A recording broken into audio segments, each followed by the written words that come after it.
Gao Yang's life, which had abruptly ended in the arms of a beauty in a sports car, is reversed by a rebirth back to his senior year of high school. He first saves the school beauty, who died tragically in his past life, only to realize this is merely the prologue.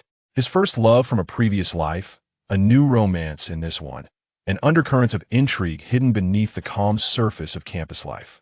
Using his foreknowledge, Gao Yang skillfully navigates between past affections and new entanglements, advancing step by step.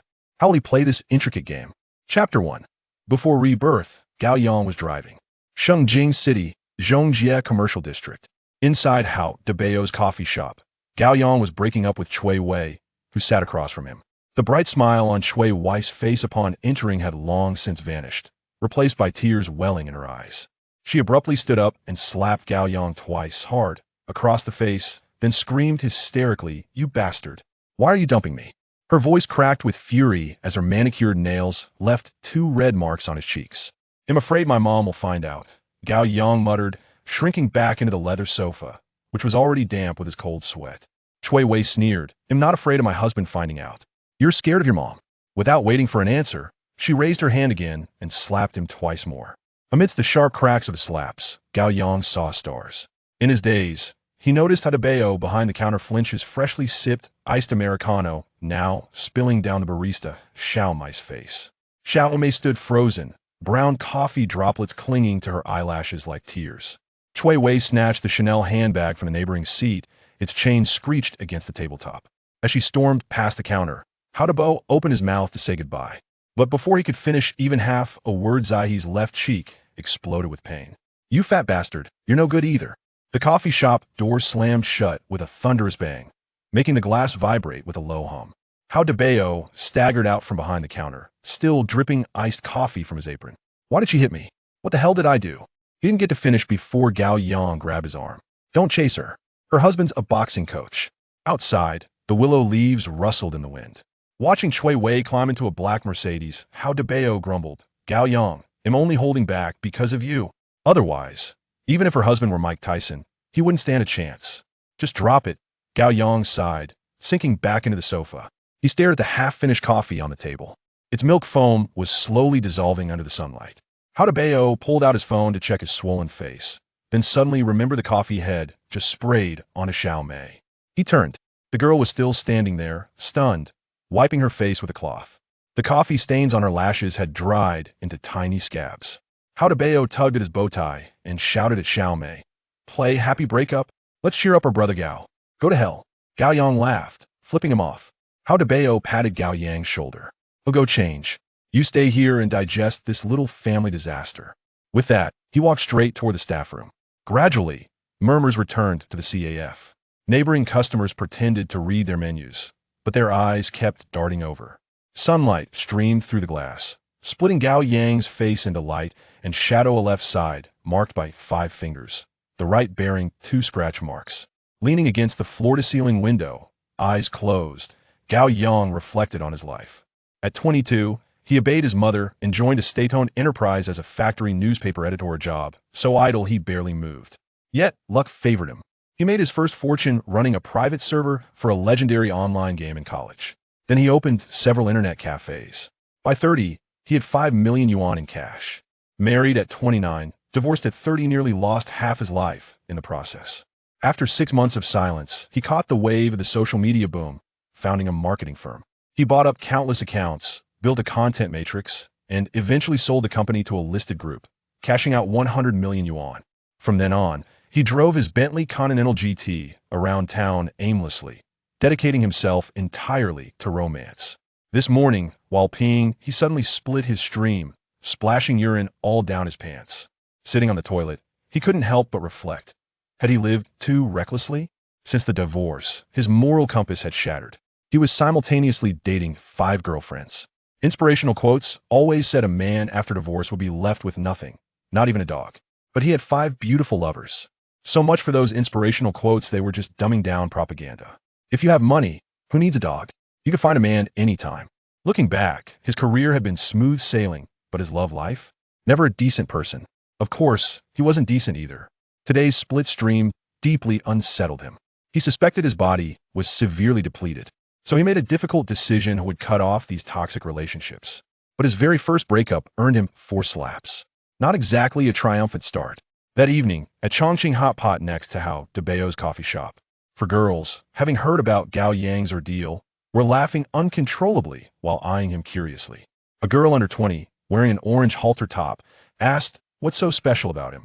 Why do so many women love him? He splits his pea stream." Hao Debao blurted out. The table erupted in laughter. Gao Yang awkwardly chuckled along. After dinner, Hao Debao suggested going to the Big D disco to mourn Gao Yang's recently deceased love life and to practice his newly learned social shake dance moves.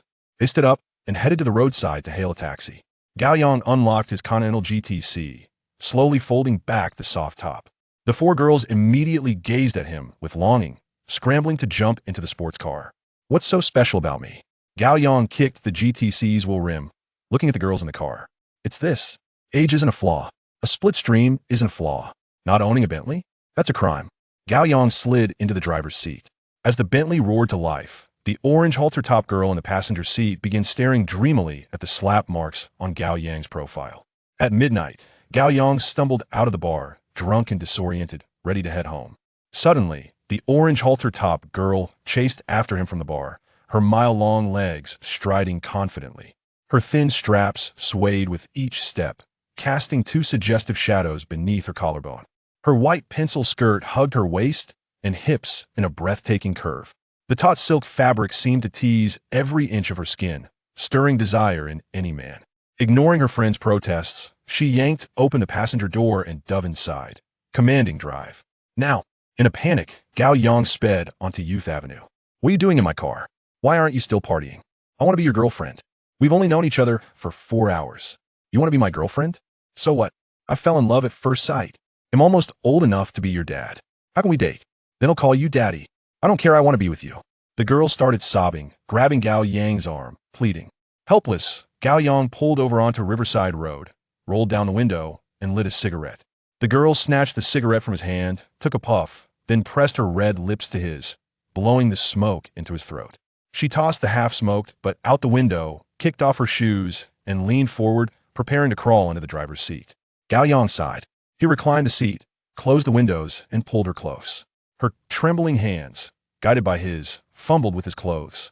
Gao Yang wore a white shirt, buttoned all the way up to below his Adam's apple, giving off a strangely ascetic vibe.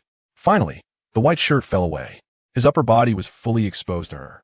His muscles were perfectly defined, lean, solid, yet not bulky. But the girl felt no joy. She knew all too well what lay beneath the fabric, something that would soon bring her suffering. She pulled her hands back, unwilling to continue. But it was useless. Gao Yang gently pulled her hands back and ordered continue. Her fingertips touched the edge of the last piece of fabric. Squinting her eyes shut, she reached in and yanked, turning her head away, unable to look directly at that thing. Yet the most unruly part still landed squarely in her palm. Gao Yang placed his hand on her shoulder, lifting his torso slightly, leaning close. In a routine, detached tone, he whispered in her ear, "Okay?" The girl nearly cursed him out. "At this point, you're still asking me if it's okay? What's your other hand doing? Don't you know yourself?" That hand was like a veteran explorer, roaming freely over her body, driving her wild, pushing her to the brink of madness. Crouched over the driver's seat backrest, Gao Yang whispered sweet nothings in her ear as he moved behind her. She shivered, tears welling in her eyes, struggling to turn and look at Gao Yang. Gao Yang paused, then covered her eyes with his hand. "Don't look at me like that." Then, with one thrust, both let out a muffled groan. Suddenly, everything went pitch black. His consciousness vanished, and he collapsed into darkness. Chapter 2. Huang Bei screams, "Pervert!" In the classroom, a slender, pale hand was creeping up Hao Debao's thigh. Hao Debao grabbed the hand and yelled, "Gao Yang, you've gone too far. Having a wet dream is one thing, but now you're touching me?"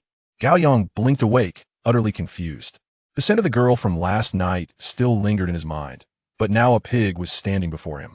Hao Debao looked at the dazed Gao Yang and grinned mischievously. "What novel were you reading last night? After you critique it, lend it to me, okay?" Gao Yang looked around. The familiar classroom felt intensely foreign. At that moment, Huang Bei walked past them, shooting Gao Yang a look of utter disdain, his hand still resting on Hao Debao's leg. Gao Yang quickly snatched his hand away. Staring at Huang Bai's retreating figure, a chill ran down his neck, raising goosebumps along his spine. She died years ago, didn't she? In his memory, 18-year-old Huang Bei had perished in a gas leak at home. No one discovered it in time. She and her father were found 2 days later, dead from severe poisoning. The school's most beautiful flower had fallen, becoming the moonlight in his memories. Yet here she was, walking gracefully on those long legs. Gao Yang wondered, I in the underworld? Huang Bei pulled a notebook from a stack of English notes on a desk, then turned back to Gao Yang's table. Gao Yang's gaze met Huang Bai's sharply turned face. Her complexion was almost translucently pale, deep shadows under her prominent cheekbones. Those usually smiling eyes were now bloodshot, glaring fiercely at him. Hey, stay away from me. Gao Yang jumped off his chair in fright, diving into Hao Debao's arms. Are you human or ghost? Don't come near me. He shrieked, trembling and clutching Hao Debao's chest. You lunatic. The teacher wants you to rewrite your notes. Pervert. Huang Bei slammed the notebook onto Gao Yang's desk and stormed out of the classroom. Will you quit it? First you grow my leg, now you grab my chest. Are you freaking crazy? Hao Debao yelled, shoving Gao Yang roughly back in his seat. Rubbing his sore buttocks, Gao Yang struggled to recall how he ended up here. Just moments ago, he was in the GTC, feeling a bit worn out. Now this 18-year-old, healthy body was suddenly his. Where was the girl in the pencil skirt? Why was his hand on Hao Debao's leg? How was Huang Bei alive and standing right in front of him? He grabbed a small mirror from Yao Ying's desk beside him. In the reflection, a delicate teenage face stared back. Old Gao, changing your hairstyle now? Don't copy my mushroom cut and steal my spotlight, Yao Ying said, continuing to comb her bangs without her makeup mirror. Gao Yang looked at Yao Ying, who was speaking to him. The young Yao Ying, full of acne, spent every day either combing her hair or squeezing pimples in front of a mirror. What's the date today? Gao Yang asked. It's the 5th. We just passed New Year's, Yao Ying replied, combing her hair. What year is it? 2000. We just rang in the new year. You forgot? I've reincarnated? The thought flashed through Gao Yang's mind. You can change your hairstyle however you want, Yao Ying repeated, but don't copy my mushroom cut. You're too handsome, I'll steal my spotlight. Gao Yang paused briefly, then said to Yao Ying, why would I humiliate myself by copying your ridiculous style? Couldn't you learn from someone cooler, like Andy Lau? He tossed the mirror back to Yao Ying and turned to his deskmate Hao Debao, wondering, could he have reincarnated too? Hey, fatty, what time did you drink last night? Gao Yang asked deliberately, winking. What time? I got home at 9 and drank 3 bowls of porridge. My mom's making me lose weight, Hao Debao answered, bewildered. Did you sleep alone last night? Gao Yang pressed on. What a stupid question. Are you still sleeping with your mom? Do you wet the bed at night? Hao Debao scoffed. Do you think your wife might take you back? Gao Yang persisted. Should I book you an appointment at the mental hospital? You're acting really weird today, Hao Debao joked, patting Gao Yang's head. Hearing this, Gao Yang exhaled deeply. Never mind. I'm fine. It was the break before evening study. The classroom was nearly empty. Gao Yang patted his pockets and found only a lighter. He tapped Hao Debao's shoulder. Got a smoke? Let's go downstairs to Aunt Wang's place. Yeah. Hao Debao immediately put on his padded jacket and followed Gao Yang out. They hurried through the lobby toward the school gate. Early January in Shengjing. The dusk carried a biting chill. The sunset's glow weak upon the earth. Pedestrians rushed by, bundled in thick winter coats. When Gao Yang and Hao Debao entered Wang Dafa grocery store, bringing a gust of cold air with them, the Kong-heated brick bed was already occupied by Wang Wen, Junzi, and over a dozen other students from their grade. The store owner, Aunt Wang, sat lazily behind the counter, her eyes scanning the room. Gao Yang dragged a chair from the corner to the stove, warming himself. He signaled to Hao Debao, smoke. Hao Debao reached for his Red River pack, but Wang Wen suddenly stood up from the Kong, pulled out a freshly opened pack of soft-pack Zhonghua, and tossed it to Gao Yang. Gao Yang caught the Zhonghua, eyes lighting up. You struck gold? Where'd you get this? Wang Wen smiled, taking a drag from his own soft-pack Zhonghua, feigning mystery. Guess? Before Gao Yang could guess, Li Yong eagerly spilled the beans. Bing Bing stole it from her dad's cigarette cabinet for Wang Wen. I told you a few days ago Bing Bing seems to have a crush on him. Oh, things are moving fast, Gao Yang said, pulling out a Zhonghua for Hao Debao and one for himself. After lighting up, he tossed the pack back to Wang Wen. Looks like Bing Bing's serious this time. Brother Wang, you gotta seize the moment. Whether we keep getting soft Zhonghua depends entirely on your efforts. Me and Bing Bing? Pure friendship. She steals Zhonghua from me. I tutor her in math, Wang Wen protested. Your math is 79, hers is 59. You're tutoring each other? What does she admire? Your fill-in-the-blank answers or multiple choice? Hao Debao sharply called out Wang Wen's bluff. Shut up. Do you ever want to smoke Zhonghua again? Wang Wen weakly threatened Hao Debao with the cigarettes. You shut up, Debao. Wang Wen and Bing Bing are purely friends. With a 20-point gap, why can't a 79 help a 59 improve? Gao Yang interrupted Hao Debao. He took a deep, blissful drag of the soft-pack Zhonghua and added, Zhonghua tastes so good. If my math were 79, I'd definitely find a high school girl to tutor. Chapter 3. Tomorrow morning, I shall confront Huang Bei at her home and mischievously flirt at that moment. A crisp sound of a bell echoed as the tattered plastic curtain at the entrance of Huang Fei's grocery store was gently lifted. A petite figure clad in a blue-down jacket stepped into the shop, known as Bing Hong, affectionately referred to as Bing Bing by her peers. Bing Bing was not tall, with a playful bob of short hair. Following her into the store was Huang Bei, who had just scolded Gao Yang for his lewdness. Huang Bei's tall stature resembled a willow tree in spring, gracefully poised. What Gao Yang found most unforgettable about her was the pair of dimples adorning her cheeks. These dimples would leap to her face before her smile, the left one deep and pronounced, the right one faintly visible, akin to two caramel drops atop a cream cake. Her rosy lips would sometimes shyly form a plump curve, reminiscent of a freshly baked strawberry macaron, sweet and soft enough to elicit tears. Today, during the lengthy break, Huang Bei accompanied Bing Bing. Upon entering the grocery store, she was met with a scene that resembled a bandit hideout, causing her to furrow her brow in discontent. When her gaze fell upon Gao Yang, seated in the center of the room, her eyebrows knitted together, and a flicker of disdain crossed her eyes. She pressed her lips together, disdainfully turned her face aside, and swiftly retreated until she stood outside the door, leaning against the frame with her arms crossed, and her gaze coldly fixed in the distance. Bing Bing, however, was undeterred, confidently striding into the store. She headed straight for the shelf brimming with beverages, selecting a can of cola. Suddenly, she pivoted and approached Wang Wan, who pretended not to recognize her. As she walked, she retrieved a pack of soft Zhonghua cigarettes from her pocket, elegantly tossing it onto the Kong table before Wang Wan. Wang Wan, I picked up 2 packs from my father last night. I intended to save this for you next time, but I have nowhere to hide it today. So consider it yours. Bing Bing's voice rang clear and melodious, imbued with a spirit akin to that of a heroine. At that moment, Wang Wan feigned a contemplative gaze out the window at the branches, attempting to project a sense of aloofness from her. Yet, upon spotting the soft Zhonghua, his eyes brightened instantly. His face then transformed into an eager, dog-like grin as he rushed over to pick up the cigarettes, bowing his hands in gratitude. Bing Bing, your soft Zhonghua is truly delightful. I scored 130 in Chinese. Do you think I might be fortunate enough to tutor you in your studies? Gao Yang, grinning maliciously, observed Wang Wen's inquiry toward Bing Bing with keen interest. No need. I simply adore mathematics, Bing Bing replied, unperturbed by Gao Yang's teasing. So, is there nothing to discuss then? What a pity, my math score was merely 20. I'm not worthy of joining your study group. Laughter erupted among the group. Bing Bing also lowered her head, suppressing a smile, and turned to grasp Huang Bei's hand, who had been waiting at the door as they made their way outside.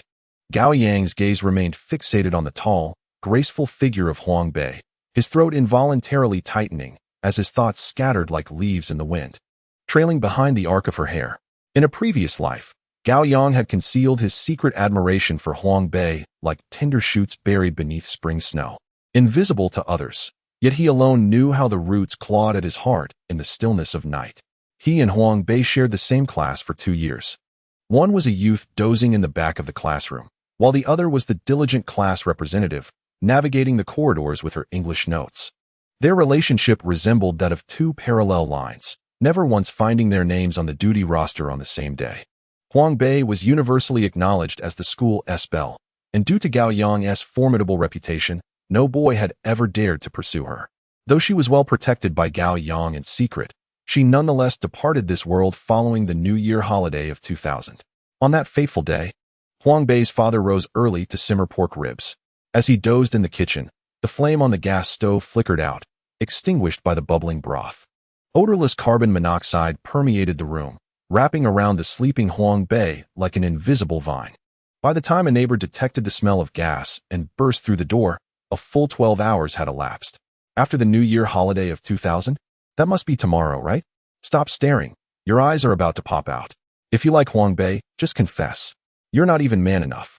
Hao Debao's voice, somewhat rugged, sliced through the veil of Gao Yang's chaotic thoughts like a sharp blade. Gao Yang's body quivered slightly. How do you know I like Huang Bei? How do Beos raised an eyebrow? Everyone knows this. It seems Huang Bei is the only one oblivious. What's wrong? Have you lost your memory? How do Beos returned his gaze, wearing an expression even more astonished than Gao Yang's.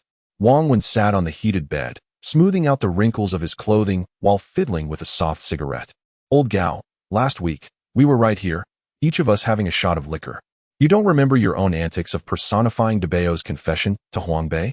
Wang Wen paused, turned his head, and continued speaking to How Beos. Beos, how did old Gao end up hosting a poetry gathering in this room? What was it? Once I have seen the vast sea, no other waters will suffice. Apart from the peaks of Wushan, no clouds can compare. I see all living beings as mere grass and wood, yet you alone appear as a green mountain. Beos, at that moment, as a woman. Did you not feel a stirring in your heart? Wang Wen finally extricated himself from the teasing atmosphere, escalating his retribution against Gao Yang. How Beos, in playful compliance, raised his fingers delicately. I initially refused, but then I suddenly came to terms with it. If he buys me delicious food and feeds me until I weigh 300 pounds, I might just let him sleep with me. Laughter erupted among the crowd. Well, do you believe that tomorrow morning, I'll go directly to Huang Bei's house and, in front of her father, demand that she confess to me? Gao Yang was utterly unfazed by the laughter surrounding him. At that moment, he was already devising a plan to rescue Huang Bei. If his memory served him correctly, Huang Bei's father would ignite the gas stove at 5 o'clock in the morning. The pork rib soup would extinguish the flame around 5:30. He needed to appear at her door, that security gate, around 6:20. If he recklessly rushed over tomorrow morning to save her, he would be unable to explain why he was at Huang Bei's house so early. However, by announcing in front of the dozen or so people present tonight that he intended to confront her at her home tomorrow morning, while also indulging in a bit of mischief, he could justify his actions. To lend an air of authenticity to his plan, he provocatively challenged How Beos. Are you brave enough to accompany me? I am. What do I have to fear? If there's excitement, how could I possibly not join in? Tomorrow morning at 6:30, I shall meet you downstairs at your residence to escort you on my bicycle. How Dabong, with a mischievous glint in his eye, expressed his readiness to brave any challenge for the occasion. It may be a tad late. So how about you come to fetch me at 5:30 tomorrow? We could reach her abode by 6, and perhaps my father-in-law might even invite us for breakfast. Gao Yang calculated the time with precision.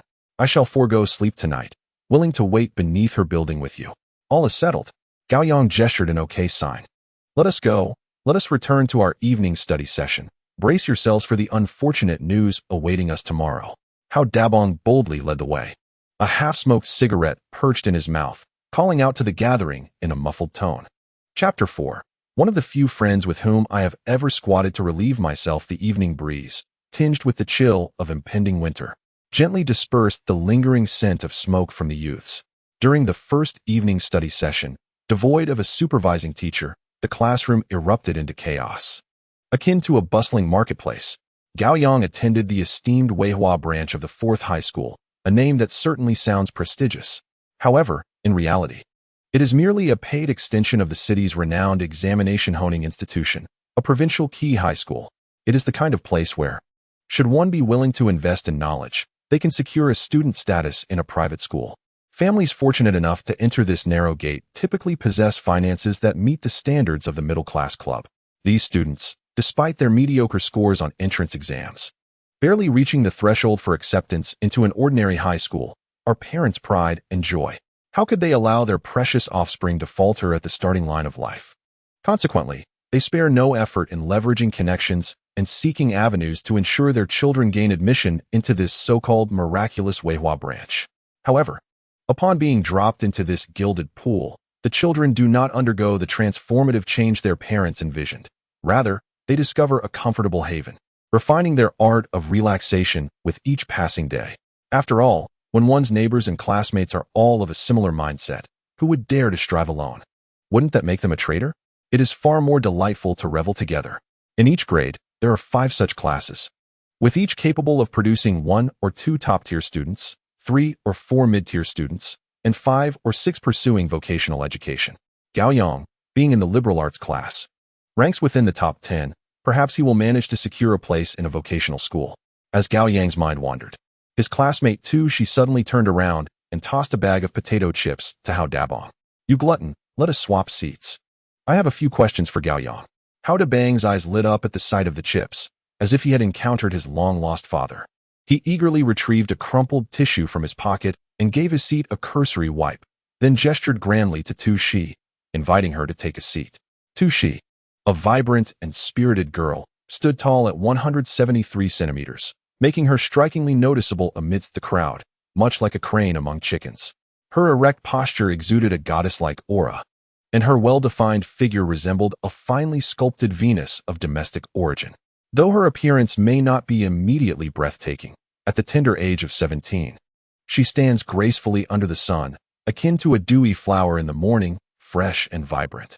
The relationship between Tu Shi and Gao Yang is as harmonious as a gentle breeze meeting the bright moon, unrestrained in their interactions.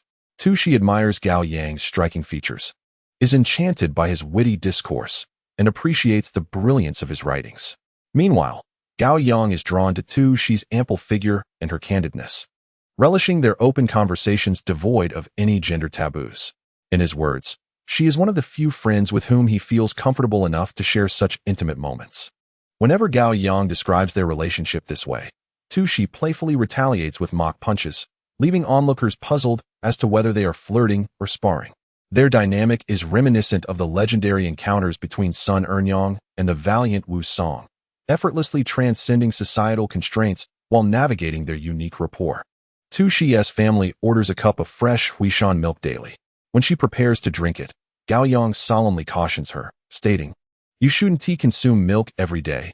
It is quite unkind to a woman's bosom, leading to excessive enlargement.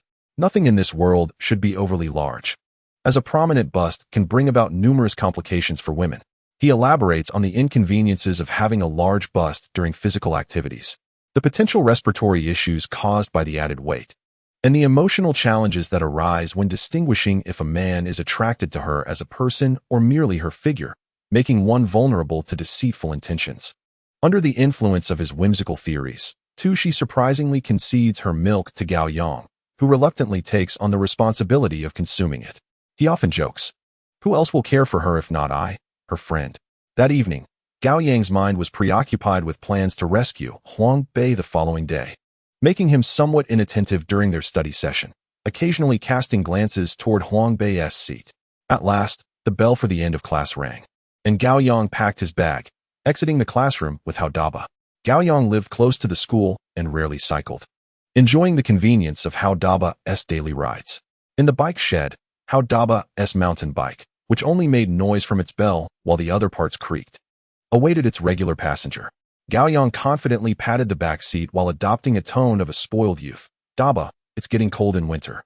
Ask my mom to put a sponge cushion on the back seat." Hao Daba kicked the rusty footrest, causing the bike to wobble and emit a groan. "If you truly manage to win Huang Bei's heart tomorrow, I'll even get you a mink cushion." "Is that for real?" "Absolutely. Then you'd better prepare scissors to cut your mom's mink coat for me. Don't you dare boast to us. We'll see tomorrow. If Huang Bei's father doesn't chase you away with slippers, I want take the surname Hao." After passing Xingong Street, Gao Yang alighted from the back seat of Hao Dabao's car, waved goodbye to the crowd, and without a backward glance, strode towards the entrance of his home. Upon opening the door, a familiar scent enveloped him.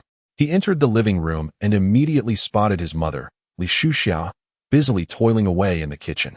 Having just crossed the threshold of her 40s, time appeared to have been particularly gentle with her, leaving few traces on her visage. Gazing at his mother's silhouette, Gao Yang's thoughts drifted back to a past life. In that existence, he had been like a stubborn mule, ignorant, rebellious, and obstinate, missing countless moments of warmth spent with his mother. By the time he had come to his senses and wished to make amends, he discovered that time offered no opportunities for retraction, leaving only an abundance of regrets and remorse in its wake. Now, reborn and reunited with his mother, his heart brimmed with the joy of regained treasures. He set down his backpack and hastened to embrace Li Shuxiao from behind, wrapping her in a warm hug. Engrossed in a soulful dialogue with the braised pork in the pot, she was taken by surprise as her son affectionately captured her in his embrace, almost causing her spatula to slip from her grasp. Momentarily stunned, with a hint of playful reproach, she turned to him, saying, Go wash your hands and get ready for dinner. Pressing his cheek against his mother's soft back, he resembled a playful large dog, murmuring, "All right, I'll be right there." Chapter 5. Gao Yang's bold invasion of Huang Bei's home. That night, as he lay in bed, Gao Yang tossed and turned, pondering how to break into Huang Bei's home the next morning to rescue her. Bewildered, he hardly slept a wink. At dawn, with dark circles under his eyes, Gao Yang sprang from his bed. His morning routine was executed with the speed of a machine on fast forward. There was no time for Li Shuxia's lovingly prepared breakfast. Grabbing 2 slices of dry bread from the dining table, he hastily shoved them into his mouth and dashed downstairs, donning his coat. By 5:20, with the first light of dawn barely illuminating the horizon, Gao Yang stood at the corner, rubbing his hands together and stamping his feet impatiently, awaiting Huang Bei. The minute hand had not yet reached the half-hour mark when a tantalizing figure, pedaling energetically, emerged from the distance. Huang Bei, riding his dilapidated bicycle, arrived punctually at the mouth of Gao Yang's home. Gao Yang leaped onto the back of the bike, urging him to hurry so they could catch the first batch of dumplings from his father-in-law. "Gao Yang, let me tell you, I skipped breakfast just to accompany you in confronting Huang Bei. If I miss out on your father-in-law's dumplings, I might just have to feast on you." Huang Bei huffed, pedaling vigorously while issuing his playful threat. "Look at you, spouting such nonsense about brotherly love. We're already at the doorstep. My father-in-law won't miss your meal. Don't worry, you'll be well fed," Gao Yang retorted, though his heart was racing with urgency. Amid their banter, they arrived at Huang Bei's building. Gao Yang glanced at his wristwatch. The hands pointed to 6:15. Huang Bei swiftly locked the bicycle at the entrance. The two ascended the stairs in a hurried manner. At that moment, Gao Yang hoped for nothing more than a gentle knock, imagining Huang Bei sleepily opening the door and playfully scolding him for his audacity. Even if he ended up with a flushed face, it would be worth it, far better than an irretrievable tragedy. Before the security door, Gao Yang had just raised his hand to knock, preparing to present his courteous inquiries. Huang Bei abruptly grasped his wrist, lowering his voice. "Are you serious? We could simply wait for her to leave for school and intercept her on the way. Why must we make it seem like a challenge at the door?" Gao Yang shook off his hand, declaring, "Let me show you what it means to be a real man. If you hesitate, you can run when my father-in-law opens the door." Without waiting for Huang Bei to respond further, Gao Yang gathered his strength and pounded on the door with a resounding thud. However, the house remained eerily silent, not even the sound of a pin dropping. Gao Yang's heart sank, the last flicker of hope dissipating into the air. He was almost certain that Huang Bei and her father were in genuine trouble. Consequently, he struck the door with even greater force, shouting at the top of his lungs, "Huang Bei, open the door! Huang Bei, open up! It's Gao Yang." Beside him, Huang Bei stood, mouth agape in astonishment, staring at the madman before him. The early morning commotion successfully roused the neighbor across the hall. The door creaked open, revealing a bleary-eyed man who glared at Gao Yang with ire. "What are you two doing? It's early morning, banging on doors. Are you trying to keep everyone awake?" Observing the situation, Huang Bei swiftly stepped forward, his face adorned with the quintessential student smile. "Sir, I sincerely apologize for disturbing your slumber. You see, our classmate Huang Bei resides here, and we have an important examination today. There are a few challenging questions we simply cannot comprehend, so we thought to seek her assistance." Upon hearing this, the neighbor's anger subsided considerably. "Oh, so you are classmates of that girl from the Huang family? I've heard she excels in English. With your urgency, you must be diligent students." "Indeed, Huang Bei is our class's English representative, and I am the vice class monitor. This gentleman here, rather than knocking, is our class leader, Gao Yang." Huang Bei fabricated a glorious resume without a hint of embarrassment. In the outside world, one's identity is often self-appointed. Meanwhile, Gao Yang was growing increasingly anxious, his face almost resembling a frying egg. "Sir, is there anyone home with Huang Bei?" "There should be," the neighbor recalled. "I saw her return yesterday evening. Sometimes she stays with her aunt for a few days, but old Huang is usually home all year round."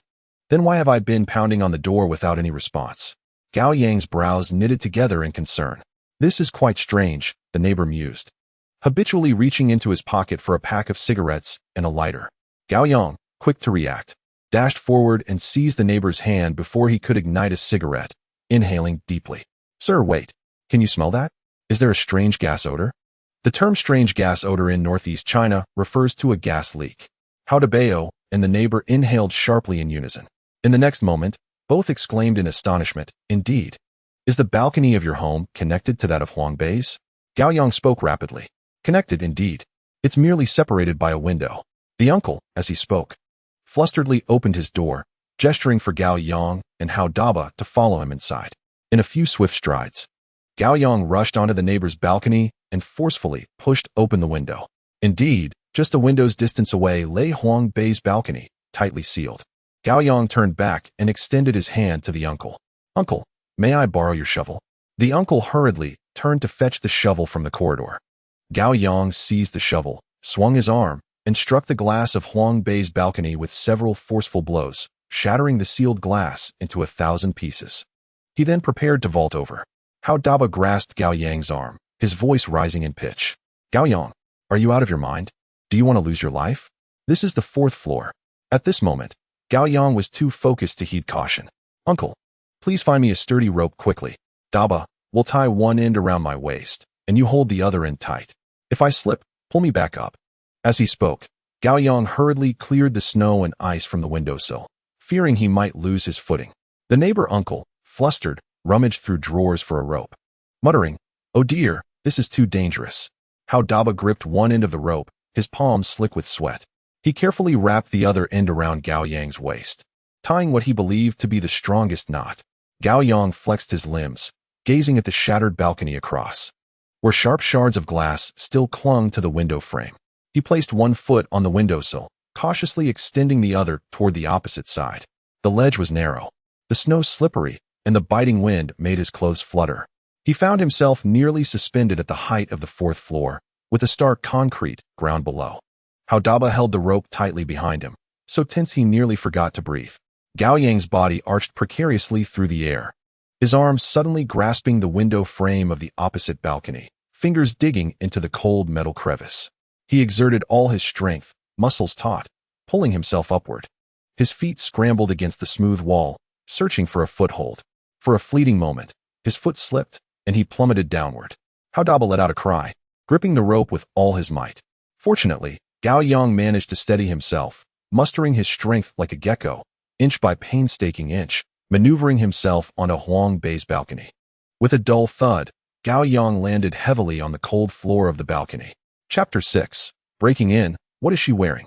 Gao Yang burst into the living room, where a sharp odor of gas permeated the air. Without hesitation, he dashed into the kitchen, turning off the gas and flinging open the windows. At that moment, Huang Bei's father lay collapsed on the floor, unconscious. Gao Yang rushed to him, propping him up against the wall. After ensuring Huang Bei's father was settled, Gao Yang turned, his gaze fixating on a tightly shut door. The door was adorned with numerous Hello Kitty stickers, a style that unmistakably belonged to Huang Bei's room. He tentatively pushed the door only to find it locked from the inside. Gao Yang stepped back 2 paces, straightened his right leg, and aimed his toes at the lock. With a loud bang, the door, accompanied by remnants of the lock, reluctantly swung open. Inside the bedroom, the concentration of gas was as intense, if not more so, than outside. On the floor lay Huang Bei, exposed in her alabaster beauty, clad solely in a flimsy bra and pink panties, curled up and motionless. The delicate fabric accentuated her breathtaking curves, taut against her voluptuous form.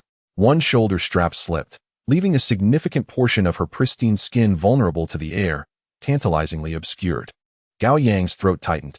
His gaze involuntarily wandered over her exquisite silhouette, particularly fixating on her alabaster bosom that rose and fell with her faint breaths. Nearly straining against the lace-trimmed fabric, a wave of heat surged unexpectedly to his cheeks. Saving her, that is the priority, his inner voice urged him. He dashed forward and flung open the bedroom window, allowing fresh air to pour in, diluting the noxious gas. His eyes quickly scanned the room, landing on a set of cotton pajamas on the bedside table. He picked them up, striving to maintain a professional demeanor to avoid unnecessary contact, and deftly dressed Huang Bei. Yet, despite his efforts, his fingertips occasionally brushed against her warm, smooth skin, sending a faint electric thrill through his fingers. Once clothed, he grabbed a thin blanket from the bed and wrapped Huang Bei snugly, leaving only her small head exposed.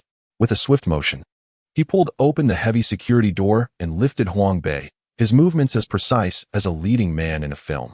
He rushed down the corridor, the crisp air outside flooding in as Huang Bei emitted a soft, almost inaudible sound, akin to a kitten's mew. Cradling her, Gao Yang sprinted downstairs, calling out to Hao Bei, who stood at the entrance. There's another one in the kitchen. It's Huang Bei's father. Hurry and get him down. Without hesitation, Hao Bei dashed into the kitchen. In the courtyard below, Gao Yang laid Huang Bei flat on a stone table. He leaned in to check her breath, which was faint to the point of being imperceptible. Acting decisively, he prepared to administer textbook-style mouth-to-mouth resuscitation. He bent down, awkwardly opened Huang Bei's jaw, and without a moment's pause, pressed his lips against hers. A cold, soft sensation greeted him, surprisingly reminiscent of freshly baked macarons. He breathed into Huang Bei, air exchanging within her lungs, carrying a subtle sweetness. His fingers inadvertently brushed against her teeth, reminiscent of cool jade in warm water. Was this the feeling of soft, fragrant lips? An absurd thought flickered through his mind. He mechanically pressed on her chest with righteous intent, yet his mind was clouded with distractions that he struggled to dismiss. However, that delicate touch, the outline of teeth, and the tingling curves stubbornly disrupted his standard actions of saving lives. A sense of sacrilege arose within him. He was rescuing someone, yet felt as if he were stealing. At this moment, Huang Bei's consciousness had begun to revive, but her body felt as if it were encased in cement, rendering her immobile. She struggled to open her eyes, and through her blurred vision, she saw Gao Yang's enlarged face, panting heavily as he pressed his hands onto her blanket, his lips brushing against hers. Scoundrel!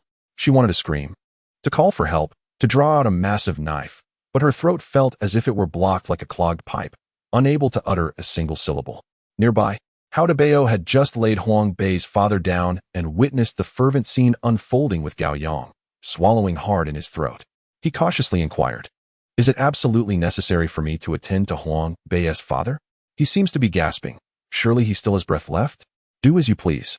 If my father-in-law were to die, our brotherhood would be irrevocably shattered," Gao Yang replied amidst his busy efforts, not once lifting his head. As he continued his noble endeavor of resuscitation, Hao Bei helplessly closed his eyes, humiliatingly extending his mouth toward the old man's airway. Before long, the wail of an ambulance grew closer and finally came to a halt beneath the residential complex. Without a moment's hesitation, Gao Yang embraced Huang Bei and boarded the ambulance alongside the medical personnel, racing toward the 5th hospital. Just before entering, Gao Yang remembered to borrow 2,000 yuan from the curious neighbor who had come out to witness the commotion. At the hospital, Gao Yang settled the fees and paced anxiously outside the emergency room. An hour later, a doctor emerged, removing his mask to inform Gao Yang, "The patient is fine. The gas poisoning was not severe, and you brought her in just in time." Gao Yang sighed in relief. "Thank heavens. My efforts at artificial respiration were not in vain." The doctor furrowed his brow and corrected him professionally. The mouth-to-mouth resuscitation was actually not very necessary. Proper ventilation is far more crucial. Gao Yang paused for a moment, then awkwardly chuckled, "Oh, if it didn't play a critical role, then let us consider it a delightful embellishment." The doctor patted his shoulder. "You're quite enthusiastic. With a few days of observation, the patient will be able to go home." Gao Yang pushed Huang Bei back to the ward. By this time, Huang Bei had fully regained consciousness, her large eyes glistening with tears, filled with equal parts grievance and melancholy, fixed intently upon him. Gao Yang licked his lips, still tinged with sweetness, leaned closer to her ear, and whispered in a tone only they could hear, "The doctor said that thanks to my timely breath of life, you recovered so quickly. Don't take it too much to heart. This was my first time as well, purely in the spirit of saving lives." Huang Bei summoned every ounce of strength to pinch Gao Yang's hand, but alas, she had no power left. This pinch yielded no pain. Instead, it felt somewhat intimate.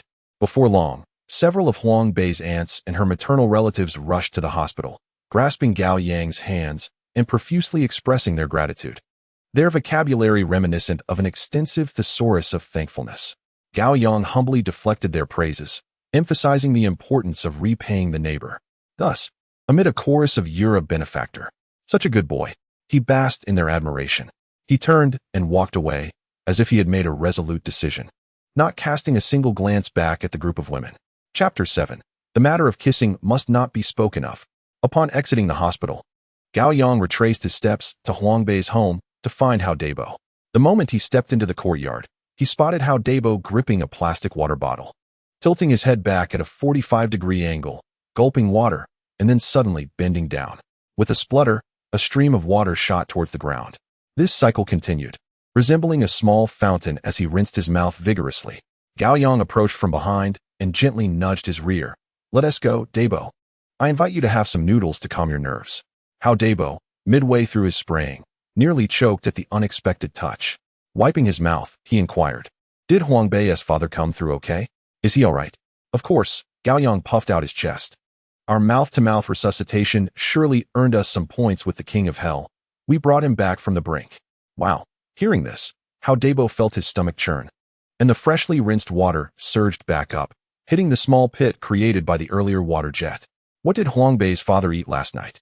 Chive pockets? This first kiss of mine is utterly revolting," Hao Dabo lamented, appearing like a landlord who had been swindled out of his fortune. "Come on, broaden your perspective." Gao Yang patted his shoulder earnestly. "Saving a life is worth more than constructing a 7-story pagoda. Look at me, I lost my first kiss too. Did I complain?" Hao Dabo shot him a sideways glance, his face filled with indignation. "Don't act all virtuous after benefiting. When I saw you kissing Huang Bei, your lips were practically curling up to the sky. You looked like you had found a lost wallet. Why didn't you kiss her father instead? In an emergency? Two people can't both speak at once," Gao Yang replied. "Oh, don't concern yourself with whether you saved a man or a woman. We're both noble souls." He continued with a righteous tone.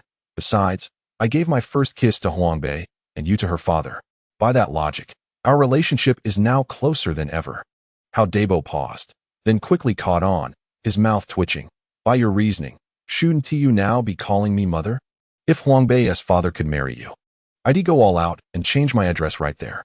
Not only would I call you that, but Huang Bei would have to as well. Get lost."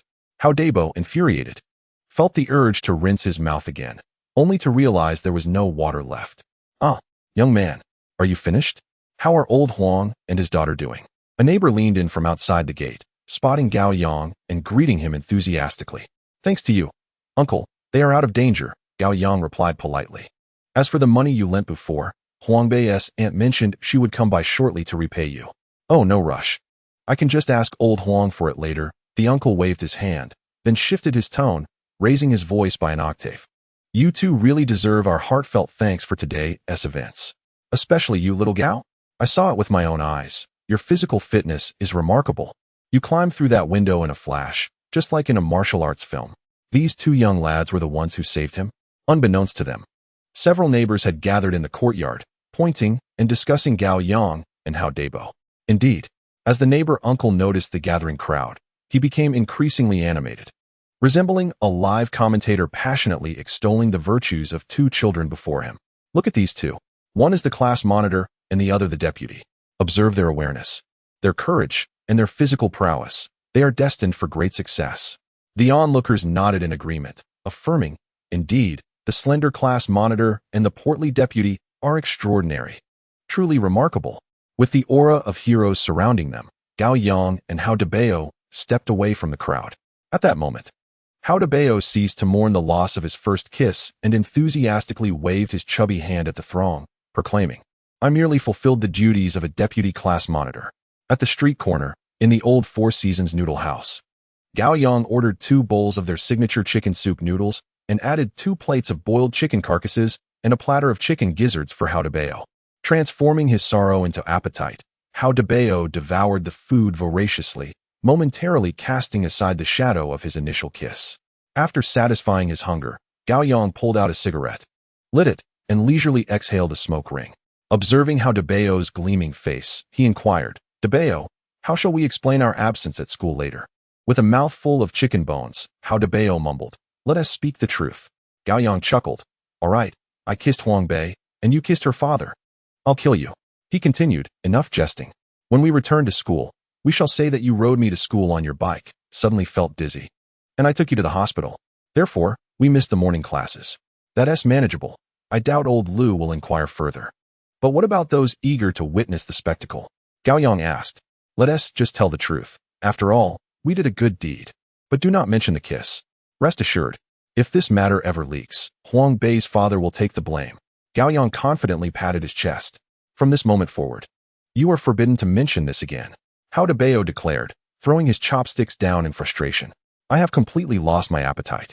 The two exited the old Four Seasons noodle house, mounted their bicycles, and wobbled their way to school. Upon arriving, they found the campus sparse as it was lunchtime. They navigated effortlessly to their homeroom teacher, Old Lu. Gao Yang recited the prearranged excuse. Old Lu, skeptical yet ultimately conceding, waved his hand in approval, granting them a make-up for their absence. Emerging from Old Lu's office, the pair exchanged glances and headed straight for Wang Dafa's grocery store. As they lifted the plastic curtain at the entrance, they spotted Wang Wen and Li Yong gathered around a small table, enjoying instant noodles.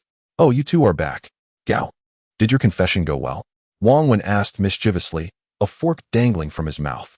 Gao Yang and Huang Bei took their seats beside them, with a casual posture. Gao Yang lit a cigarette, declaring, confession? Do I need to confess? In a few days, she will be the one confessing to me. Keep dreaming. Wang Wen retorted. No, he is not exaggerating. He might actually have succeeded. Huang Bei chimed in, embellishing the morning's harrowing rescue scene with vivid detail, leaving Wang Wen with his mouth agape in disbelief. No way. Is that true? You two saved someone? And from carbon monoxide poisoning? Wang Wen exclaimed, his expression a mix of astonishment and skepticism. What more could be false? Huang Bei pounded his chest, boasting with an air of bravado. In that moment, the situation was truly precarious. Gao Yang nearly fell, but with my foundational skills, I managed to pull him back from the brink. Gao Yang absent-mindedly nodded in agreement. Yet his thoughts had already drifted far beyond the clouds. In his mind, the image of a peach-shaped figure clad in tight pink underwear, with a strap slipping down to reveal a soft expanse of white skin, lingered. The warmth and smoothness felt when his fingertips inadvertently brushed against her skin was intoxicating. Gao Yang, holding a cigarette, stared into the distance with a dreamy expression. Damn, that little beauty's figure is simply stunning. Especially later. In that fleeting moment when their lips met, the sensation overwhelmed him, stirring the heart of a seasoned man in his 30s. I, Gao Yang, saved both your lives and expect neither servitude nor devotion in return. However, as classmates, it wouldn't be too much to hope for a pure first love conversation initiated by you, would it? With that thought, a smile crept uncontrollably across Gao Yang's face. Old Gao, what are you thinking? Why the lewd grin? Wang Wen quickly noticed the fleeting self-satisfaction on Gao Yang's face. I was pondering how Huang Bei might repay my life-saving grace. Gao Yang replied nonchalantly, flicking the ash from his cigarette. Aside from offering herself, she has no other options. After saying this, Wang Wen glanced at Bei and asked, is Huang Bei the only girl in her family? Of course. There's also her father. Oh, then her father is yours, Bei. Laughter erupted among the group. At that moment, the door of Wang Dafa's grocery store was flung open with a loud bang. Yao Yang tumbled in, his hair a chaotic mess and his face etched with fear and urgency. He gasped for breath, shouting, hurry, we need to go back. Junzi is cornered in the classroom by the basketball team. His words detonated like a bomb, instantly igniting a cacophony of gasps and curses within the store. Amidst a chorus of exclamations, the crowd quickly donned their jackets and rushed outside. As they ran back, Yao Yang struggled to keep pace, breathlessly recounting the events. It turned out that during lunch break, after finishing his last bite, Junzi had been gazing longingly out the classroom window, fixated on his goddess, Swadan, who was watching the basketball team captain, Ho Yi, sweated out on the court with an expression that screamed, my, how handsome you are. I want to bear your children. To Junzi, this scene was akin to pouring boiling oil on his fragile heart, igniting a blaze of jealousy. In a fit of impulsivity, he grabbed a half-full bottle of cola from the table, opened the window, and hurled it towards the basketball court. Though the bottle did not hit anyone directly, it shattered upon impact, splattering the sugary liquid all over the basketball team. With that, Junzi had stirred a hornet's nest. Captain Ho Yi, a towering figure at nearly 2 meters tall, immediately erupted in anger.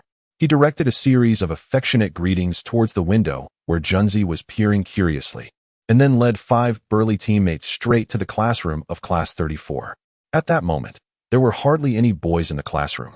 The basketball players effortlessly blocked both the front and back doors, akin to sealing a rat hole. Junzi was seized and cornered against the wall, as if he were a small chick being carried. Without uttering a word, Ho Yi raised his hand and delivered 2 resounding slaps. Junzi's vision blurred from the impact, yet he stubbornly refused to submit. unleashing a torrent of colorful expletives, which resulted in more blows from Hou Yi, leaving his mouth bloodied. When Gao Yang and the others rushed back into the classroom, they beheld Junzi firmly pinned against the wall by Hou Yi, while defiantly wiping the blood from the corner of his mouth with the back of his hand. He boldly shouted, "Go ahead, do your worst. Let us see if I blink."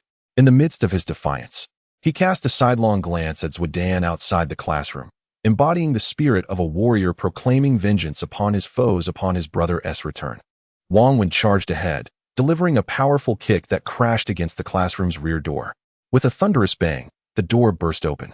Gao Yang swiftly followed, executing a precise kick that struck Hou Yi squarely in the lower back.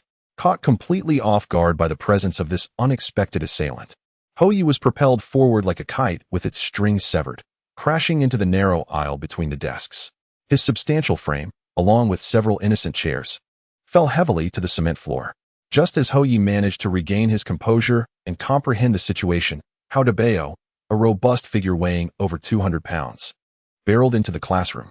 He resembled a moving mountain, plopping down onto Hou Yi with a resounding thud. The impact left Hou Yi feeling as though his very organs were being crushed. Without hesitation, Hao Bei unleashed a barrage of punches upon Hou Yi's head. With the weight of this living boulder atop him, even if one were an NBA star, it would be impossible to rise from such a predicament. At that moment, Yao Yang darted to the rear of the classroom, agile as a monkey, and retrieved a plank from the desk, which he had prepared in advance for such skirmishes. Distributing it among his peers, the classroom erupted into chaos.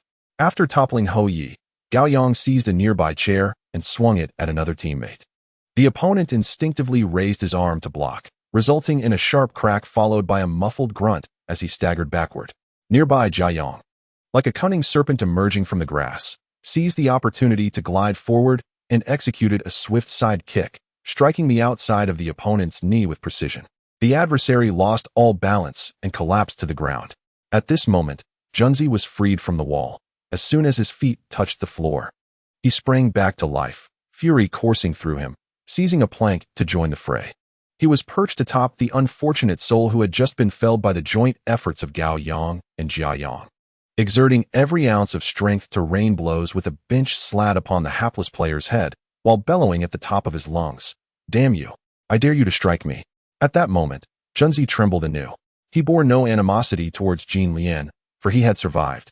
But both Shimin Qing and his sycophants deserved to perish. Meanwhile, Hao Bei remained an insurmountable mountain, pressing down relentlessly on Hou Yi. The latter's face flushed crimson, akin to a monkey trapped beneath a mountain, desperately writhing and struggling beneath the sweet burden of over 200 pounds. Yet, Hao Bei remained steadfast as a rock, a benevolent smile gracing his face. Underneath Hao Bei's weight, Hou Yi screamed in fury, proclaiming that if he could rise, he would devise 100 ways to ensure Hao Bei met a fate worse than death. Hao Bei, however, remained impervious to his words. With one hand pinning Hou Yi down, he wielded the bench slat with rhythmic precision, striking blow after blow upon Hou Yi's head. The latter could only shield himself with his robust arms against the deluge of Hao Bei's relentless assaults. Hao Bei shattered 3 slats in succession, and in his fervor, he inadvertently released a series of flatulent sounds. This combination of physical and biochemical onslaught left Hou Yi in a state of desperate torment, yearning for salvation, yet unable to find peace in death. The chaos did not persist for long. With the timely arrival of the school's director of education, Old Zhou, the crowd was swiftly dispersed. The 5 members of the basketball team bore the marks of their encounter, their faces bruised and arms adorned with contusions, some garments even torn asunder. Among the 9 members of Class 34, apart from Junzi, whose face resembled that of a swollen pig, the others remained largely unscathed, save for a few minor abrasions. Only Gao Yang sported a smattering of blood upon his hands, though it appeared not to belong to him. Before Old Zhou's gaze could sweep in his direction, Gao Yang astutely smeared the blood across his own face, his eyes quickly concocting a measure of justifiable grievance. Chapter 9. He had discarded his soul in the trash bin at the school gate. The basketball team was ordered back to their quarters for deep reflection. Meanwhile, the 9 valiant souls of Class 34 were collectively confined in the director's office. They stood against the wall like frostbitten eggplants, aligned in a neat row. Their postures were nearly identical, feet slightly apart, one heel planted firmly to bear most of their weight, while the other foot was stylishly angled outward. Their heads hung low, eyes fixated on the tips of their shoes. Only Junzi stood proudly, akin to a victorious rooster, chest out and head held high in the corner. For he had suffered the most brutal beating and thus possessed the greatest right to meet old Zhou's lethal gaze. Gao Yang stole a glance at Junzi, whose cheek had swollen grotesquely and ultimately succumbed to a stifled chuckle. Gao Yang, what are you laughing at? Huh? Old Zhou's saliva sprayed forth like a machine gun. At such a time, how could one still find amusement? Gao Yang promptly suppressed his smile, lowering his head and striving to contain himself, though his shoulders continued to quiver slightly. Next to him, Hao Debao's demeanor was even more exaggerated. His corpulent figure was striving to shrink into the corner, attempting to conceal himself, yet the corner was far too small for his ample form. In his hand, old Zhou grasped a police baton, which he had evidently acquired from some second-hand market, pointing it at a few students from class 3 and 4 of the senior year, resembling a stern judge presiding over a trial. In truth, the students harbored no fear of old Zhou. They were well aware of his dubious past. He was the type of disciplinary director who preyed on the weak and feared the strong. Old Zhou, whose real name was Zhou Jianxi, was not particularly educated and was once the notorious disciplinary director of a local vocational school. This institution, known colloquially as Baizhong, could be described as a vocational high school in a flattering light, but in reality, it was a breeding ground for ruffians and a paradise for delinquents. In his youth, old Zhou had been brimming with confidence, determined to reform the school's ethos. However, his aspirations were thwarted by the most unruly cohort of students in Baizhong's history. These students dismissed old Zhou's vociferous reform measures entirely. On a frigid winter night, having just concluded evening classes, the students, seizing the cover of darkness, produced a tattered burlap sack of unknown origin. They targeted old Zhou, who was striding home while humming a tune, and with a swift motion, struck him from behind. Like a bowling pin, old Zhou was knocked down. After a relentless beating, the students unceremoniously stuffed him into a foul-smelling garbage bin at the school entrance before departing. Subsequently, the culprits were expelled. Yet old Zhou's dignity lay discarded in that trash can. Since emerging from the sack, he had undergone a profound transformation. The once indomitable Zhou, brandishing his baton and vowing to confront evil, became meek, compliant, and even somewhat paranoid. He could no longer remain in Baizhong, the site of his humiliation. Ultimately, through some stroke of luck, he caught the attention of Lu Chongqing, the principal of the 4th high school, who appointed him as the disciplinary director at the Weihua branch. In his second year, Gao Yang was caught smoking in the restroom by old Zhou. At that moment, an idea struck old Zhou. He resolved to impose a clever form of torment as a lesson. He ordered Gao Yang to collect 1,000 cigarette butts within a week, threatening to summon his parents if he failed to complete the task. Should he succeed, the matter would be forgotten. 1,000 cigarette butts. Gao Yang thought, where on earth would I find that many? However, fortune smiled upon him. As the ancients say, one relies on parents at home and friends outside. Gao Yang's band of brothers rallied together, embodying the spirit of camaraderie and shared sacrifice, contributing cigarette butts to his cause. During that time, Gao Yang's close friends visibly developed a stronger addiction, hoarding their used cigarettes as if they were precious treasures. Fearful that Gao Yang would be unable to repay his debt, even some acquaintances from other classes, upon hearing of Gao Yang's plight, extended their assistance. During breaks, there were always individuals approaching him, offering a warm cigarette, but leaving behind encouraging words. "Brother, keep it up." The scene was, at times, quite moving. Although the female classmates did not smoke, they possessed their own wild connections. Under the cover of darkness, one fateful night, I stealthily entered my father's study, surreptitiously extracting the contents of the ashtray. The following day, with a flushed face and a bashful demeanor, I presented the spoils to Gao Yang. During that period, Gao Yang had seemingly transformed into a diminutive leader of a ragtag band, collecting cigarette butts wherever he roamed. No matter where he ventured, enthusiastic supporters emerged from the shadows, eagerly placing cigarette ends into his hands. As we traversed the streets, Hao Daba observed with keen eyes and attentive ears, diligently picking up any cigarette but he encountered and handing them to Gao Yang, who had become a mobile repository for refuse. Tu Shi, possessing remarkable dexterity, meticulously rolled every 10 cigarette butts with tape into neat rows, ultimately assembling an entire small cardboard box. In less than 5 days, we had exceeded our target of 1,000 cigarette butts. Yet, admirers continued to flock in, delivering more and more cigarette ends. When the final deadline set by Lao Zhou arrived, she tallied our achievements, nearly 2,000 in total. As Gao Yang delivered 2 plastic bags reeking of cigarette butts to Lao Zhou, the latter's face turned a shade of green with anger. At that moment, Lao Zhou, hands clasped behind his back, paced rhythmically within the office, intending to unleash a tirade upon Gao Yang and his companions, asserting his authority as the director of education. However, his limited vocabulary faltered, and after a few incoherent scoldings, he sadly realized that his meager store of idioms could not keep pace with the torrent of indignation surging within him. He understood all too well how crucial appearances were in such a prestigious provincial key high school. He could not afford to engage in the crude exchanges permissible in a rogue institution like Baizhong. Here, even uttering a mild expletive would invite ridicule from colleagues. As Lao Zhou racked his brain for a more eloquent expression to mask his embarrassment, the door creaked open with an abrupt and mournful sound. The esteemed Principal Lu Chongqing strode into the room, followed closely by Li Xiaoguang, the principal of Waiwazhong branch, Li, the grade director, and Ho Daji, the basketball coach, all entering in succession. The expressions on their faces were icy, rendering their intentions inscrutable. Meanwhile, Gao Yang appeared calm, yet his mind raced like a swiftly operating machine.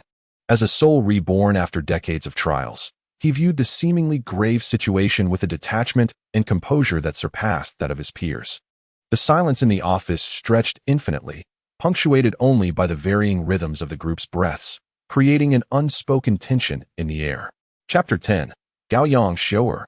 The silence was first shattered by Li Xiaoguang, the principal of Waiwazhong branch.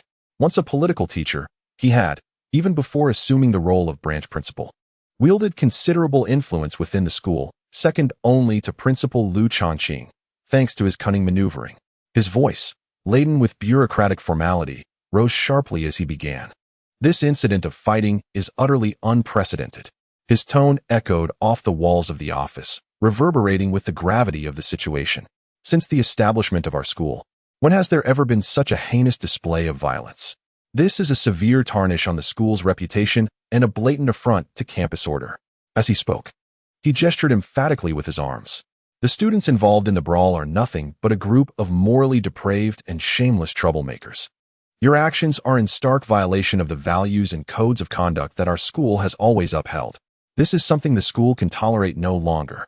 A torrent of idioms flowed from his lips like a clearance sale at a wholesale market, while old Zhou, seated nearby, nodded vigorously, almost rising to applaud in support.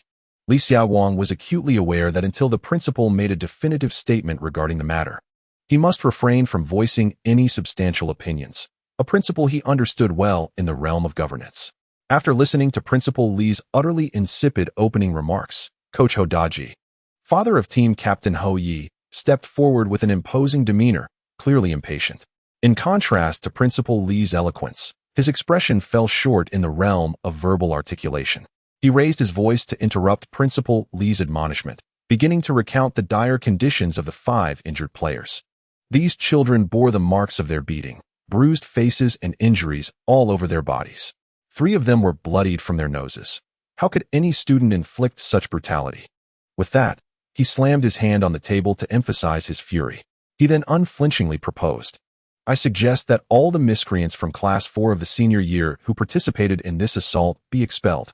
In his recommendation, Coach Ho emphasized a particularly large assailant who relentlessly pummeled Captain Ho Yi, displaying a level of cruelty that was both shocking and unprecedented. A 200-pound mass of flesh sat atop Ho Yi, mercilessly striking while simultaneously mocking his own son, an utterly grotesque scene. In the corner, Hao Debo, who had been striving to minimize his presence, felt a wave of embarrassment wash over him upon hearing the mention of a 200-pound figure and the crude remarks. He awkwardly adjusted his belly and cautiously tightened his muscles. Coach Ho Daji, appearing brash, was in fact quite cunning. Throughout the discourse, he never once mentioned his son Ho Ye's reprehensible actions of cornering and striking Junzi. Instead, he cleverly diverted the conversation toward the future of the team. If any of the players were to suffer any lasting harm, impacting training and competition, what would become of next year's Asian Youth Championship? Who would compete? These ruffians. At this juncture, Gao Yang, who had remained silent, could no longer contain himself. Coach Ho Daji's maneuvering had taken him by surprise, shattering his understanding of shamelessness. He slowly lifted his head, interrupting Coach Ho's tirade, and directed his gaze toward Principal Lu Chongqing. Principal, may I say a few words? I would like to speak on behalf of my classmates involved in the altercation. Principal Lu, who had been intently listening to Coach Ho's accusations and contemplating his suggestions, was momentarily taken aback by Gao Yang's sudden interjection, his expression revealing a flicker of surprise at Gao Yang's initiative in such a tense situation. However, this moment of astonishment quickly dissipated. He nodded to Gao Yang, signaling him to speak. Once granted permission, Gao Yang turned to face Ho Daji, his gaze unwavering as it met his. I am acutely aware of the significance of the basketball team to our school, as well as the honors and accolades they frequently bring. Yet, this cannot serve as an excuse for their arrogance and disrespect. The actions of classmate Song Jun, who threw a water bottle down the stairs, were indeed inappropriate. However, Captain Ho, your son, Ho Yi, should not have led the basketball team to our classroom to assault others. Why have you consistently refrained from mentioning who instigated the altercation? Look at him. Gao Yang gestured towards Song Jun, whose face was nearly swollen beyond recognition, his eyes nearly shut from the blows. Upon hearing Gao Yang's words, Junzi immediately closed one eye to comply with him. Is it the purpose of the towering basketball players to strike their fellow classmates? Such behavior is indistinguishable from that of a gang. This is a campus. If there are grievances, classmate Ho Yi should present his case rationally. Resorting to violence and bullying the weak is utterly unacceptable. At this point, Gao Yang's voice began to rise, his emotions becoming fervent. Of course, we too have erred. We should not have engaged in mutual combat with the basketball team within the classroom. We ought to have respectfully witnessed Captain Ho knocking Song Jun to the ground, then courteously escorted him back to the basketball team, and subsequently bowed to Coach Ho in the gymnasium, expressing gratitude for sparing our lives. This is indeed a matter for reflection. What nonsense are you spouting? Ho Daji exclaimed in exasperation, slamming his hand on the table. Gao Yang turned, his gaze passing over Ho Daji without acknowledgement, and directed his attention to Principal Lu Chongqing. Principal, you often say that from the moment we entered the first year together, we became a collective, brothers in the same trench, comrades on the journey of life. I, Gao Yang, wholeheartedly concur and keep this sentiment close to my heart, never daring to forget. Let me recount an incident from my second year. One lunch, my lunchbox vanished.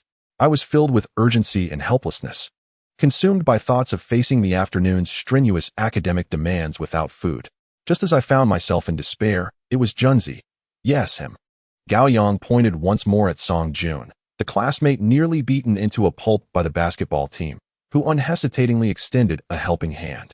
He took his own lunchbox lid and traversed from one class to another, sincerely explaining my plight to each student, then scooping a spoonful of rice from their lunchboxes to offer me. In this manner, through his selfless act of begging, he helped me endure that unbearably hungry afternoon.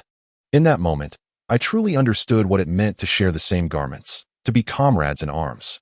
Gao Yang's voice quivered, tears brimming in his eyes, as he began to speak recklessly. Beside him, Wang Wen listened, his eyes nearly popping out, internally lamenting. You had no lunch because you spent your lunch money on cigarettes. Didn't you? When has Junzi ever exhibited such noble integrity? Wasn't he compelled to beg because of you? How did it transform into a profound brotherhood in your narration? Chapter 11. Gao Yang's beating.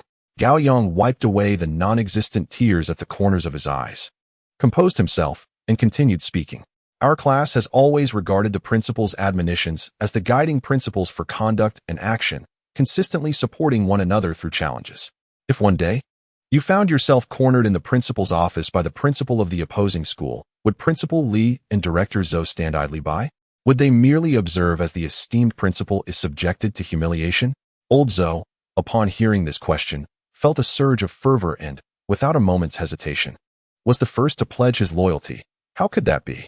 I would be the first to rush in and intervene. His voice was resounding and resolute. After speaking, he instinctively puffed out his chest, as if to demonstrate his unwavering loyalty to the esteemed principal. However, as soon as the words left his mouth, he sensed an unusual atmosphere surrounding him. Lu Chongqing shot a fierce glare at old Zhou, as if to say, is that all you intend to do, just intervene? Gao Yang slightly raised his chin and continued. As for Coach Ho's threat of expulsion, I find such punishment to be manifestly unjust. If we are to face such severe repercussions, may I inquire how you intend to deal with your son and his companions? Shouldn't they also be subjected to the same treatment, leaving our school in unison? Gao Yang's gaze was like two searchlights, unwaveringly fixed upon Hodaji. If you insist on leveraging your influence to sway the school towards an unjust resolution, we will be compelled to resort to unconventional measures. When necessary, we will consider presenting the entire sequence of events to a broader platform to seek justice. Gao Yang initially aimed to rattle the school and Coach Ho with the potential consequences of their actions. He then turned his attention back to Hodaji, whose expression had grown increasingly grim. Your son, Ho Yi, has a bright future ahead. He might even make it to the professional league.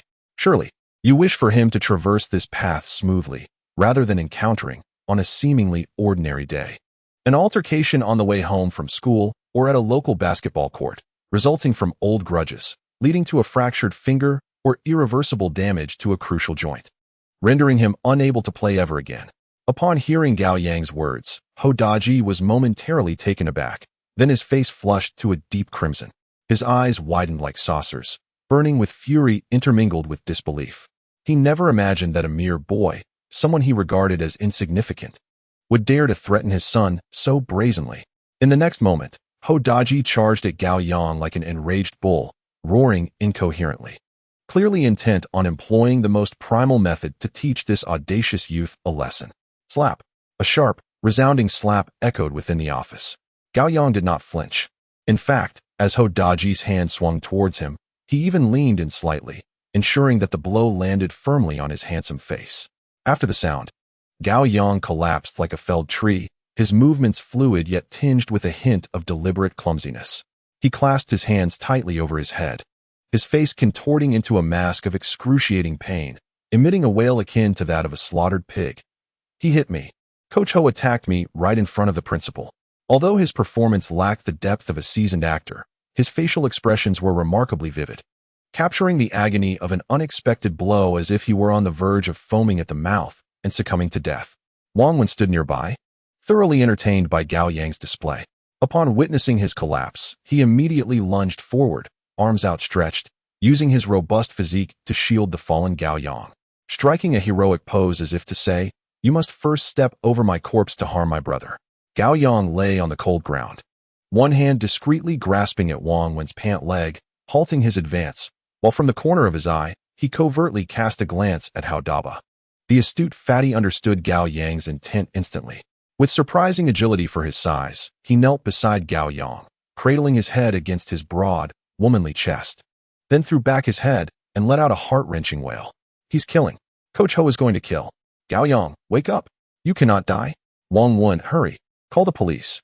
His voice, akin to that of a tenor, resonated powerfully throughout the administrative office. Gao Yang buried his face deeply into Haodaba's sweat and smoke-scented embrace, his shoulders shaking as he nearly succumbed to laughter. The other students from class 34, having recovered from their initial shock, were struck by inspiration and, in a surge of theatrical fervor, rushed in to encircle Gao Yang and Haodaba, joining in the lament. "Coach Ho is killing. Principal Liu, great heavens. Help. Call 120. Gao Yang can't take it." Wang Wen, ever the man of action, abruptly turned, flung open the office door, and prepared to dash downstairs, shouting, "I'm calling the police. Someone's died at school." Old Zhou, the misguided teammate, still seemingly muddled, genuinely believed Wang Wen was about to rush downstairs to report the incident. Summoning unexpected strength, he clung tightly to Wang Wen's waist like a ravenous tiger pouncing on its prey, exerting all his might to pull him back into the office. Wang Wen, not truly intending to run downstairs, found himself invigorated by Old Zhou's grip. He clutched the doorframe with both hands, his legs flailing, vociferously shouting, "Let go of me. I need to report this." As he pretended to struggle against Old Zhou's restraint, the two engaged in a dramatic tug-of-war at the office door, a poignant spectacle of life and death.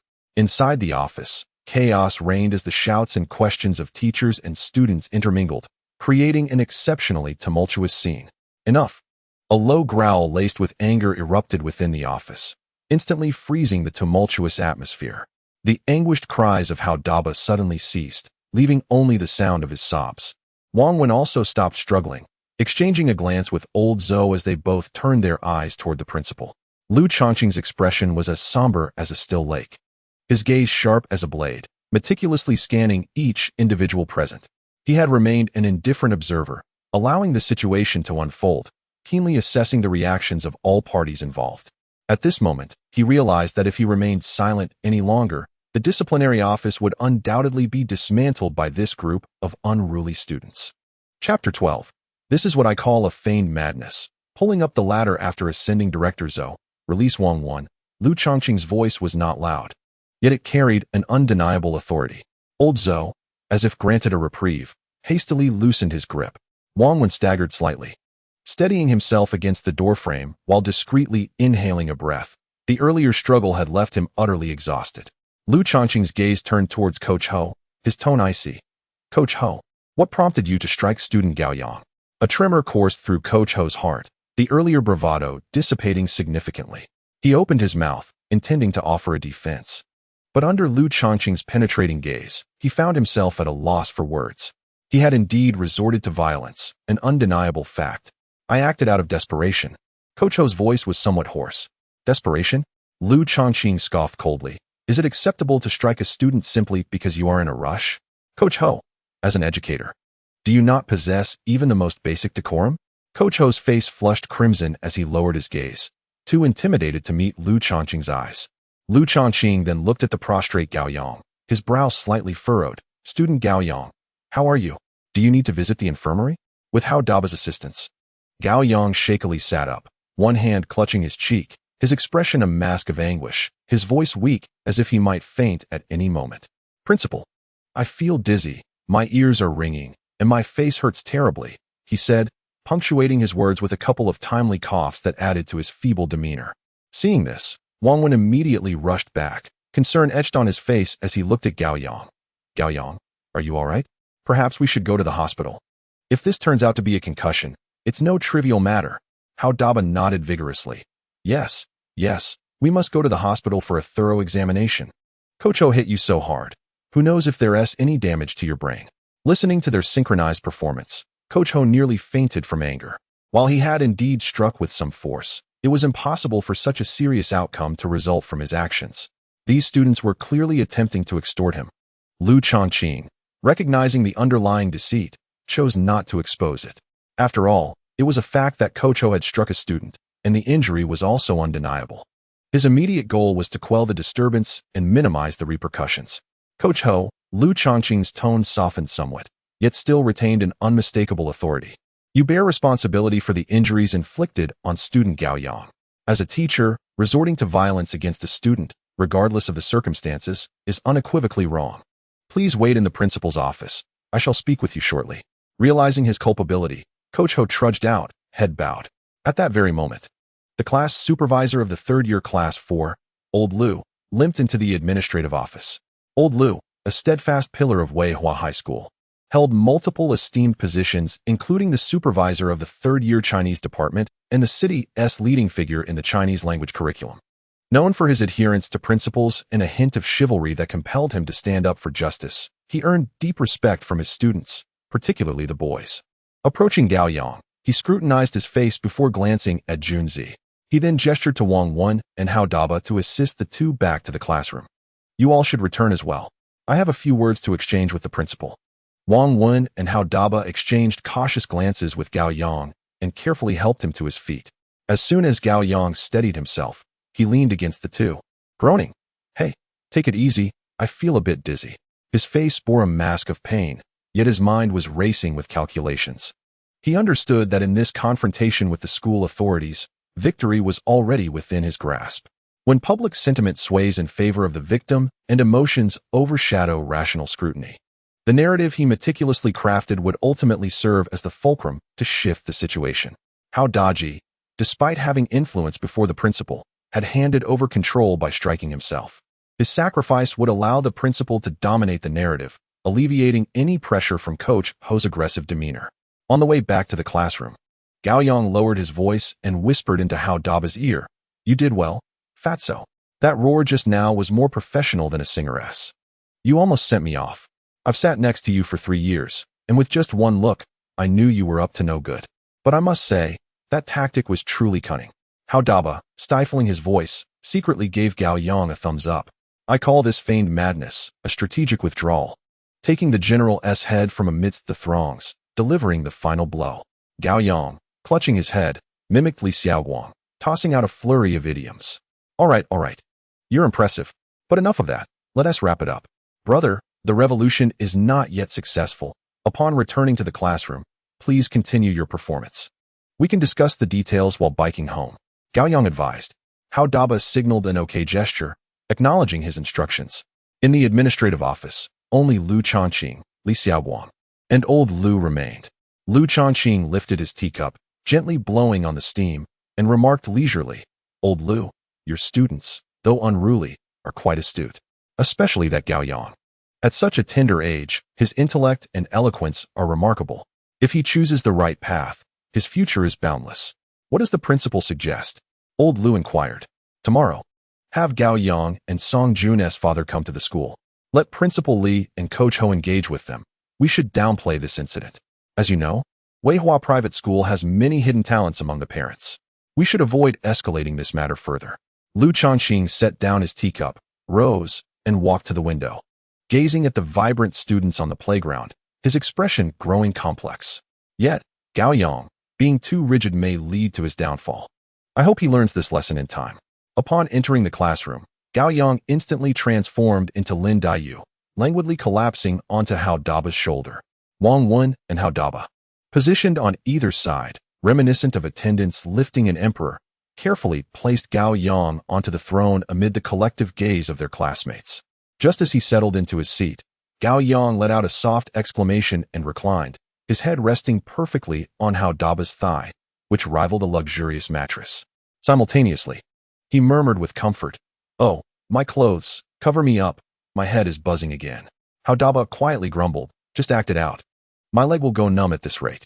If you don't want us brothers to pack up and leave tomorrow, cooperate properly. Gao Yang issued a playful threat.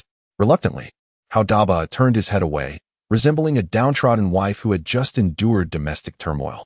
Chapter 13. P.S. Bleeding. Upon returning to the classroom, Wang Wen immediately morphed into a battlefield reporter. He animatedly recounted the incident of Gao Yang being assaulted by Coach Ho at the administration office, embellishing the account to portray the conflict as a brutal act of abuse. Clenching his fists and spitting as he spoke, he declared, Gao Yang, listen up. His brain might be fried. He can't even do simple addition and subtraction under 10. If this continues, he might end up a fool. The school must provide an explanation.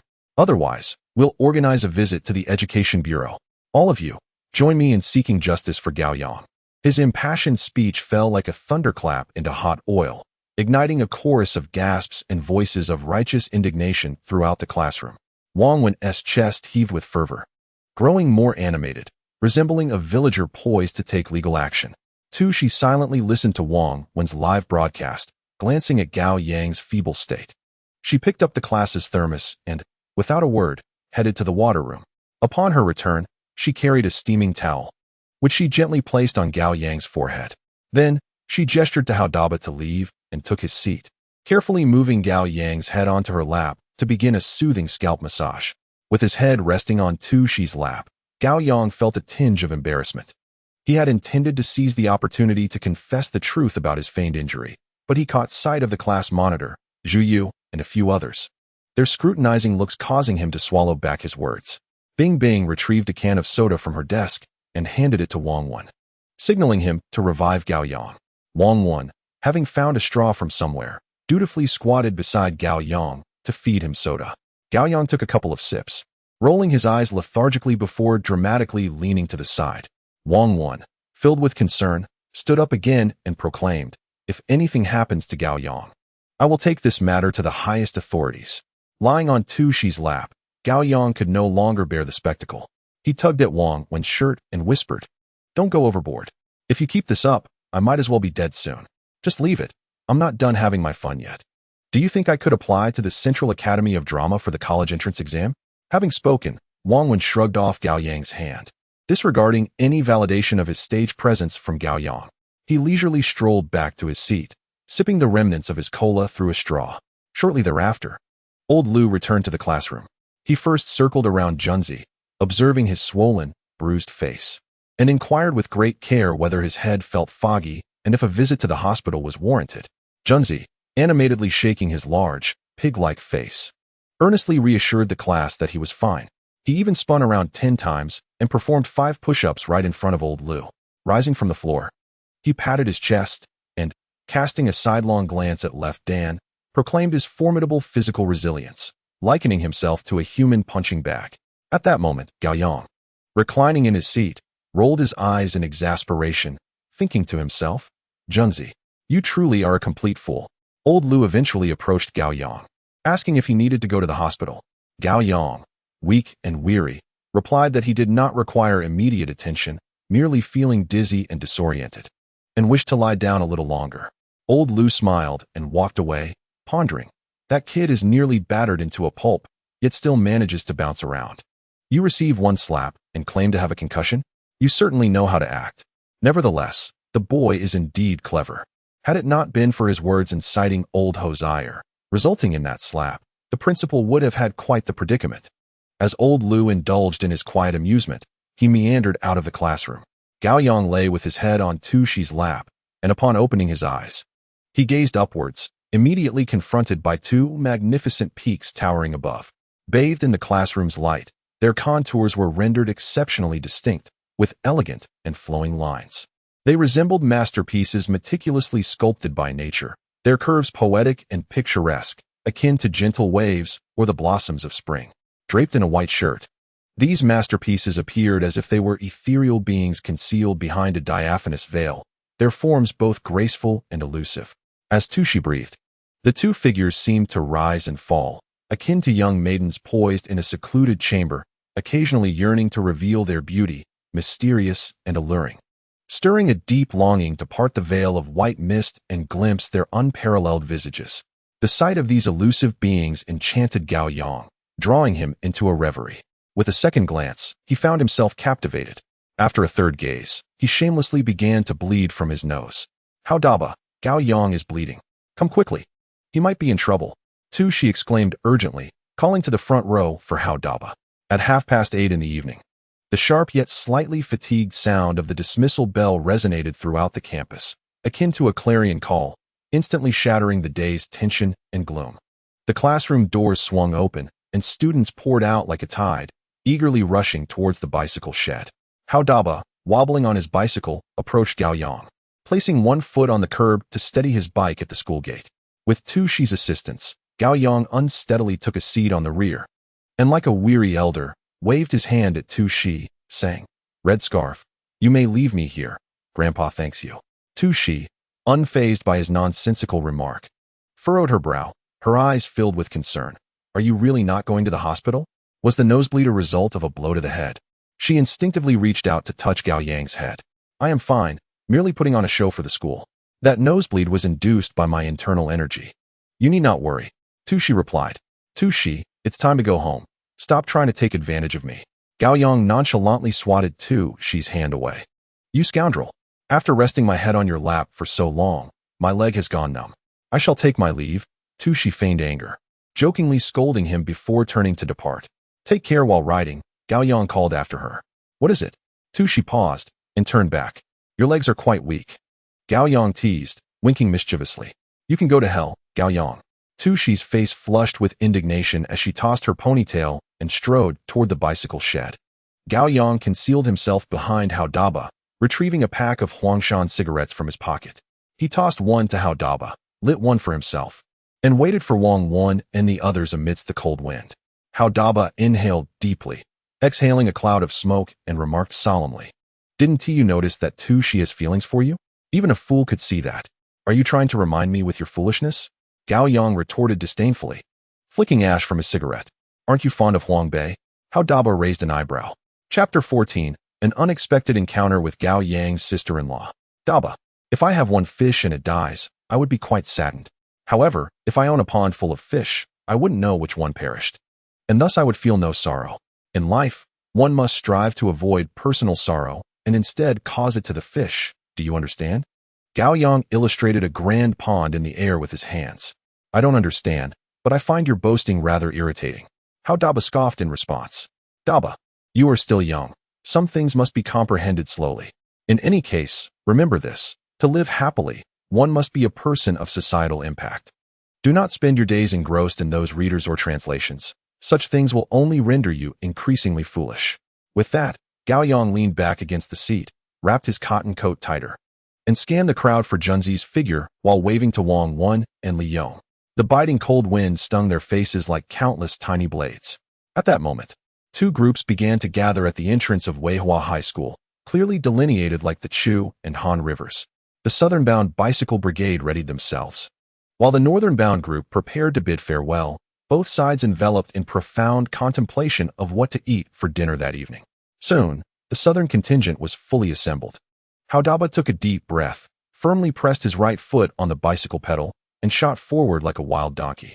With Gao Yang on the back seat leading the charge, Junzi, Wang Wen, and a host of other boys followed closely behind, their bells ringing in a cacophony. They waved goodbye to the northern-bound cyclists, their wheels sparkling under the streetlights, a group of youths bathed in moonlight, heading southward. Haodaba pedaled furiously, and on the back seat, Gao Yang patted his shoulder, signaling him to slow down, and then leaned toward Junzi, saying, "Once home, be sure to embellish the tale for your father, understand? Just to say, Houyi nearly knocked your brains out. And Houyi's father slapped me so hard that I could see your great-grandmother. The school even threatened to expel you. This is not merely bullying, but rather an affront that tramples upon your family's dignity. Your father must come to the school tomorrow to seek an explanation from the principal." With that, Gao Yang extinguished his cigarette, the ember flickering momentarily in the darkness. "And you, Junzi, I truly cannot comprehend you. I demonstrated to you how to extort others right before your eyes, offering hands-on instruction, and yet you opted to endure the blows? Have you not considered that the more you claim to be unscathed, the harsher the school's punishment will be upon us?" Gao Yang's frustration grew, resembling that of a disappointed father. "That's called resilience, not just taking hits.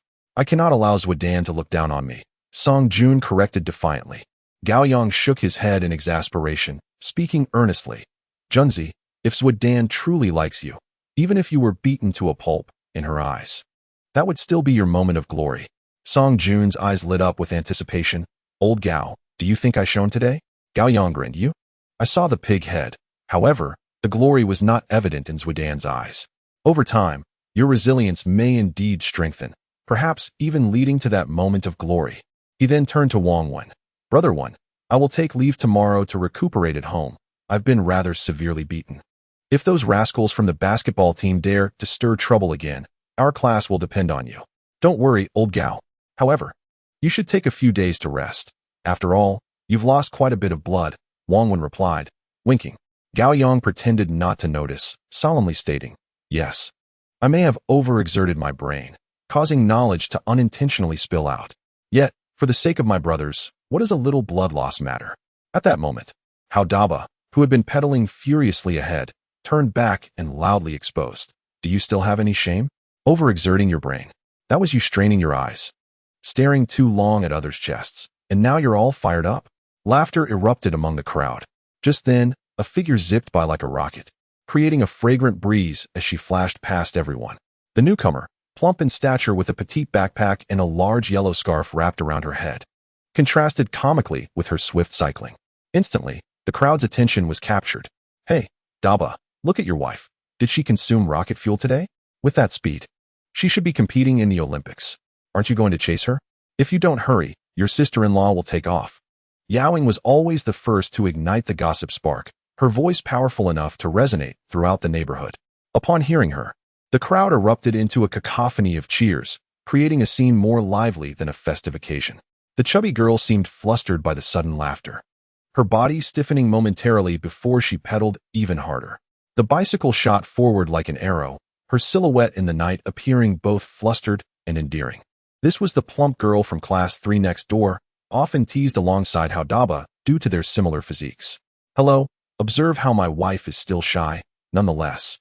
I take pride in her naive demeanor. Your sister-in-law is both modest and diligent. Look at how her petite feet are kicking, almost sparking with energy. Her physique appears remarkably healthy." Hao Dabo, with a face as thick as a city wall, is utterly unfazed by Yao Ying's demeanor and seizes the opportunity to jest about himself and Panya, exuding an air of self-satisfaction. With a figure like your sister-in-law's, her culinary skills must be exceptional, right? Gao Yang inquired, embracing how Dabo's waist from the back seat. Her skills are indeed splendid. In the future, should I part ways with your sister-in-law, I will surely have her attend to you for a time, nurturing your bony frame until you resemble someone as aesthetically pleasing as I am. Please, Brother Bao, I thank you and your entire family. You and my sister-in-law should simply enjoy your lives together, delight in cooking, and strive to expand your family, welcoming more children. How could that be possible?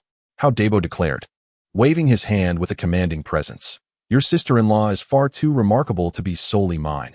She belongs to everyone. After serving you, the next in line is Gao Yang. None of you can escape. Everyone shall share in her kindness. How Dabo's voice boomed as he exuberantly hurled playful banter towards Panya, who was pedaling furiously ahead. Upon hearing how Dabo's audacious proclamation, Panya stumbled, nearly launching herself off her bicycle. Just past the intersection of Yinfeng Street, a commotion erupted behind Gao Yang's group. A throng of students from another class, akin to a small guerrilla force discovering a supply convoy, joyfully surged forth, excitedly joining Gao Yang's southern expedition. Chapter 15. Gao Yang's mathematics score was a mere 9. Upon entering the house, Gao Yang set down his backpack, opened his arms, and prepared to give Li Shuxia another affectionate embrace. However, Li Shuxia, seemingly possessing eyes in the back of her head, did not turn around and retaliated with a swift, forceful gesture. Gao Yang skillfully dodged, complaining, "Mom, why do you still resort to violence? I just wanted you to keep your distance. Yesterday, your spatula nearly sent my dish flying. Mother, you lack a sense of romance." Foreigners return home and immediately envelop their mothers in warm embraces, leading to delightful meals together. A truly heartwarming scene.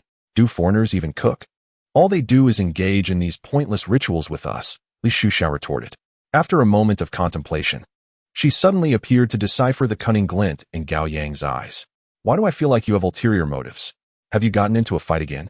A mother knows her child best. Li Shuxia's intuition rang true. No. How could you think such a thing? I merely wish to express the deep bond between mother and son. In such a tender moment, how could you bring up the unseemly topic of fighting? However, my father does need to visit the school tomorrow.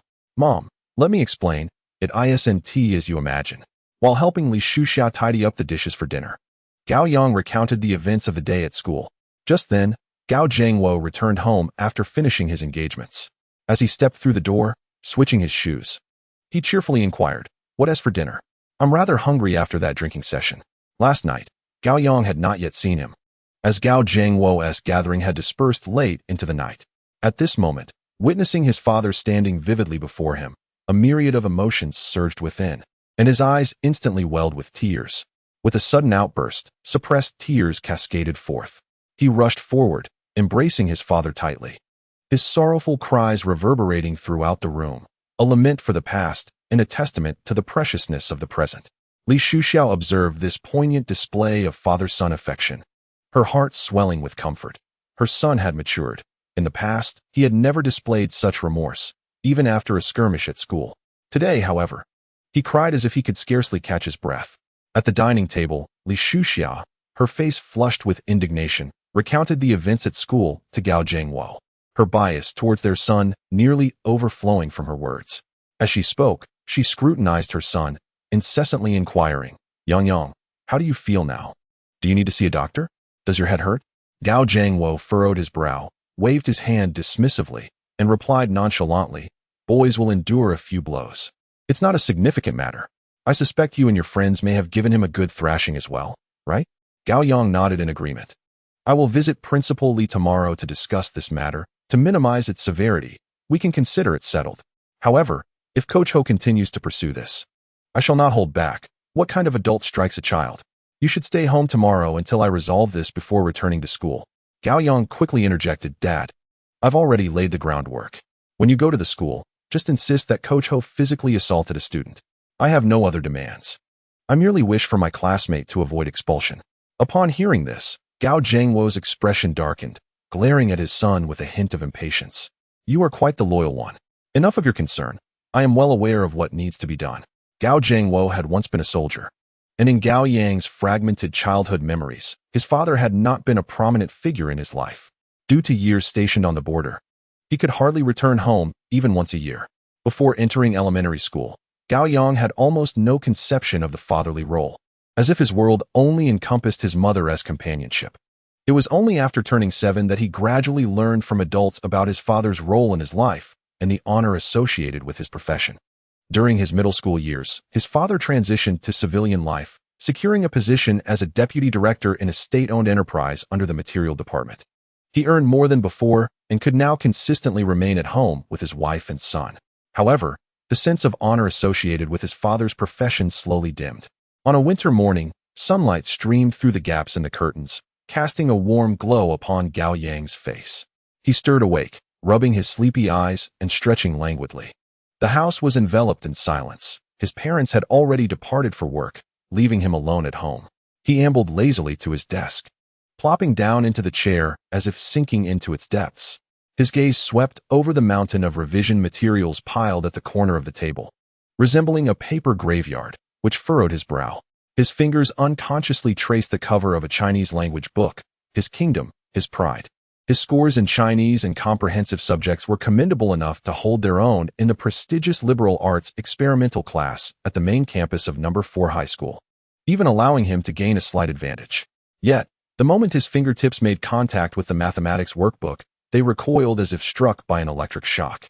The vivid crimson numbers inscribed upon it served as his pillar of shame. The pinnacle score of 150, and his best achievement was merely 20 points. In one particularly dismal instance, a solitary 9 lay abandoned on the paper. When the results were announced, the mathematics teacher, Huang Bei, rapped the desk with her knuckles, exclaiming, "Gao Yang, even if you tossed a coin with your eyes closed, you shouldn't end up with just 9 points." At that moment, he had responded with a cheeky grin, spreading his palms wide. "Teacher Wang, I truly did toss a coin that day. Do you think I might have used a counterfeit?" This retort ignited the fury atop Guifen's head. She fished a coin from her pocket and slammed it down on his desk, her voice seething through clenched teeth. "Then try using a different one."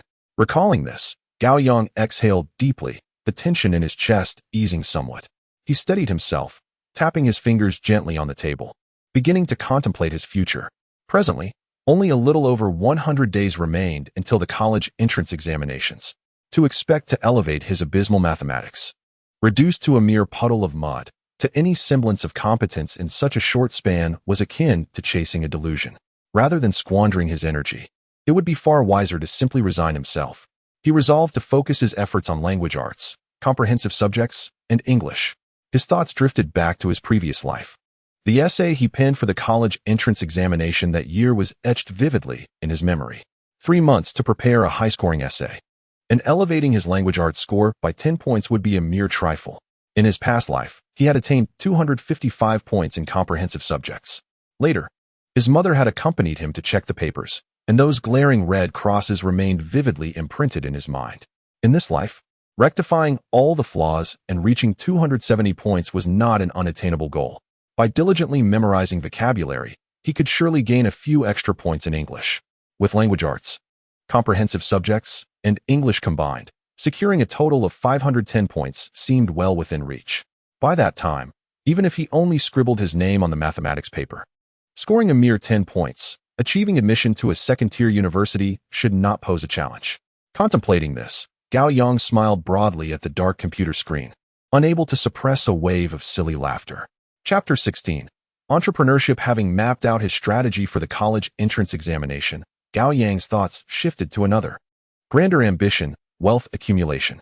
Fate had granted him a second chance at life, and this time, he was determined to earn more than in his previous existence. It was now the early 2000s.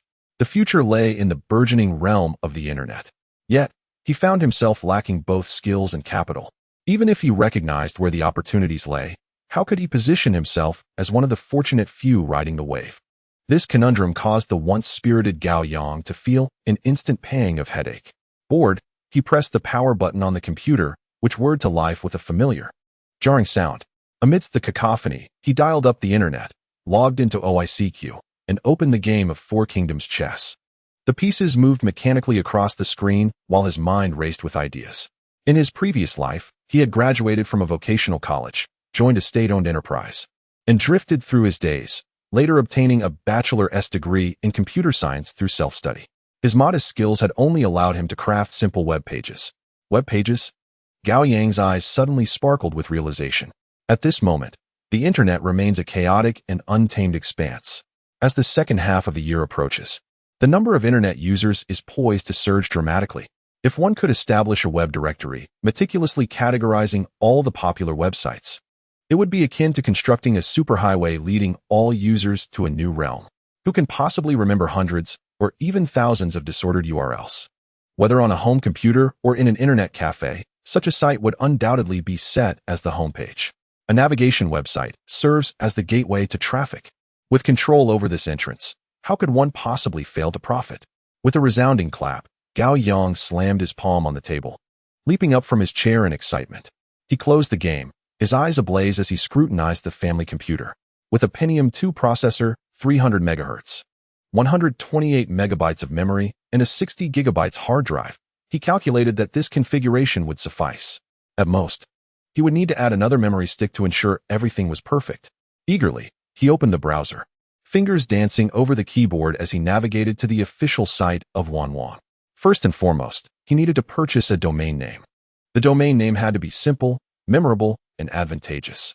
The names of portal giants like Sina, Sohu, and NetEase swirled in his mind, particularly NetEase.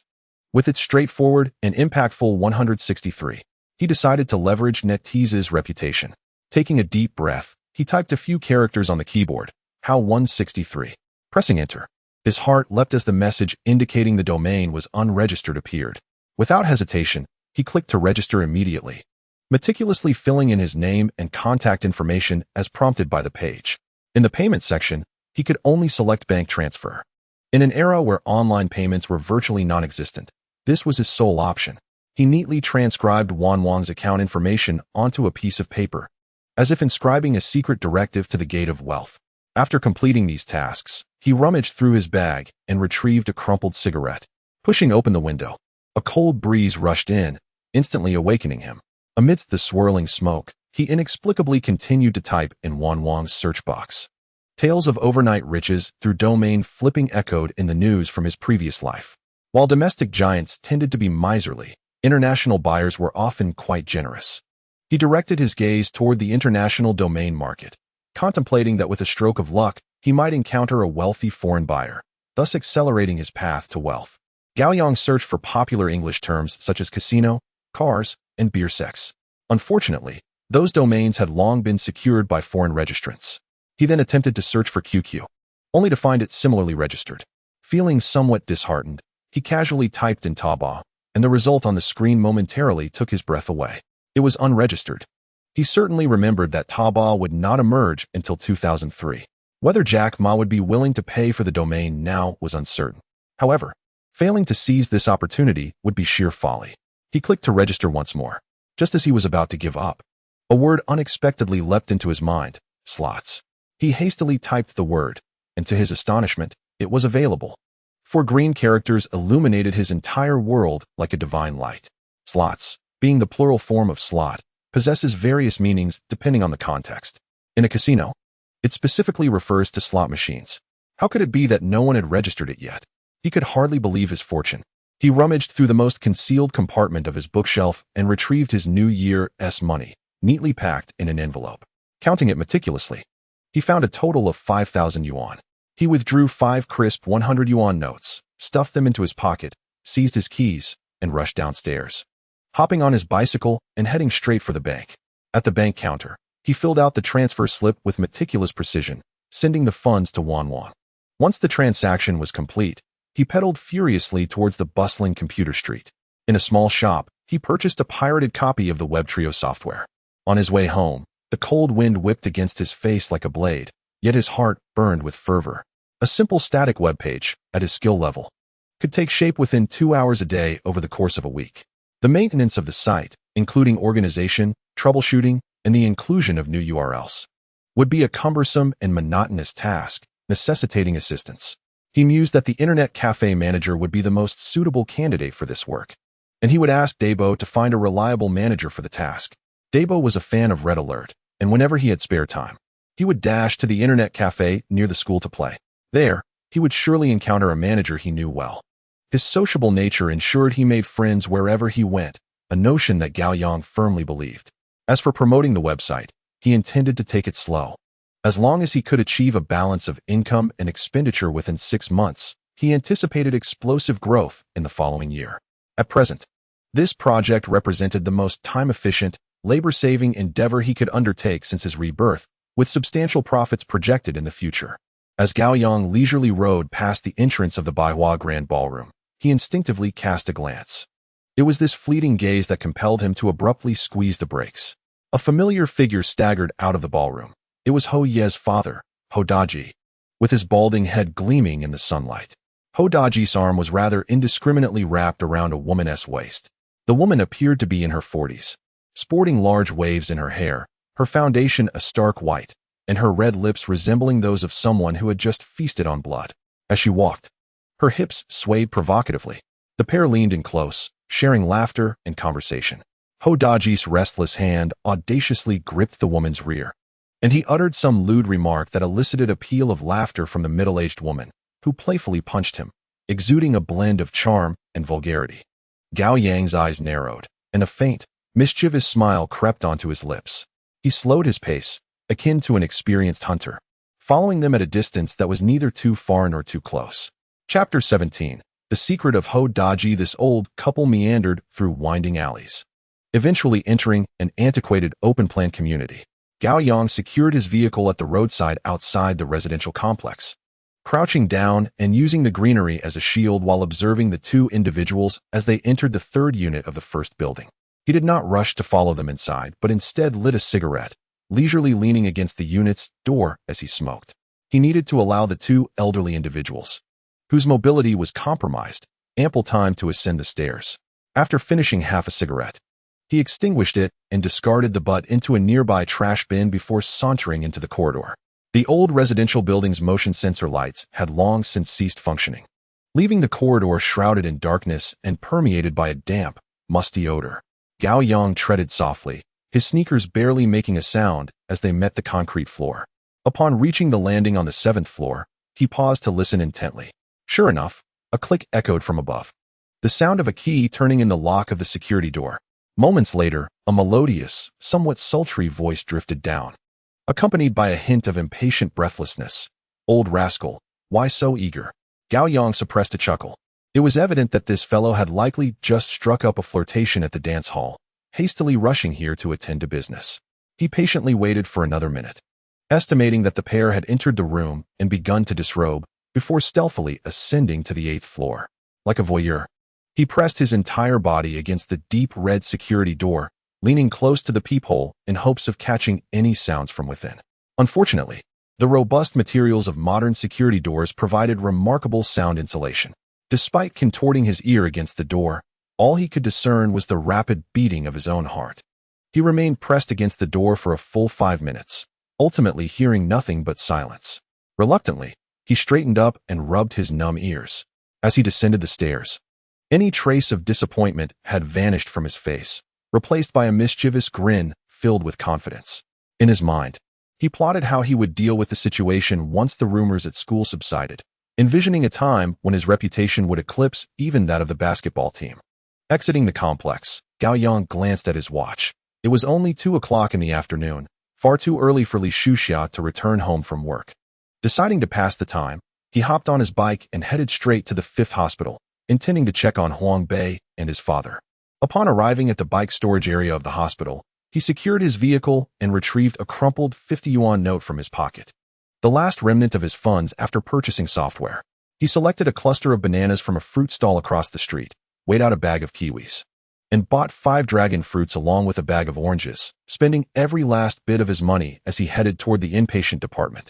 On the 3rd floor, room 301, Gao Yang stood at the door, took a deep breath, and was just raising his hand to knock when the door swung open from within. A middle-aged man appeared, his complexion pale, eyes sunken, clad in the blue and white striped hospital gown, none other than Huang Bei's father. Upon seeing Gao Yang, the man hesitated for a moment, but then, hearing his daughter call out, "Gao Yang," a spark of recognition flickered in his dull eyes.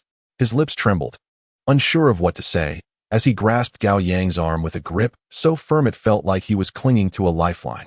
"Ah, it's you, my classmate. Please come in." Old Huang's voice was hoarse, revealing the frailty of recent recovery, yet it brimmed with unspoken excitement. He tugged Gao Yang into the ward, his demeanor suggesting he wished to bow to him on the spot. The scent of disinfectant was strong in the room, and Huang Bei leaned against the head of the bed, now clad in a patient gown. The loose garment accentuated her delicate features. Her complexion was as pale as parchment, yet her eyes sparkled with clarity. She glanced at Gao Yang, who had been warmly ushered in by her father, her gaze momentarily evasive, a subtle flush creeping into her ears. "Uncle, please don't do this. You've just recovered. Do sit down," Gao Yang said, placing the fruit on the bedside table and supporting old Huang with his hand. "I merely came by to check on you. You have saved the lives of both my son and me," old Huang exclaimed, his eyes welling with tears as he rummaged through the drawer of the bedside table, pulling out a cloth bag that revealed a thick wad of cash. Without hesitation, he attempted to press it into Gao Yang's hands. "Child, here are 5,000 yuan. Please accept this red envelope from your uncle. Don't think it too little." "Uncle, what are you doing?" Gao Yang recoiled as if scalded, retreating repeatedly. "I am but a student. How can I accept such a sum? Please, put it away, or I shall leave." Gao Yang's resolute attitude left old Huang holding the money, his hands suspended in the air, torn between urgency and emotion, unsure of how to proceed. "Father, please put the money away," Huang Bei finally spoke, her voice still weak, like a feather brushing against the heart. Gao Yang is not that kind of person. Upon hearing his daughter's words, old Huang sheepishly returned the money, muttering, "Good child. Truly a good child. It is a blessing for our Huang Bei to have a classmate like you." Gao Yang felt a wave of discomfort wash over him from the praise, scratching the back of his head as his gaze inadvertently drifted towards Huang Bei.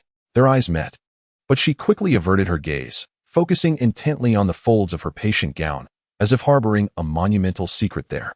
The atmosphere in the ward grew subtly awkward due to old Huang's overt gratitude. Huang Bei gestured for Gao Yang to sit on her bed while she settled into the accompanying chair, her head bowed as she peeled an apple. A faint scent of shampoo wafted from her, distinct from the aroma Gao Yang had encountered that morning, which had reminded him of fresh grass and the crispness of dawn. Now, the fragrance blended with sunlight and the clean linens of the hospital, rendering it gentle and warm.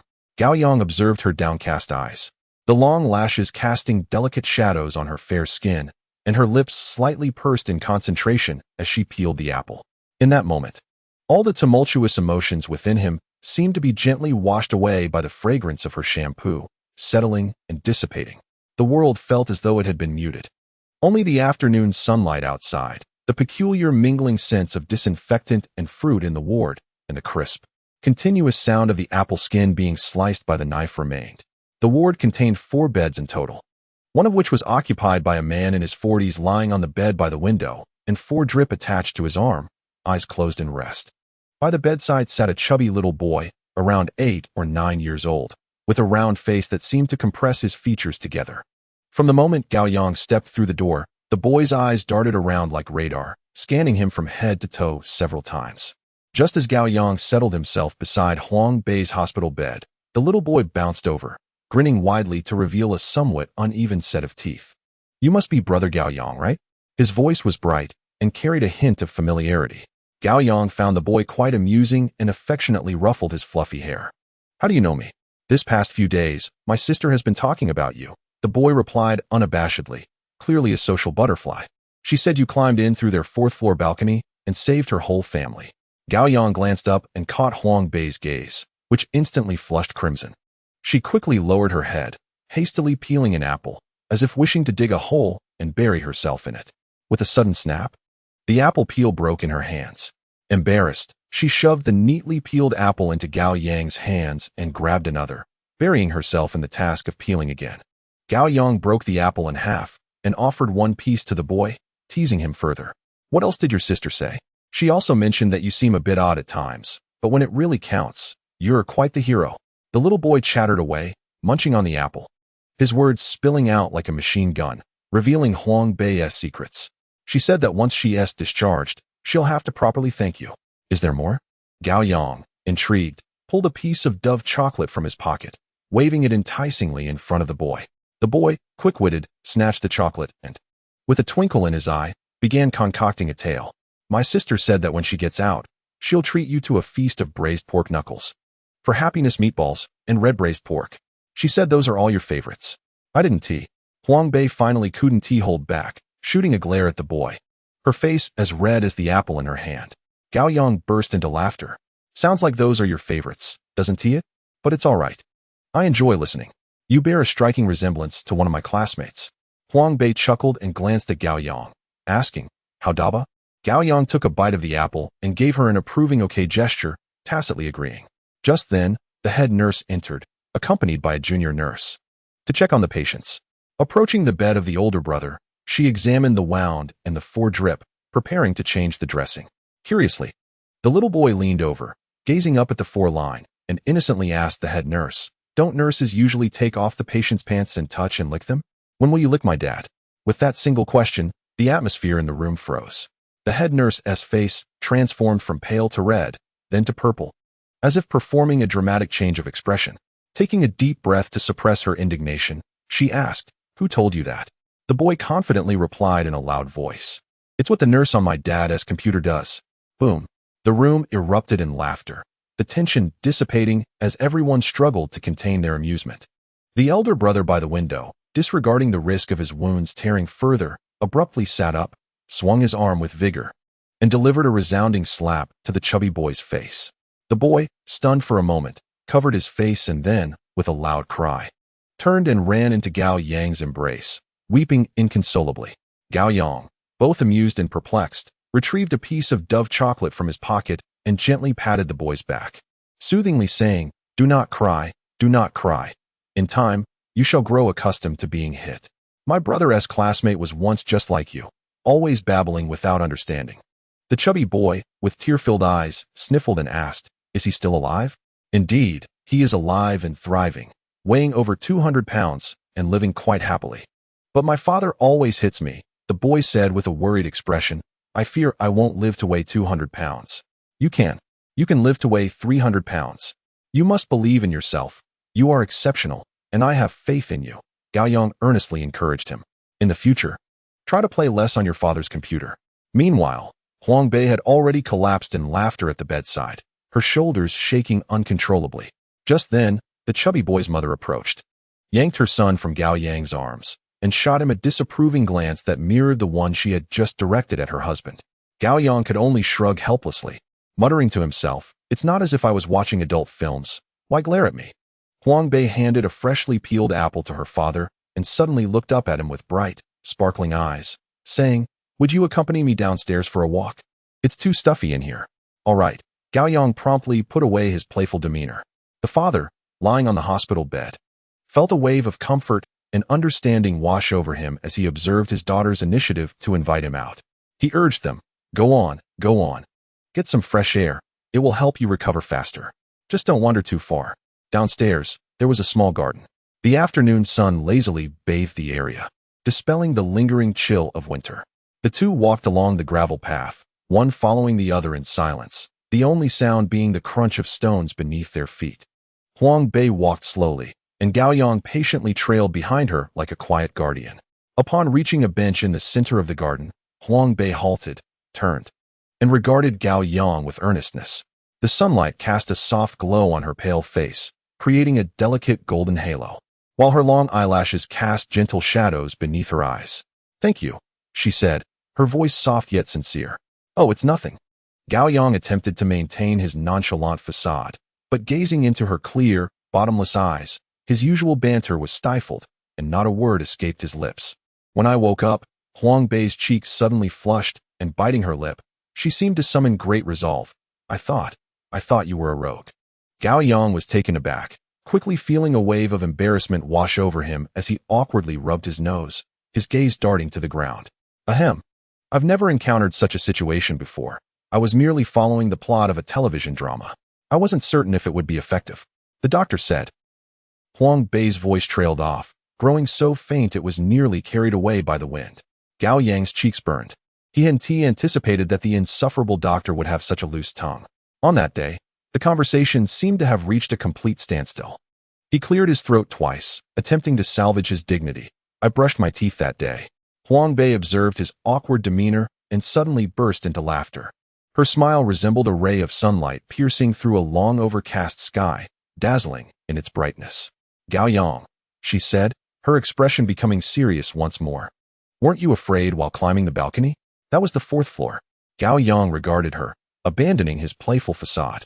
He recalled the sensation of hanging in midair, the cold wind slicing against his face like a knife, and the stark, bare concrete ground below that sent a shiver of trepidation through him. Afraid, he admitted candidly. Afraid of falling and ending up paralyzed, unable to flirt with you anymore. His words were truthful, yet the latter part carried his usual levity. However, this time, Huang Bei did not shy away or flush with embarrassment. She gazed at him quietly, for a long time. In her eyes, there was a mix of relief from surviving a near miss, an unspoken gratitude, and something indescribable that Gao Yang had never seen before, like a seed quietly sprouting in the depths of his heart. From now on, she said softly, don't be so foolish. Her tone bore no hint of reproach, but rather an undertone of concern. Gao Yang's heart inexplicably skipped a beat. He felt that the sunlight in the hospital garden was unreasonably warm that day. Chapter 19. A trivial matter, not worth mentioning after hastily finishing a couple of bites of lunch in the cafeteria. Gao Jiangwo barely took a moment to wipe his mouth before he hopped on his bicycle, racing towards the 4th middle school. Inside the office, the air was thick with smoke, making it difficult to open one's eyes. As soon as Gao Jiangwo stepped inside, he noticed a middle-aged man with an elegant demeanor and gold-rimmed glasses. Upon seeing him, the man immediately extinguished his cigarette and approached with a beaming smile. You must be Gao Yang's father, Comrade Gao Jiangwo? He inquired. Gao Jiangwo nodded. The man promptly extended both hands, gripping Gao Jiangwo's firmly, and earnestly stated, Brother Gao, I am Song Jun's father, Song Weiping. Thanks to your son Gao Yang's righteous intervention, my boy didn't suffer a major loss. I am truly grateful. Really, thank you so much. Upon hearing this, Gao Jiangwo instinctively straightened his back, and a wave of paternal pride surged within him. He withdrew his hand, mimicking the nonchalant demeanor of leaders he had seen on television, and gracefully waved it aside, feigning indifference. Ah, it's merely a trivial matter, nothing worth mentioning. His demeanor and poise might have led an outsider to believe that he had commanded the recent tumultuous encounter from his perch on the 3rd floor windowsill. As they exchanged pleasantries, the office door swung open once more. Principal Li Xiaoguang, Director Lao Zhou, and the previously arrogant Coach Ho entered in succession, each finding a seat. Coach Ho sat close to Li Xiaoguang, his head hung low, resembling a remorseful schoolboy, his demeanor anxious and uneasy. Thus commenced a discussion on how to remedy the aftermath of the students' brawl, a scenario that was, for Song Weiping, a mere trifle. He first stood up, slightly bowing to Li Xiaoguang and Director Zhou, his face filled with remorse. Principal Li, Director Zhou, I sincerely apologize.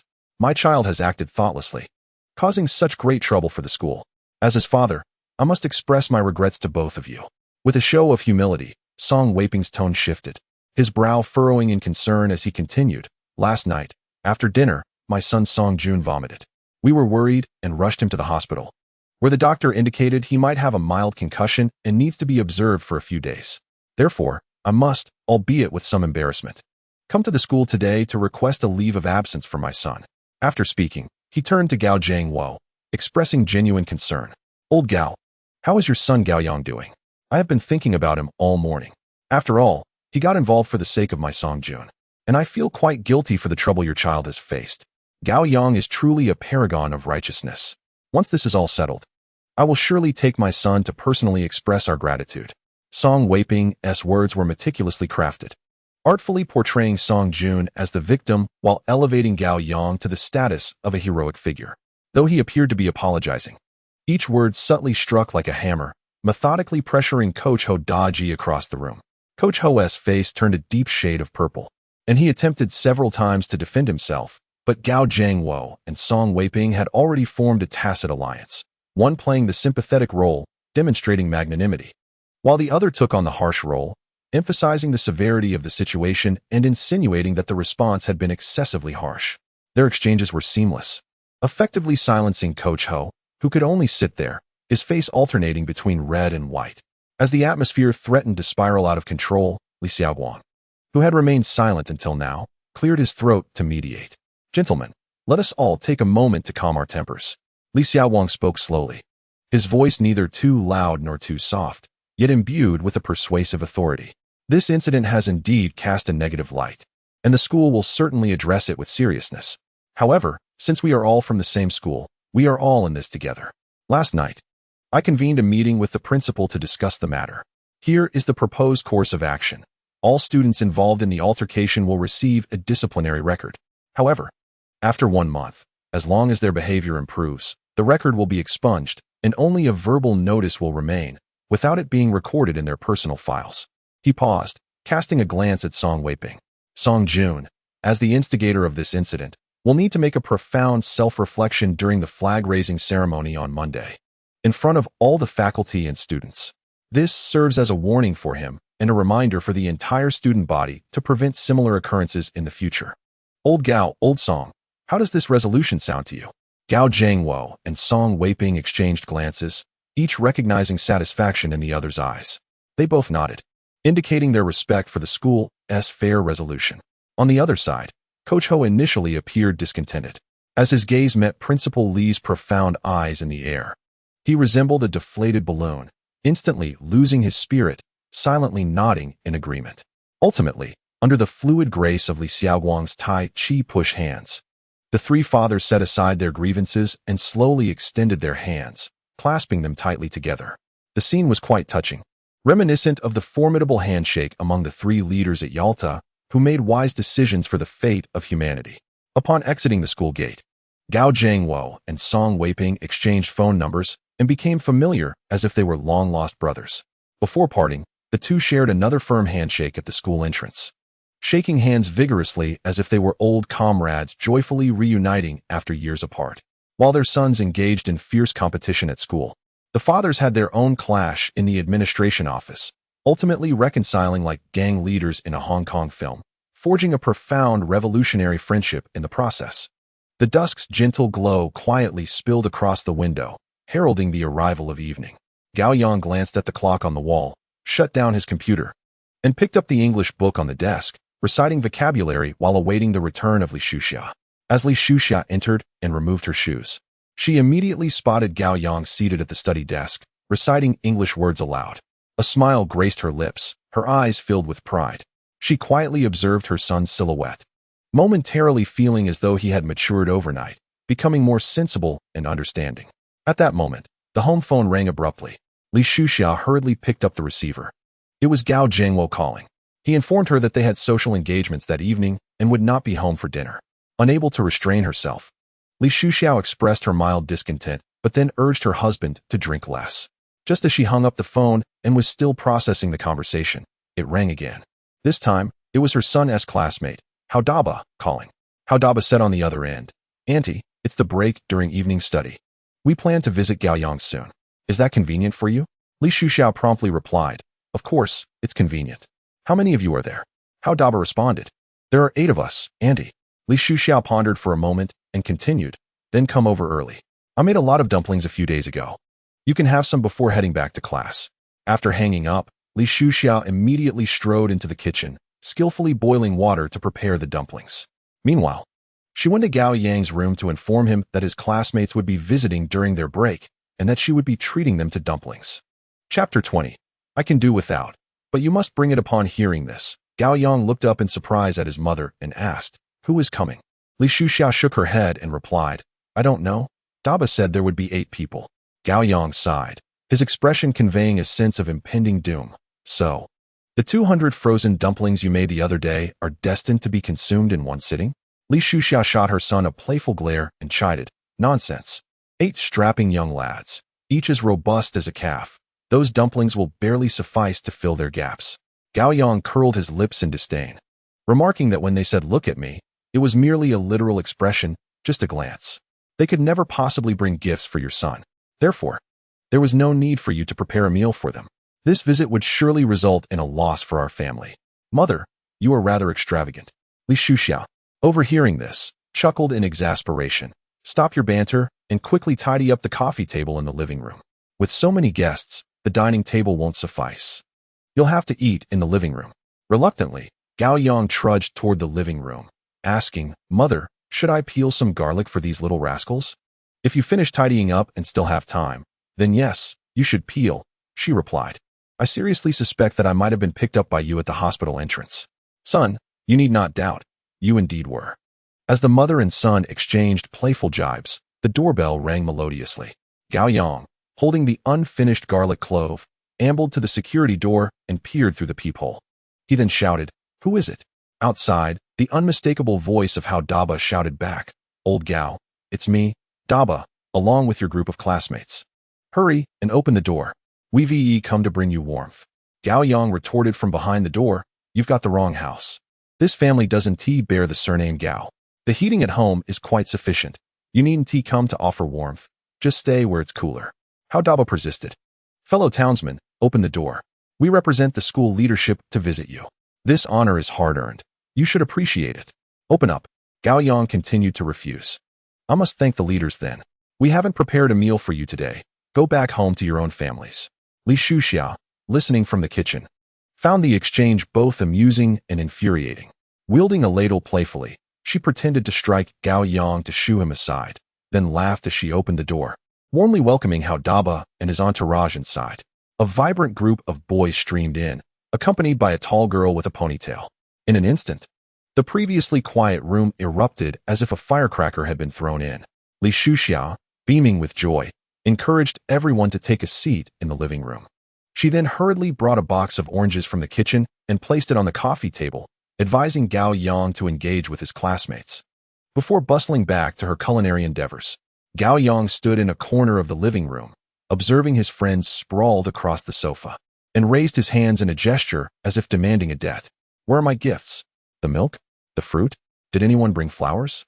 At the very least, you should show some basic human kindness to a patient. If all else fails, even a set of hand-grabbed pancakes or grilled cold noodles would show some thoughtfulness." Wang Won, with sincerity, displayed his chest and said, "I brought a fiery red heart." Gao Yang immediately shot back, "Is that heart good for stir-frying chilies or for braising? You could toss it at the market and no one would want it." Just then, Tushi grinned, exclaiming, "I have something," as he dramatically pulled a bottle of fresh milk from his oversized down jacket and handed it to Gao Yang. Gao Yang extended his hand to receive the milk, deliberately adopting an air of profound sentiment as he pointed at the group of boys lounging on the sofa, reprimanding them. "Look, just take a look. After 3 years of navigating Class 4, I end up with this fellow squatting as he relieves himself. You standing ones are truly unreliable." As his words hung in the air, Tushi stepped forward and delivered a crisp slap to the back of Gao Yang's head. The room erupted in laughter. Hao Daba, meanwhile, had busied himself peeling an orange, stuffing it into his mouth as he mumbled, "When I called earlier, I intended to ask what you wanted to eat, so I could bring something along. But before I could speak, Annie warmly invited me for dumplings. Since our family is already having dumplings, bringing anything else would seem inconsiderate. Wouldn't it?" Upon hearing this, Gao Yang immediately retorted, "Hao Daba, while I can forego gifts, you must not neglect to bring something. Just because my family is enjoying dumplings does not mean you can come empty-handed. Leave that pack of cigarettes in your pocket for me." Wang Won, standing nearby, discreetly retrieved a pack of cigarettes from his pocket and quietly handed it to Gao Yang. "I still have half a pack of Zhonghua, all yours. Unlike that pig over there, I want tea, just take without giving." Gao Yang nonchalantly concealed the half-pack of soft Zhonghua and said, "When go, I shall refrain from unnecessary words. Our sentiments are all contained within the cigarettes. Make sure to enjoy more dumplings, and when you return, give Bing Bing a proper math lesson." He then handed Wang Wen the garlic he had not yet peeled, saying, "This is what I just prepared for you. Make sure to eat first when the first pot is served." With that, another round of laughter ensued, filling the room with a joyful atmosphere. Before long, Li Shuxiao's voice echoed from the kitchen, "Gao Yang, Daba, go fetch some bowls and chopsticks. The dumplings are ready." As her words faded, the steaming first pot of dumplings was placed on the coffee table in the living room. Li Shuxiao, radiating warmth, encouraged everyone to partake in the meal. She then turned to prepare the second pot in the kitchen. Just before stepping in, she thoughtfully took a clean plate and filled it with a generous serving of dumplings. Placing it directly in front of Tushi, she reminded the other boys, "This plate is for Tushi. None of you are permitted to snatch it. There are still 4 more pots to come, so there will be plenty." With that, she swiftly returned to the kitchen. However, No sooner had Li Shuxia entered than that plate of dumplings, originally set before Tu Shi, was swiftly divided among 7 or 8 pairs of chopsticks. By the time Tu Shi realized what had happened, she was left staring at an empty plate, with only a few drops of vinegar remaining. She was momentarily taken aback and then opened her mouth to call out, "Auntie, look at them." Gao Yang, quick on the uptake, covered Tu Shi's mouth with his hand, whispering in her ear, "As a young lady, you should eat less to maintain your figure. If you grow to resemble Daba, how will you ever find a husband?" Tu Shi's face flushed crimson, a mix of embarrassment and anger. Meanwhile, Hao Daba, seemingly unfazed, continued to blow on the piping hot dumplings in his mouth, jesting, "If you two overindulge, just retreat to your room to be affectionate. Don't hold us brothers back from enjoying our dumplings." Tu Shi retaliated with a fierce kick aimed at Hao Daba. In the kitchen, Li Shuxia busily attended to her tasks, completely absorbed in her work. In a bubbling pot, dumplings rolled and danced, while she tirelessly transported each batch to the coffee table in the living room. As soon as the steaming dumplings graced the table, they were swiftly devoured by a pack of ravenous children. At that moment, Gao Yang shed his pretense of decorum, forgetting that he was in his own home, and eagerly reached for the dumplings with the others. His eyes sparkled with delight, fingers slick with broth, as he devoured them hungrily, resembling a famished refugee. The atmosphere, indeed, enhances the dining experience. Sometimes, a table laden with exquisite delicacies can feel like mere wax in solitude. Yet, when surrounded by a group clamoring for a simple dish, joy abounds. Thus, what one eats is of little consequence. Rather, it is the company that matters. Chapter 21. Braised fish with sauerkraut. When Li Shuxia finally completed the last pot of dumplings, she wiped the beads of sweat from her forehead and seated herself at the coffee table. There sat Hao Daba, his cheeks stuffed to capacity.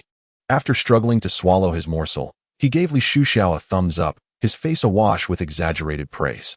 "Auntie, your dumplings are truly delectable, far surpassing my mother's.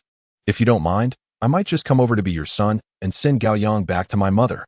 Upon hearing this, Gao Yang set down his chopsticks and retorted, "You come to my house to mooch dumplings and expect me to go to yours? Do you want me to suffer through your mother's braised fish with sauerkraut?" Laughter erupted among the group. Hao Daba's mother, notorious for her culinary disasters, was a well-known figure throughout the school. Not only did she create inedible dishes, but she also took great pleasure in experimenting with new recipes, often testing her concoctions on her own son. Hao Daba frequently brought a lunchbox filled with bizarre culinary experiments, such as scrambled eggs with cowpeas, an odd pairing that defied logic, resulting in a taste that was utterly peculiar. Then there was the tomato stir-fried with pork belly, a name that alone could induce nausea, and the experience was akin to a royal execution. Most outrageous of all was her Sprite chicken wings. Instead of using cola, she insisted on using Sprite, resulting in chicken that glowed an eerie green. The sight was so disturbing that no one dared to taste it, elevating her culinary horrors to a level beyond mere disaster.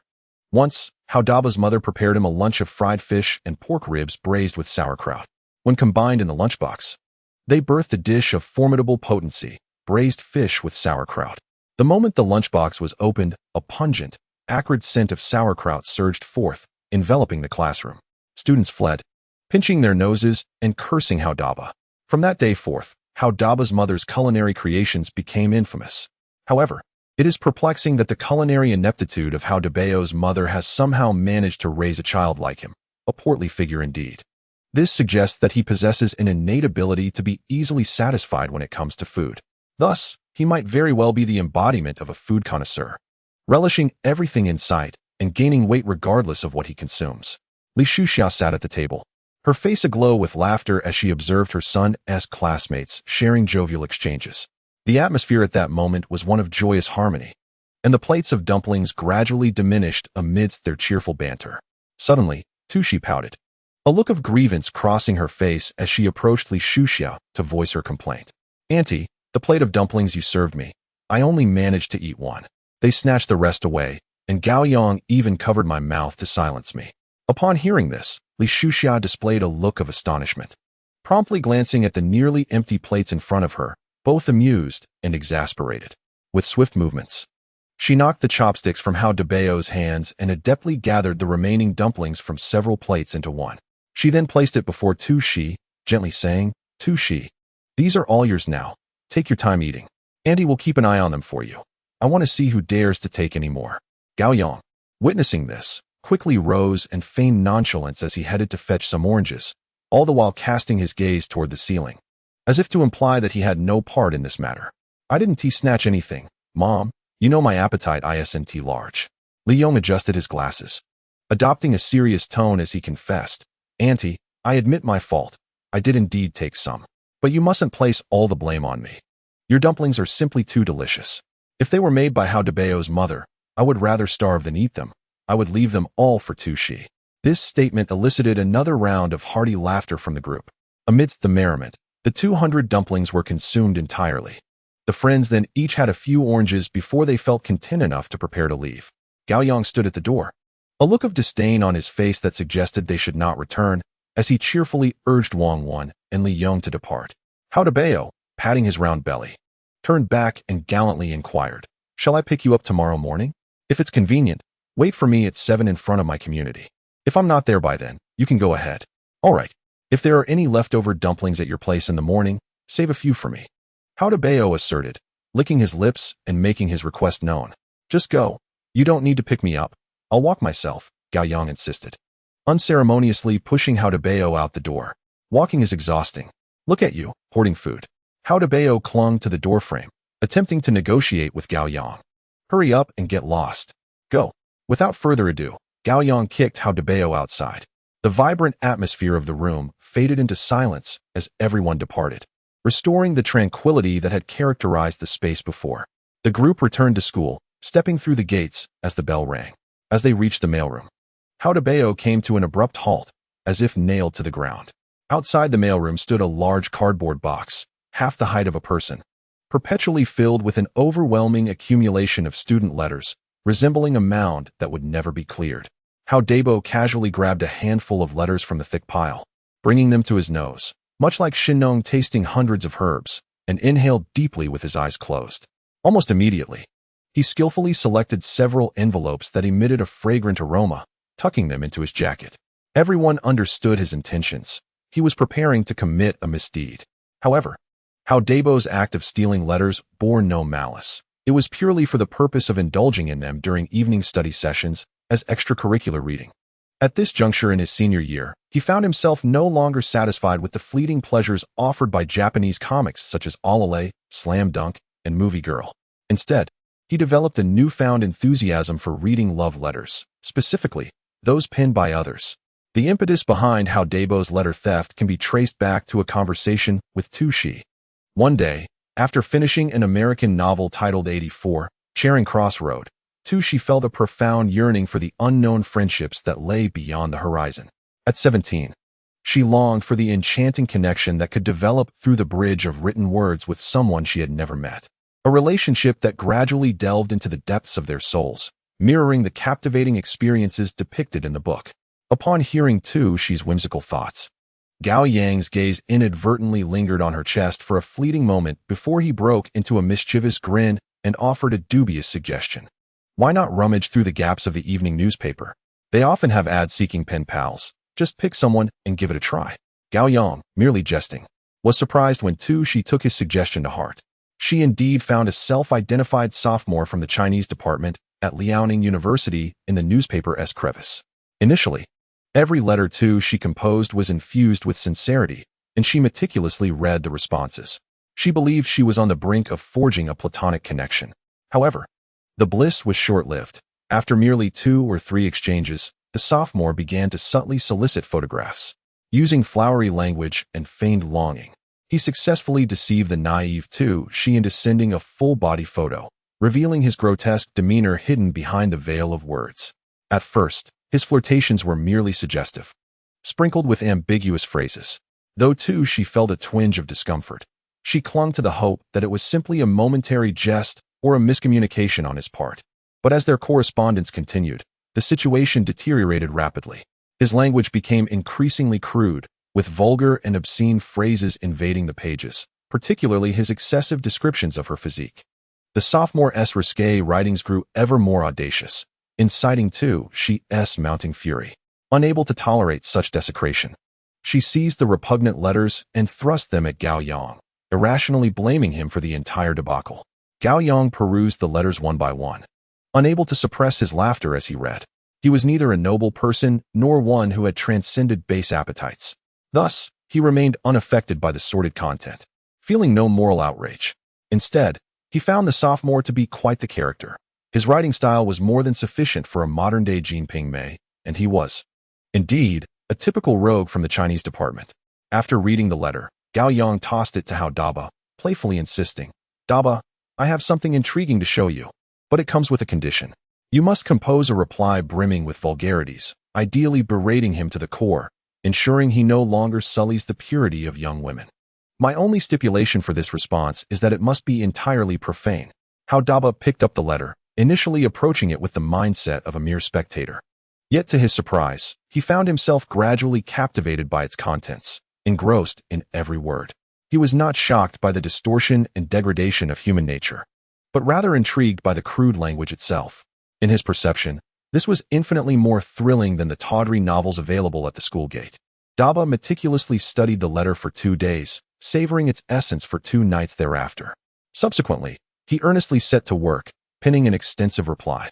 A thick stack of pages filled with profanities and crude references emerged. Each sentence was an insult, each paragraph a crude remark. Entirely devoid of literary flair, yet overflowing with raw emotion. Perhaps intimidated by Daba's scathing yet scholarly rebuke, or perhaps feeling it uninteresting, the senior's family of women was thoroughly lambasted and then vanished without a trace, as if evaporated from existence. With the absence of this eloquent correspondent's reply, Daba felt an unexpected pang of loss. Simultaneously, an irresistible urge to pry into others' letters began to stir within him. In his leisure, he pondered what others might have written in their correspondence. This curiosity gnawed at him like a persistent shadow. Ultimately, the devil within prevailed, compelling him to frequently visit the mailroom at the school. While the administrator was distracted, Daba, with feigned innocence, would take others' letters, boldly tucking them into his coat and departing nonchalantly. His actions flowed with such finesse that even the school security, observing his retreating figure, couldn't help but muse. This child truly loves to write letters. How can he have so many replies daily? This clandestine act of letter stealing opened a new world for Daba, reshaping his understanding of the pen pal community. He discovered that the exchanges between pen pals were far more intricate than he had initially imagined. Most letters were rife with base humor, each more lascivious than the last. Inappropriate topics, veiled insinuations, and explicit expressions ran rampant across the pages, creating an atmosphere that felt less like a platform for emotional exchange and more akin to a grand scene of mortification straight out of a risque novel. From that point onward, Daba became insatiable, dragging Gao Yang and she into his misdeeds, indulging in theft, sin, and literary critique together.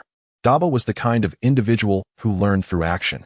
While satisfying his insatiable desires, he remained keenly focused on enhancing his own skills. According to his observations, envelopes adorned with fragrance were likely love letters, filled with sensational and highly readable content. Conversely, plain envelopes lacking Cupid's arrows or hearts were typically from novice pen pals, containing nothing remarkable and thus no value in pilfering. Indeed, Daba's insights proved to be remarkably prescient. With this method of selecting letters, success is guaranteed, and one seldom encounters pitfalls. Although how Daba's act of stealing letters is morally reprehensible, a flicker of conscience still resides within him. Each time they finish reading, he and she meticulously reassemble the letters with glue, discreetly returning them to the large cardboard box, ensuring that the rightful owners remain oblivious to their meddling. This exemplifies the cultivated demeanor of a scholar. After gluing the 300th stolen letter, Hao Daba affirmed his noble sentiments with a quiet sense of pride. On Saturday, after a day of rest at home, Gao Yang stepped through the school gates just as the class bell rang. Before long, a familiar figure staggered into view.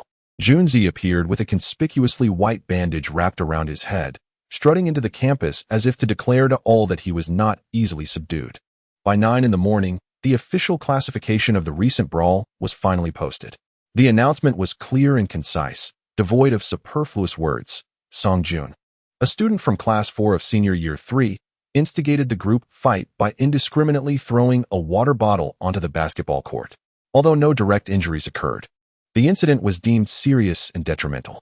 After deliberation by the school leadership, it was decided to impose a penalty on Song Jun and all participants, adhering to the principle of education foremost and punishment secondary. Furthermore, Song Jun was required to deliver a profound self-critique under the national flag during the flag-raising ceremony the following Monday, as a warning to others. The afternoon air on campus carried a languid aura, hinting at the approaching weekend. A taxi screeched to a halt at the school entrance. The door swung open, revealing a middle-aged woman with a head of fashionable waves reminiscent of instant noodles. Clutching an LV bag emblazoned with letters under her arm, she carefully cradled a roll of red silk in both hands. The newcomer was Huang Bei's aunt. In the security booth, the exuberant aunt animatedly gestured for quite some time until the drowsy security guard finally understood her intent. Shortly thereafter, a large ceremonial banner was escorted into the principal's office by Lao Zhou and Li Xiaowang, one on each side. The banner, strikingly red with golden tassels swaying in the draft, bore 2 lines of bold, glittering song typeface, courageously rescuing classmates, brave and wise, the eagles of School 4.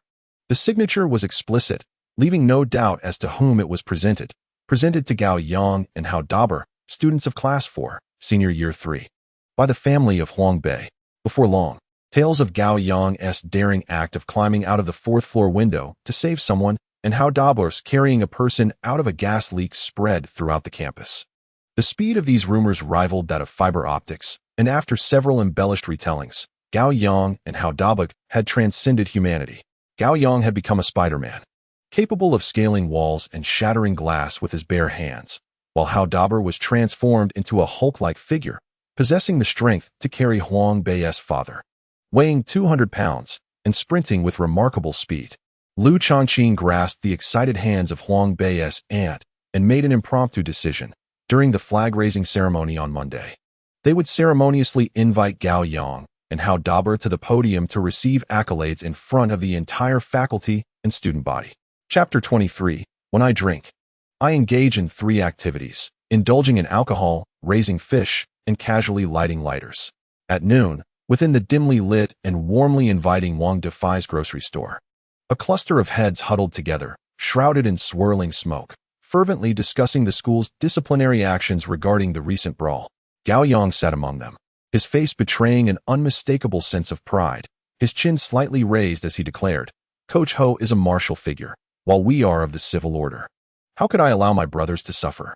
Despite the rather unsavory methods employed by his younger brother, the results were undeniably effective. Though I dare not compare myself to the legendary Zhuge Liang, I shall certainly claim the role of his virtuous counterpart. With that, Gao Yang smirked, his expression radiating arrogance. "Ah, they say you are overweight, and yet you seem to be puffing up," interjected Hao Dabei, unceremoniously undermining him.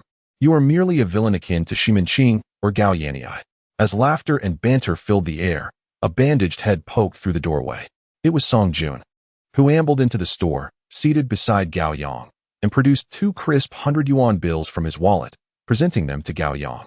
"My father has given me 200 yuan to treat you to some food and drink as a token of goodwill. I know you're not lacking, so perhaps you could buy yourself some cigarettes." Gao Yang chuckled, pushing the money back. "Your father's intentions are truly commendable. He is indeed a wise man. However, you, Junzi, seem to lack understanding. If you're buying cigarettes, you can't just treat me alone. The brothers have all chipped in, and we have all faced the consequences. You cannot show favoritism." Taking a drag from his cigarette, Gao Yang continued, "How about this? Before the evening study session, why not make the effort to run to the Thai by night market and procure some beef tendons, mixed vegetables, and sausages as side dishes? With the remaining 100 yuan, grab 4 cases of Lao Shuahua beer from this Annie's shop. Let us gather here, share a few drinks, and exchange insights on the recent escapade of helping you win a wife, thus elevating our collective skill set for future endeavors. What do you think?" Hao Dabei's eyes instantly lit up at the suggestion, grinning widely. "That's a splendid idea." The others readily echoed their approval. During the break before the evening study session, Gao Yang, Hao Dabei, Wang Wan, and a group of 10 strode purposefully, chests out and feet turned outward, clad in somewhat wrinkled yet reasonably neat school uniforms. They marched towards Wang Defai's grocery store, exuding an air of ferocity and hunger reminiscent of a trio of newly arrived travelers in a bustling city. As soon as they stepped inside, they beheld Song Jun, who had already amassed a delightful array of food from the Thai by night market, evidently awaiting their arrival. Without a moment's hesitation, the group rolled up their sleeves and set to work. Before long, tables were set up and chairs arranged, and several cases of Lao Shuahua were opened, releasing a frothy cascade. They gathered in a lively circle, and thus commenced the exuberant drinking session. Huang Bei, his face aglow with excitement, picked up a disposable cup and poured the golden liquid slowly. The aroma of beer permeated every corner of the grocery store. With a spirited demeanor, Gao Yang raised his cup, his smile uncontainable, and cleared his throat. Gentlemen, may I have your attention, please? Before we commence our libations, allow me, your friend Gao Yang, to share a few words. Gentlemen, first and foremost, I wish to express my heartfelt gratitude to Junzi for his generous contributions today, which have afforded us this splendid feast of fine wines and exquisite dishes, allowing us to gather here in joyous camaraderie, indulging freely. In this moment, my heart can only conjure two words: warmth. A wave of laughter erupted from the crowd, accompanied by applause. The second sentiment proclaimed was long live friendship. Instantly, everyone raised their glasses and echoed the fervent shout, long live friendship. Gao Yang paused momentarily before continuing. The third proclamation is that after this drink, regardless of what I utter, do not take it to heart. Now let us toast. With that, he raised his glass and downed the contents in one swift motion. The others followed suit, eagerly consuming their beers. After the first round, Huang Bei stood up, beaming with delight as he declared, for this second round, I too shall share a few words. Firstly, my sincere thanks to the basketball team for creating this opportunity to strengthen our bonds of friendship.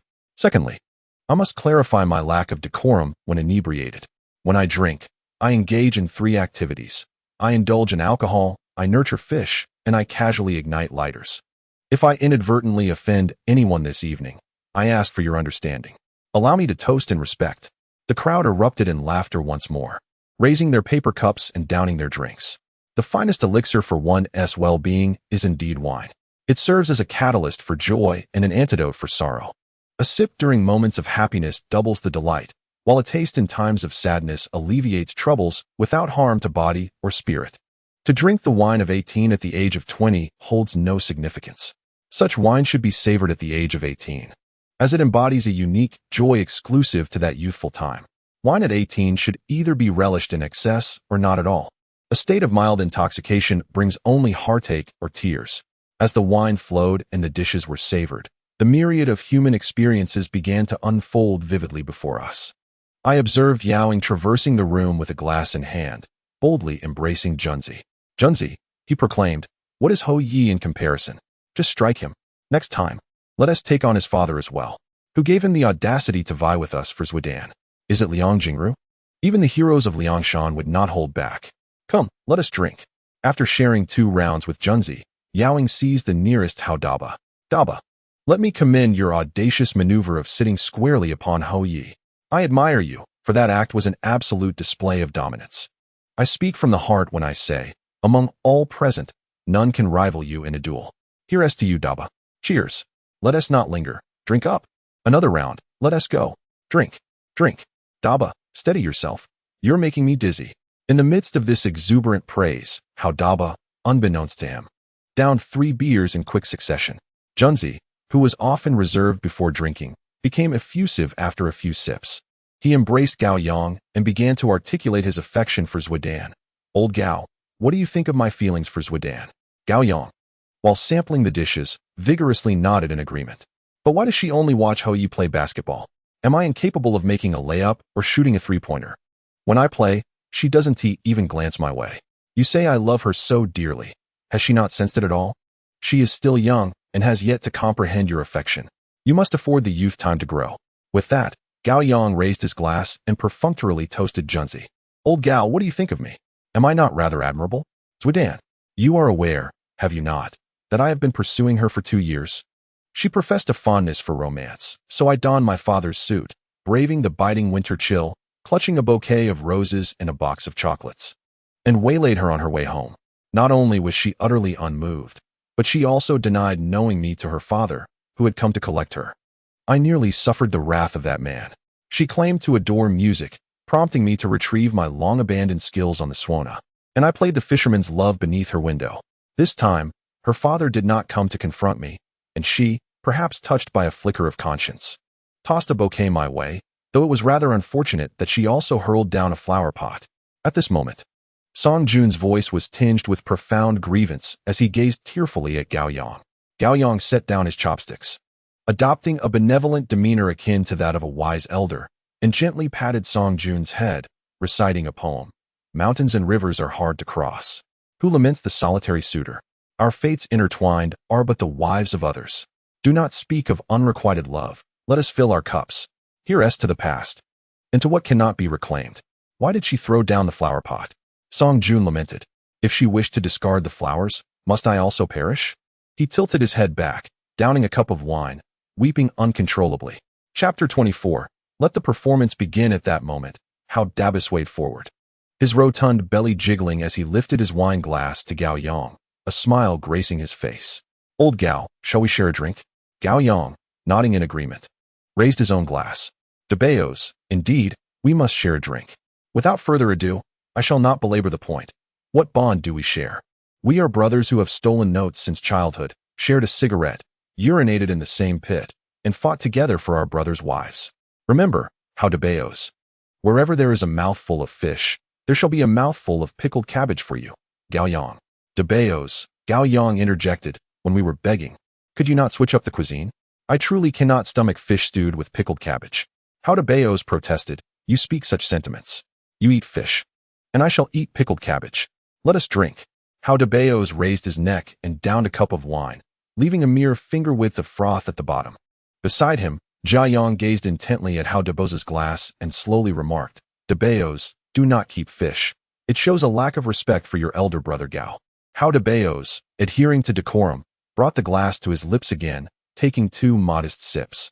He then picked up his cigarette, searching for a lighter, while Jia Yang continued to observe him with deep affection. Feeling increasingly uneasy under Jia Yang's gaze, how Debayos inquired, what are you up to now? Jia Yang replied leisurely, when finished, please return the lighter. Do not keep it tucked away in your pocket. Li Yong was a rather reserved individual. At the table, he spoke little, yet nodded in response to others. When Lu Pin pointed at the moon, exclaiming how round it was, he nodded in agreement. Indeed, it is round. Lu Pin scrutinized the moon further, remarking, that looks like a streetlight, doesn't he it? Li Yong continued nodding. Indeed, it is round. 50 bottles of beer, 2 pounds of beef tendon, 40 skewers, 10 sausages, 3 pounds of peanuts, 6 plates of pickles, and a 50-minute break. 10 young men supported an unconscious how Debayos, staggering back to the classroom. In an instant, the room was permeated with the heavy aroma of alcohol. How Debayos lay sprawled in the last row of the classroom, resembling a lifeless swine, devoid of any semblance of dignity. Meanwhile, Gao Yang languidly reclined on his desk, attempting to obscure his flushed cheeks with a language textbook. In front, Tu Shi, with a face full of concern, extended a bottle of Huishan fresh milk toward him. Gao Yang managed to muster a mysterious smile, feigning calmness as he addressed Tu Shi.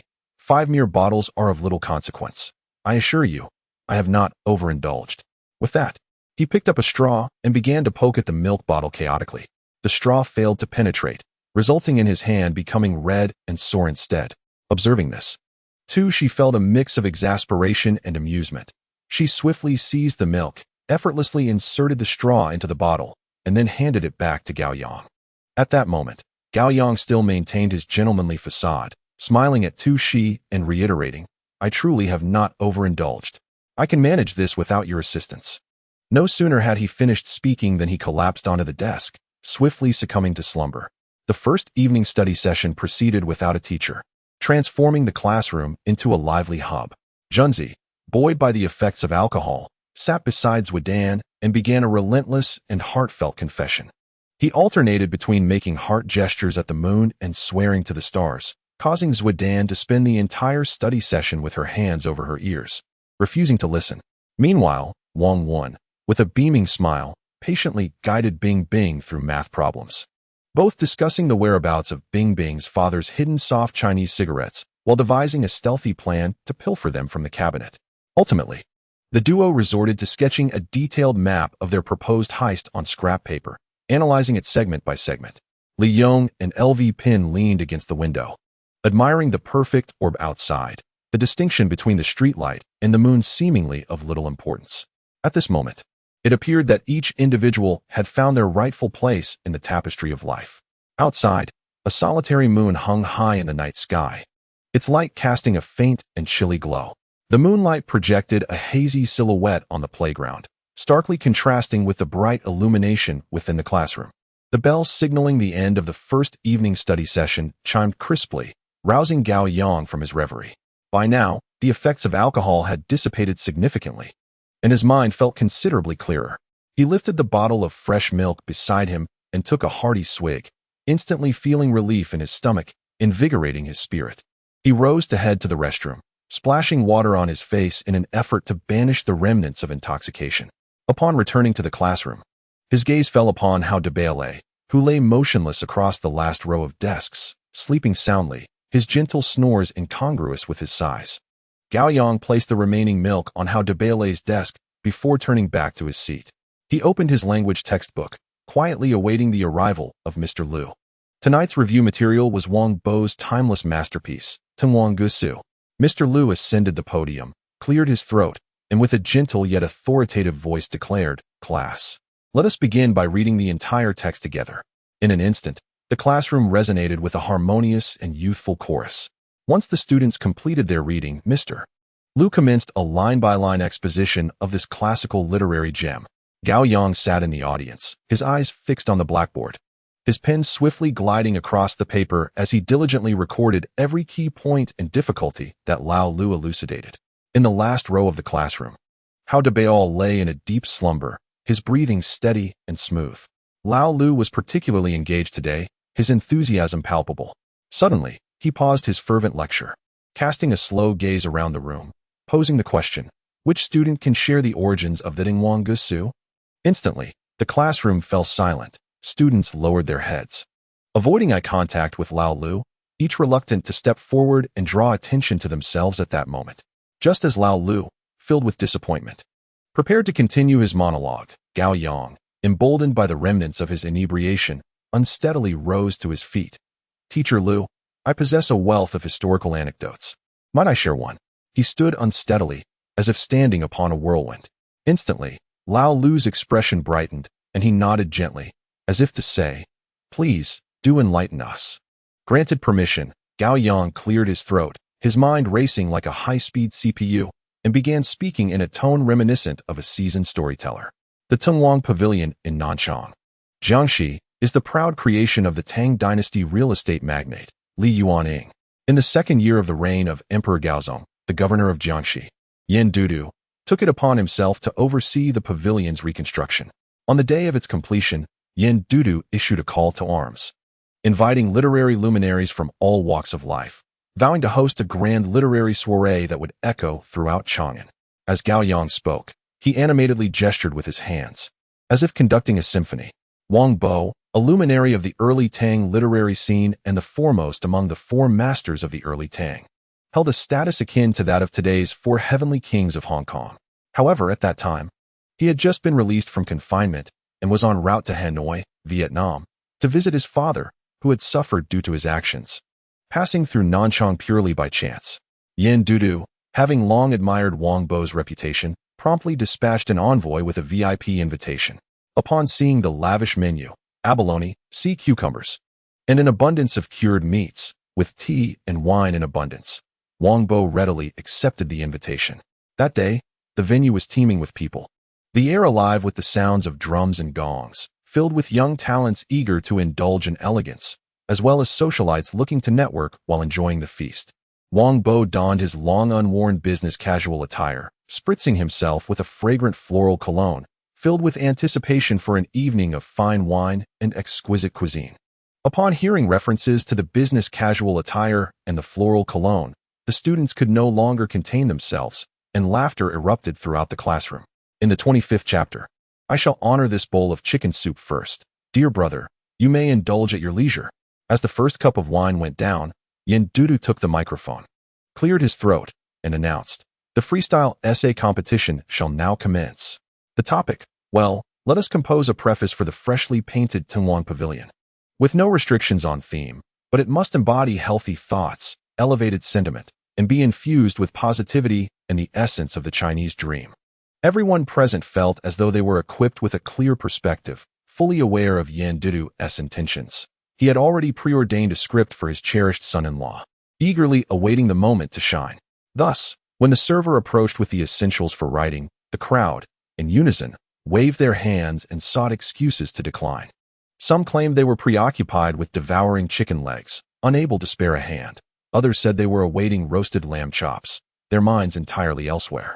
Still others confessed to being inebriated, incapable of putting pen to paper. In any case, not a single soul was inclined to ascend the stage to assume this pretense. Just as Wu, the son-in-law, flexed his muscles, ready to showcase his prowess, a sudden voice boomed, "Let me give it a try." Everyone turned towards the sound. And lo and behold, it was Huang Bei. Upon seeing this, Governor Yan's blood pressure surged, and in a fit of rage, he stomped his feet and retreated into the inner chamber. At this juncture, Gao Yang picked up a bottle of mineral water from the table and took several gulps. Meanwhile, Governor Yan, sulking in a side room, lit a cigarette, only to be met with an uproar of applause from outside. He hastily summoned his secretary to investigate the situation. The secretary scurried back, reporting, "Sir, Huang Bei has written the former capital of Yuzhong, the new mansion of Hongdu. The stars align at the winged chariot. The earth embraces Henglu." Governor Yan scoffed derisively, a mere cliché, utterly unremarkable. Before long, the secretary rushed back in again. "He has written more. With the 3 rivers at my collar and the 5 lakes at my waist, controlling the barbarians of Jing and guiding the realms of O and U. The treasures of this world, the dragon's light pierces the ruins of the ox and the dipper. Remarkable individuals emerge from this land. Su Ru descends upon the bed of Chun Fan. The fog of Xiongzhou lingers, while brilliant talents race like stars." After hearing this, both Governor Yan and his esteemed son-in-law fell into silence, their expressions turning grim. At that moment, Huang Bei, positioned at the center of the hall, gazed out at the Yangtze River, his literary thoughts surging forth like the overflowing Yellow River, unstoppable. He recalled his journey, entering the palace as a civil servant at 14, being dismissed at 18, descending to the grassroots at 20, wrongfully imprisoned at 21, and now, at 26, standing here alone, his life a series of tumultuous highs and lows. Inspiration struck him with fervor, and words flowed from his pen like an uncontained torrent. As September arrives, we enter the 3rd autumn. The clouds disperse, the rain clears, and the colors brighten the sky. The setting sun and solitary wild goose soar together, while the autumn waters share the same hue as the vast sky. Fishermen sing at dusk, their voices echoing along the shores of Pengli.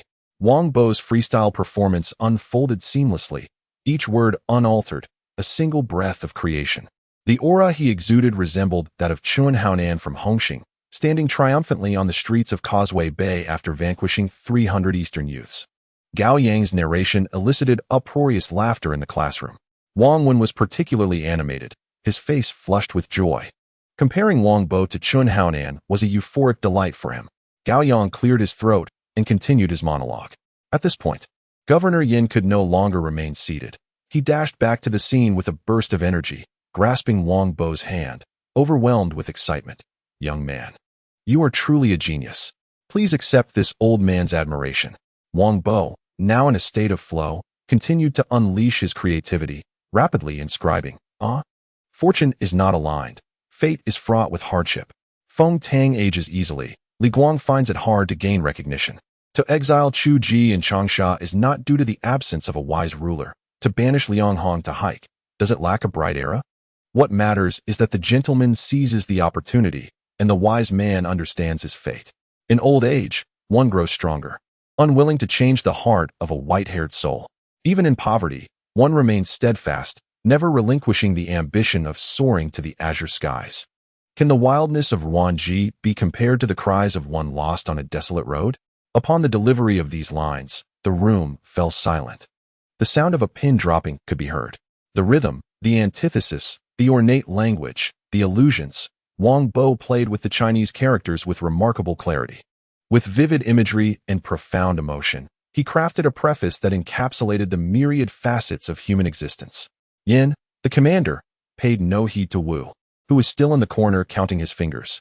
With a grand gesture, he declared, "I shall first partake of this bowl of chicken soup as a token of respect. Brother, you may indulge as you wish." Bring forth A5 Wagyu and black truffles for my esteemed Huang Bei, and uncork my treasured 1982 Lafite. Fill it to the brim. Upon hearing this, laughter erupted among the classmates, their tables resounding with applause. Huang Bei's impromptu composition drew extensively from over 20 classical allusions, effortlessly crafting more than 30 idioms, thus providing a significant update to the lexicon of the Chinese language during the course of a single meal. In the winter of the third year of the Yuan dynasty, the lament of the pavilion of Prince Tong, this annual sensation, spread like wildfire across the land, reaching even Chang'an. After reading it, Emperor Gaozong took Lady Wu Zetian's hand, exclaiming in delight, "This is a divine work. Huang Bei is truly a genius."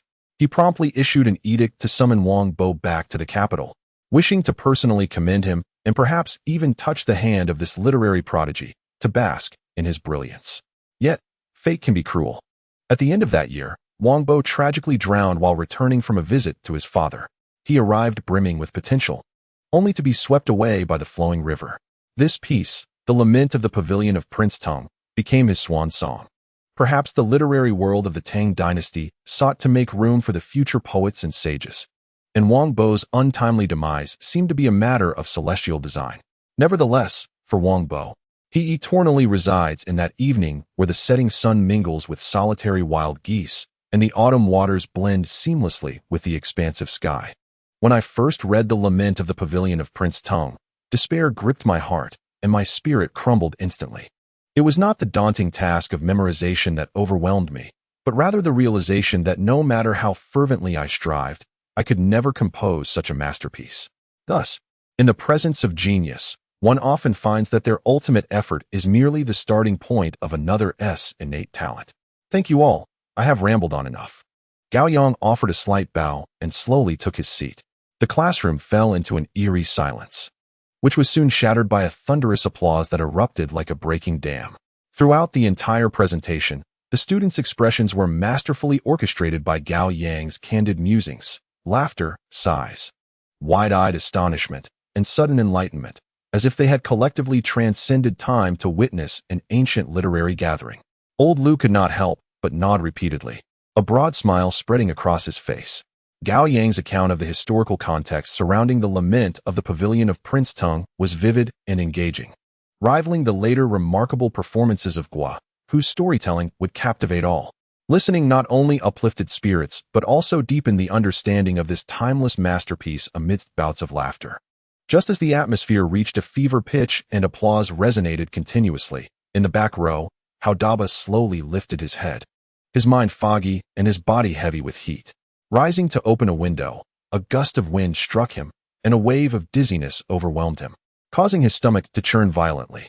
With a sudden retch, Daba expelled the sausages, beef tendons, and fried snacks he had consumed during the break, providing a rather flavorful finale to Gao Yang's splendid exposition. Chapter 26. Heaven and Hell and the Flag-Raising Ceremony on Monday. As the dawn light gently illuminated the sky, the playground of the 4th secondary school buzzed with activity. Gao Yang, Huang Bei, Junzi, and Hou Yi stood beneath the podium, their formation impeccably straight, resembling a row of electric poles awaiting inspection.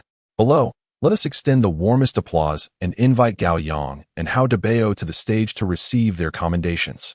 Li Xiaowang, microphone in hand, boomed the opening remarks. The applause erupted like thunder on flat ground. A serene smile, perfectly poised, graced Gao Yang's lips as he stepped forward. Huang Bei followed closely, arms swinging, adopting an almost indifferent gait, each stride perfectly timed with the rhythm of the applause. The two ascended the podium. Li Xiaowang first extolled their heroic deeds before handing the microphone to Gao Yang, signaling him to say a few words. Testing the microphone's volume, Gao Yang wore a slightly irreverent smile as he began. Good morning, esteemed teachers and fellow students. First, I must express my gratitude to the school for its nurturing. Next, I thank my homeroom teacher for the constant encouragement. And finally, I wish to thank. He deliberately elongated his tone, eliciting laughter from the audience. At the moment I saved a life, countless illustrious figures flashed through my mind. I thought of Sima Guang smashing the vat, Kong Rong sharing pears, and Wei Xiaobao from the Yihong courtyard, these youthful heroes. The audience erupted into uncontrollable laughter, Even the head teachers at the front of each class wore expressions of bemused disbelief. Of course, the one I owe the most gratitude to is my dear brother beside me, Hao Bei. Gao Yang affectionately draped an arm around Beo's shoulders with such strength that the latter remained motionless. In my moment of peril, it was Hao Bei, with his weight of over 200 pounds, who saved me, granting me a second chance at life. This bond is worth more than gold. Hao Beo's cheeks flushed crimson from Gao Yang's mixed praise and subtle jabs. The laughter from the audience crescendoed into a chorus. In conclusion, I must say, I am no hero. Gao Yang's gaze swept across the assembly, finally casting a glance toward the row of class 34. I am merely an ordinary high school student. Somewhat handsome, possessing a sense of justice, and incidentally, a modicum of knowledge in first aid. He emphasized the phrase first aid knowledge, a knowing smile playing at the corners of his mouth. To save a life is to build a 7-story pagoda. I hope everyone can learn from me and engage in more good deeds. Thank you all. The applause echoed on. Among the ranks of class 34, Huang Bei's face was flushed to the point of embarrassment. She kept her head bowed, fists clenched, nails digging into her palms, wishing for a crack in the ground to disappear into. What does a modicum of knowledge in first aid mean? Why didn't he just say artificial respiration in front of the entire school? This rogue, this scoundrel, how dare he? How dare he mention that in front of thousands? Her mind was a void, filled only with the frantic thumping of her heart in her chest. The sudden enlargement of his face before her, with its somewhat awkward yet fervent lips, and his restless hands, flooded her mind with uncontrollable fragments of that chaotic morning. Huang Bei felt the heat in her cheeks rise several degrees, nearly igniting. In stark contrast, too, she was immersed in a different scene altogether. With her fists clenched and piercing gaze, she meticulously pondered Gao Yang's recent words. What on earth was that scoundrel doing at Huang Bei's house so early in the morning? Offering first aid knowledge. A surge of unexplainable anger ignited within her. As Gao Yang and Hao Bei stood side by side, basking in the spotlight of the entire school, an annoying figure ascended the podium. Director Lao Zhou, with a stern face, took the microphone from Li Xiaowang's hands. Silence. Silence. Lao Zhou's voice was dry and harsh. The clamor on the playground ceased abruptly. Having finished the commendations, it is now time for criticism. His gaze, sharp as a blade, swept over the students below. Last Wednesday, our school experienced an exceedingly severe incident of public brawling, which severely disrupted campus discipline and tarnished our school's reputation. The nature of this incident is extremely grave, with far-reaching negative consequences. Lao Zhou paused, retrieving a somewhat crumpled piece of paper from his Zhongshan suit pocket. He unfolded it and began to read the names. Basketball team, Ho Yi, Li Ming, Zhao Chong. The tall boys who usually strutted around the campus now hung their heads low, reluctantly shuffling up to the podium. Class 34, Song Jun, Wang Wen, Jia Yang, Li Yong, Lu Pin, Yao Yang. The group, equally unwilling, trudged up, dejectedly standing beside the basketball team. The students below held their breath, stretching their necks in anticipation, the air thick with a sense of schadenfreude. Lao Zhou cleared his throat, his gaze landing on the final names on the paper. He deliberately paused for 3 seconds, heightening everyone's suspense, before announcing the last 2 names, and Gao Yang, Hao Bei. The crowd erupted instantly. The laughter that had been pent up burst forth like a flood, overwhelming the scene. Just moments ago, these 2 figures had been adorned with the halo of campus heroes, revered by teachers and students alike.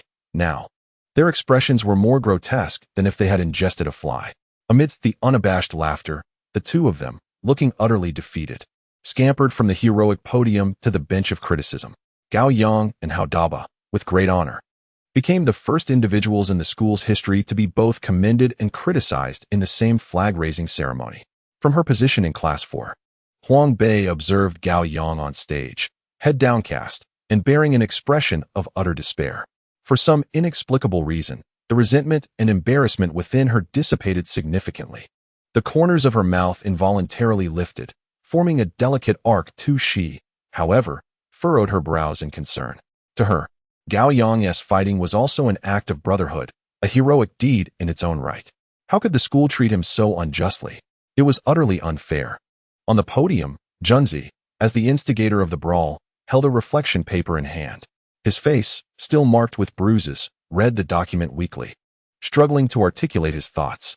Esteemed teachers and dear classmates, I acknowledge my mistakes. Where did you err? Speak up. Let the entire school hear.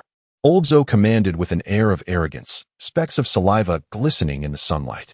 Below, the rising sun cast its rays upon every face, illuminating the banner fluttering in the wind, emblazoned with eagles of the 4th high school. It appeared particularly ironic and amusing. The bell for the first lesson rang. The mathematics teacher, Huang Bei, entered the classroom, her lesson plan in hand, the sound of her high heels striking the floor crisp and rhythmic. She silently approached the seat of Hao Daba, who, eager to greet her with a grin, was met with her icy gaze. Without uttering a word, she raised her foot and lightly kicked the leg of Hao Daba's chair. Move to the front. The command was soft, yet left no room for dissent. Hao Daba shrank his neck, refraining from further inquiry, and sulkily moved to the front with his book in hand. She placed her mathematics book heavily on the empty seat beside Gao Yang and took her place. She turned her head, lowering her voice to a volume audible only to the two of them, and began to interrogate. Speak, what happened? Why did you go to Huang Bei's house so early this morning? Gao Yang did not look at her, his gaze fixated on Huang Bei, who was distributing papers at the podium, while his left hand gestured for silence. With his right hand, he swiftly wrote a line on a scrap of paper and pushed it towards her. She leaned down. The paper bore Gao Yang's flamboyant handwriting. I went to Huang Bei's house that day to ask about a question. Coincidentally, I stumbled upon a collective suicide. I just lent a hand. She seized the pen, forcefully writing beneath. You are talking nonsense. Do you possess such a learning attitude? Gao Yang took back the paper, the pen scratching against it, producing a whispering sound. I knew I couldn't deceive your astute mind. The previous night, I had touched Hao Daba's leg. She was infuriated, nearly breaking her pen. She wrote emphatically, I ask you why you ran to Huang Bei's house this early. Gao Yang continued, when Huang Bei caught me touching Hao Daba's leg, she looked down on me. So, in front of everyone at the grocery store, I declared that I would visit her home the next morning to personally disgust her. You know me, I hold grudges. Really? She punctuated the paper with 3 heavy question marks, nearly piercing through it. You don't believe me? Then ask Hao Daba. That fat fool never speaks the truth. Continue. What else is there to say? You already know everything, right? We are classmates. How could I not save him? If it were you, I would perform mouth-to-mouth resuscitation. Upon reading the last line, She's taut facial lines suddenly relaxed. She burst into laughter. Chapter 27. Even if I were to become an emperor now, I would still be a wretched one. The footsteps of the spring festival approached rapidly, and the first round of comprehensive revision finally drew to a close amidst a flurry of activity. A weight began to lift from everyone's hearts. For after the holiday came the mock examination. During this time, Gao Yang's How 163 navigation website also completed its final adjustments and officially went live. When discussing the preparation of this website, one cannot overlook the significant contributions of Hao Daba. Tasked by Gao Yang, he scoured the internet cafes surrounding the school like a mind-clearing soldier, unearthing a gem amidst the chaotic refuse. The network administrator, Shaoli. Upon first encountering Shaoli, he had just emerged from an all-night gaming session, slumping into a decrepit swivel chair, his dark circles and sallow complexion rendering him a veritable relic of the internet cafe scene, exuding the stale odor of instant noodles and nicotine. Shaoli is undoubtedly a living fossil of the Shenyang internet cafe realm. Since the term computer room evolved into internet cafe, he has remained as immovably entrenched as a mummy, never departing from this domain. After graduating from junior high, he left his quaint hometown with a tattered bag in tow, venturing alone into Shenyang. Initially, he worked as a waiter in a grand hotel, but once he set foot in an internet cafe, it was as if he were Zhu Beiji entering Gao Laozhuang. His eyes lit up, and he could not bear to leave. The sounds of tank fire from Red Alert 95 resonated more warmly to him than the whispers of his girlfriend beckoning him to sleep. Thus, he plunged headfirst into this virtual world, gaming tirelessly, engaging in voice chats, and occasionally downloading Japanese films, living a life that rivaled that of deities. When not working, the internet cafe became his home, and he could spend entire days there. During holidays, he would endure 7 consecutive days and nights in the cafe, the accumulated ash in the ashtray towering like the Eiffel Tower. Hunger would prompt him to consume a bowl of instant noodles, thirst would lead him to gulp down Coke, and fatigue would find him combining 2 chairs for a quick nap. In those days, the profession of the Sanaen, a term for those who live a laid-back lifestyle, had yet to emerge. The economy thrived, and as long as one was diligent, There was work and money to be made, leading to a flourishing life for many. Thus, despite Xiao Li's innate talent, he lacked the courage of a true master. He still needed to work, earn money, and date his girlfriend. Over time, Xiao Li grew close to the cafe owner, akin to brothers. And he cleverly proposed to the owner that he become the network administrator. The owner readily agreed with a wave of his hand. Xiao Li promptly resigned from his hotel job and devoted himself wholeheartedly to his new role at the internet cafe. As a network administrator, he earned a monthly salary of 700 yuan, with meals and accommodation provided. Coupled with his affable demeanor and industrious nature, he often traded in game cards, bringing his monthly income to nearly 1,000 yuan. However, the principal allure of this job lay in the ability to surf the internet freely, as online gaming constituted his greatest expense.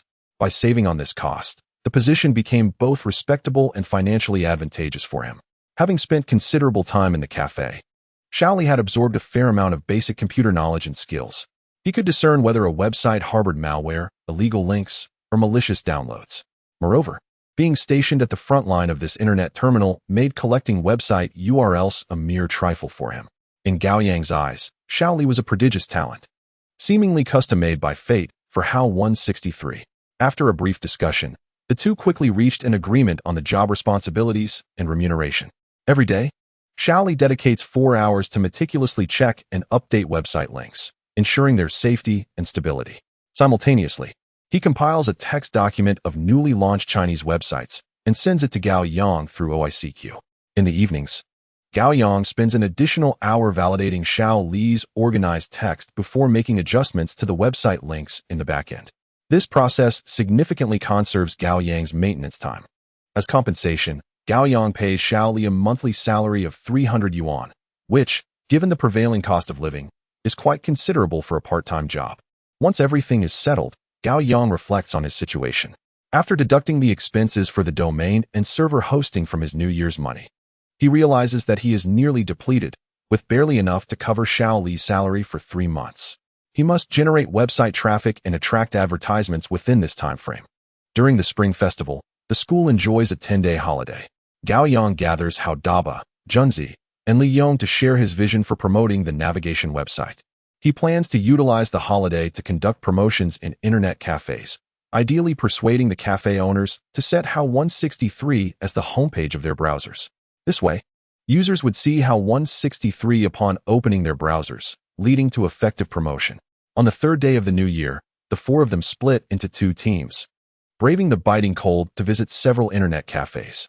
However, reality delivers a harsh blow to Gao Yang. The cafe owners prove to be more challenging to reach than even the mayor. The on-duty network administrators show them little regard, treating them as if they were mere beggars. The cashiers at the counters appear lethargic, their eyelids drooping heavier than the dingy curtains of the cafe. After a few inquiries, they respond with a mere aha, and that is only because Gao Yang possesses a handsome visage. When Hao Daba leans in with his pig-like face, the cashier doesn't even look up, bluntly stating, 2 yuan for internet access, 10 yuan deposit. As the sun sets, the 4 friends, exhausted, sit on the curb, each holding a steaming baked sweet potato. Junzi, exhaling white vapor, suddenly has an idea. Old Gao, how about we learn from the ticket scalpers at the train station? Let us print some small cards with the website address and hand them out to anyone who logs on. Before he can finish, Hao Daba elbows him, retorting, are you out of your mind? Who would pay attention to your little card? You think this is a classroom where you can pass love notes to Zwidan? Junzi, daunted by Hao Daba's imposing presence, sticks out his tongue and falls silent.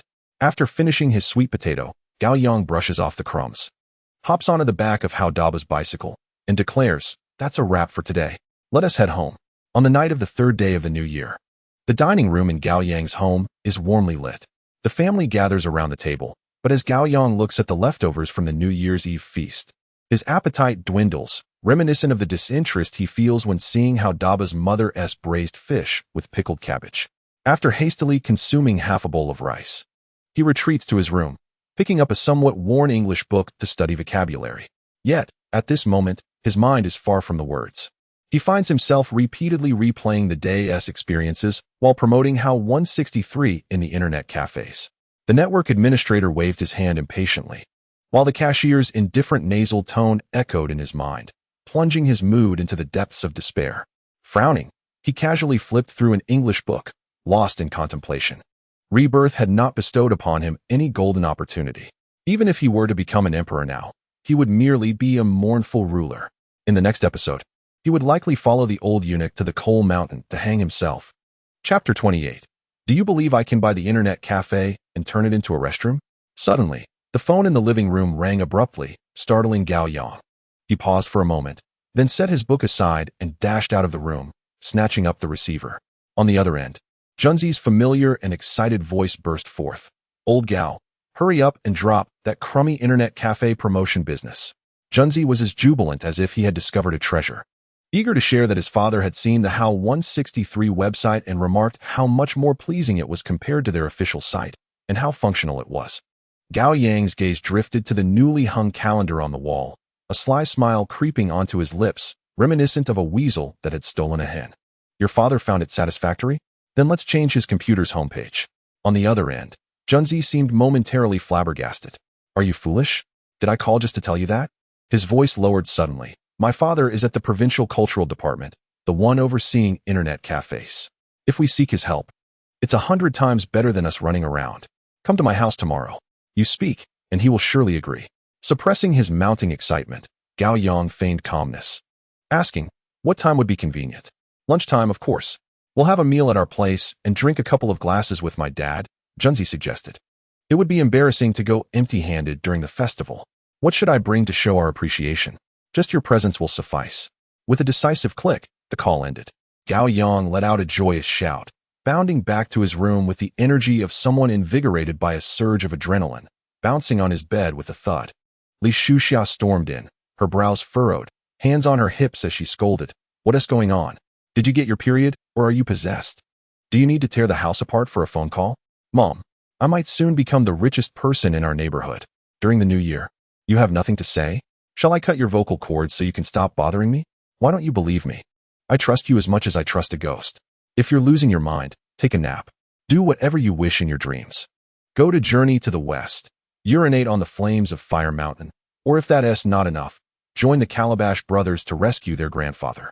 With that, Li Shuxia hastily closed the door behind her, retreating to the living room as if fleeing from a pestilence. Mom, you simply do not understand me. Gao Yang flopped onto his bed, his mind racing through scenarios as if watching a film unfold. In truth, he was well aware of what Junzi's father, Song Weiping, did.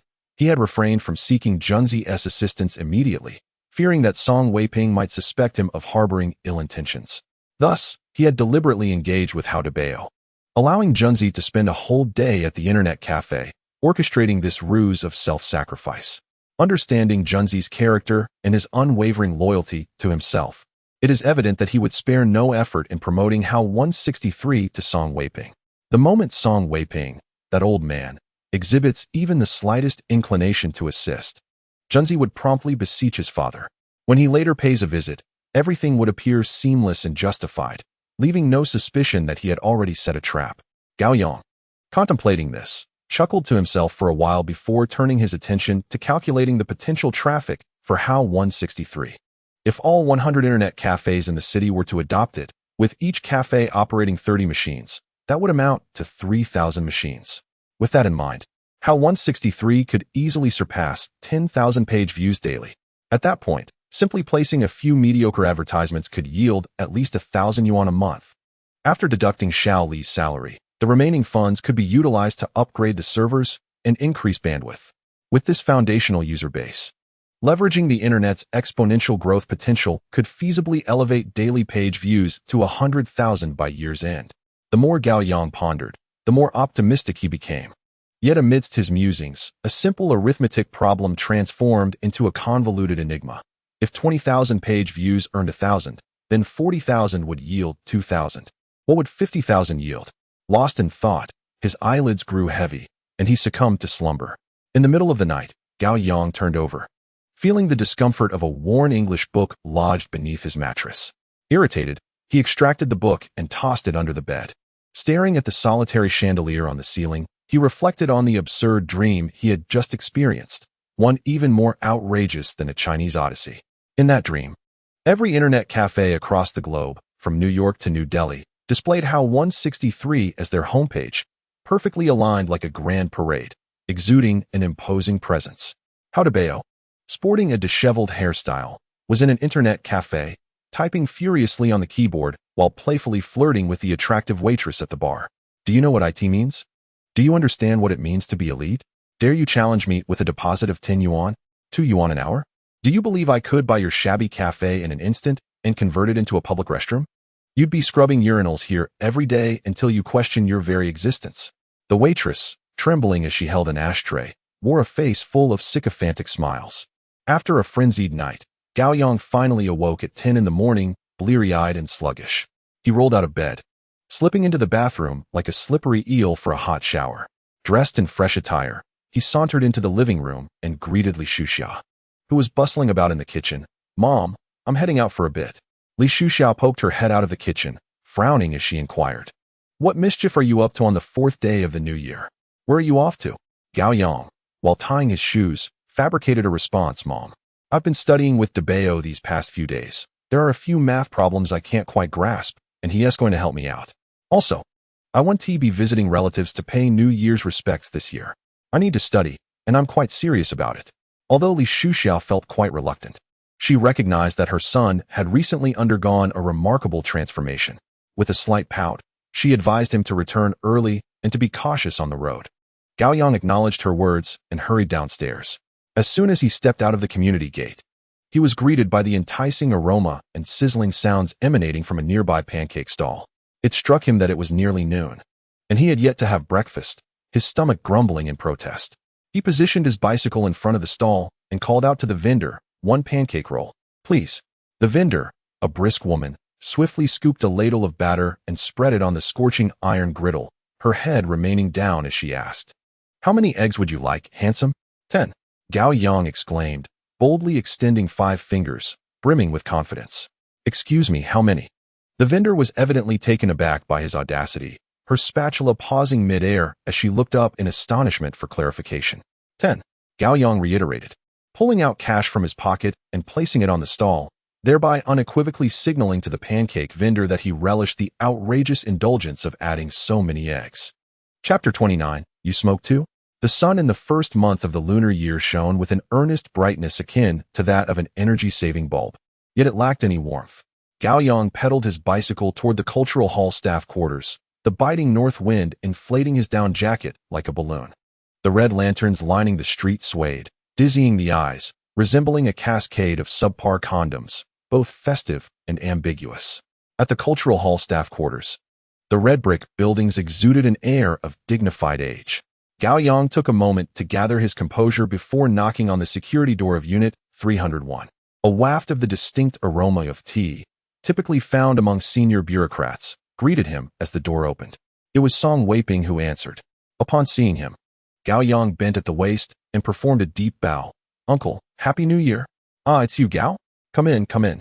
Song Weiping's warm demeanor instantly dispelled the chill of the corridor. As Gao Yang entered, Junzi sauntered out from his bedroom. From the kitchen, the voice of Aunt Song boomed. Even over the roar of the range hood, "Gao Yang is here. Go sit in the living room. Lunch will be ready in half an hour. We're eating at Annie's today." Gao Yang hurriedly offered his New Year-esque greetings to Aunt Song. On the living room wall, the phrase "the highest good is like water" was prominently displayed, serving as a constant reminder that the hosts held a lofty status. No sooner had Gao Yang settled onto the sofa than Aunt Song approached with a platter of fruit. "Child, have some fruit, don't be shy. Treat it like your own home." Gao Yang casually picked up an orange, peeling it as he sought to strike up a conversation. "Uncle, Auntie, how has your new year been?" "Ah, this new year is just a lot of fuss," Song Weiping replied while brewing tea. "Visiting relatives and friends is more exhausting than work." Gao Yang chuckled at this. "Uncle, you speak the truth. I feel like celebrating the new year is akin to going into battle, running around every day, yet you can't avoid it. The world values human relationships, and the best time to showcase these social niceties is during the Spring Festival." "Oh, your perspective is quite insightful." Song Weiping regarded Gao Yang with approval. After exchanging a few pleasantries, the atmosphere became amiable and warm. Song Weiping adjusted his glasses and deftly steered the conversation back on track. "Xiao Gao, Junzi showed me your website. It's quite impressive and very practical. Every time I go online, just typing in that lengthy URL is quite a hassle. What you've created is remarkably user-friendly. Now, tell me, how can I assist you? Gao Yang set down the freshly peeled orange, wiping his hands. I won't hold back, uncle. My foremost priority at the moment is to promote my website, How 163, so that it gains widespread recognition. Once people have used it, they can personally experience its convenience, and whether they continue to use it or not is up to their own discretion. Gao Yang was straightforward, laying his cards on the table. Therefore, I would like to ask if you could leverage your personal connections to help me reach out to a few internet cafe owners, requesting them to set my How 163 as their homepage. Upon hearing this, Song Weiping clapped his thigh in delight. Huh, you're quite forthright, exhibiting a bold spirit. Your thought process is clear, reminiscent of my youth. How many internet cafes do you need? The more, the better. Gao Yang felt encouraged by Song Weiping's tone, sensing that this task seemed less daunting than he had anticipated. His confidence swelled, and he added, if it's not too troublesome, 100 cafes would be ideal. 100? Song Weiping chuckled. This morning, I called 20 internet cafes on your behalf. These are all top-notch cafes recognized by the provincial department this year in Shengjing City. I am well acquainted with the owners, and I have personally inspected their premises. Their scale and environment are among the finest in the provincial capital. He retrieved a sheet of A4 paper from the drawer of the coffee table, displaying a printed list. Here are their phone numbers and addresses. You needn't visit each one. Simply call the owners, send them the URL, and instruct them on how to proceed. Gao Yang took the list, grasping Song Weiping's hand. Uncle, what can I say? You have truly thought of everything. With these 20 establishments in place, we can gauge the results over a few days. Once the holiday is over, I will be visiting the Shengjing City Bureau for research and will mention this matter to them, suggesting they hold a meeting for the owners to promote your website. Shengjing currently boasts 657 internet cafes, so gathering 100 should not pose a significant challenge. Song Weiping leaned back on the sofa, holding his teacup with an air of strategic foresight. Uncle, your planning is impeccable. How can I express my gratitude? Gao Yang replied earnestly. I have no money to offer, arriving empty-handed during the festive season. Would you care for a cigarette instead? Gao Yang, filled with excitement, pulled out a crumpled pack of red Huangshan from his pocket and offered one. Ah, so you indulge in smoking as well? In my youthful ignorance, I dabbled in it too. Here, have this, Song Weiping said, declining the offer and retrieving a pack of soft Zhonghua from beneath the coffee table, presenting one to Gao Yang. Surprised and honored, Gao Yang accepted the cigarette, and Song Weiping personally lit it for him. The living room soon filled with a haze of smoke. Meanwhile, Junzi sat upright, resembling a well-behaved child, observing the two adults as they exhaled clouds of smoke. Outside, the north wind howled with an almost hysterical fervor. Gao Yang carefully folded the list of internet cafes and tucked it into his pocket. Upon looking up, he spotted Aunt Song emerging from the kitchen, adorned in a peony-patterned apron, her face radiating warmth and cheer. Everyone, no need to rush. Dinner is ready. Come and eat. Song Weiping rose and approached the corner of the living room where the wine cabinet stood. His hand glided over the rows of bottles before finally selecting a bottle of Matai. Turning around, he glanced at Gao Yang and Junzi, a playful smile gracing his lips. It's New Year. Shall we indulge ourselves, the three of us? Gao Yang's eyes lit up, immediately mimicking the Liaoxi accent of Fan de Biao. Absolutely, uncle. We must have a drink. Junzi joined in the banter. Dad, the director visits our home. Yet I've never seen you open Matai. Old Gao, you truly have some prestige today. I must have a drink too. Xiao Gao helped you in that fight last time. I still haven't properly thanked him. One of these days, I must treat your father to a meal. He and I hit it off splendidly. Holding the wine, Song Weiping replied as he walked. Uncle, please, this time you've treated me to drinks twice already. Gao Yang lowered his head, rubbing his hands together. Xiao Jun, look at how Xiao Gao handles matters with such grace. I asked you to take 200 yuan to buy some health products for Xiao Gao, and you went ahead and gave him the money in front of everyone. Thankfully, Xiao Gao was quick-witted enough to use that money to treat everyone to dinner. Xiao Jun, you ought to learn a thing or two about social etiquette from Xiao Gao. Uncle, your information is erroneous. Gao Yang quickly interjected to defend Junzi. This dinner treat has nothing to do with me. I only learned today that you initially intended to buy me delicacies on your own. Had I known that, I would have made sure they didn't enjoy a free meal. Junzi, you are being rather unreasonable. If this were ancient times, you would jeopardize your position as crown prince. Upon hearing this, Song Wei-ping realized that Gao Yang was subtly rescuing his son from embarrassment and burst into hearty laughter. Chapter 30. One must drink 300 cups. Unwaveringly remain a southerner. Just as Gao Yang and Junzi settled into their chairs, Aunt Song appeared with 4 wine cups neatly arranged on the table. Song Wei-ping picked up the wine and began unsealing it. With a sharp rip, the packaging came off with remarkable swiftness, releasing a fragrant aroma that overwhelmed the scent of the dishes laid out before them.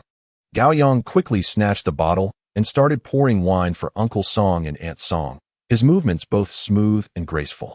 He then poured for himself and Junzi, saying, "Uncle, as the elder, you must say a few words first." Raising his glass, Song Wei-ping gestured grandly, exuding a sense of camaraderie. "Today we are all family. Let us forego formalities and wish you both great success as you embark on your final sprint towards the college entrance examination. Cheers." With that, Gao Yang clinked glasses with Song Wei-ping and, tilting his head back, downed the drink in one go. A warm sensation surged down his throat, leaving him savoring the moment. "Uncle, this is the first time I've ever tasted mitai. You treat me better than my own father. On my wedding day, he likely wouldn't even offer me this." Song Wei-ping laughed heartily, casually placing a piece of rib into Gao Yang's bowl. "Xiao Gao, eat up and don't be polite. Here, you are at home.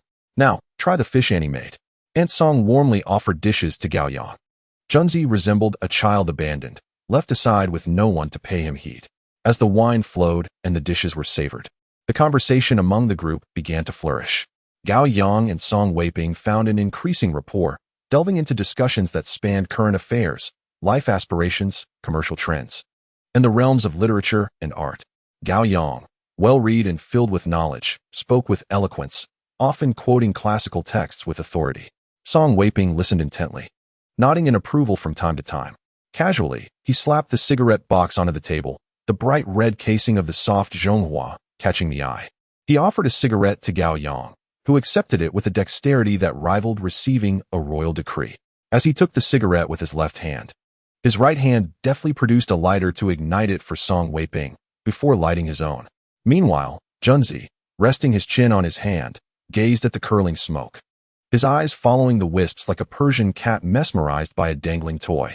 Gao Yang, with a practiced flick of his wrist, exhaled a ring of smoke and said, "Aunt, please do not mock me. I am but a naive youth, having fallen prey to this vice.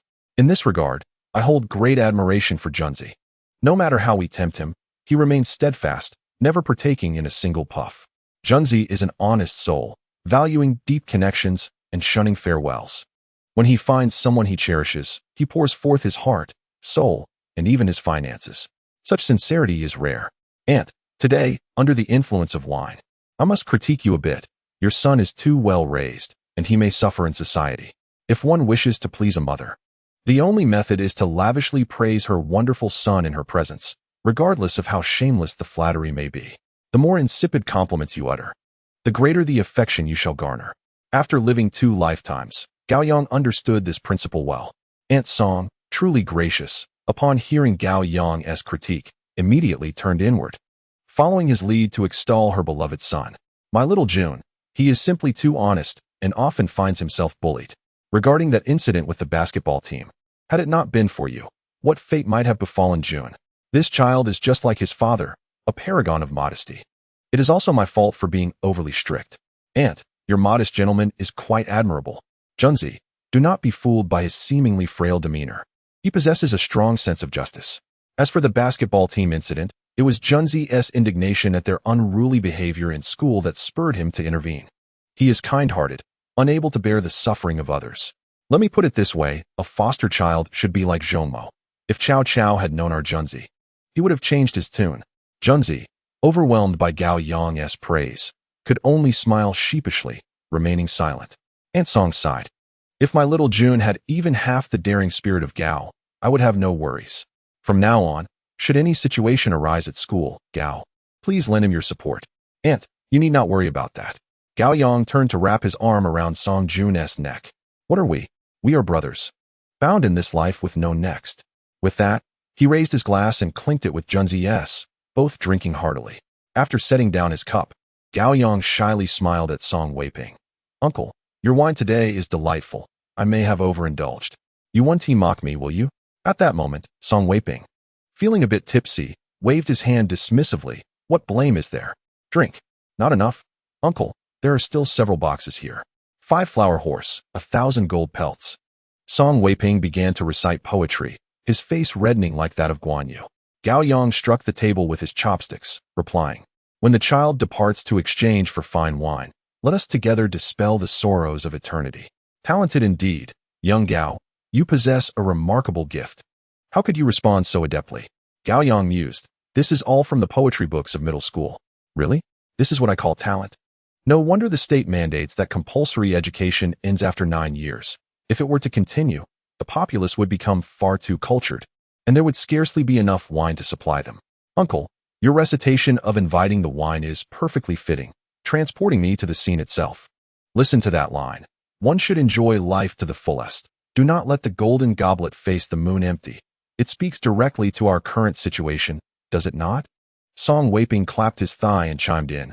Well said. One must drink 300 cups in one go, not shying away from becoming a person of Lingnan. Come, young Gao. Let us toast. Gao Yang raised his cup, blinking with tears of joy, pondering. The talent of Junzi's father is indeed extraordinary, seamlessly intertwining the verses of Li Bai and Su Shi. The verses flow beautifully. The atmosphere at the table grew increasingly intense, and the bond between Gao Yang and Song Weiping rapidly deepened amidst their poetic exchanges. They seemed to have found long-lost confidence, sharing lines of timeless masterpieces in mutual admiration. During this time, Gao Yang learned from Song Weiping the famous lines. May I ask where the wine house is? Outside Suzhou City lies the cold mountain temple. Having searched with iron shoes, I found the person amidst the dim lights. The two delighted in their poetic banter, while Junzi listened in a daze. Though unable to interject amidst the two amateur literati, he silently pondered. Old Gao, in this matter, my father would surely go through fire and water for you. Unbeknownst to them, a bottle of Matai had already been drained. Song Weiping's gaze grew somewhat hazy as he patted Gao Yang's shoulder, saying, Young Gao, I am very pleased today. ISNT, your website seeking to promote in 100 internet cafes? Let me assist you. Gao Yang raised his cup, tears welling in his eyes, and toasted his uncle several more times. Outside the window, the sun set in the west, and the cold wind howled. Yet, within Junzi's home, a peaceful atmosphere prevailed. There was wine, poetry, and ribs. This meal seemed to bridge the distance between Song Weiping and Gao Yang more than even his own son. Song Jun. As evening approached, Gao Yang stood to take his leave. Song Weiping insisted on escorting him downstairs, with Junzi following closely behind. The three stood at the foot of the stairs, the biting wind rushing at them, as Gao Yang, Song Weiping, and his son, Song Jun, embraced one another. Before Gao Yang turned and rode away. Behind him, Song Weiping called out loudly, Brother, ride slowly. Chapter 31. You can live for no more than 30,000 days. May I spend 2 of them with you? The next morning at the breakfast table, Gao Zhangwo and his wife were discussing their visit to Gao Yang's maternal uncle's home to pay New Year's respects. Gao Yang dipped a youtiao into his soy milk, donning a studious expression, stating, with the exam approaching, I will stay home to review and will not accompany you two for the New Year visit. Gao Zhangwo did not press the matter further, offering a few reminders before he and Li Shuxia set out to pay their respects. As the security door slammed shut with a resounding thud, Gao Yang promptly retrieved the list of internet cafes and seized the landline in the living room, dialing each number in succession. Hello, is this Boss Zhang? It's Xiao Gao, the one your Uncle Song mentioned yesterday regarding the navigation station, HAO 163. Before he could finish, a hearty laugh erupted from the other end. Ah, Brother Xiao Gao, the homepage has been set up perfectly for you. Believe it or not, this navigation station of yours is quite useful. Everyone who comes to our place to surf the internet says it quenches their thirst better than iced tea. Rest assured, everything is ready. Do come over and have some fun.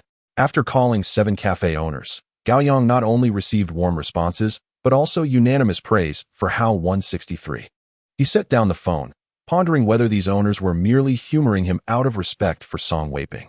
Just then, the phone in the living room rang abruptly, and Gao Yang hastily answered.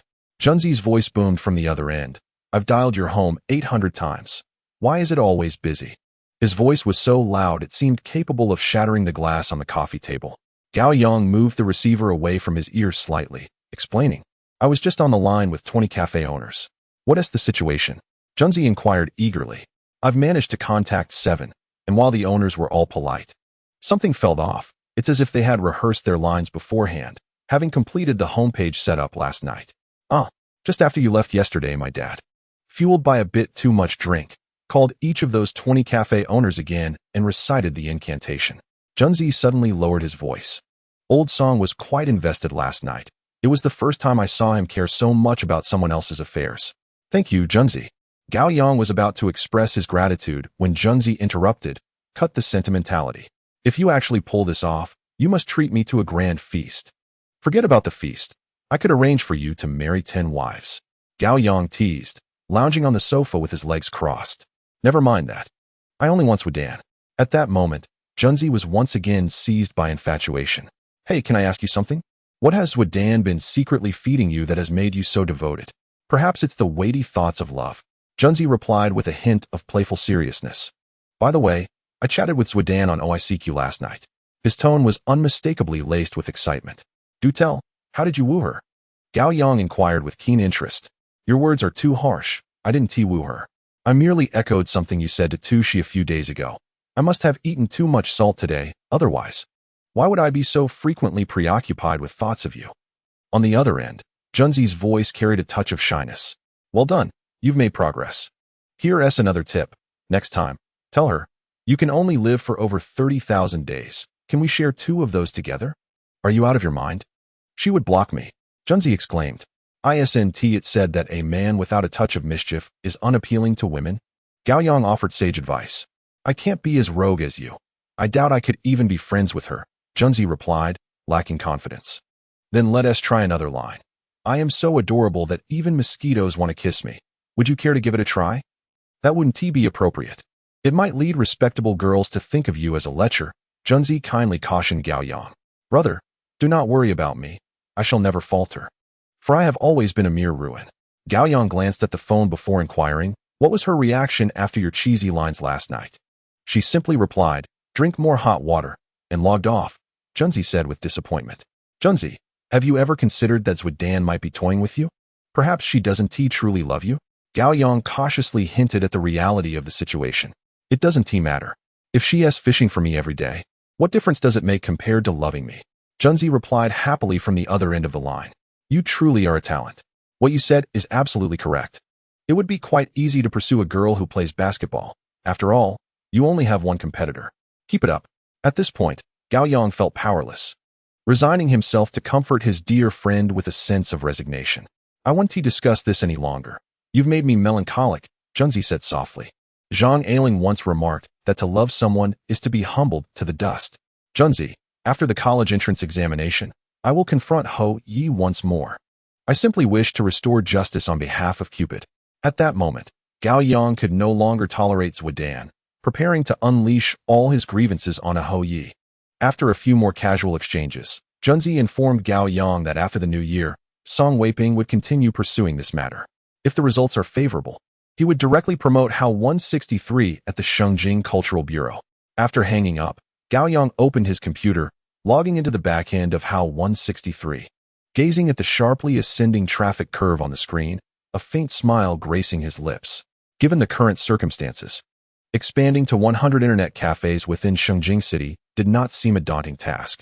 Once the foundational user issue was resolved, the next step would be to continuously optimize the website, ensuring steady growth while swiftly attracting traffic.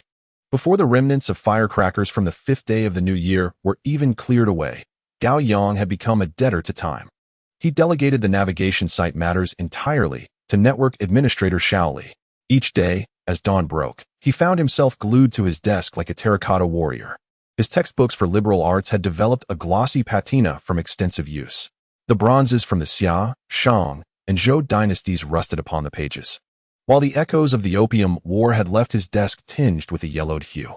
He crammed every insightful quote from literary figures into his mind. He could recite the 3 represents more smoothly than his own address. Armed with a ruler, he transformed the geography atlas into an abstract piece of art, while the English book bore frayed edges, the scent of ink mingling with saliva.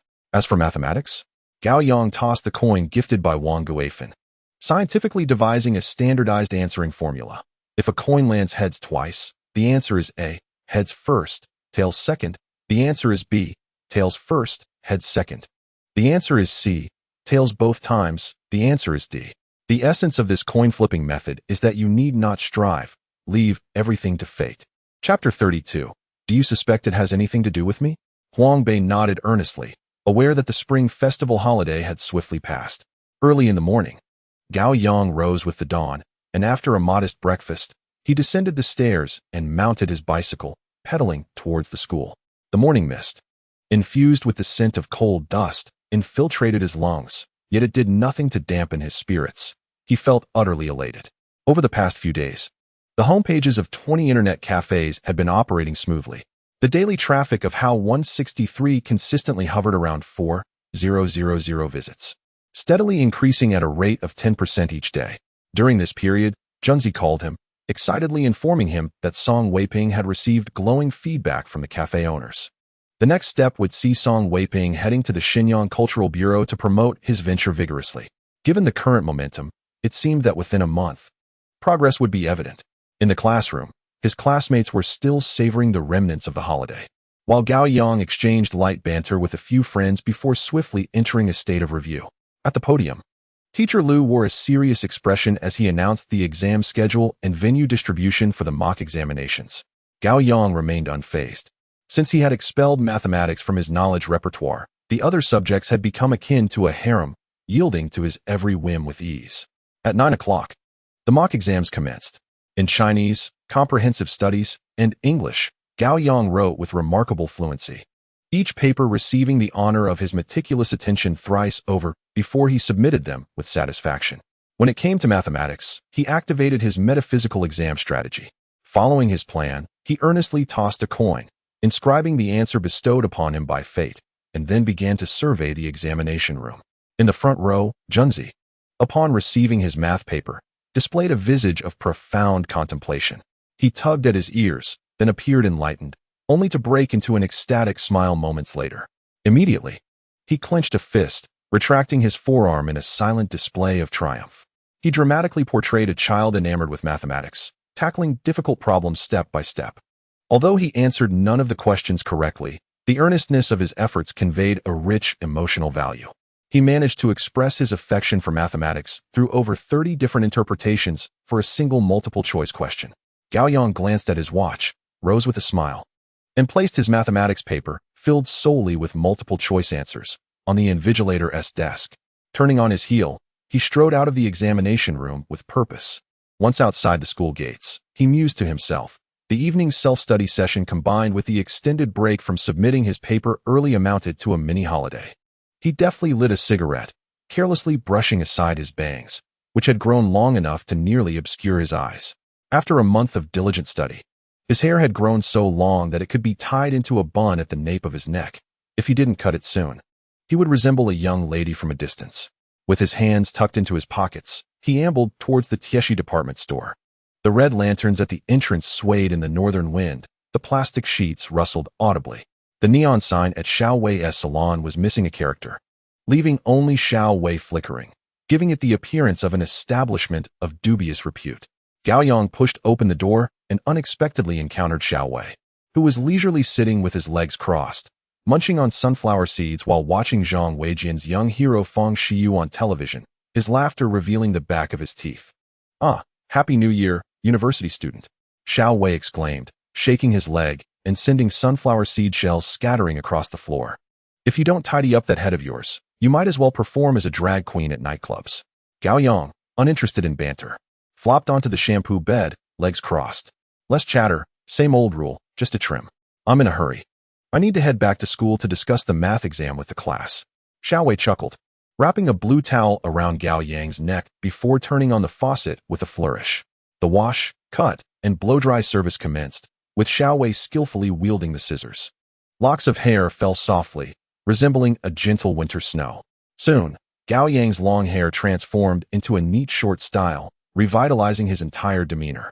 Xiao Wei squeezed some hair gel into his hands and deftly styled Gao Yang's hair into a rather audacious fashion. "Want to take a look?" Xiao Wei asked, lighting a cigarette and gesturing towards the mirror with his chin. Gao Yang stood up and let out a sharp whistle at his reflection. He donned his down jacket and stepped outside. A light breeze brushed against his neck, refreshing and cool. Habitually, he lit a cigarette at the entrance of the salon. But before he could take a puff, he spotted Huang Bei sprinting across the street in a panic. She was being chased by a small white Pekingese. Gasping for breath and looking alarmed, fearing an attack from the dog. From Gao Yang's perspective, the Pekingese was merely following the same path. Both parties apprehensive of each other, yet compelled to move in the same direction. Thus, two creatures, each wary of the other, cautiously advanced, vigilant of any sudden movements. This delicate balance was shattered by Gao Yang's commanding voice, "Stop." The dog, bewildered, sat down, and Huang Bei, equally perplexed, halted in her tracks. Gao Yang could tell at a glance that this Pekingese had been domesticated. He approached the dog and extended his left hand. "Good boy, shake." The Pekingese seemed to understand, extending its little paw to gently shake Gao Yang's hand. He then issued a second command, "Lie down." The Pekingese obediently lay down, its tail wagging like a propeller. Satisfied, Gao Yang nodded and finally pointed into the distance, issuing a dismissal, "Now go." The dog, as if granted a reprieve, scampered away joyfully. Gao Yang rubbed his hands together and approached Huang Bei, initiating his little pretentious lesson. A domesticated dog is akin to a programmed creature, incapable of resisting human commands. Huang Bei, with wide eyes full of skepticism, looked at him and asked, "How could that be? Do all domesticated dogs obey anyone's command?" Gao Yang raised an eyebrow and retorted, "Are you doubting its connection to me?" Huang Bei nodded earnestly. Gao Yang chuckled, glancing at the Pekingese that had run several meters away, then raised his voice. "Hey, you silly dog. Yes, you. Come back here." The foolish dog paused. Its logic seemingly stalled for a moment, before reluctantly turning around and bounding back with eager leaps. Gao Yang, in a playful mood, commanded, "Stand still." The Pekingese immediately squatted down, striking a perfect pose. "Turn left." The Pekingese spun in place and took a few dainty steps. "Jump. Perform a trick for the lovely lady." Upon receiving the command, the Pekingese leaped without hesitation, crashing into the glass door of Xiao Wei's hair salon with a loud thud, then slid down the door. Huang Bei was momentarily taken aback, then burst into laughter. Her eyes curved into crescent moons, and two dimples appeared on her cheeks. Mischievously, she flashed a true 6. Sign at Gao Yang. Chapter 33. Do you have friends with such a chat style? What a silly dog, Gao Yang remarked as he let the Pekingese go, explaining to Huang Bei, "What brings you to this side of Tai-Bai?" He shoved his hands into his pockets, feigning nonchalance. "I finished the math test quickly and submitted it early. I came to exchange a diary I bought a couple of days ago. The lock was broken." Huang Bei replied candidly. "Oh, you write a diary?" Gao Yang's tone rose an octave. "Just jotting down trivial matters. It's not really a diary," Huang Bei quickly retorted, redirecting the conversation to avoid further probing. "Have you ever had a dog?" Gao Yang nodded affirmatively. "What was its name?" "Jasmine." "And the dog?" "I don't know. That silly dog wandered off and got taken by another male dog," Gao Yang stated, sounding quite serious. Huang Bei chuckled, and they continued walking side by side. "Are you feeling better now?" Gao Yang inquired. "Much better, thank you." "Stop right there. If you say thank you again, our conversation will be impossible. You can't treat me like a Japanese person, can you?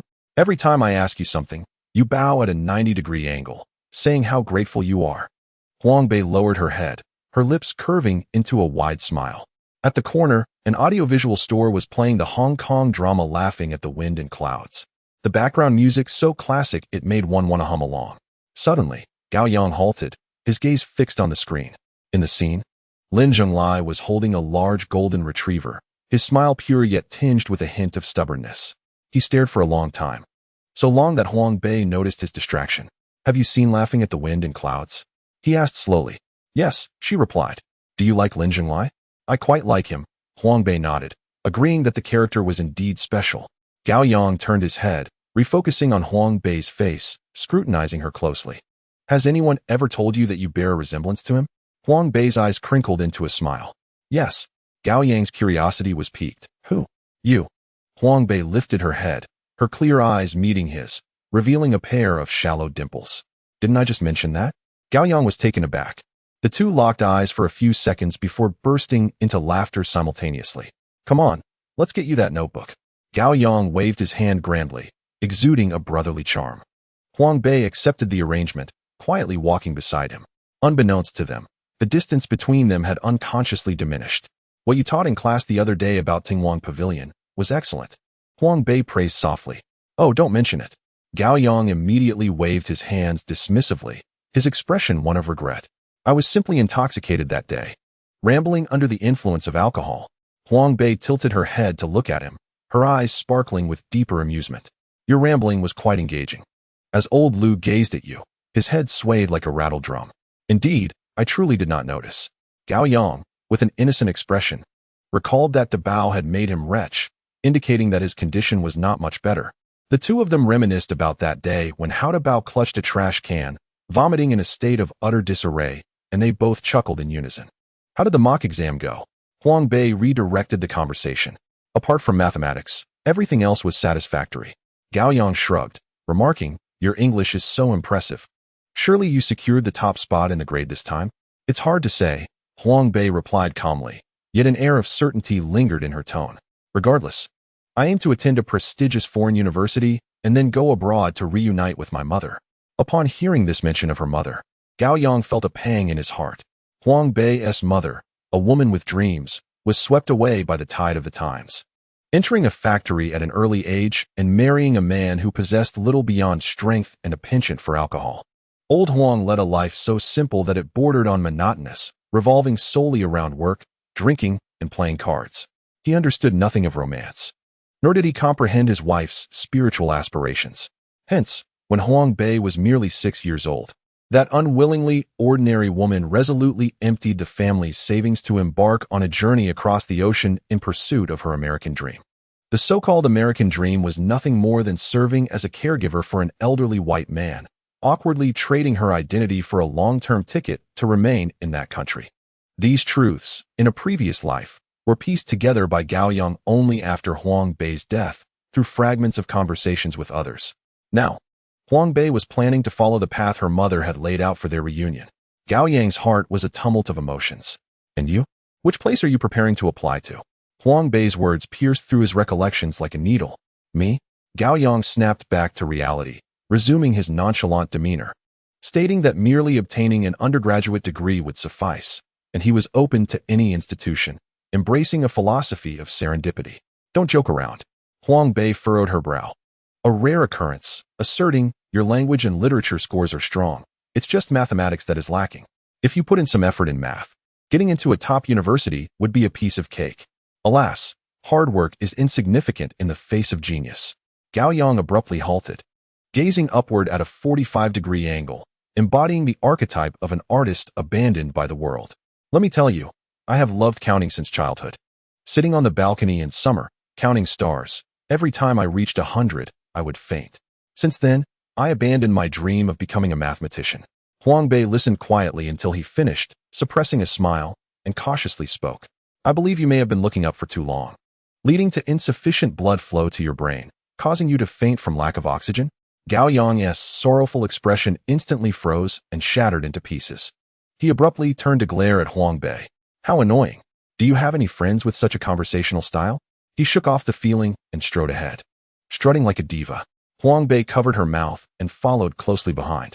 In the light industrial market, the stationery shop was dimly lit. A plump proprietress lounged with her legs crossed, munching on sunflower seeds, the shells scattered all around her. Huang Bei clutched her diary and softly inquired, Madam, the notebook I purchased the day before yesterday isn't used, yet the lock has malfunctioned. Could I possibly exchange it for another? The shopkeeper barely lifted her eyelids, casting a disdainful glance at the notebook. Once sold, items are not to be exchanged. Who's to say you didn't damage it yourself? Huang Bei's face flushed crimson, utterly at a loss on how to contend with the shrewish woman before her. Gao Yang patted her shoulder, urging her to step back, with a smile adorning his face. He took a step forward. Madam, in business, it is prudent to foster goodwill for profit. Observe the lock mechanism. It is evidently a matter of subpar quality, well within the warranty period. Surely, you wouldn't wish to tarnish your establishment's reputation over a mere notebook, would you? The shopkeeper spat out sunflower seed shells onto the floor with a disdainful paw. Rolling her eyes, she began to act defiantly. Stop with your pretentiousness. Warranty this and that. I have my own matters to deal with. No exchange means no exchange. The moment the words left her lips, the smile on Gao Yang's face vanished as if wiped away by an unseen hand. He reached out, seizing the diary from the counter, and slammed it down forcefully onto the greasy wooden surface. The sharp crack reverberated, shaking the dust atop the counter. The shopkeeper trembled, scattering seeds all over the ground. "Madam, if you refuse to exchange it today, I shall report you to the Consumer Protection Hotline, 12315, Gao Yang declared, his voice steady yet unmistakably clear. This year marks the inaugural implementation of the Consumer Association Hotline, with news reports highlighting their eagerness for typical cases to address. Should the Industrial and Commercial Bureau come to investigate, it would not merely be a matter of exchanging a notebook. Gao Yang's words struck like a venom-laced scalpel, precisely targeting the shopkeeper's most vulnerable spot. Chapter 34. Who is your girlfriend? Gao Yang understood that merely invoking the authority of the Industrial and Commercial Bureau would not suffice to completely subdue the ferocious woman. He resolved to stoke the flames further.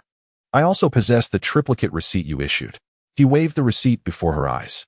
"After reporting to the Industrial and Commercial Bureau, I shall conveniently pay a visit to the tax office to file a formal report against you for intentional tax evasion. After all, you haven't provided me with an invoice, have you?" With that, he fixed his gaze upon the shopkeeper, whose face had turned an ashen shade, and then swiftly shifted the topic. "Li Gu, have you heard of him?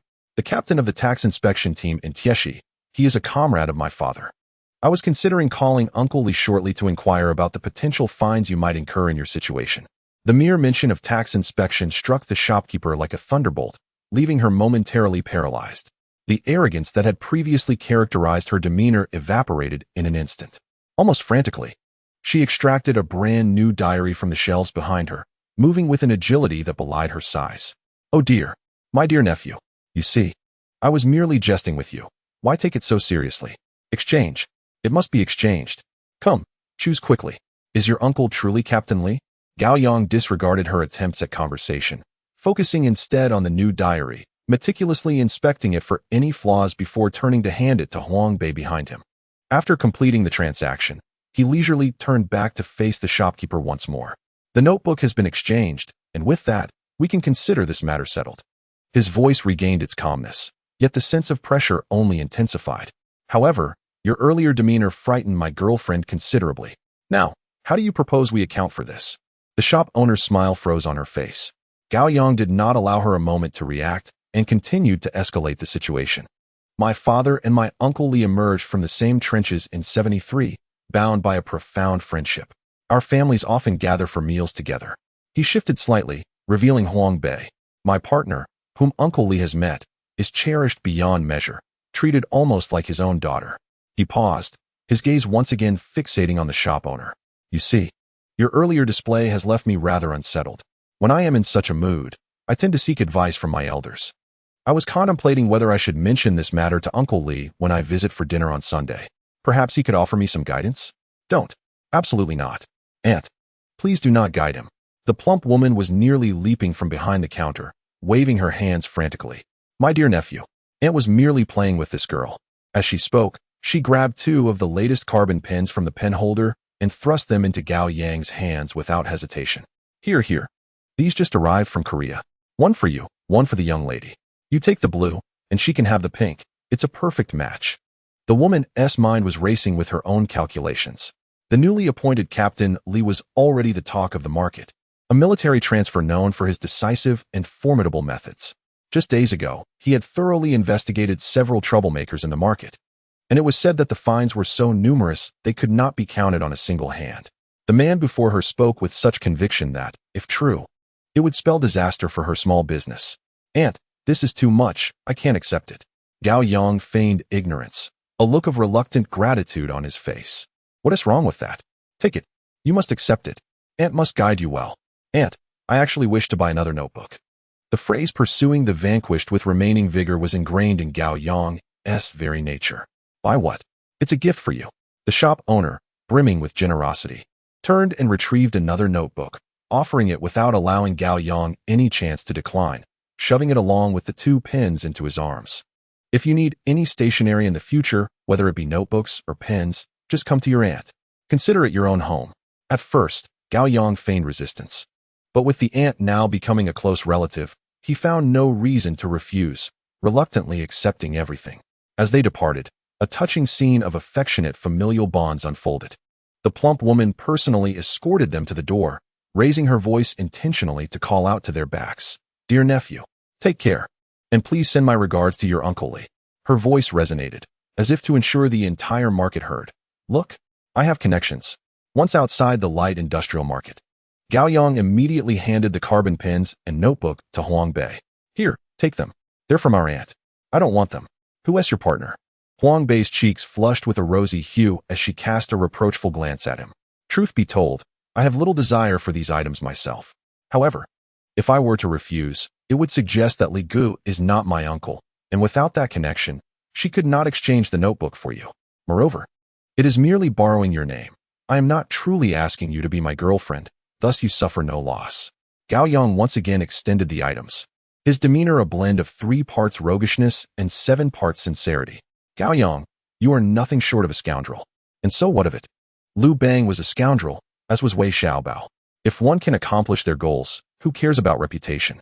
They say you deliberately provoked Coach Ho in the teaching department, which led him to strike you.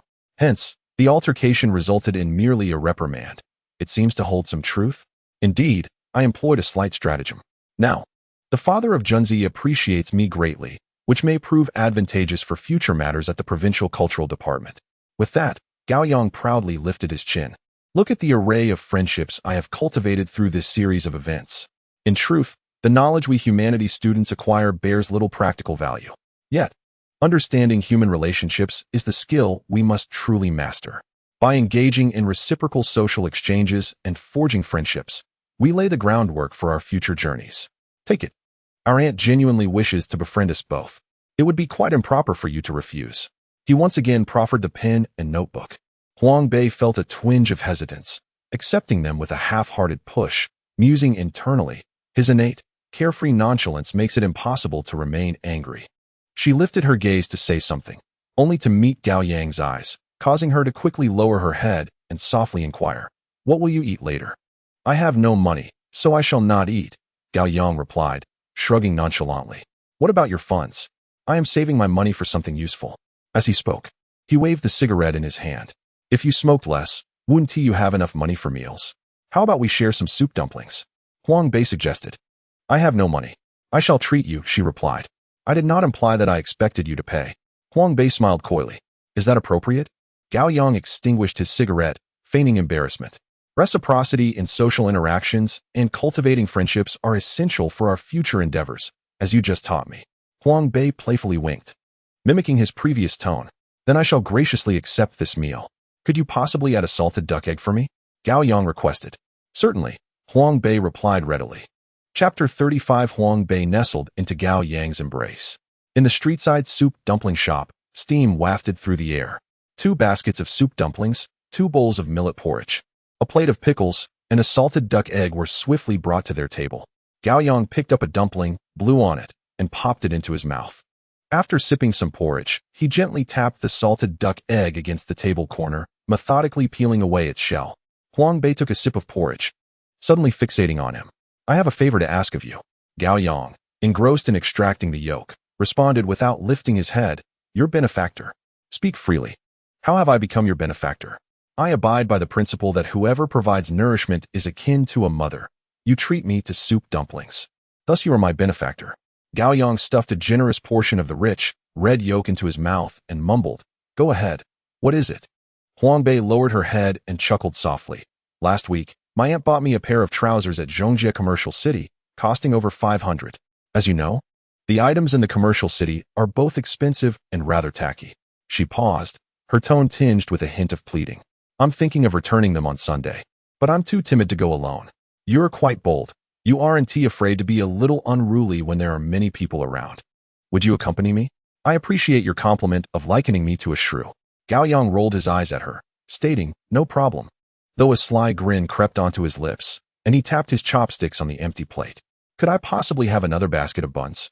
Huang Bei found herself both exasperated and amused. "If you're reluctant to share your food with me, then so be it." Alas, that chubby fellow at the hospital was right. The promises of elbow meat and braised pork are indeed deceiving. Gao Yang, looking rather dejected, picked up a bun and deliberately smacked his lips. "Waiter, please bring him another basket of buns." Huang Bei called to the server in the distance. Moments later, a steaming basket of dumplings was placed before Gao Yang. "You are truly generous," he remarked, instantly transforming his demeanor as he began to eat while showering her with flattery. Huang Bei shot him a playful, alluring glance. "Does that mean you've agreed to my request?" Having devoured the buns, "I assure you that your request will be fulfilled beautifully," Gao Yang declared, lifting the last bun, elegantly rolling it in the fragrant vinegar and savoring it. He closed his eyes, feigning ecstasy, then leisurely reached for a napkin to wipe his mouth, saying with a feigned piety, "I truly apologize for the expense today. You've been so generous. Shall we head back to school? How do you suggest we go? Is it inconvenient for you to walk with me?" Huang Bei raised an eyebrow slightly. "I'm not bothered. I fear nothing. Do you believe there is room for my character to diminish further?"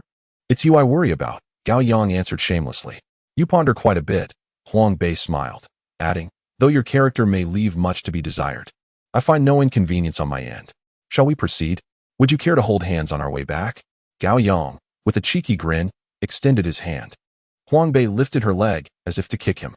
He dodged, and they walked side by side toward the 4th high school. Along the way, they discussed various study techniques, and just as they were nearing the school gate, Huang Bei turned back. "Could you lend me your history and geography notes tomorrow?" "All right.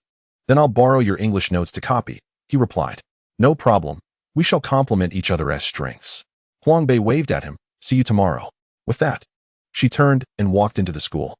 "See you tomorrow," Gao Yang waved at her retreating figure. Just as he turned to head to Wang Dafa's grocery store, he noticed how Dabo and Yao Yang squatting on the curb, grinning at him with mischief. In the next moment, their little theatrical performance commenced. "Could you let me have a look at your history notes, dear brother?" How Dabo squeaked, shaking his buzz cut and adopting a flirtatious expression. "Certainly. But you must let me copy your English notes, darling," Yao Yang chimed in, wrapping an arm around How Dabo's shoulder with a manly flair. "Of course, brother," How Dabo said, flamboyantly curling his fingers and playfully pushing against Yao Ying's chest. "Our collaboration truly is a perfect match. See you tomorrow, darling." Yao Yang gently cradled How Dabo's cherubic face, bidding him a heartfelt farewell. "See you tomorrow, brother." How Dabo responded with a greasy kiss. "Are you two finished?" Gao Yang interjected coolly from the side, interrupting the cringeworthy display, though a hint of concealed satisfaction flickered across his face. On Sunday morning, the sun lazily streamed into the room, rousing Gao Yang from his slumber. He rose slowly, washed up, and sat at the dining table, methodically enjoying the breakfast prepared by Li Shuxia. After the meal, Gao Yang returned to his room, powered on his computer, logged into the back end of HAL 163, and glanced at the data. Subsequently, he picked up his English textbook, seated himself at the desk, and began to memorize vocabulary. As the electronic clock on the wall indicated 8:30, Gao Yang lifted his head. He stood up, stuffed his textbooks into his backpack, slung it over his shoulders, and called out to Li Shuxia, who was busy in the kitchen, "Mom, I've arranged to study with Dabo at school." Before the words had fully escaped his lips, he dashed out the door, racing down the stairs. At 9:15, Gao Yang sprinted to the commercial center. Huang Bei was standing at the entrance of the mall, the biting cold wind tousling her hair and the edges of her clothing. Her cheeks were flushed, and as she stomped her feet to warm herself, she anxiously scanned the bustling pedestrian street. Just as she was intently gazing towards the street corner, Gao Yang appeared before her like a ghost, silently materializing out of nowhere. Startled by his sudden presence, Huang Bei instinctively recoiled. Once she recognized the familiar, infuriating face, she clutched her chest and exclaimed, "You scared me to death. I thought you were a pervert." Gao Yang smirked, showcasing a self-absorbed expression. "Have you ever seen such a handsome pervert?" Huang Bei rolled her eyes at him and huffed through her nose. "Just met you. You shameless pervert." Gao Yang shoved his hands into his pockets and said, "Come on, let us go. I'll help you sort this out. Just a light lunch, no need to splurge. Just enough to fill you up." Huang Bei's eyes widened at his audaciousness, completely taken aback by his brazen charm. "How can you be so shameless? I'll treat you to every meal." Gao Yang shrugged. "I need to save my money for something useful." With that, he strode confidently into the commercial center, while Huang Bei stomped her feet and hurried to catch up with him. Suddenly, without warning, Gao Yang halted in his tracks and spun around abruptly. Huang Bei, who had been walking with her head down, was completely unprepared for his sudden stop and collided directly into his arms. Chapter 36. Gao Yang covered Huang Bei's face with his hands. The impact left her slightly dazed, Once she steadied herself, she rubbed her forehead and exclaimed in annoyance. You could at least say something before stopping. Ignoring her complaint, Gao Yang calmly extended his hand and said, receipt. Huang Bei paused for a moment, then hurriedly fished out the receipt from her backpack and handed it to him. As Gao Yang took the receipt, his fingertips inadvertently brushed against her small hand, cold as ice. He lowered his gaze to scrutinize the document. After a moment, he lifted his head, his eyes landing on Huang Bei's face, which was flushed like two ripe apples, evoking a sense of affection. Why didn't you wait inside? Your face is as cold as a monkey's backside. She sniffled softly and murmured, I'm not afraid you can't find me. How foolish. Gao Yang casually tossed out 3 words, tucked the receipt into his pocket, and instructed her to wait there. With that, he turned and walked toward the nearby KFC. Soon, he returned with a steaming cup of hot water. Instead of handing it directly to her, he first held the paper cup in his own hands, allowing it to warm up before placing it into Huang Bei's hands, signaling her to warm her hands. Before Huang Bei could react, he gently cupped her flushed cheeks with his now reddened hands. His palms were dry and warm, akin to 2 little heating pads, perfectly aligning with her icy skin. Huang Bei was momentarily bewildered by this display of warmth, her eyes wide and fixed upon him, unsure of how to respond. Noting her gaze, Gao Yang spoke with calmness. I know what you're thinking. Can't your thoughts be a bit purer? I'm not a rogue. I simply cannot bear to witness the suffering in this world, especially the plight of someone like you, frozen like a monkey's backside. Huang Bei chuckled at his humorous depiction of her condition. Though his tone remained playful, his eyes radiated a sincere innocence. The winter wind howled like a relentless air conditioner, pouring in through the automatic doors of the commercial plaza, chilling the air. Yet, the small climate between them felt as if it had its own heating system, warm and inviting. After a moment, Gao Yang gently released her and inquired, feeling better? Huang Bei nodded mechanically. Her cheeks, whether from warmth or embarrassment, blossomed with a color rivaling the evening sky aflame with sunset hues. Feeling better, and yet you want to move your face away from my hands? Are you taking this opportunity to take advantage of me? His words shattered the budding tension, causing Huang Bei's face to flush a deeper crimson, akin to molten lava. Embarrassed and indignant, she angrily raised her hand to strike Gao Yang.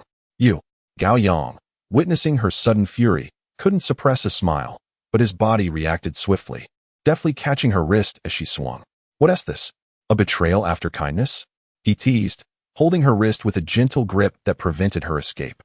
Are we to reenact the tale of Donghua and the wolf? With her hand restrained, Huang Bei's legs kicked into action.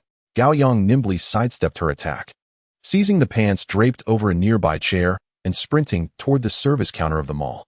As he ran, he called back, wait here for daddy.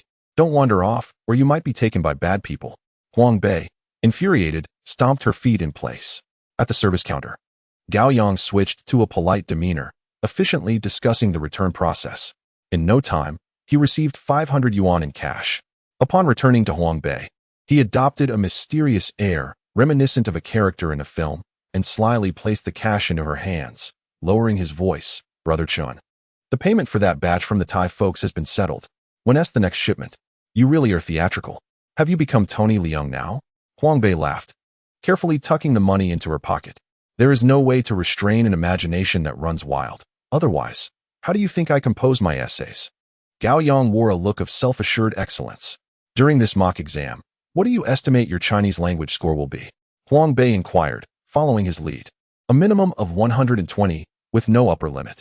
It largely depends on the strength of the essay. If I perform well, I could aim for 140. Even if I slip up, I should still land around 125, Gao Yang replied nonchalantly. What sort of cheat code have you activated for your Chinese? Care to share your secrets? Huang Bei's envy was nearly spilling from his eyes. It's a bit late to seek help now, Gao Yang chuckled. It's actually quite simple. I read whatever I can get my hands on, without discrimination. Do you even read works by Qiong Yao and Jin Yong? Huang Bei asked, intrigued. Of course I do. Gao Yang's interest peaked. However, one only needs to sample a few works by an author to grasp their essence. For instance, the first book I read by Qiong Yao was At the Water's Edge, which moved me to tears. After reading a few more, I discerned a pattern. She continually replicates herself. The core of all her stories revolves around the concept of emotional debts.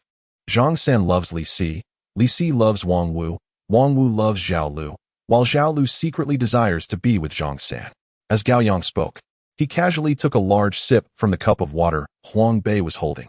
You see, once this closed loop is established, the story begins to twist and turn, filled with entanglements and suffering, all laid bare. In the end, you can hardly tell who owes whom, and who is meant to bear children for whom. Nevertheless, readers find it quite entertaining. Tears are shed, and emotions are vented. But Xiong Yao's books do not possess sound values, Huang Bei challenged. Love stories. How many of them uphold proper morals? Gao Yang smirked. Those with sound values are likely to be found in temples, shaving their heads and copying the Diamond Sutra. Surely, classic romantic literature must have sound morals? Huang Bei retorted. The Red and the Black, Anna Karenina, Gone with the Wind. These are all world-renowned masterpieces, right? Which of them upholds sound morals? Yulian ascends through women, Anna commits adultery for a young man, and Scarlet steals her sister's suitor. In this world, where is there a clear distinction between right and wrong, or good and bad? The same goes for exams. Simply understand what answers they desire, and align your responses accordingly. And your score will certainly not be low. Chinese is, in essence, a discipline of eloquence. As long as you articulate beautifully and resonate with the reader's heart, everything else is mere fluff. Gao Yang spoke with fervor, his enthusiasm illuminating his entire being. Such convoluted reasoning, yet your eloquence is commendable. Huang Bei shot him a sidelong glance, though he could not conceal his amusement. Not at all. Gao Yang retracted his nonchalant demeanor. This is called independent thinking. Once you have experienced more setbacks, you will realize that the notions of good and bad, right and wrong, are merely constructs shaped by others based on their interests. Their sole objective is to urge you to be virtuous, while they secretly plot to seize the resources and wealth from your pocket. He gazed at Huang Bei, his eyes deep and profound, exuding a sense of maturity and clarity that belied his age. Remember, anything that urges you to prioritize the greater good likely means you are not part of that greater scheme. Anything that demands you to sacrifice everything often makes you the very sacrifice. Huang Bei tilted her head, attentively listening to Gao Yang's lengthy discourse. To her surprise, she found herself unable to refute his arguments. Although his theories seemed unconventional at first glance, upon deeper reflection, one couldn't help but concede that there was indeed a semblance of truth to them. Chapter 37. Huang Bei, allow me to treat you to this meal. With that, Gao Yang shifted gears, resuming his carefree demeanor. You have a monthly pass, right? Yes, Huang Bei replied. Then let us take the bus. The two of them walked side by side out of the commercial complex. The snow on the pedestrian street had been trampled into a muddy mixture of slush and water, and they carefully navigated around the puddles on their way to the bus station. Inside the bus, it was warm, infused with a faint scent of gasoline. Gao Yang leaned against the window, watching the street scenes blur by, his thoughts drifting far beyond the confines of the mundane. Meanwhile, Huang Bei occasionally feigned interest in the small television inside the bus, her gaze inadvertently drawn to the contours of Gao Yang's profile. The half-hour journey passed in a delicate silence, neither of them willing to disrupt the tranquility. They disembarked at Taiyuan Street and traversed a dimly lit underground passage, emerging into a vibrant expanse. The fashionable underground shopping street, adorned with an array of enticing boutiques, instantly enveloped them. Huang Bei's eyes locked onto a bubble tea shop at the entrance, and she dashed over, soon returning with 2 cups of steaming milk tea. Here, she offered 1 cup to Gao Yang. He naturally reached for it, their fingers brushing against one another, a faint spark of electricity coursing through the moment. Both paused, instinctively averting their gazes, pretending as though nothing had occurred. In the bustling underground, Huang Bei cradled her milk tea and began scanning each store from south to north. On the hunt for her desired pair of jeans, Gao Yang trailed beside her, casually surveying his surroundings while sipping his drink. After walking a mere 20 meters, Huang Bei's attention was captured by a shop flaunting a sign for hardcore foreign trade. The shop's speakers blared walking in the sun, reverberating through the air, while an array of uniquely shaped jeans adorned the entrance. The shopkeeper, a young woman in her 20s, sported flashy blonde hair that glimmered under the lights. Her tight leather jacket accentuated her chest, flattening it against her back. She wore knee-high black boots, which made her already slender legs appear even more elongated, resembling 2 parentheses.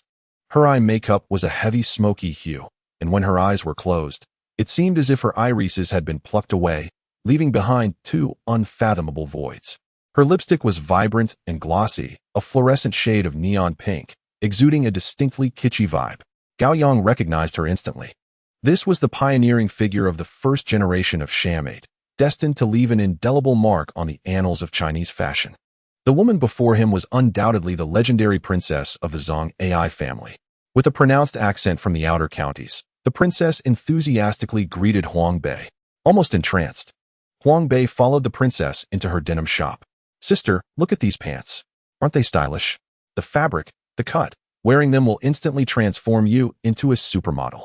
She gestured animatedly about Huang Bei's figure, casually mentioning terms like golden ratio, visual extension, and high street style, leaving the listener in a haze of confusion. However, Huang Bei was utterly engrossed, as if a door to a new world had swung open before her. She hastily shoved her still-warm milk tea and backpack into Gao Yang's hands and dove headfirst into the fitting room adorned with cheap floral curtains. Only then did the Grand Princess notice Gao Yang beside her. She flashed a bright smile, her lips tinted a playful pink, and playfully urged him to sit on a nearby plastic stool. "Just wait here, handsome, don't rush." She then turned back to the fitting room, calling out, "Sister, your boyfriend is quite the catch. You have great taste." Gao Yang, about to clarify that he was not her boyfriend, caught sight of a gap in the fitting room curtain as Huang Bei's head popped out, their eyes locking in a moment of surprise. Her lips moved, and a blush crept across her cheeks, yet neither dared to voice the misunderstanding brought on by this family of mourners. Inside the fitting room, Huang Bei flitted about, trying on one pair of pants after another. Initially, Gao Yang found it entertaining, offering the occasional comment. However, as time wore on, he grew restless. The store's alternative mournful songs thumped painfully in his ears, and the plastic stool beneath him was cold and unyielding. He drained his milk tea, his boredom leading him to absently chew on the straw, which quickly transformed into a crumpled mass of plastic. His gaze shifted, with a hint of mischief, towards Huang Bei's half-full milk tea. Cautiously, he lifted the cup, taking a tentative sip, relishing the thrill of his stealth. Seeing no one was watching, he indulged in another sip. As Huang Bei and the Grand Princess busied themselves in the fitting room, he too partook in his own secretive drinking, soon finishing off the cup at a visibly rapid pace. "How does this look?" Huang Bei emerged from the fitting room clad in deep blue jeans, twirling before the mirror. Gao Yang, still preoccupied with the two empty cups in his hands, looked up at her call, his response absent-minded. "Looks good." The Grand Princess beside him chimed in enthusiastically. "This is absolutely stunning. It accentuates your figure perfectly. Oh my God, buy it, buy it, buy it." With their enthusiastic praises lifting her spirits, Huang Bei felt that not purchasing these jeans would be a significant loss to the fashion world. Without hesitation, she cheerfully completed the transaction. The two stepped out of the store, merging back into the bustling crowd. Content. Huang Bei exhaled a sigh of satisfaction, reaching for the milk tea cup in Gao Yang's hand while murmuring, "I'm so thirsty." However, upon touching the cup, she froze. The weight was all wrong. Shaking it slightly, she discovered it was utterly empty. "I was sipping it, and I accidentally finished it too. Do you believe me when I say it was unintentional?" Gao Yang feigned innocence. "I don't believe you," she retorted. "Indeed, I don't believe it either. Let me think about how to respond to you." Huang Bei burst into laughter, her dimples appearing on either cheek. She casually discarded both empty cups into a nearby trash bin, turning her head with a playful smile and fluttering her long eyelashes, casually asking, "What do you want to eat? Let me treat you this time." Gao Yang appeared somewhat embarrassed. "Isn't it wise to save your money?" Huang Bei said with a playful smile. "One should keep things in their proper place," Gao Yang responded, waving his hand dismissively. "As friends, you've treated me to 3 meals. I must insist on reciprocating at least once. I cannot allow you to bear the burden alone, lest you become overwhelmed." "Overwhelmed? I would simply run away." Huang Bei winked, her steps light as she moved ahead. Gao Yang quickly followed, the two of them laughing and chatting as they meandered through the crowd to the food plaza. Gao Yang was well acquainted with this area from his previous life, possessing an intimate knowledge of its culinary delights. 3 stalls stood out as renowned within Xinjiang, one selling mashed potatoes, another offering traditional Beijing-style tripe, and the most famous of all, a corner stall known for its sweet corn from the Northeast. Chapter 38. Your condition seems to be worsening. Have you been neglecting your medication lately? Gao Yang returned with 3 items, and Huang Bei sampled each, her eyes lighting up instantly. "Delicious. How did you discover this?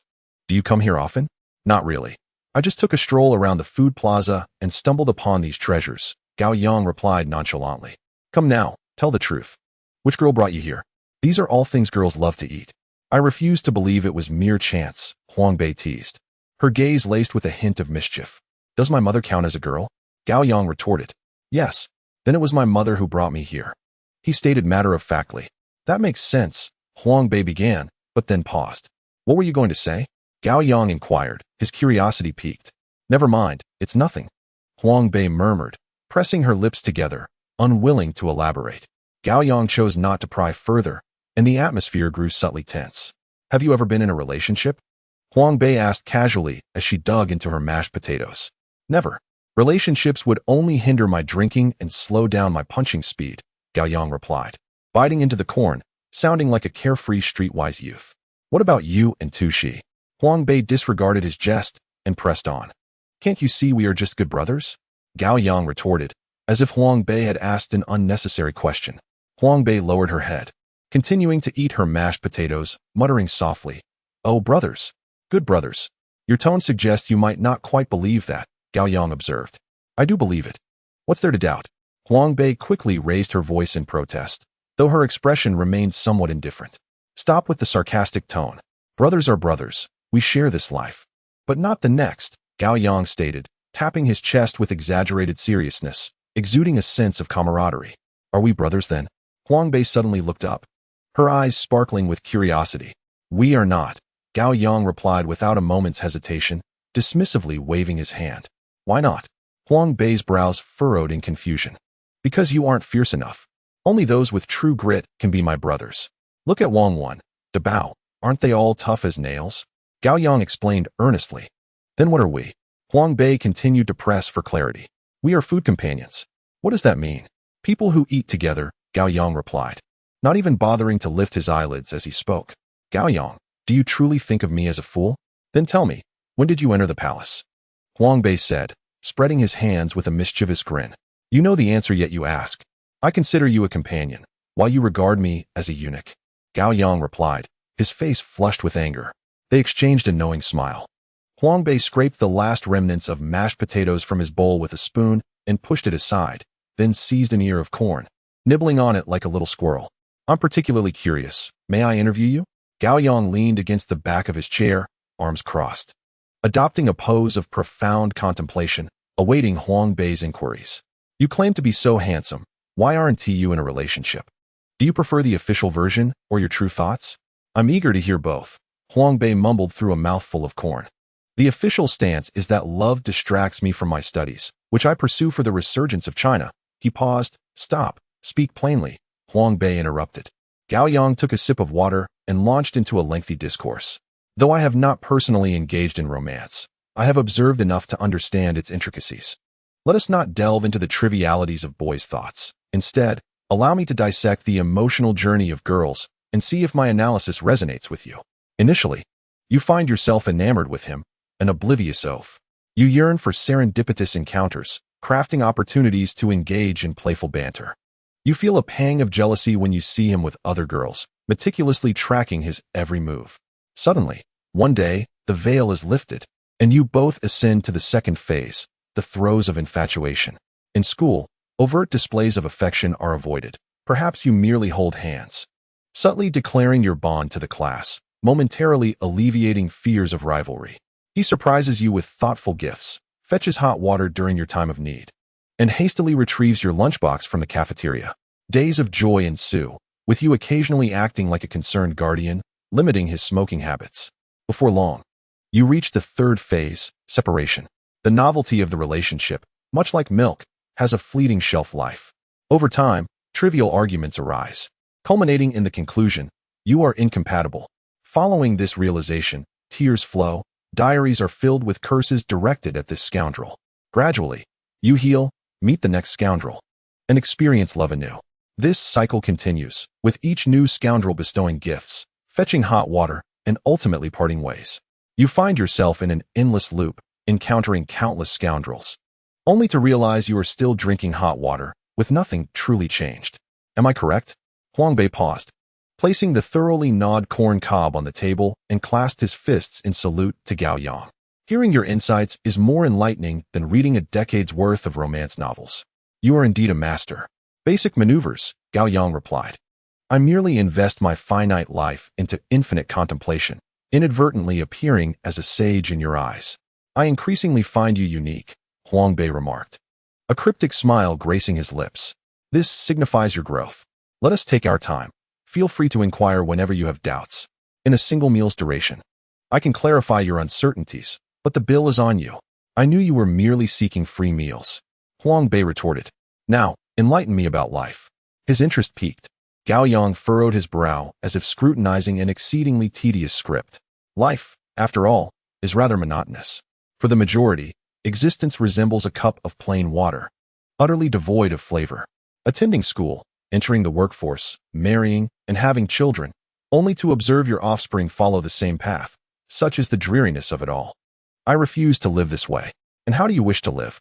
As for me, I aspire to take multiple wives simultaneously, allowing them to engage in mahjong with my mother at home while I venture forth to accomplish great deeds, perhaps leading a pig, acquiring knowledge, and enlightening the masses. Gao Yang spoke with a gravity that suggested he believed in his own fanciful notions. Your affliction seems to be worsening. Have you neglected to take your medication on time lately? Huang Bei teased. The summer insect cannot comprehend winter. You fail to grasp my realm. Thus, you do not truly understand me. Gao Yang feigned injury, turning his head away with a touch of pride, revealing a melancholic profile.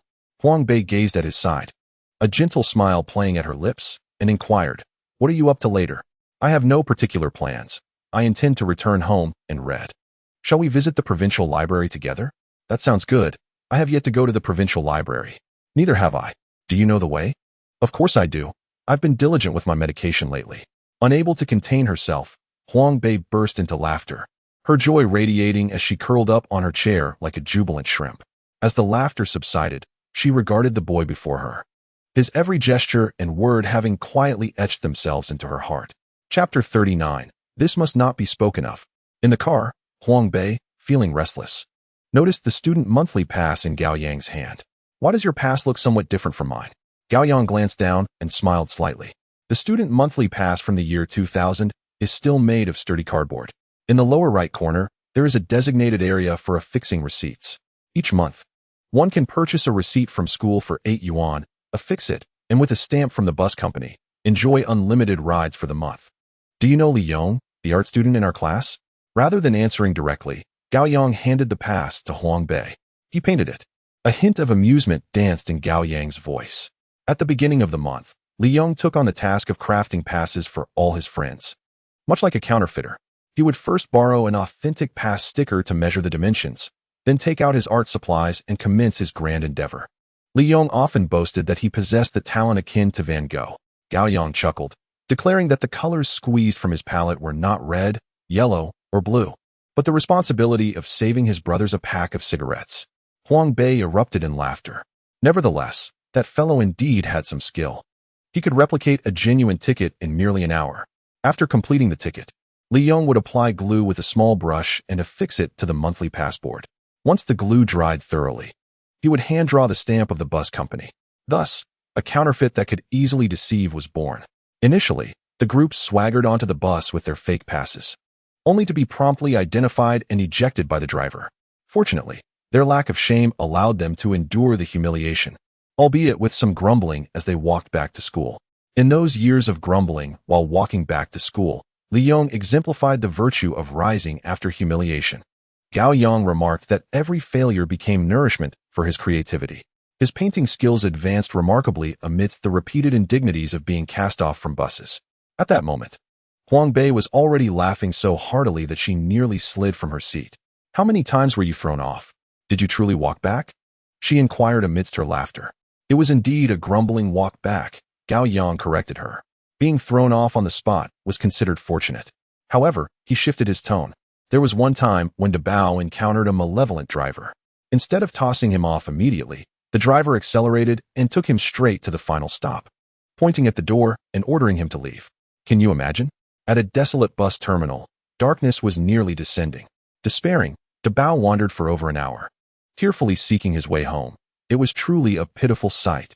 Huang Bei covered her face, laughing so hard she could scarcely breathe. You girls have never faced the harsh realities of society. That's why everything seems amusing to you. Gao Yang gave Huang Bei a meaningful glance and continued, "Unlike us, who have endured the bitter trials of life and suffered such inhumane treatment. Yet, this is also a blessing, without weathering storms. How could we have become the exceptional individuals we are today? What excellence do you possess?" Huang Bei retorted, "Do you not think our organization is brimming with talent? There are those who can draw monthly tickets, those who deceive girls into stealing Chinese cigarettes, and those who challenge entire basketball teams for love. Then there's me, ever resourceful." Suddenly realizing they had missed their stop, Gao Yang exclaimed, "We must disembark." His flow of thoughts abruptly halted as he sprang from his seat, grasping Huang Bei's hand and pushing towards the door. Just as the doors were about to close, they leapt like two koi jumping through a dragon gate, narrowly escaping through the gap. Fortunately, they had only missed one stop and had not strayed too far from the provincial library. They strolled leisurely along the sidewalk towards the library, where an air of tranquility enveloped the interior, punctuated only by the soft rustling of turning pages. The duo quietly ascended to the second-floor study room, locating an empty table by the window. They set down their backpacks, removed their coats, and quietly took their seats side by side. Huang Bei lowered her head slightly, flipping through her book, strands of hair cascading beside her cheek as her gaze intently focused on the pages. In contrast, Gao Yang sat upright, seemingly disinterested in studying. His lively eyes darted about, meticulously surveying each person engaged in their studies. Soon, he fixed his attention on a target across the way, a fair-skinned female university student. Before her lay an exquisite blue tin box, its lid ajar, revealing two neatly stacked layers of cookies that exuded an enticing sweetness. She would occasionally pause to solve a problem, delicately pick up a cookie, and savor it slowly. Before long, a boy of similar age to Gao Yang approached, holding a thick professional book, and naturally seated himself beside the girl. The two individuals engaged in no verbal or visual communication throughout their time together, appearing as mere strangers fortuitously seated at the same table. After a brief moment, the young man's gaze seemed to fixate on the box of cookies. The female university student remained engrossed in her book, occasionally retrieving energy supplies from the metal tin. The sound of the cookies being crunched, imbued with the sweet aroma of butter, resonated clearly in Gao Yang's ears. This sound seemed to conjure a holographic projection, evoking an irresistible imagination of the cookie's crisp texture. Perhaps enticed by the delectable noise, the young man suddenly reached out, taking a piece and munching on it audibly. The female student was momentarily taken aback, but then pushed the entire tin toward him before returning to her studies. Gao Yang's eyes were fixated on the cookies before the female student, his mouth watering profusely. Observing the unfamiliar young man so casually taking and eating a cookie, he too boldly extended his hand to take one. The female student did not even lift her head, merely allowing a slight smile to grace her lips as she nodded. Encouraged, Gao Yang daringly took another piece and offered it to Huang Bei. With a look of astonishment, Huang Bei regarded Gao Yang, who silenced her with a gesture. He leaned in, whispering, "This might be complimentary from the library. Anyone can partake. Go ahead. Let us not appear unsophisticated." Huang Bei, albeit skeptically, accepted the cookie. Subsequently, it seemed that Gao Yang and the young man had reached an unspoken understanding, each taking several more pieces. It must be said that university students possess a certain distinction. Throughout, the group exchanged no words, each absorbed in their respective books, quietly and tacitly gathering around the box of cookies. Gao Yang relished this unspoken camaraderie among civilized individuals, feeling his soul elevate. After approximately an hour, the young man and woman across from him suddenly stood, adjusted their backpacks, and departed the study room hand in hand. Gao Yang, holding a half-eaten cookie, gazed at their retreating figures, momentarily frozen in his seat, unable to shake the moment. Meanwhile, Huang Bei was beside him, fervently shaking her shoulders over the table. When the couple vanished completely, Gao Yang finally endeavored to swallow the last morsel of cookie, threatening Huang Bei. "This is to remain a secret. You had one too." Chapter 40. Fortune favored me. Fate was my undoing. Content in the present, letting nature take its course. On a Monday morning, the thin veil of clouds could not obscure the sun's fervor, gently draping the city in a golden gossamer. Urged by the alarm clock, Gao Yang groggily rose from his bed, freshened up, had his meal, and meticulously organized his backpack before hastily exiting the community. At the familiar intersection, a robust figure rode a bicycle, executing a flamboyant drift and halting smoothly before Gao Yang. Hey, handsome, hop on. How Dabo, with an alpine lollipop dangling from his mouth, whistled a raucous tune. Gao Yang adeptly leaped onto the back seat, giving How Dabo's ample rear a playful pat. Let us go. The two sped away against the morning breeze toward the direction of the 4th Middle School Weiwa branch. Upon entering the teaching building, the lobby resembled a bustling market, alive with a cacophony of voices. A throng of senior high school students surrounded the bulletin board, blocking any chance of passage. Make way, make way. The hot water is here. How Dabeos, with his imposing physique weighing over 200 pounds, bulldozed through the crowd like a human tank, carving out a path. Gao Yang followed closely behind, effortlessly slipping through the opening. The crimson list of first mock exam results dazzled the onlookers. In the liberal arts class rankings, Gao Yang's name gleamed in the 3rd position, quite conspicuously. He scored 140 in Chinese, 268 in comprehensive arts, 101 in English, and a mere 37 in mathematics, totaling 546 points, 60 points higher than his previous monthly exam. A smile crept onto Gao Yang's face. He understood that this score solidified the first step of his meticulously crafted plan. Beside him, another flamboyant red notice, boldly printed in oversized artistic fonts, stole the limelight. Exceptional news. Heartfelt congratulations to Gao Yang from Class 4 of senior year for his outstanding performance in the mock exam. 140 in Chinese, 268 in comprehensive arts, outshining many from the main school's liberal arts experimental class. His brilliant results bring glory to our branch school. After reading it, Gao Yang remained as calm as if he were checking the weather forecast for rain the following day. Congratulations to you, a cheerful voice chimed in beside him. Huang Bei had appeared next to Gao Yang without him noticing. He turned his head and smiled at her. You're not doing too shabby either. Still holding the top spot in English. However, Huang Bei's face bore no trace of joy. Instead, she sighed softly.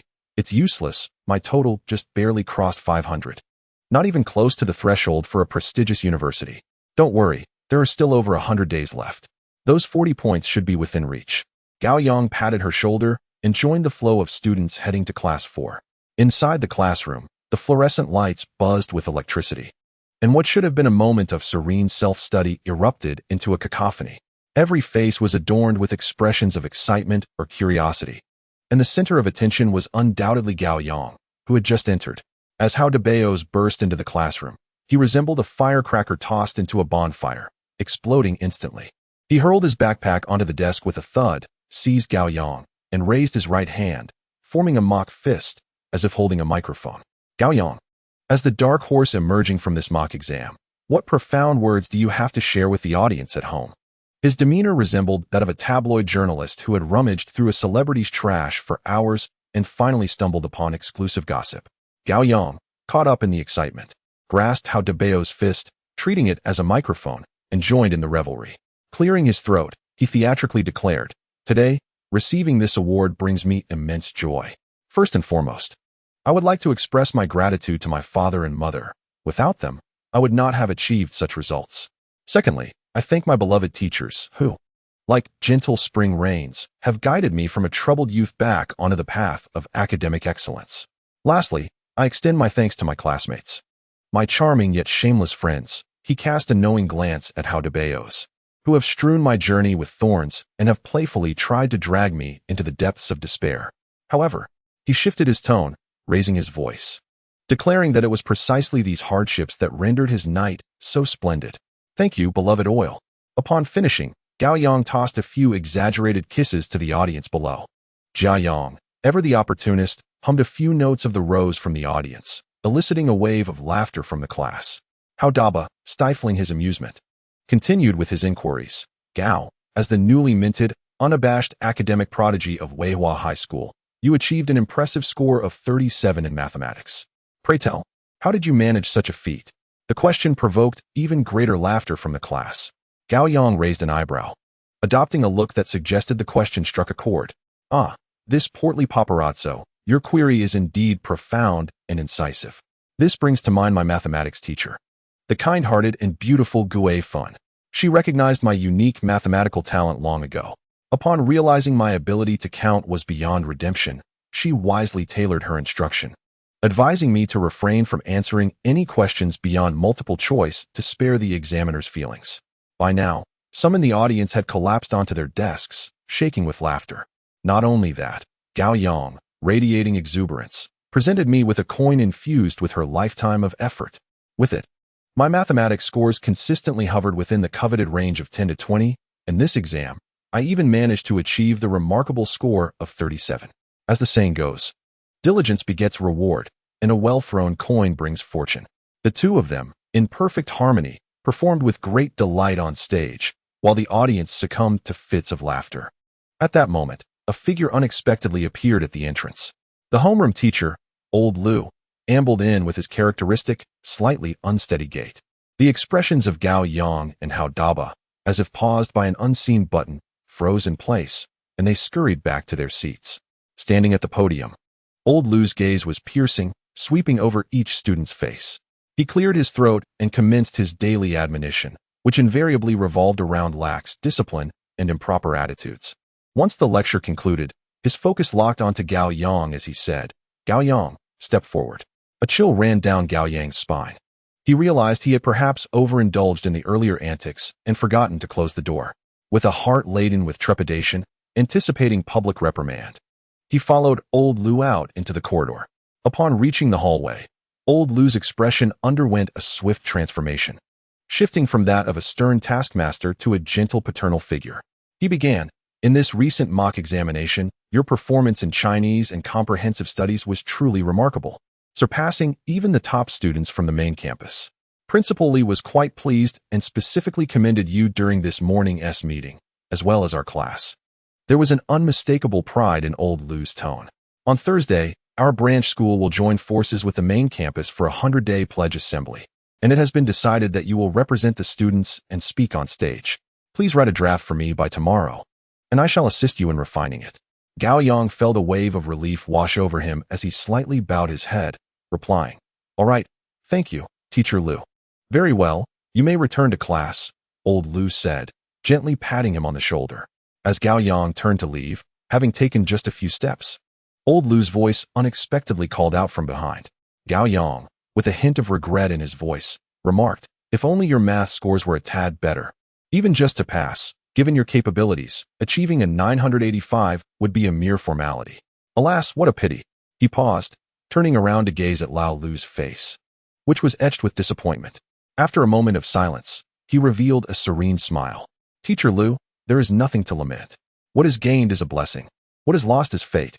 I find contentment in the present and accept things as they come. Attending a second-tier university would still be quite commendable." With that, he turned and walked back to the classroom, leaving Lao Lu standing alone in the corridor, pondering as he shook his head thoughtfully.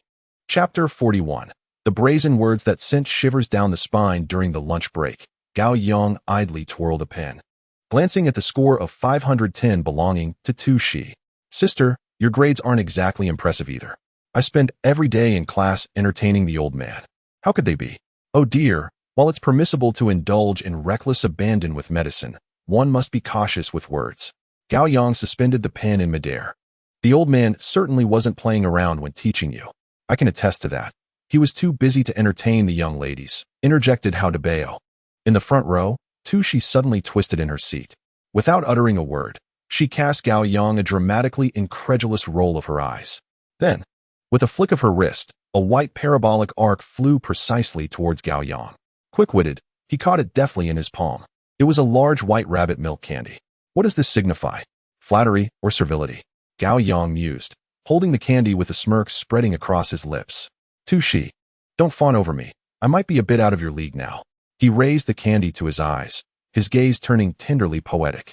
Ready to improvise. This candy is white as snow. Hao Daba had long set his sights on the candy. Seizing the moment, while Gao Yang reveled in his self-adoration, he pounced like a hungry tiger, snatching the candy from Gao Yang's fingers. In an instant, he tore the wrapper and tossed the candy into his mouth, only to turn green halfway through chewing. Ugh!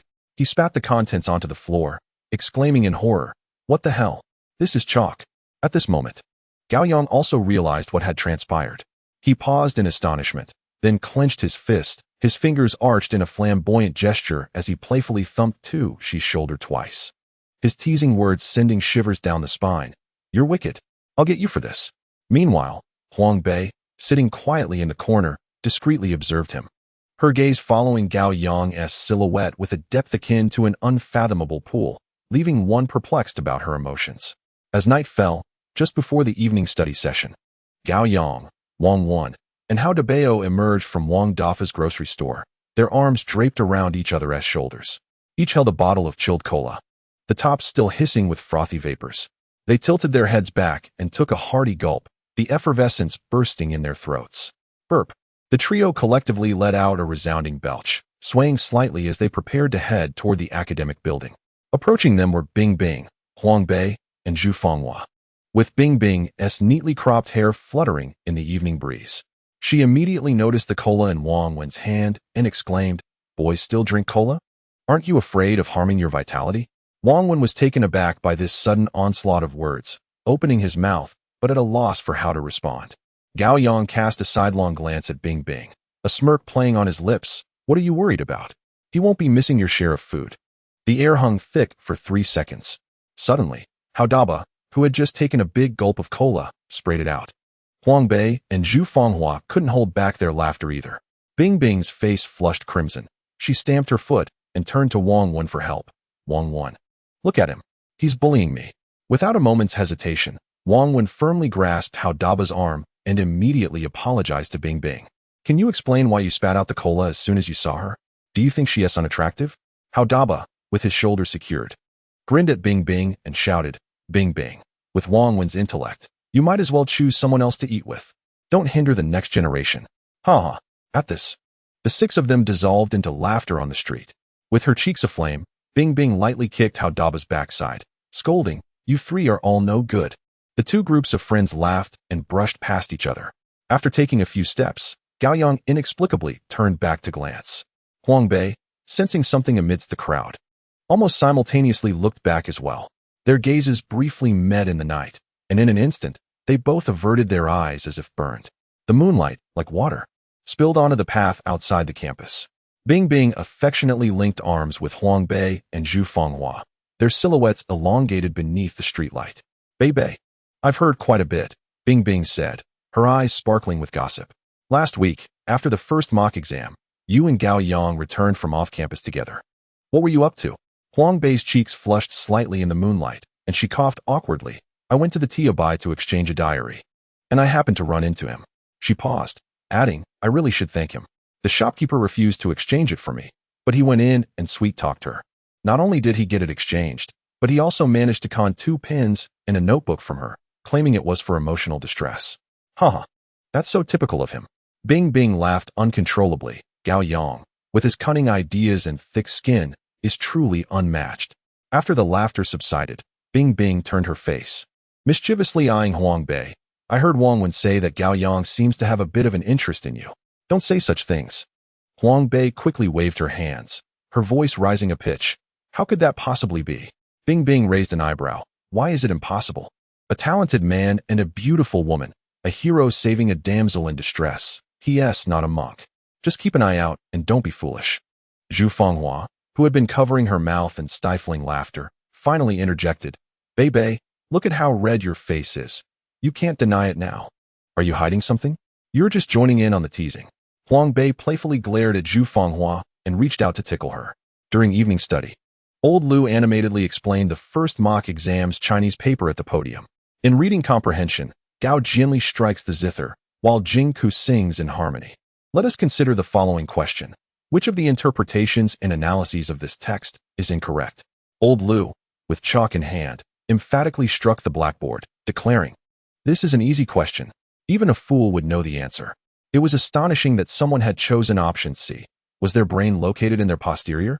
Enraged, Old Lu unleashed a passionate tirade, which seamlessly transitioned into a discussion about how antagonistic and heroic characters ought to be introduced and developed in literary works. He shifted his focus, scanning the class. Is there anyone who can provide an example from their reading experiences? The classroom fell silent, with no one responding. With unwavering confidence, Old Lu called upon his favorite student, Gao Yang. "Gao Yang, why don't you share?" Gao Yang rose, compelled to satisfy his mentor's vanity as the top student in the school. After a moment of contemplation, he suggested, "Everyone has read martial arts novels, right? The demise of the villains is always gruesome, They either meet their end with a sword through the throat or are crushed by a millstone. The deaths are invariably grotesque. In contrast, when a hero falls, it's altogether different. Gao Yang's voice took on a theatrical tone, describing how a hero might kneel, eyes wide with fury, proclaiming, "In 18 years, what will come to pass?" Or, they might breathe their last amidst the embrace of an unparalleled beauty who weeps passionately. The entire class erupted in laughter, with old Lu chuckling in amusement. Chapter 42. The moment a boy and girl meet, the girl begins to cry. Gao Yang continued his animated discourse. When it comes to food, there are rules. A hero must be seen devouring beef. The act of feasting on meat must specifically be beef. In contrast, consuming pork appears gluttonous and lethargic. Eating chicken or lamb seems rather petty. Just imagine, if Wu Song were to burst through the door, bellowing, "Innkeeper, bring me a platter of pig intestines, a side of chicken, and a pot of fish stewed with pickled cabbage, with extra cilantro and green onions." While picking his toes, what a sight! The readers would be compelled to tear up water margin on the spot. As laughter surged through the classroom, Gao Yang, like a triumphant general, gradually took his seat, modestly concealing his achievements. Old Lu, content, cast a proud glance at his protege before launching into an extensive monologue. He first lavished praise on Gao Yang's recent language arts score from every conceivable angle. Then, he abruptly turned his attention to the performance of other students, mercilessly criticizing their results. As the bell for the end of class drew near, old Lu slowly closed the paper in his hands and began to review the recent essays. He focused on Hao Daba, calmly requesting that he elaborate on the delicate portrayal of boys and girls in his composition titled, "If You Don't Love, Please Don't Hurt." The atmosphere in the classroom shifted subtly. It turned out that in his 800-word essay, Hao Daba had boldly included a famous line that even Gao Yang had found commendable. The moment a boy and girl meet, the girl begins to cry. Old Lu suddenly slammed the desk, exclaiming, "Hao Daba, stand up. Come, explain to everyone what this line truly means." Hao Dabaos, with a playful demeanor, softly clarified that the scene depicted was of a first kiss shared between two individuals. "A first kiss," exclaimed old Lu, his spittle flying, causing the first 3 rows to be enveloped in an atmosphere of springtime cheer. Have you ever encountered such vulgar content in a college entrance examination essay? What are you thinking? Do you even care about your score? Just as old Lu's reprimand flowed incessantly like the surging waters of the Yellow River, the crisp and melodious sound of the school bell rang out abruptly, interrupting him. With an expression of annoyance, he waved his hand and declared, "Class dismissed." As old Lu stepped out of the classroom, a throng of students quickly gathered around Hao Dabaos. "Dabaos, you're amazing. Tell us how it happened." One called out. "This description is so vivid, I can practically hear it." Gao Yang, with a knowing smile, patted Hao Dabaos on the shoulder, saying, "My friend, my article is flourishing, while yours languishes in obscurity. This is the disparity, yet I do not blame you, for only red and yellow can compose the 5-starred red flag." Upon hearing this, Hao Dabaos feigned enlightenment, exclaiming, "Brother Gao, with your guidance, I now feel justified in my yellow state, as it is indeed rightful. It seems I am an indispensable part of the main theme." The classroom erupted in another round of raucous laughter, the very glass trembling as if it might shatter under the weight of their youthful exuberance. In truth, Hao Dabaos performed commendably academically, particularly excelling in mathematics, where he could achieve scores exceeding 140 when in peak form. Even on less favorable days, he consistently secured scores in the low 130s, far surpassing many of his peers. However, one might wonder why this mathematical prodigy chose not to dominate the science class, but instead opted to remain in the languidly competitive humanities class. According to his own words, it was an unbreakable bond of brotherhood with his friends that held him back.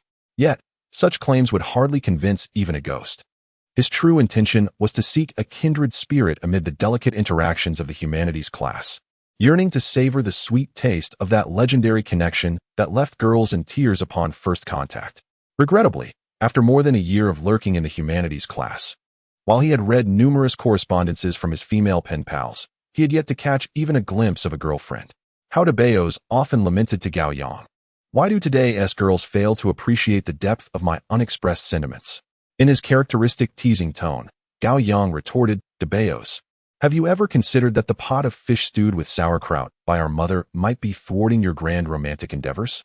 The final period of evening self-study was a history class taught by the slender and affable Old Ma, who was always adorned with a warm smile. In everyday life, Old Ma shared a close camaraderie with his uniquely spirited protege, Gao Yang, who possessed an almost fervent passion for history, his reading volume rivaling that of a small library. During moments of leisure after class, the two would convene to discuss those historical narratives that textbooks often neglected or deliberately avoided, delving into secret chronicles and royal intrigues.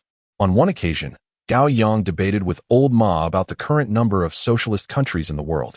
In the end, Old Ma was swayed by Gao Yang's well-reasoned and artful rhetoric, conceding that both Sri Lanka and Libya could be considered socialist states, or at the very least, nations with socialist characteristics. Following this debate, the current affairs newspaper arrived. Coincidentally, during the mock examination, a particular multiple-choice question emerged. How many countries in the world are universally recognized as socialist? Upon encountering this question, Gao Yang, without a moment's hesitation, boldly selected 5. However, the majority of his classmates vividly recalled the heated and remarkable debate between Old Ma and Gao Yang. Consequently, in this examination, nearly all students, aside from Gao Yang, confidently chose 7. Before distributing the papers, Old Ma publicly lauded Gao Yang, delivering a surprising commendation in front of the entire class. Then, with a shift in tone, he revealed that only Gao Yang had answered the question correctly, having chosen 5. He then called for a round of applause for Gao Yang to come to the front and elaborate on his thought process. With a sly grin, Old Ma gestured for Gao Yang to step forward. At that moment, Gao Yang's expression mirrored that of a plump duck cornered by a weasel, a torrent of anxiety racing through his mind. Under the piercing stares of his classmates, he slowly made his way to the podium. Classmates, during the exam, it felt as though 2 little figures were battling in my mind. One was the passionate version of myself from the classroom, arguing fervently with Mr. Ma and insisting on selecting 7. The other was my terrified self, trembling in fear of the exam, desperately pleading to adhere to the textbook for the sake of grades. Ultimately, the coward prevailed, and I am deeply ashamed. Laughter erupted from the audience, with Hao Daba shouting from the back, Gao Yang, we don't hate you. Can we take turns beating you up? Old Ma watched with amusement as Gao Yang found himself in an awkward predicament. Gao Yang smirked and proposed, I suggest we band together to request a refund for this semester's history class tuition from the administration, citing, Mr. Ma has led us astray, and the course content is severely misaligned with the examination syllabus. This remark incited an even more uproarious laughter among his classmates. Old Ma quickly realized that this young man sought to divert the blame. Chapter 43. Do not let her recklessly spy on me. Time flew by swiftly. And in the blink of an eye, the day of the 100-day oath-taking ceremony arrived. The basketball arena was densely packed with attendees. As the principal's steady and resonant voice announced the commencement of the ceremony, the crowd fell silent, all eyes turning toward the podium. There stood Guo Shishan, the president of the student council from the 4th high school, striding forward with a gait reminiscent of an aging bureaucrat, bearing the weight of years gone by. Once he reached the center of the stage, he stood firm, casting a proud glance over the audience, his eyes brimming with compassion for the masses and a vision for the future. He then, channeling the fervor of Husher during the May 4th movement, clenched his fists and began his impassioned oath with an exuberance that was almost blinding. Through countless battles clad in golden armor, I shall not return until the fortress of Lulan is breached. Fellow students, let us be confident warriors. As the speech reached its zenith, Guo Shishan's facial muscles contorted with overwhelming excitement, and the veins in his neck bulged prominently. His voice was hoarse and piercing, reminiscent of the village elder passionately advocating for family planning atop a heap of manure, each word imbued with a sense of solemn determination. As he concluded, he almost shouted hysterically, In 100 years, we shall weather the storms together. In 100 years, we shall endure hardships. In 100 years, we shall fulfill our dreams. After uttering the last 3 words, he stood motionless, awaiting applause.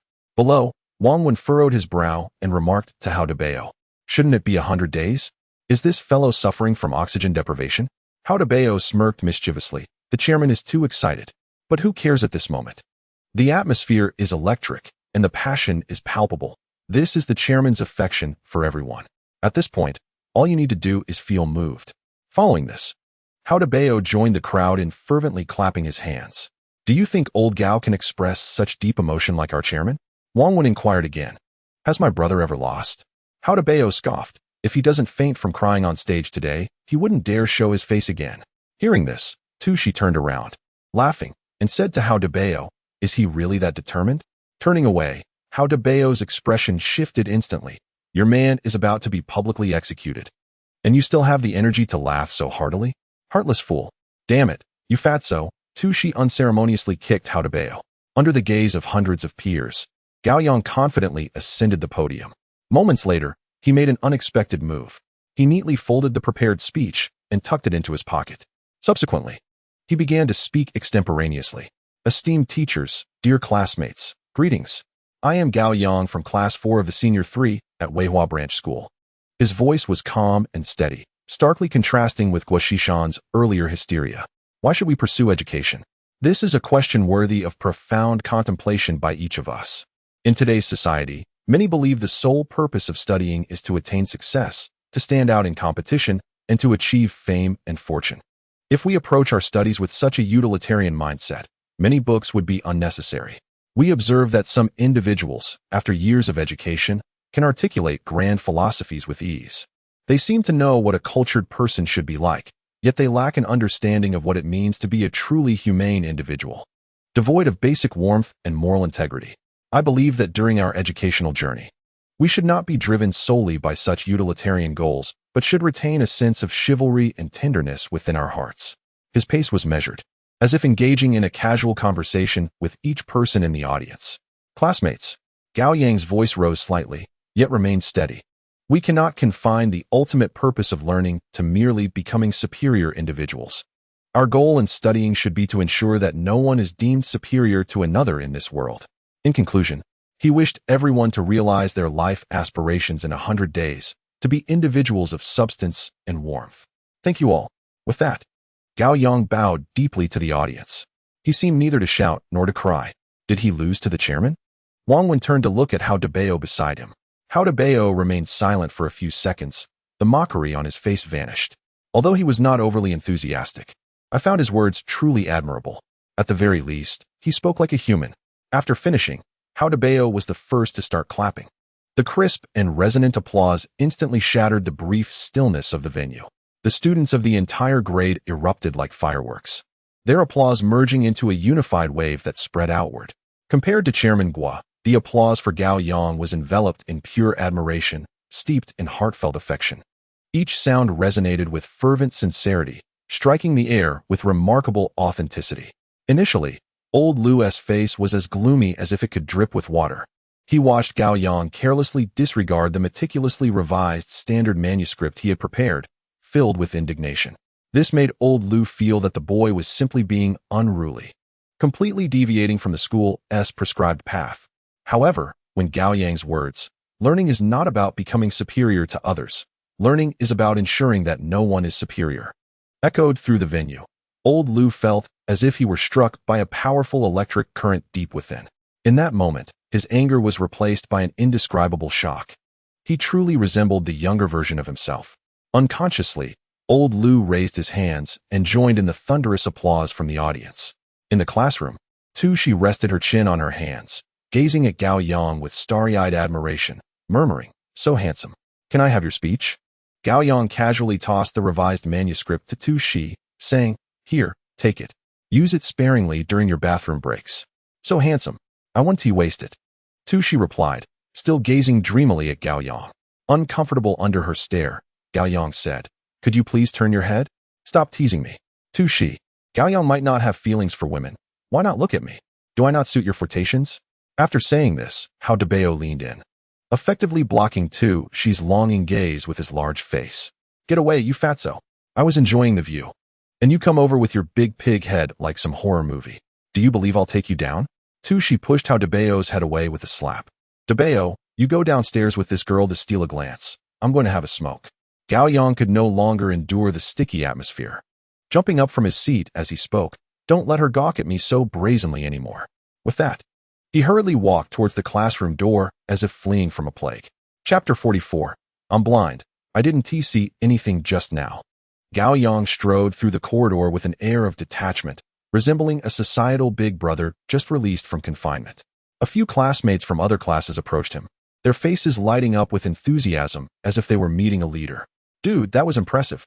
Several hands clapped on Gao Yang's shoulders, producing a series of thudding sounds, as if they were attempting to bestow upon him some grand recognition. Gao Yang maintained a calm smile throughout, occasionally raising a hand in greeting, exuding an undeniable charisma. Upon reaching the end of the corridor, he contemplated sneaking a smoke in the restroom when he suddenly spotted Huang Bei emerging from the girls' restroom. Huang Bei also caught sight of him, a flicker of hesitation crossing her eyes, as if she had something to say. Her lips moved slightly, yet she hesitated to speak. Ultimately, she gestured with her eyes towards Gao Yang, flicking her head in the direction of the stairs before turning to walk towards the stairwell. Gao Yang understood instantly and followed closely behind her. The two moved gracefully yet cautiously, descending the stairs in a synchronized manner. At the corner of the teaching building, Huang Bei cautiously peered out, glancing left and right. Once she confirmed that no one was around, she abruptly turned back, her gaze fixated on Gao Yang. Her eyes were a blend of anticipation, tension, and a hint of bashful daring. "Your speech at the rally today was truly remarkable," she finally managed to utter. Gao Yang waved dismissively as if the eloquence displayed on stage had not been his. "Ahem, I was just rambling." Huang Bei, evidently uninterested in his casual banter, got straight to the point. "Could you share your speech draft with me?" "I didn't actually write one. I had jotted down some notes. But old Lu transformed them beyond recognition. I just handed them over to Tushi for some cleanup." Gao Yang shrugged, his expression innocent. "Oh, I see." A visible disappointment flickered across Huang Bei's face. "What do you need me for?" Gao Yang inquired. Huang Bei bit her lip, looking up to meet his gaze.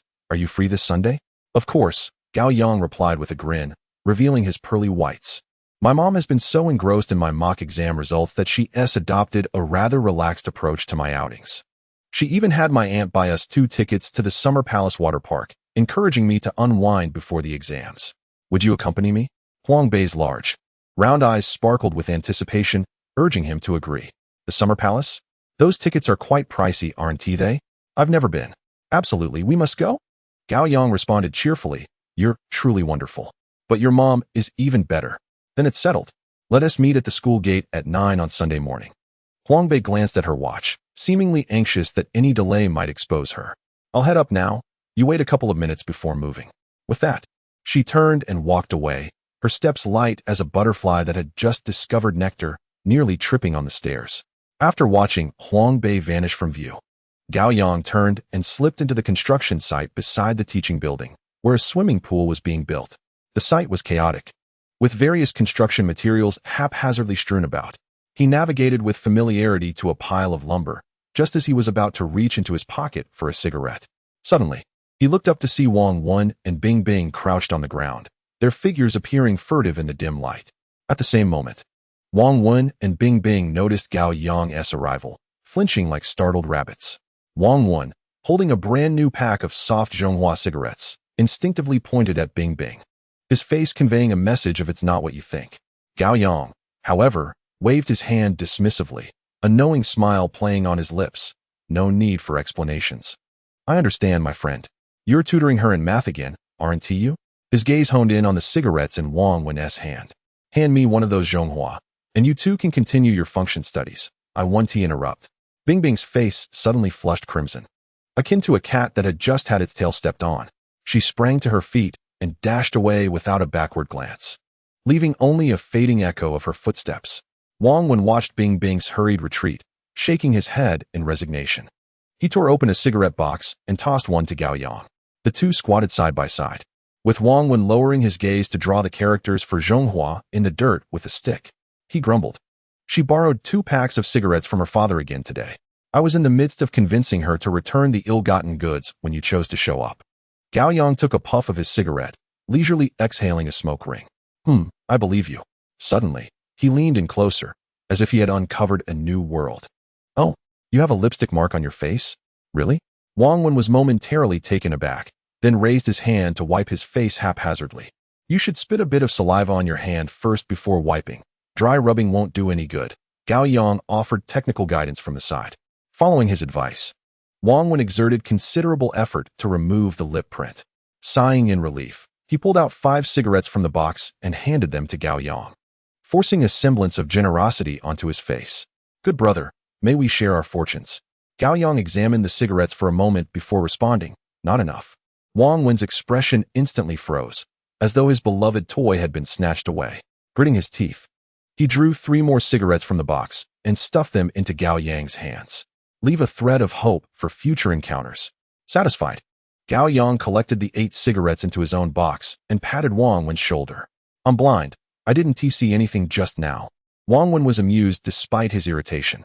The two remained squatting beneath a pile of wood, silently smoking Bing Bing's father's soft Zhonghua cigarettes, the glowing embers flickering in the dimness.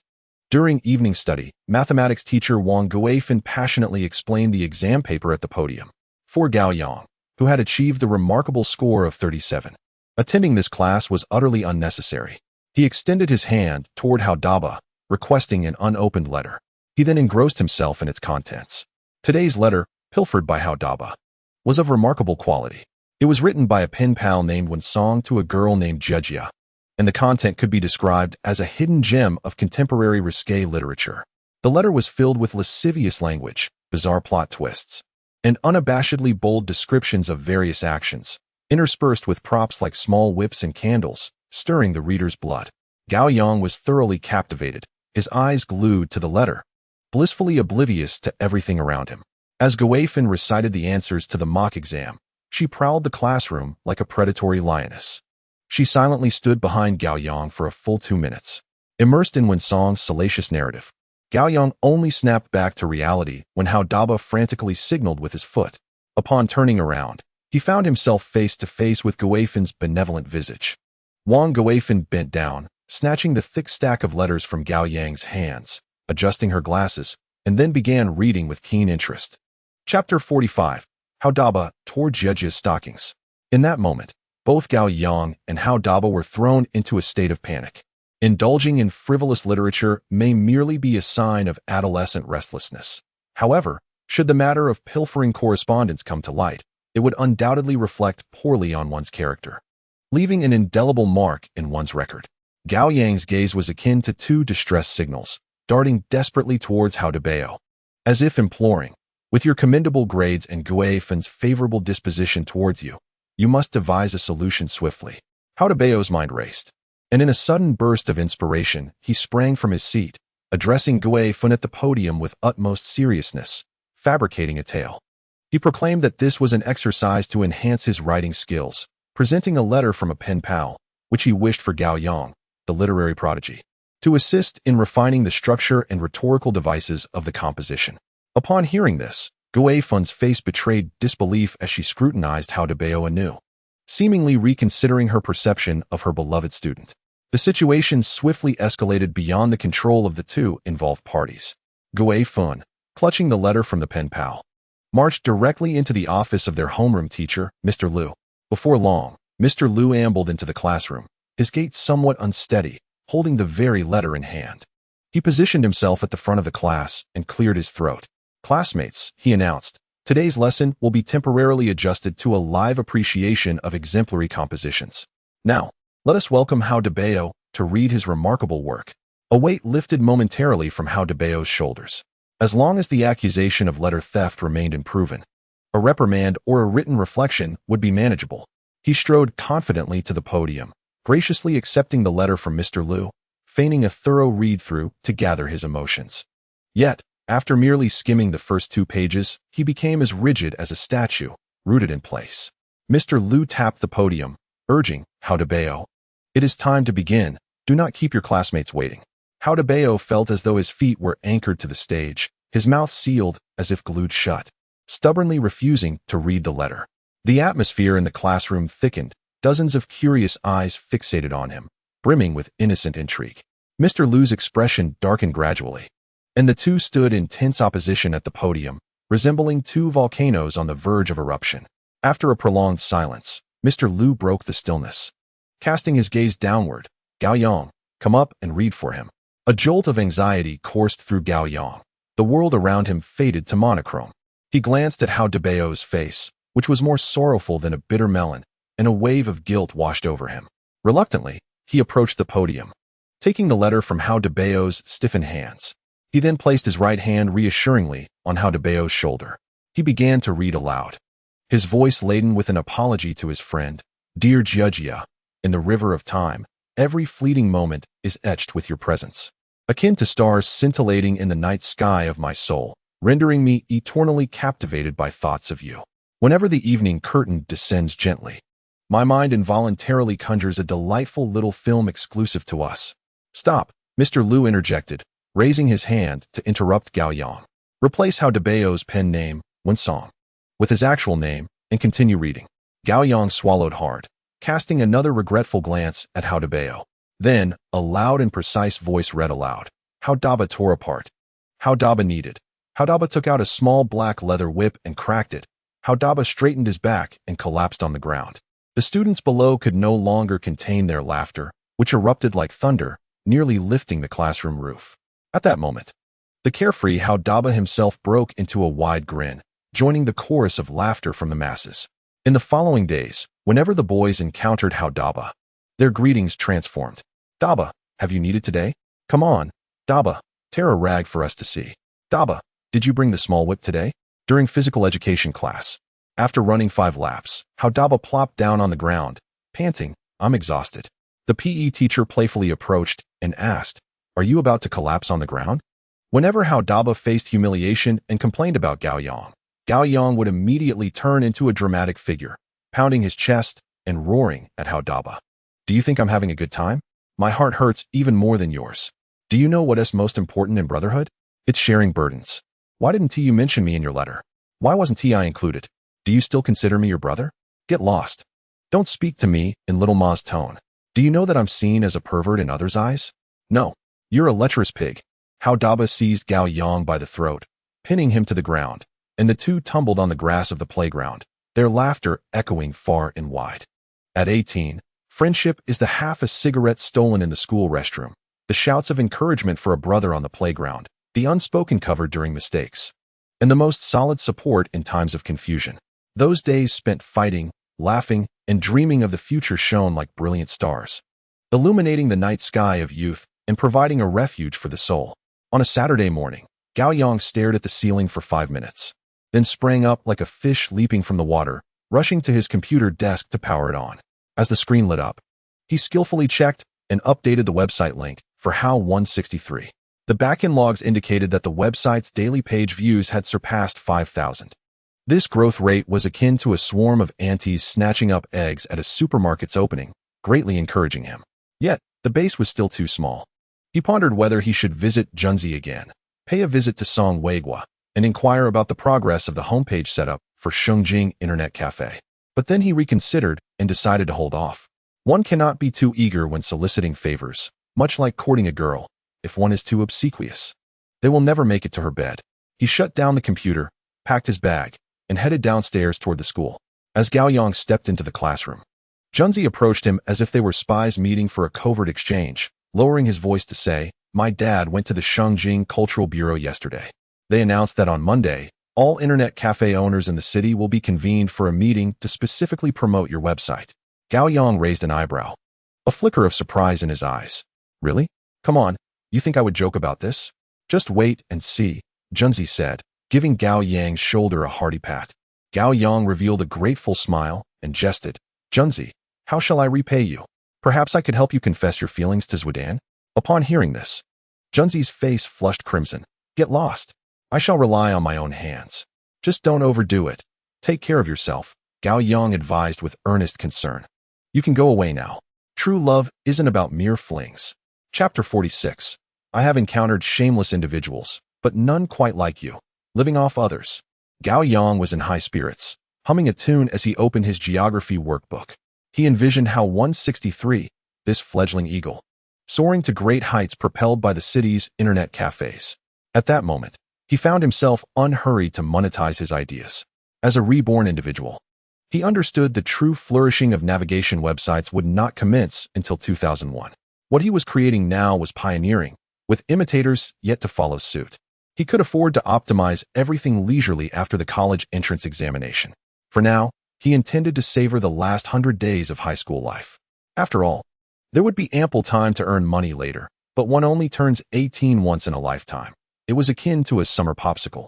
Once it melts, it can never be relished again. He tilted his head to gaze out of the window. On the playground, the sun shone brightly.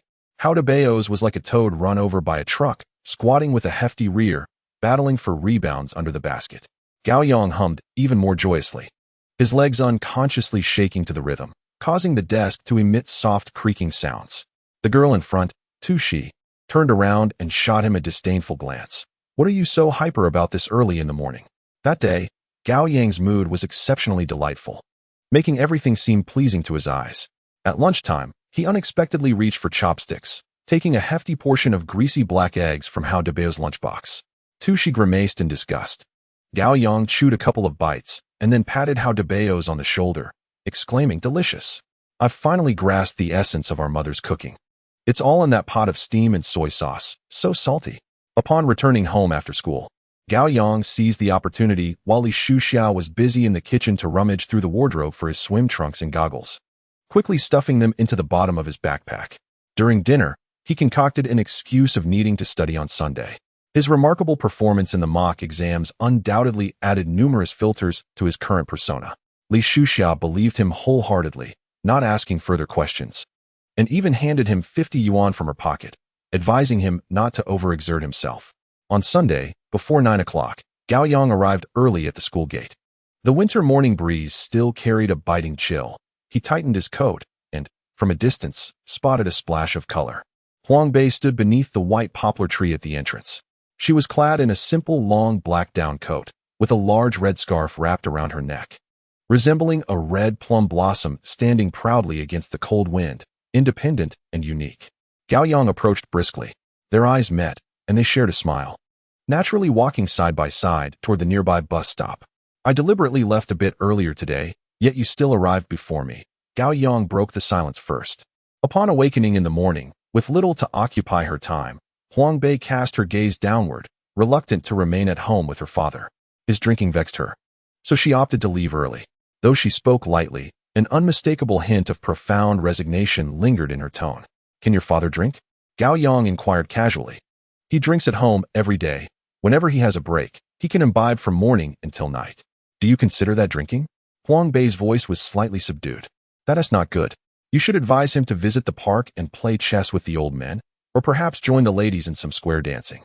Gao Yang began to offer some rather trivial suggestions, attempting to dispel the gloom that clouded her features. "Don't you have any better ideas?" Huang Bei teased, casting a playful glare at him. "Are those two activities not respectable?" Gao Yang retorted, "When I grow old, I shall certainly partake in square dancing. It's both a form of exercise and a means to meet women." "How splendid. You lecture," she exclaimed. "I am there to socialize, not to engage in any inappropriate conduct. Kindly refrain from impugning my character." "Sometimes I genuinely envy you, Gao Yang," Huang Bei remarked sincerely, "your carefree and light-hearted approach to life. I shall take that as a compliment. I hold no grudges. When you are old, I will take you to the park to play with the old men." Amidst their banter, the bus stop came into view. A bus approached, swaying gently as it drew nearer, and the two boarded in succession. Gao Yang fished a coin from his pocket, the sound of it clinking as it was deposited into the fare box. They made their way to the back of the bus and settled into two vacant seats. Huang Bei observed Gao Yang with curiosity, unable to resist asking, "Why did you pay with a coin today? What about the monthly pass that Li Yong drew for you?" "I fear being thrown off the bus on this important trip, which would be a greater loss," Gao Yang replied, feigning a demeanor of careful consideration. Huang Bei smiled softly before inquiring, "By the way, can you swim?" "Yes, I can. I swim quite well," Gao Yang replied with confidence. "Then will you teach me later?" "I can, but I fear you may not learn." "Am I really that dull?" Huang Bei pouted somewhat defensively. "Even someone as gifted as I took 3 years to master swimming," Gao Yang teased, deliberately creating suspense that piqued Huang Bei's curiosity. "Tell me how that came to be." With a mischievous glance in her direction, Gao Yang turned his gaze to the swiftly retreating scenery outside the window, as if lost in distant memories. "My father served in the military. I grew up in a military compound, where 3 different units were adjacent: a rest home, an artillery academy, and my father's unit. I spent my days with the children from the rest home.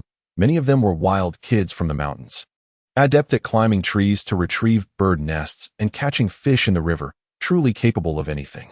One summer when I was in 3rd grade, I followed them to swim in a nearby river. How dangerous! Huang Bei frowned at the mention of swimming in the wild, concern etched upon her face.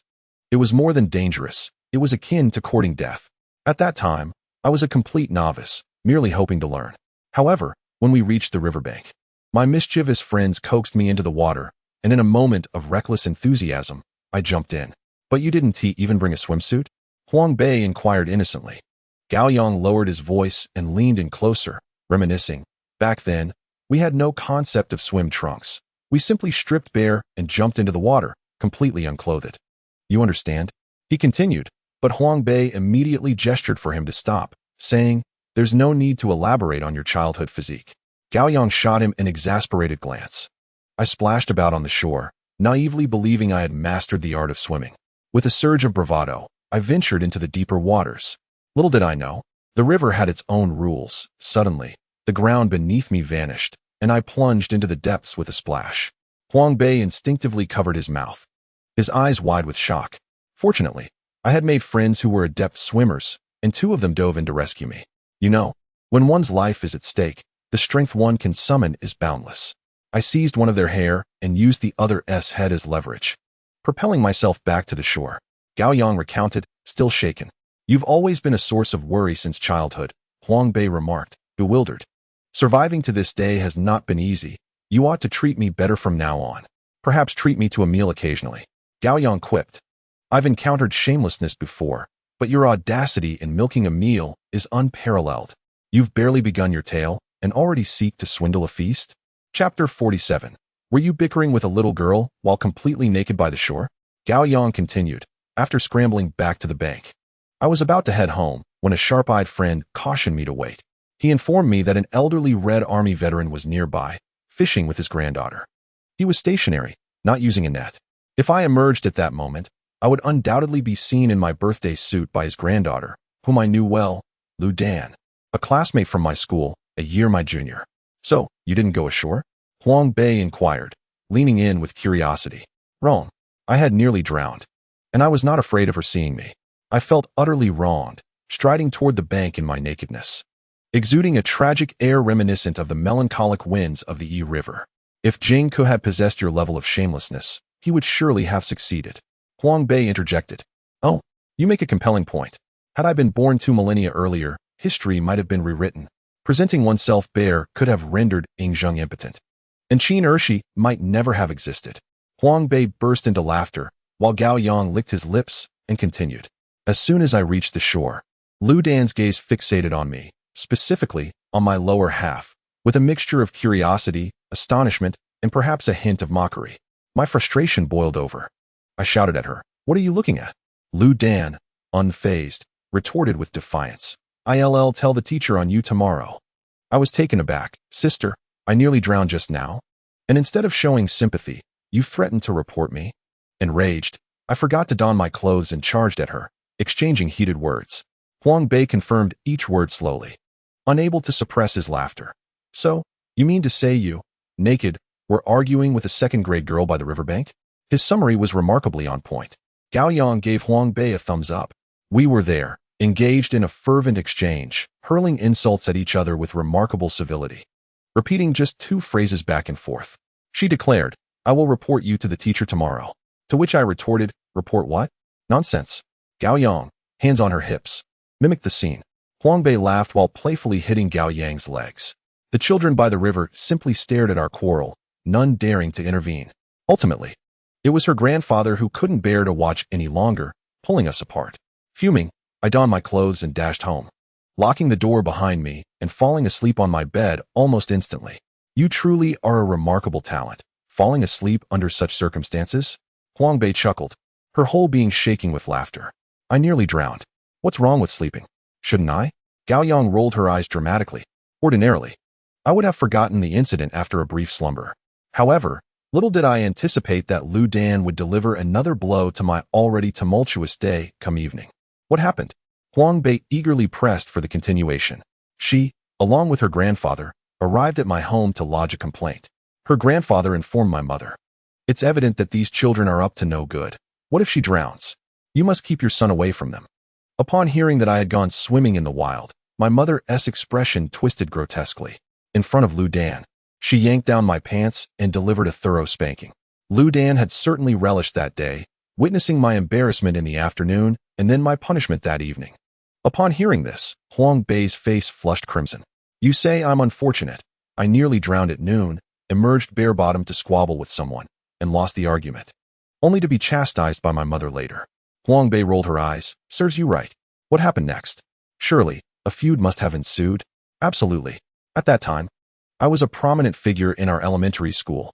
I couldn't bear such humiliation. She's a girl, so physical confrontation was out of the question. But as you know, we are clever. We must make her pay dearly for her actions. What did you do? Huang Bei's eyes sparkled with curiosity. I assembled my crew. Gao Yang lowered her voice, adopting a tone of mystery and gravity. We set an ambush in the girls' restroom to prevent her from entering. The moment class ended, she would rush to the restroom with crossed legs, and my crew would spring into action, forming a human wall to block the restroom door. I only focused on preventing her from using the restroom, without considering the consequences of such an act. Consequently, before school ended, she wet her pants. Huang Bei spat out the water she had just sipped, not wasting a drop. She promptly revealed my scheme to the teacher. You can guess the outcome. My mother disciplined me once more, this time inviting Lu Dan to join in. Because of her, I endured 2 beatings in 1 week. It was then that I realized this girl had an effect on me. I needed to keep my distance. Huang Bei laughed so hard she could hardly breathe, trembling as she asked, "What does this have to do with your swimming lessons?" I haven't finished yet. Does a story not require build-up? Characters need arcs, you know? You didn't impose any word limits, which explains your poor writing. Gao Yang shot her a disdainful glance. Once, after school, I was detained by a teacher and subsequently missed the bus home. Our residential area was quite distant from the school, with only 1 bus service operating daily. If one missed it, one had to devise a means to return independently. I went to the mailroom to call my mother, asking her to come pick me up. On the phone, she instructed me to wait, assuring me that she would send a driver from the shuttle service. Then she inquired if I had seen Lu Dan. This struck me as odd. My mother explained that Lu Dan had also missed the bus and suggested we wait together. Oh, so they've orchestrated a chance for the 2 of you to be alone? Huang Bei remarked with evident excitement. Although Lu Dan and I were not the best of friends, we were still from the same neighborhood, and I couldn't simply ignore her plight. I began searching for her throughout the campus, which had grown dark and eerie. Despite my stature, I was merely 10.5 years old, and fear crept in. Summoning my courage, I continued my search until I found her by the monkey bars, crouched on the ground in tears. I approached and forcefully lifted her, exclaiming, "What is there to cry about? The shuttle will come to fetch us shortly. Come with me to the mailroom and wait." "Why didn't you call your family when you missed the bus?" I asked. She replied, "I saw you in the mailroom and didn't dare approach. I was afraid you would sell me off." I was incensed. I was only in 3rd grade, and while I may not have had the best reputation, I certainly wouldn't engage in such heinous acts. In the mailroom, she rummaged through her pockets and produced 2 rather wilted oranges, one of which she generously offered to me. I was genuinely hungry, and as the sweet and tangy juice burst forth, I immediately forgave her for the grievances she had caused me. Gao Yang, reminiscing, wore a warm smile.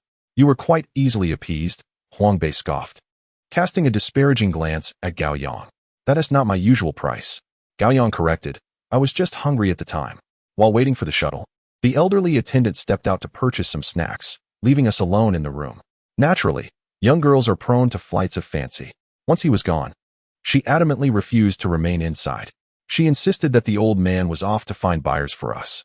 At that moment, my intelligence wasn't lacking, and I found her reasoning somewhat plausible. I took her hand, and we fled the school, hiding beside a rubbish heap, believing we had found a concealed spot. In the freezing cold of winter, we were soon both shivering and hungry. Within 5 minutes, my nose was running. She, being considerate, tore off a piece of my red scarf to wipe my nose, then did the same for herself. "How thoughtful of you, and your intelligence is indeed commendable." Huang Bei laughed heartily, clutching her face in amusement. Chapter 48. Were you pampered? Having read extensively, I was aware of the fate of the little match girl. I realized that we could not continue in this manner. Fortunately, by that time, I had delved into martial arts novels and learned how to keep warm. I proposed to her that if we embraced, our combined inner strength would protect us from the cold. She believed me, and we wrapped ourselves around each other. Later, my mother remarked that when she found us, We were in an exceedingly intimate embrace. Were you not particularly happy at that moment? Huang Bei asked with a mischievous grin. Not at all.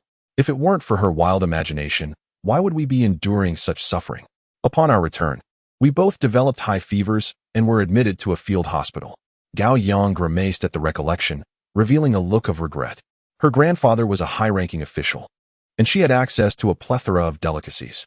Her appetite was modest, so I didn't hesitate to consume everything she had. During my time in the hospital, I found myself reluctant to leave. In an act of camaraderie, she accompanied me outside the ward for a brief reprieve from the sterile confines, only for us to be fetched back in a feverish state. You truly are insatiable, but this young lady seems quite fond of you, Huang Bei remarked with a light chuckle. Indeed, it was true. We eventually developed a close bond. As our relationship deepened, I learned that her parents, both signs of privilege, had divorced early on. Her mother relocated to Japan, while her father moved to Shanghai, leaving her in the care of her grandfather. From that point onward, she became my shadow, trailing me incessantly, which at times was quite exasperating.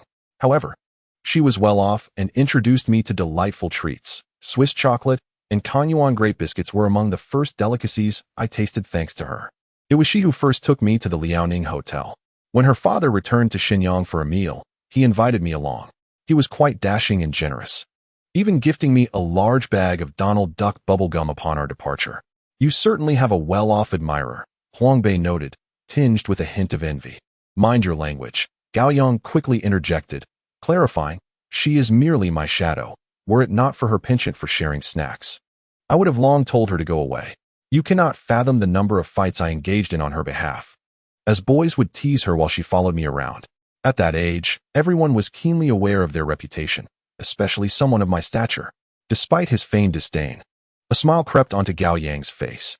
Eventually, I devised a plan and suggested, why don't we refrain from wandering aimlessly outside? Let us retreat to my home to read. I have a wealth of books. During holidays, she would lounge on my bed, immersed in Jean Yang's novels. And when fatigue set in, she would drift into slumber. When mealtime approached, I would sneak her out of the compound and head straight for the roadside barbecue joint. I expressed my fondness for cold noodles, to which she replied that I was rather refined, claiming that Yanghua also enjoyed them. After consuming cold noodles for half the summer, she finally reached her limit. Gao Yang, can we not have noodles every day? She implored. What else shall we eat? I countered. Let us indulge in barbecue instead, she proposed, to which I replied. But where would we find the money?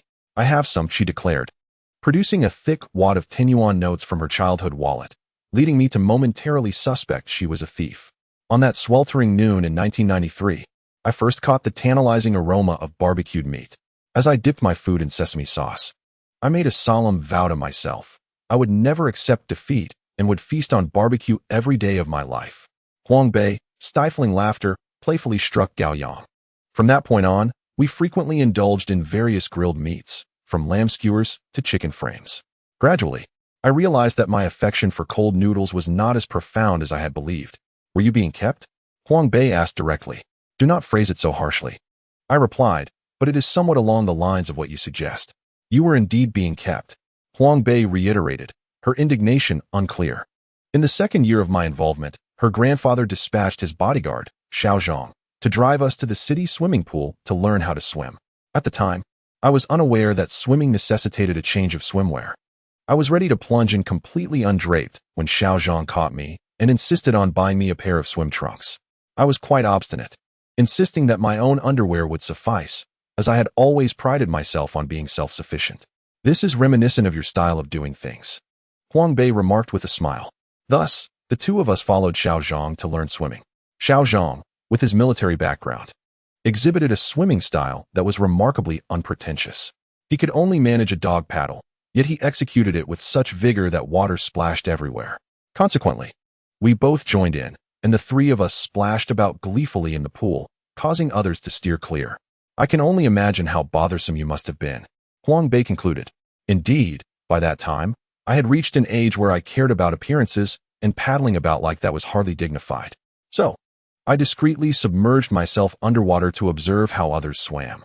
Before long, I had intuitively mastered the breaststroke. However, Lu Dan struggled. She dared not hold her breath, keeping her head above water, and thus continued to dog paddle. Years have passed, and I wonder if her dog paddling technique has improved. Gao Yang's gaze drifted outside the car window, lost in thought. Such a beautiful childhood. I truly envy both of you. What happened next? Huang Bei inquired, glancing at Gao Yang. After graduating from elementary school, we parted ways. Later, I heard she went to Japan with her mother, following my father's transfer. I also moved away from the military compound after middle school. Thus, my youth and my dog paddling girl became but a distant memory. Do you miss those days? Huang Bei provocatively glanced at Gao Yang. I do indeed miss them. I must admit, the barbecue was truly delightful. Gao Yang feigned a look of ecstasy, leaning back against his seat and stretching languidly. Huang Bei's lips curled into a subtle smile as she turned her gaze toward the window. The car continued along its predetermined route and, after 2 stops, arrived at the Summer Palace station. The two disembarked in succession and walked side by side toward the palace. Sunlight bathed them, and a gentle breeze occasionally stirred their clothing.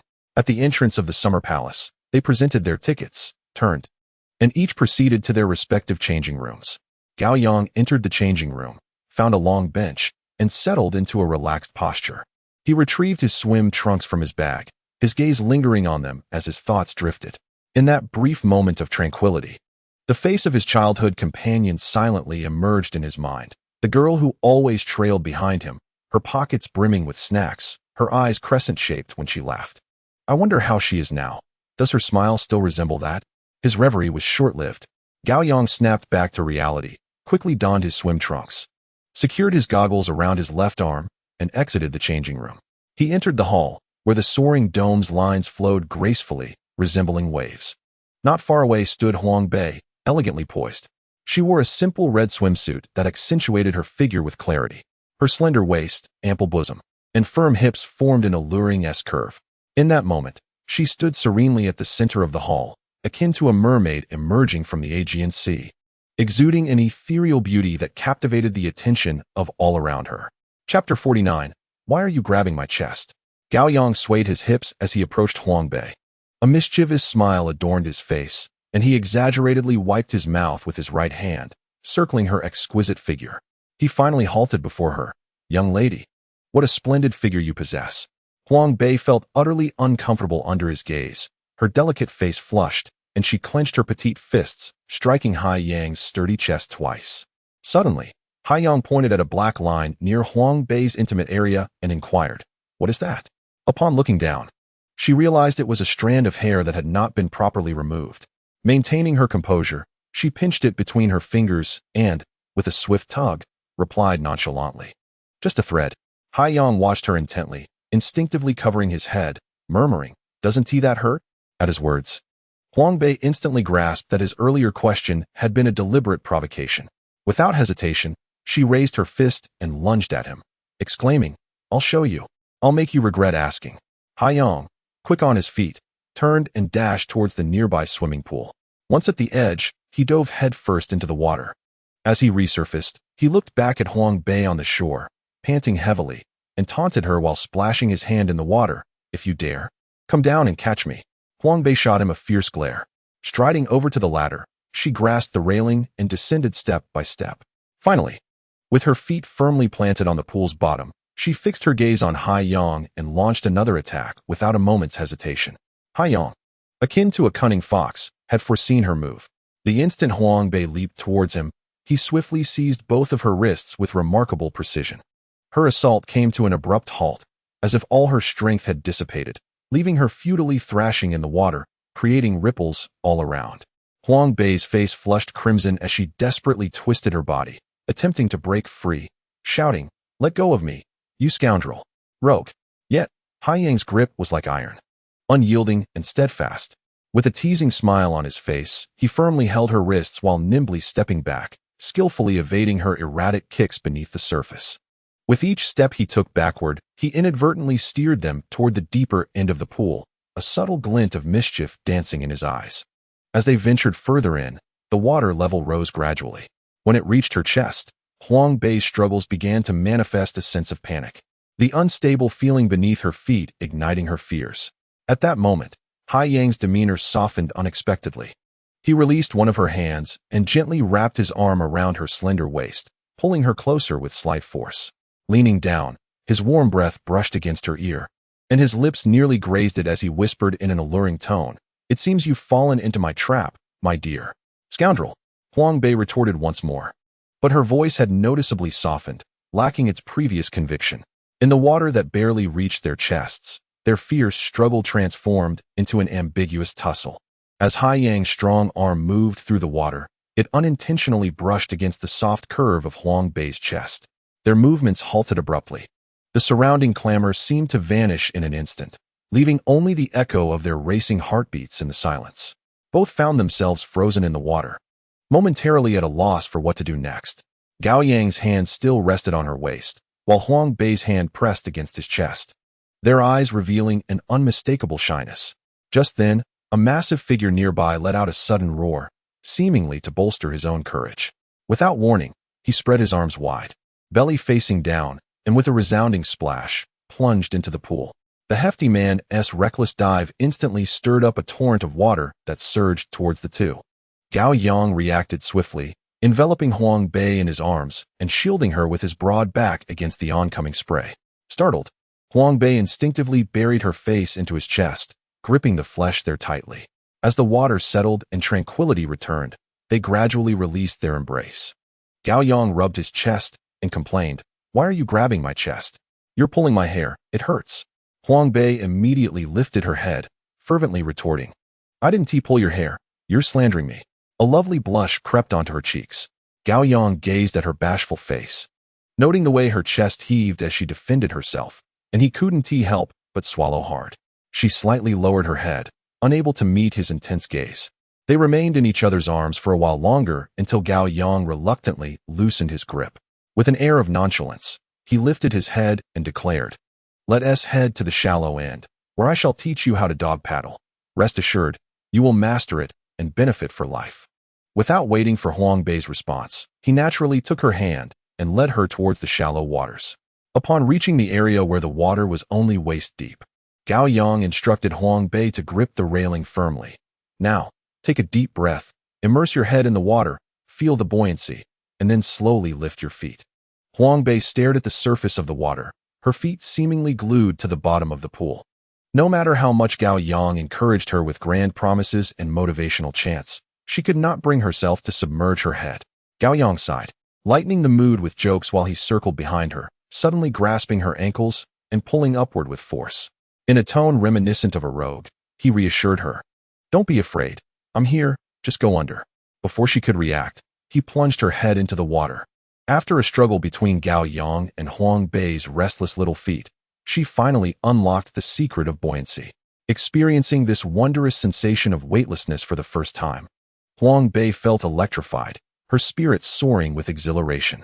Tirelessly, she repeated the motions of lifting her feet and submerging her head, each time emerging from the water with a joyful screech of excitement. Leaning against the pool's edge like a lazy puddle, Gao Yang watched her with a mix of amusement and exasperation. After a considerable time, he stood up straight, teasingly addressing her, "Have you had enough, little one? It's time to learn how to swim." Huang Bei waved him off, declaring, "No, this is where I stop for today. I feel incredibly powerful right now. I want to relish the joy of being a carefree fish. You do your thing, and leave me be." With that, she dove back into the water. Gao Yang chuckled, skillfully removing his swimming goggles from his left arm, placing them on his head and adjusting them for the perfect fit. He inhaled deeply, his legs slightly bent, and with a powerful push against the pool wall, he dove into the water like an agile seal, entering with remarkable precision. His arms moved rhythmically, akin to robust oars, while the definition of his strong back and upper arm muscles became evident, gliding through the water's gentle caress like a living embodiment of an ancient Greek sculpture. Yang swiftly completed a lap along the edge of the pool, leaving a distinct trail of water in his wake. Upon returning to Huang Bei, he found her having already ceased her childish exercises, mimicking his previous posture with her hands resting on the pool's edge, her eyes fixed on him with unwavering focus. As if to say, "Brother, you are the most dazzling presence in this pool." Chapter 50. Lust is the best teacher. As Yang emerged from the water, droplets cascaded down his muscular physique, creating ripples on the surface. He raised a hand to wipe his face and looked towards Huang Bei. "What do you think? Am I not handsome?" Huang Bei nodded vigorously. "You swim so well. I suddenly feel like a complete fool." "Well, it's not too late for you to realize that. Taking your medication on time could still save you. Was that the legendary frog stroke you just performed? Huang Bei asked curiously. Yang shook his head. No, that was freestyle. The frog stroke is basic, and the backstroke is for showing off, but freestyle is truly impressive. Back in middle school, I learned freestyle simply by observing those well-built sisters swimming underwater. That's why it's said that passion is the best teacher. You pervert. Huang Bei rolled her eyes in reproach. I'm merely an innocent admirer. Watching isn't illegal. Besides, there are risks involved. Sometimes when you follow beautiful women, they might unexpectedly release a bubble of water. And if you're not careful, it could end up in your mouth. What is a bubble? Huang Bei tilted her head, appearing innocent. You truly are naive. It means they are passing gas in the water. Would you like to try? Upon hearing this, Huang Bei felt both embarrassed and angry, suddenly lunging at Yang. Splashing water everywhere. After a brief commotion, Yang grasped her hand and asked, Are you tired? Shall we take a break? Huang Bei shook her head, still wanting more. Yang glanced into the distance. The colorful water slide resembled a giant dragon coiled at the center of the water park. At the top of the slide, children lined up, their eyes filled with anticipation and excitement. Yang gestured towards the slide. Come on, let me take you to the big slide. Huang Bei followed his gaze, watching the children scream as they rushed down the slide, splashing water all around. She nodded enthusiastically and followed Yang up to the shore, making their way to the water park. Yang led her under the pretense of being concerned about her fear, directing her towards the smallest, nearly flat children's slide. They stood in line behind a group of preschoolers, slowly ascending the slide.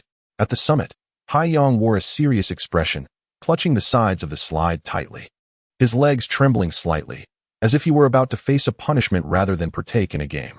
In contrast, the children around them either crouched or stood, sliding down effortlessly with the flow of water. Huang Bei stood in the water, observing Yang's anxious demeanor, a sly smile creeping onto her lips.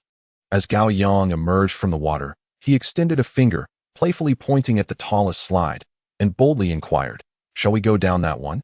It's too high. I fear you might be frightened. Let us opt for something else, came the shamelessly considerate reply. Are you too scared? Very well then. Huang Bei provocatively teased him. What do you mean by scared? That's a joke. Gao Yang retorted, his bravado shining through. Just remember, once we ascend, don't you dare cry. With so many children around, I want tea of time to comfort you. Thus began Gao Yang's reckless performance. Then let us go, he declared, gesturing elegantly. The two joined a group of slightly older children as they climbed towards the summit of the tallest slide. Upon reaching the top, Gao Yang glanced down, and the world seemed to spin around him. Nevertheless, he feigned composure, asking, Are you terrified? Afraid to slide down? I can shamelessly accompany you back down the same path. You needn't worry about me. I'm a joyfully oblivious child, utterly unaware of danger. I'll slide down with the other children. Goodbye. Huang Bei mischievously winked at Gao Yang before gliding down. Gao Yang remained at the apex of the slide, his hands firmly gripping the railing beside him. He dared not look again at the pool below, waving to the children in line behind him. You all go ahead. The children showed no hesitation, one after another plunging into the water with splashes akin to dumplings being dropped. A little girl with a ponytail paused beside Gao Yang, her large, glistening eyes filled with curiosity as she asked, Big brother, why aren't you sliding? Gao Yang forced a smile, more painful than tears, and replied, I'm too scared. The girl studied his sweaty brow for a moment before thoughtfully sliding down herself. Once in the water, she stood by the slide, whispering to the other children. After a brief interval, she looked up and called out, Big brother. Gao Yang leaned over, his voice trembling as he responded, What? A chorus of children nearby suddenly shouted in unison, You must be brave. Their spirited encouragement resonated like a bomb dropped into the stillness of the pool. The attention of the 70 or 80 people present converged upon Gao Yang at the top of the slide, their gazes locking onto him like searchlights. His face flushed with embarrassment. He felt as though he were a shamed figure, stripped bare and displayed in the middle of a bustling market. Looking at the raucous children below, he saw them persistently chanting, Big brother, be brave. The awkwardness reached its zenith. Children, by nature, love to gather and create a commotion. Moments later, an invisible force seemed to draw all the children in the water park together, swiftly forming a mighty cheering squad beneath the slide, their chants synchronized. Big brother, be brave. All the adults also turned their heads, wearing bemused expressions as they observed Gao Yang perched atop the slide. Huang Bei was lost in the crowd, doubled over in laughter, unable to stand straight. Amidst the thunderous chant of Big Brother, be brave, Gao Yang, feeling utterly defeated, reluctantly descended from the slide. As soon as he landed, the group of mischievous children instantly changed their demeanor, no longer referring to him as Big Brother, and chased after Gao Yang, hurling accusations. Coward. You're a coward. A few of the bolder boys even contemplated rushing forward to strike him. Gao Yang, in a state of disarray, scrambled onto the shore and swiftly fled the water park. On the bank, Huang Bei seized his hand, laughing heartily while mimicking the tone of the children. Big Brother. You are a coward. Gao Yang feigned indignation, attempting to shake off Huang Bei's grip. Do you believe that I might just spend the day blocking the ladies' restroom, so you can experience the joy of wetting your pants? No, Big Brother, I'm so scared. Huang Bei laughed as she pulled Gao Yang towards the water bar. He tilted his head back, scrutinizing the recommendation signs above the water bar. After a lengthy contemplation, he solemnly turned to the girl at the counter waiting to take his order. I would like the mango and pineapple. Both the girl taking orders and Huang Bei were momentarily stunned. However, the proprietress standing nearby was the first to react. Big Brother, be a bit bolder, read it upright. The girl and Huang Bei soon realized the misunderstanding. Under the signs for watermelon, mango, pineapple, and strawberry, a fresh wave of laughter erupted among the three. Oh, then I shall have the mango, Gao Yang said, lowering his head and silently turning to head towards the lounge area. Chapter 51. They are gnawing on my blood bond. Huang Bei, with damp hair, sat beside Gao Yang, holding the strawberry juice she had ordered. They sipped their beverages while gazing at the children in the water park. The children, having just rallied together to cheer for the coward, quickly became familiar with one another. They climbed towards the large slide in groups, with the boys exerting every effort to showcase their bravery to the newly acquainted girls, vying for the first opportunity to forge friendships. Gao Yang pointed at the rascals with a wry smile. They are feasting on my blood bond. Huang Bei seemed to recall the earlier scene, burying her head against Gao Yang's arm, her shoulders trembling in amusement.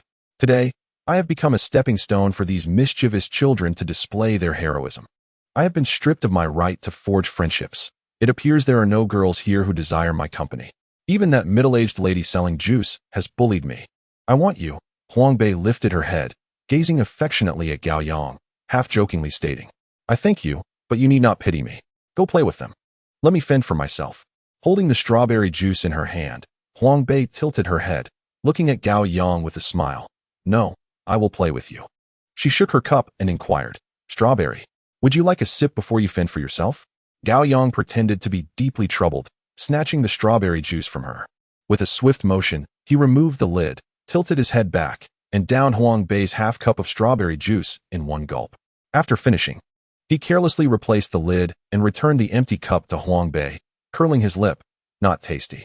Huang Bei received the empty cup, her eyes widening as she exclaimed, Gao Yang, you didn't leave me a single sip. Give me yours. She then snatched Gao Yang's mango juice and took a couple of hearty sips.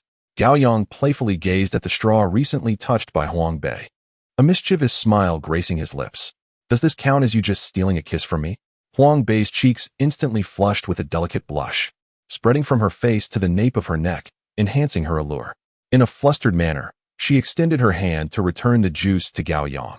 He, with a proud sidelong glance, tilted his mouth to grasp the straw and took a deep sip, leaning back against the sofa, crossing his legs with a relaxed demeanor.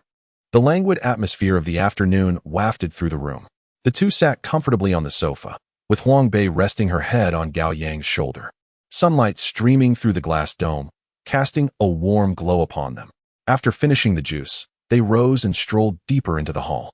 At the far end of the hall lay the game room, where several photo booths stood neatly in the corner. Spotting the booths, Huang Bei gleefully grabbed a handful of tokens from the bar. She eagerly pulled Gao Yang into the booth, where the cramped space was filled with the mingling scents of disinfectant from their swimsuits and the heady essence of youth. Like two monkeys trapped in a cage, they exuberantly released their playful spirits. Come, let us pay homage to Titanic. You be Rose, and I'll play Jack. With a commanding voice, Gao Yang spread his arms wide, striking a pose reminiscent of I'm the King of the World, only to bump his head against the booth's ceiling with a thud. Huang Bei erupted into laughter, playfully peeking out from behind him, diving into his embrace as they pressed their cheeks together, forming a peace sign for the camera. For this one, I'll be the black cat sheriff, and you can be a sidekick. I'll grab your hair for a shot, is that all right? Gao Yang proposed mischievously. In your dreams. I'll arrest you. Huang Bei retorted, firmly pushing Gao Yang's head into the frame, mimicking a gun gesture aimed at his temple. As the printer below hummed to life, two sets of oversized stickers adorned with their comically distorted figures gradually emerged. Gao Yang picked up one set, scrutinizing it closely. In the photo, he and Huang Bei, clad in swimwear, squeezed together, their smiles radiant yet silly. He furrowed his brow and remarked seriously, "This is my first time shooting a risque photo, but the leading lady isn't too shabby. I'll forego the payment." No sooner had he spoken than Huang Bei's small fist rained down playfully on his back, light, yet brimming with flirtation. When only a final handful of coins remained in Huang Bei's possession, she suddenly switched to director mode, her expression turning serious as she commanded Gao Yang, "Close your eyes. Sit up straight. No peeking. I'm going to craft a unique pose." Gao Yang shrugged helplessly, a cheeky grin on his face. "You call the shots. After all, you're the one footing the bill today. Just be gentle. It's my first time." Huang Bei's cheeks flushed slightly as she playfully scolded him, "You rogue," before gently covering his eyes with her cool hand. The shutter countdown began. First shot. Huang Bei aimed at Gao Yang's head, delivering a few mock punches in the air with swift and fierce movements. Second shot. She extended both hands, mashing his features into a grotesque, crying face. In the final moment, she refrained from uttering a sound, instead slowly approaching Gao Yang. Her lips gently puckered as she leaned in to simulate an air kiss near his mouth. The shutter clicked, immortalizing this ambiguous instant. Shortly thereafter, she commanded Gao Yang to leave. Seizing the opportunity, she secretly printed the special photo booth picture. At 2 o'clock in the afternoon, sunlight filtered through the leaves, casting mottled shadows upon the ground. Gao Yang and Huang Bei emerged from the summer palace, their legs feeling as if they were burdened by lead. The prolonged exertion had utterly drained their energy, and their stomachs began to voice vehement protests. Gao Yang turned his head to inquire, "What would you like to eat?" Without a moment's hesitation, Huang Bei replied, "Fashionable underground. Sticky corn, mashed potatoes, and spicy tripe. I want to eat more." The two made their way toward the bus stop. As they passed a branch of the Industrial and Commercial Bank, Huang Bei abruptly halted, declaring, "I need to withdraw some money from my dad."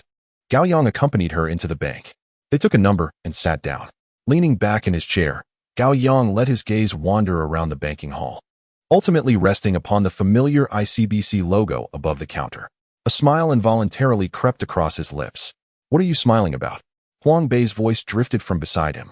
It was only then that Gao Yang realized she was resting her chin on her hand, gazing at his profile with a cheerful expression. He recalled the foolishness of his youth at this very entrance and quickly suppressed his smile. "Is it about Lu Dan?" Huang Bei immediately pressed for more information. "No, I didn't know her back then. I was in first grade, still living in the city with my mother before we moved into the military compound." "Then who was your childhood sweetheart?" Huang Bei's curiosity ignited. "I'll tell you, but you must promise not to laugh like a pig here. I do not wish to revisit this place a decade later and find no growth in myself," Gao Yang teased, deliberately withholding details. "Spill it." Huang Bei nudged him with her elbow. Chapter 52. "I want to borrow $2.50, Gao Yang began to recount. There was a small industrial and commercial bank beside our elementary school, just 2 counters. After school, we would linger at the bank entrance, waiting for our parents to pick us up. Over time, the bank staff became familiar with us, and as long as we did not cause a ruckus, they allowed us inside to enjoy the air conditioning. That summer was oppressively hot. We, a group of youngsters, sought refuge in the bank, basking in the cool air. While our bodies were relieved from the heat, our stomachs began to grumble with hunger, yearning for ice cream. By a stroke of luck, directly across from the bank was a convenience store, with the owner selling ice cream from a freezer positioned right at the entrance. Wealthy classmates emerging from school would shamelessly purchase ice cream to savor. Meanwhile, we pressed our faces against the glass doors of the bank, wistfully watching the affluent indulge in their frozen treats, drool trickling down the glass. We began to futilely rummage through our pockets, emptying the contents of all our friends' pockets, only to discover we had not a single cent to our names. After a moment of silence, regret washed over us as we lamented our choice of friends among these impoverished souls. A man who had just completed his banking transaction passed by them, and Gao Yang lowered his voice, waiting until he had moved away before continuing. Thus, we resolved to be self-reliant, to earn money to buy ice cream. What followed was the most humiliating episode of my life. My mother once took me to the bank, and I gained a rudimentary understanding that one can deposit money as well as take out loans, albeit with the requirement of collateral. Under my enthusiastic persuasion, we convened a small meeting. However, neither my backpack nor my pencil case could serve as collateral, for without them, I could not complete my homework. What could we offer instead? In a moment of brilliance, I exclaimed, the red scarf. I could retrieve it before school the next morning. Even if I couldn't, my parents would surely buy me another. If this had been when I first joined the Young Pioneers, I would have never dared to suggest such a thing back then. The red scarf was more precious than my own life. Yet now, having been a member for a year, I had grown indifferent to its significance. It had even become soiled and tattered, fit for use as a rag. With 5 grimy red scarves in hand, I approached the counter and sought out the stoutest bank teller, expressing my desire to borrow $2, offering my 5 rags as collateral. I vividly recall the twitch at the corner of the plump lady's mouth upon hearing my request. Soon, every teller, security guard, and even the adults waiting in line were similarly convulsing with suppressed laughter. Gao Yang glanced at Huang Bei, who too had begun to twitch in amusement. In that moment, it seemed that no one regarded my earnest plea. My friends behind me looked on expectantly, and I returned their gaze. Leaning on the counter, I felt an overwhelming sense of purpose wash over me, compelling me to uphold my mission. I straightened my posture and pressed on.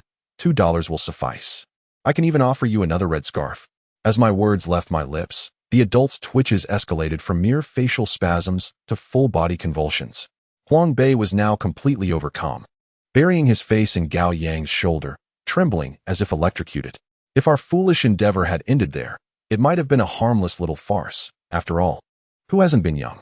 Realizing from the adult's expressions that my plan was unlikely to succeed, I returned to my companions, who were all disheartened. Nevertheless, I remained resolute, for I had begun to display leadership qualities and a broad perspective on our situation. In a moment of cleverness, I proposed a new direction. Let us perform for donations.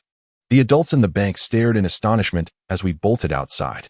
Soon, a group of us children gathered in the open space at the bank's entrance, basking under the scorching sun as we sang and danced in a makeshift display.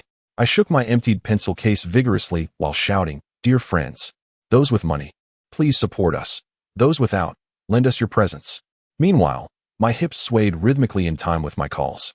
I vaguely remember that day being oppressively hot, the sun beating down on me, and after a few jumps, I was drenched in sweat. Yet, the weight of leadership forbade me from pausing for rest. At that moment, Huang Bei was laughing so hard that his facial muscles quivered, but he still managed to squeeze out, "What kind of dance are you doing?" "It's the Xinjiang dance." "The Axi kind," I replied, tying my school uniform around my waist as a makeshift ethnic skirt. The upper half of my attire consisted solely of a small tank top, almost akin to a camisole, provocatively twisting and turning. "Would you care to learn? I could instruct you."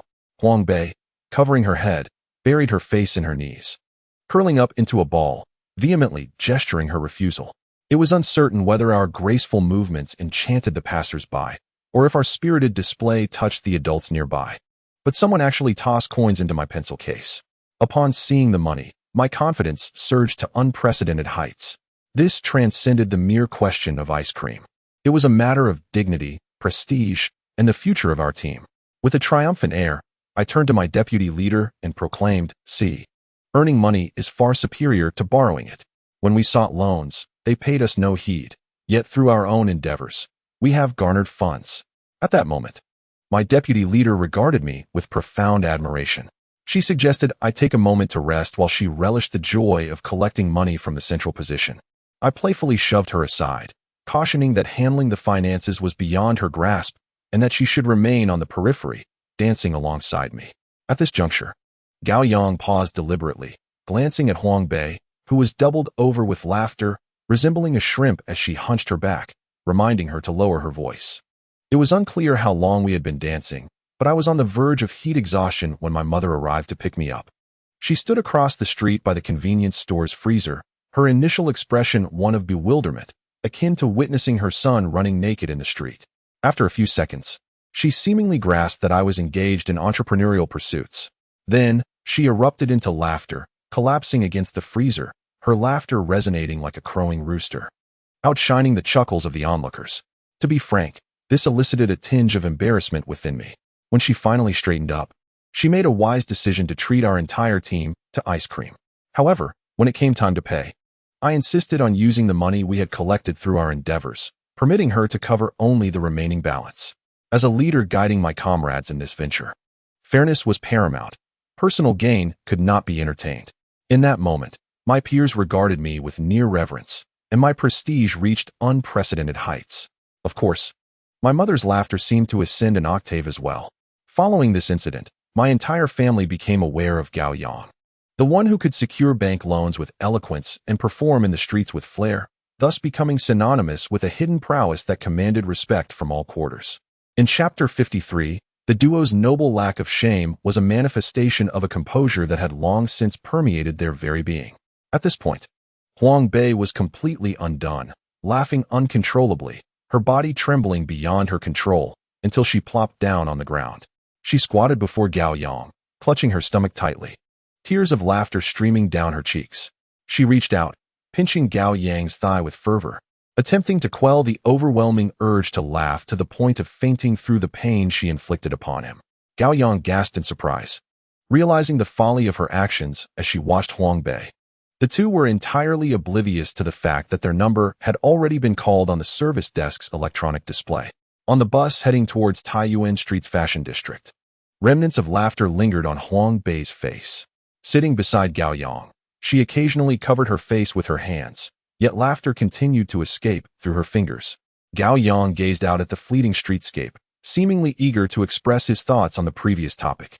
Huang Bei swiftly covered his mouth, her eyes glinting with both a warning and barely contained mirth. "Please, don't tease me any further. I truly cannot bear it." Reluctantly, Gao Yang smacked his lips and turned his head towards the window. The bus came to a halt at the Taiyuan Street station, the doors swinging open to release a rush of cool air. Gao Yang and Huang Bei rose to disembark, and Huang Bei naturally looped her arm through Gao Yang's. As they squeezed into the throng of people heading towards the fashionable underground mall, inside the food court, the atmosphere buzzed with animated voices. Navigating with ease, they swiftly reached their destination. Before long, they found themselves holding trays, akin to two foraging groundhogs returning from the hunt, and discovered an empty table in the corner, eagerly commencing their meal. The morning's exertions had drained their energy, and Huang Bei's cheeks were stuffed full. Gao Yang was equally voracious, resembling a different person from his usual self. After a while, he set down his chopsticks, breathing slightly heavier. He lifted his head, his eyes beginning to survey the surroundings. Huang Bei swallowed a large mouthful of food and inquired, perplexed, "Why have you stopped talking?" A hint of grievance crossed Gao Yang's face as he replied, "You told me not to speak on the bus." Huang Bei erupted into laughter, mockingly rolling her eyes at him. "That was earlier. The bus was crowded, and I feared being seen as insane if I laughed." Gao Yang feigned solemnity, clearing his throat. "So now I can chatter aimlessly, can I?"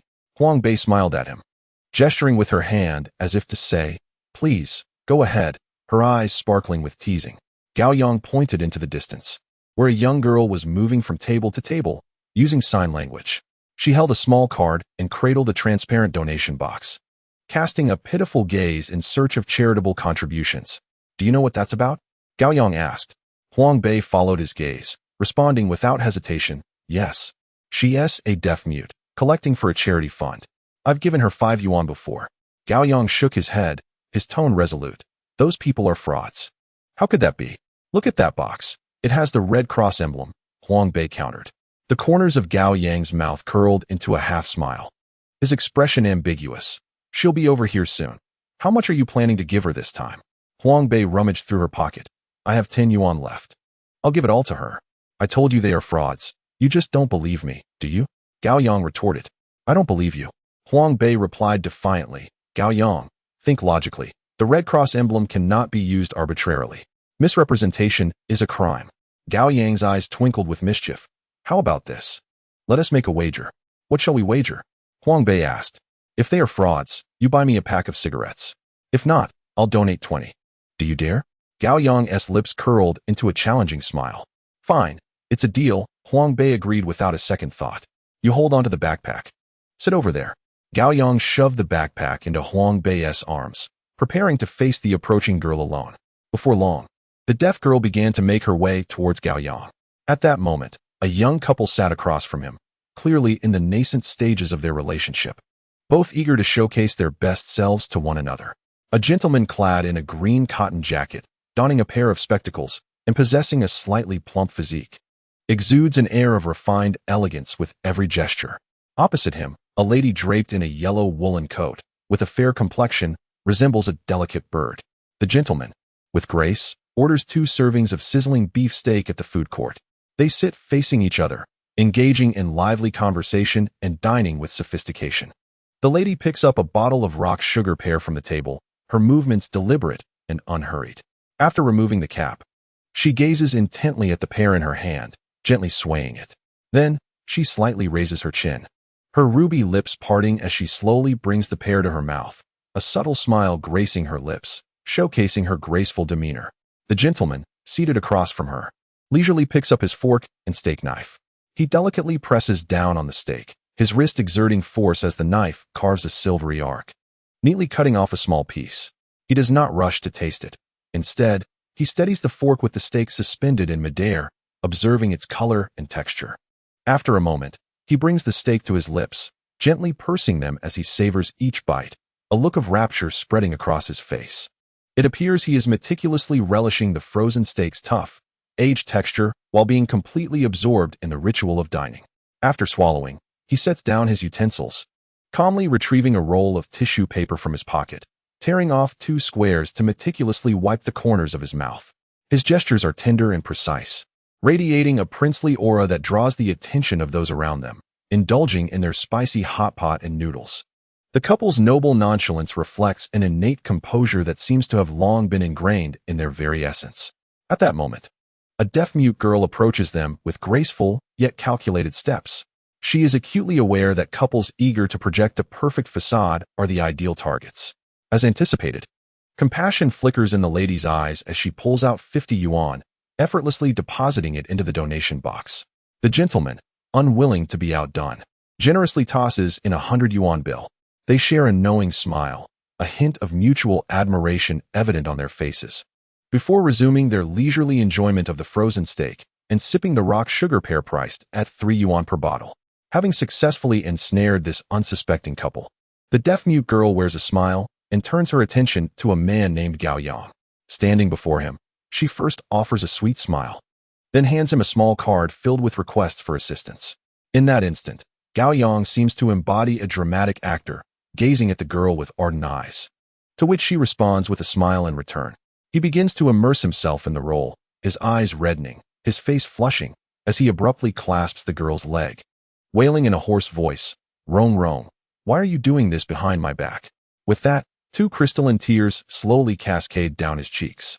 The lady in yellow is taken aback, the deaf-mute girl is bewildered, and the princely figure enjoying steak and pear is equally perplexed, as is the entirety of the food court, engulfed in confusion. Chapter 54. Do not miss the opportunity. Come home with me to plant corn. The deaf-mute girl turns to leave, but by now, Gao Yang is utterly engrossed in his performance. His weeping evolves from silent tears to soft sobs, growing louder as the crowd around them swells. The mute girl was utterly panicked. Breaking from convention, she spoke in a thick northeast accent. "Big brother, you must have mistaken the wrong person." Gao Yang, however, offered her no chance for a second utterance. He abruptly raised his head and began to slap his own face fiercely, cursing as he went. "It's my foolishness, my incompetence. Rong Rong, strike me, Rong Rong. I have searched for you in vain for over a year." His impassioned words sprayed Rong Rong with saliva, his fervor rivaling that of Ma Jingtiao from the melodramatic tales of Qiong Yao. The atmosphere grew increasingly tense, with all present holding their breath in anticipation of a heart-wrenching love story. Gao Yang did not disappoint. With tears streaming down his face, he began to recount. In that remote mountain village, he and Rong Rong had known each other since childhood. At the tender age of 13, they had fallen in love and vowed to be together for eternity. Yet, the poverty and isolation of their hometown loomed like a heavy mountain, suffocating them with despair. Finally, on a pitch-black night, unable to endure the torment of their bare existence, Rong Rong quietly fled the home that had nurtured her. From that moment, Gao Yang embarked on a long journey in search of love. In this bustling yet frigid city, he toiled tirelessly to make ends meet while desperately seeking Rongrong's whereabouts. Countless days and nights of torment, numerous disappointments and moments of despair never extinguished the faith that burned within his heart. At long last, he had found the one he had yearned for. Yet he could hardly fathom that the once innocent and kind-hearted girl had now sunk to the depths of masquerading as mute to swindle money. Upon hearing this, the compassionate women of the Chinese nation sprang into action. A nearby woman, savoring her spicy noodles, pulled Rongrong aside and urged, "Young lady, this fellow seems quite genuine. You should cherish the bond you share from childhood. Face your challenges together and refrain from engaging in such deceitful acts." Her words acted like a spark, igniting a chorus of agreement from those around, who urged Rongrong to reconsider and return to the village with Gao Yang to live a good life. Just as the situation grew increasingly chaotic, two burly men in black pushed through the crowd. Their expressions were grim, their gazes menacing. As they shouted directly at Gao Yang, "What are you doing? Engaging in misconduct." A discerning eye would quickly recognize these two as Rongrong's accomplices, coming forth to salvage the situation. Unfortunately for them, they had picked the wrong fight. When it came to cunning and trickery, Gao Yang was a master. Few would dare to challenge him. Moreover, he was a rogue who excelled in both academics and performance arts. Gao Yang suddenly stood up, pulling Rongrong behind him, and sternly questioned, "Who are you? Did you force Rongrong to do this?" At that moment, Rongrong felt an overwhelming sense of frustration. She thought to herself, "I'm merely pretending to be mute to earn a little money, and you make it sound as though I'm selling myself." In a mix of anger and urgency, she pointed at Gao Yang and shouted to her two bumbling companions, "I don't know him. Let us get out of here." Upon hearing this, Gao Yang's expression froze and then shattered. It was as if he had been pierced by 1,000 arrows, and tears streamed down his face, his acting rivaling that of a seasoned thespian. He abruptly turned back, embraced Rongrong, and gripped her shoulders tightly, initiating an epic sway. At this moment, the spirit of Ma Jingtao once again took possession of him, as he exerted all his strength to roar, "Rongrong, what have they done to you? What have they done? Do not be afraid. Today, I will confront them." This outburst ignited the fury of the onlookers. Goodness, not only did they abduct a pair of childhood sweethearts, but they also forced the girl to the food plaza, feigning silence to swindle money. After such a challenging separation, how dare these two dark-skinned men attempt to steal her away? Is this the conduct of human beings? Where's the justice? The crowd erupted in outrage. A few fiercely spirited women were the first to rally, unleashing a torrent of invective in various dialects. A courageous young man, filled with righteous indignation, charged forward, delivering a flurry of punches to the two men in black. Even the gentleman in the green cotton coat shed his pretense, taking the lead to block the escape route of the dark-skinned assailants. The man in the yellow coat, disregarding his refined persona, seized a candied pear and hurled it forcefully at the black-clad thugs. At that moment, the sound system in the food plaza played the climax of Zheng Jihua's Sailor. What does this little pain mean in the storm? Wipe your tears and do not be afraid. At least we still have dreams. The music was perfectly timed, fueling the crowd's excitement as they fought. The two men in black were pinned to the ground, utterly powerless, their faces bruised and battered, a pitiful sight. In the eye of this chaotic storm, Gao Yang clung tightly to Rongrong's wrist, fearful that she might slip away amidst the turmoil. Frustrated and anxious, Rongrong pleaded in fluent Mandarin, "Little brother, I beg you, let me go." Yet Gao Yang, still intoxicated by the drama, earnestly continued to persuade her, "Rongrong, do not make a mistake. Come home with me. Though we are poor, we can still grow corn." The scene was on the verge of spiraling out of control when the bold woman who had called the police shouted, "Stop fighting. The police are coming." The individuals involved in the altercation, along with the bystanders, were escorted back to the police station. Huang Bei, clutching the two backpacks, lowered his head, desperately suppressing the smile threatening to break through, and followed closely behind Gao Yang with small, hurried steps. Inside the police station, Gao Yang recounted the entire incident with great emotion. Finally, he pointed to the green cotton coat and the yellow coat, inquiring, "Did she deceive you 2 out of 150 yuan?" They both nodded vigorously, steadfastly corroborating Gao Yang's account. Subsequently, he launched into a personal declaration, "I do this not for any reward, but simply to prevent kind-hearted individuals from being deceived. In this society, where there are places bathed in sunlight, there must also be dark corners. However, I firmly believe that justice may be delayed, but will never be absent.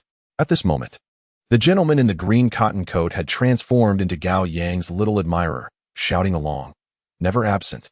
As the ancients said, do not commit even a small evil, and do not neglect to do a small good. Each of us should contribute our share to creating a fair, just, and harmonious social environment. Gao Yang casually revealed that he was a senior preparing for the college entrance examination. Having scored 140 in Chinese and an impressive 268 in comprehensive arts on his mock exam. The police officers present, all of whom had braved the trials of the college entrance examination themselves, looked at Gao Yang with newfound respect. Although the spectators varied in their levels of education, the moment they caught sight of the approving expression on the police officer's face, they instantly understood.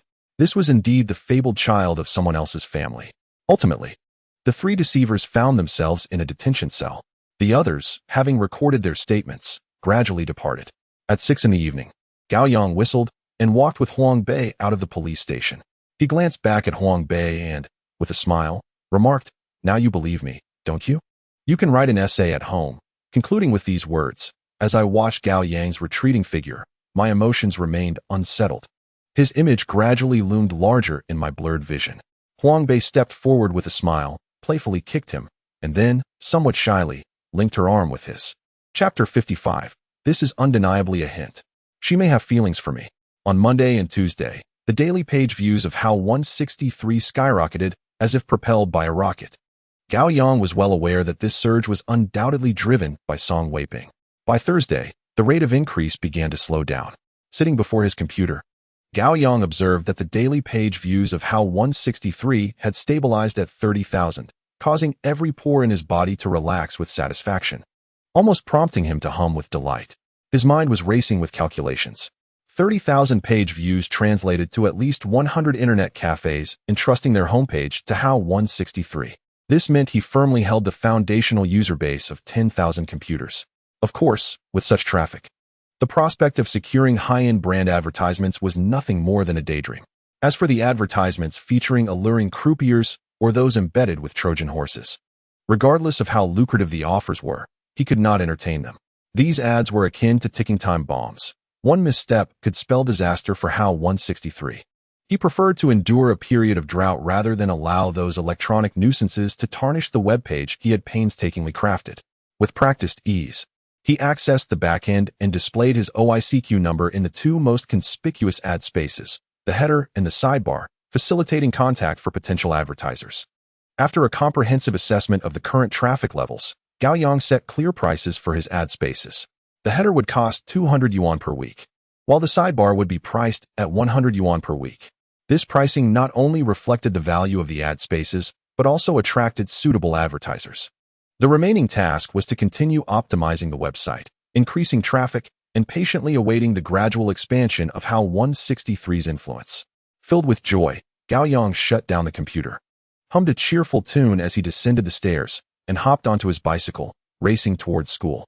Upon entering the classroom, he immediately spotted Junzi, wearing headphones, swaying to music at his desk. Gao Yang dashed over, yanked the headphones off Junzi, and shouted, "Junzi, our dad is making moves." Startled by the sudden interruption, Junzi jumped in surprise. After a brief moment of astonishment, he responded, "I was just about to ask you. Dad mentioned he would finish the meeting yesterday. How's it looking on your end? Is it enough for 100? "Absolutely 100, Gao Yang assured him confidently.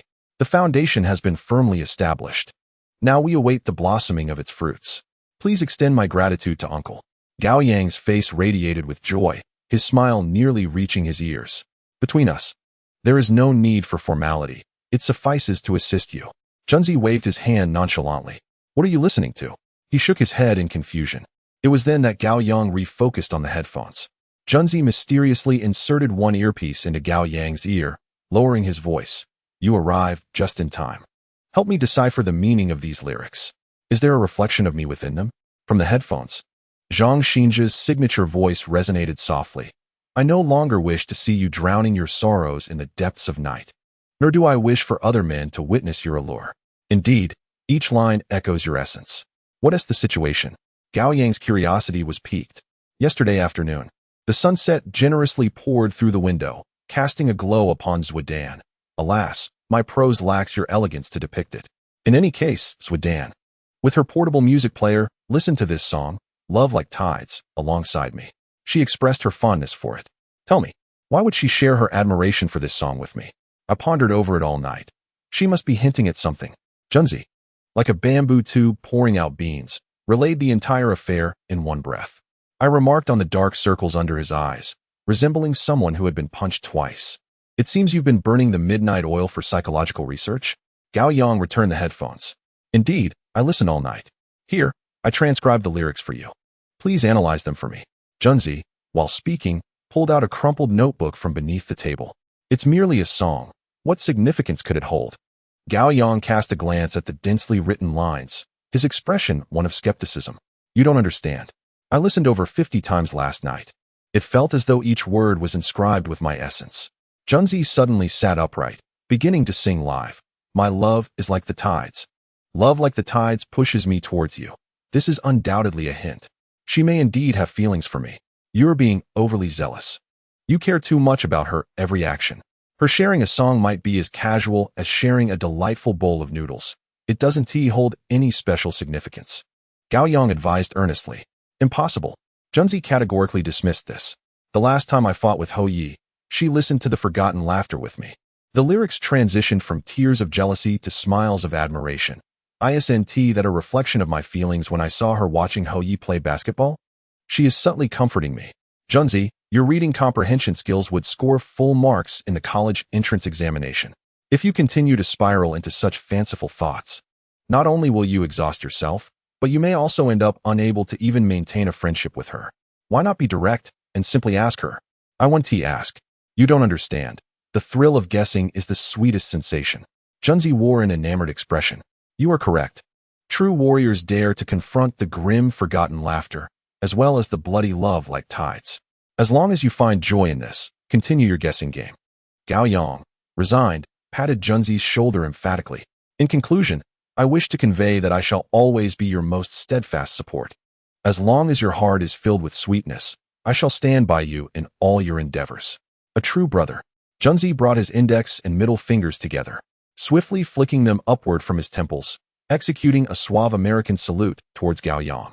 In response, Gao Yang returned the gesture and distanced himself from this foolish individual. As he strolled back to his seat, a quote from the revered Lu Sun inexplicably surfaced in his mind. I must be ill, for I cannot sleep. Sitting up? I light a cigarette, overwhelmed by a sorrow without cause. The dogs in the yard bark fiercely, and I join their chorus. At that moment, he felt a compelling urge to meticulously transcribe this passage and present it to Junzi. With the waning days of winter, an exhilarating announcement echoed from the 4th high school. The newly constructed comprehensive building's cafeteria had officially opened. Senior students were liberated from the era of carrying their own lunchboxes. A simple card swipe now sufficed for purchasing meals.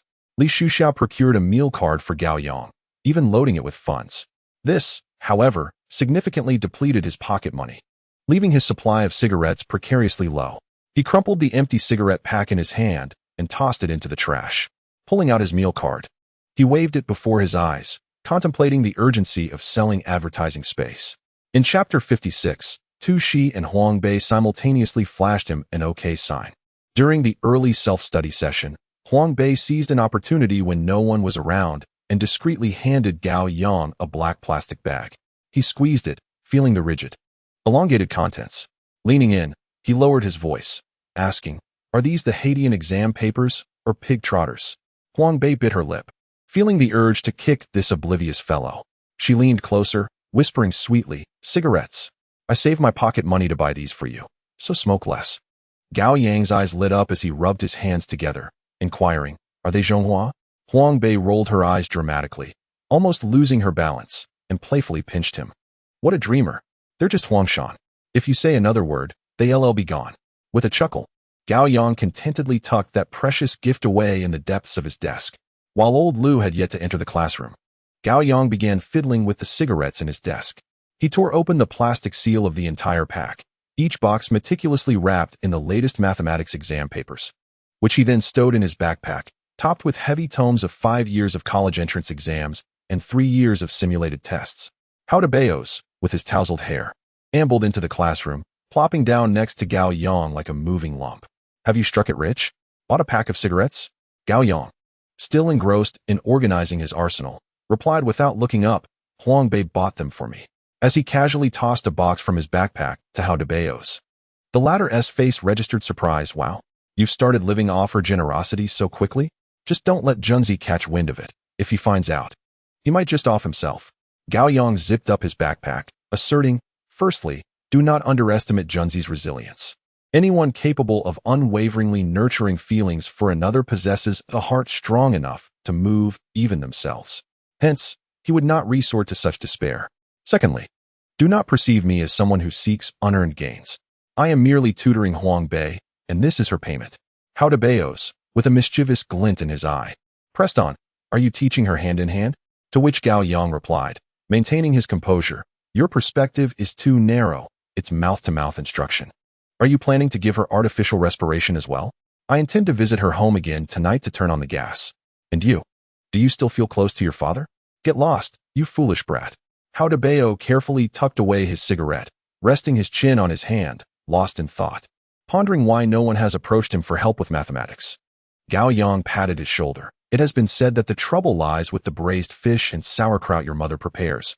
That flavor has permeated your very bones, creating an invisible barrier that keeps strangers at bay within a 5-meter radius.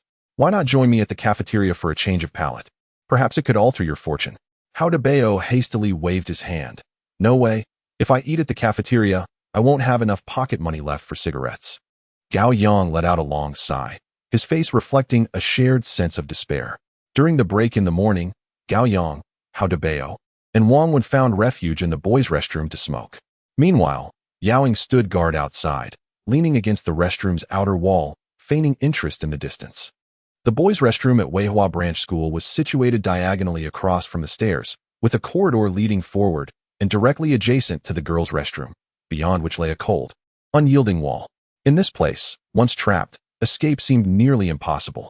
Yet, with only 10 minutes between classes and no way to exit the school gate, this restroom was their only sanctuary. Today, for some unknown reason, Director Lao Zhou did not patrol the playground. Instead, he strolled up the stairs with measured steps, hands clasped behind his back. Yao Ying, with keen eyesight, spotted Lao Zhou's figure and immediately signaled to the 3 boys inside. They instantly panicked, hastily extinguishing their cigarettes and discarding the remnants into the toilet. Wang Wen slapped the flush button, and with a whoosh, the evidence vanished beneath the water. The trio, feeling guilty, contemplated escape, but upon glancing up, they were taken aback. Their options were limited. One path led down the stairs to a potential collision with Lao Zhou, while the other veered into the corridor, where Lao Zhou's angle of ascent would leave them fully exposed. With determination, Wang Wen gritted his teeth and chose the first option, ready to confront Lao Zhou head-on. Huang Bei, however, waddled like a penguin towards the corridor. Gao Yang brought up the rear. Just as Wang Wen's foot touched the first step, Lao Zhou's booming voice echoed, "Stop." Pointing at Wang Wen, he shifted his gaze toward the nearly cornered Huang Bei. "That chubby fellow, you come back here too. All of you, return to the restroom." Just as Gao Yang stepped out of the restroom, he heard that ominous summons. His mind raced. Both paths led to doom. Without a moment's hesitation, he executed a swift 180-degree turn and darted into the adjacent girls' restroom. Inside, she had just finished pulling up her pants, humming a little tune as she prepared to wash her hands, when a shadow suddenly dashed in. She was momentarily taken aback, but her instincts quickly took over.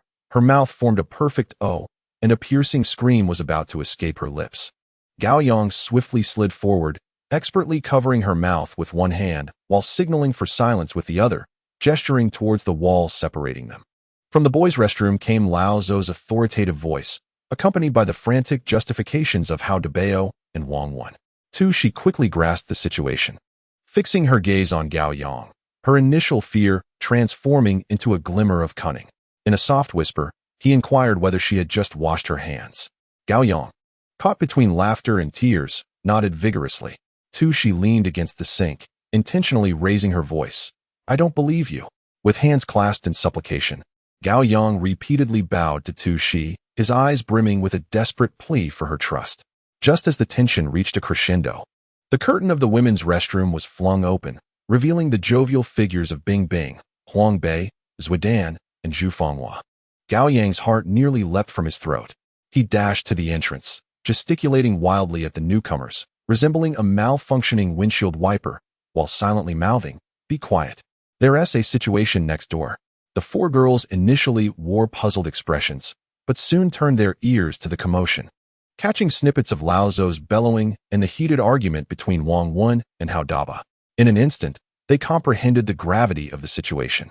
For pairs of eyes swiftly darted towards Gao Yang, their lips curving into a shared, subtle smile. He ushered the 5 female guardians to the sink. Once again clasping his hands in reverence, his voice barely above a whisper, "Sisters, I implore you, please."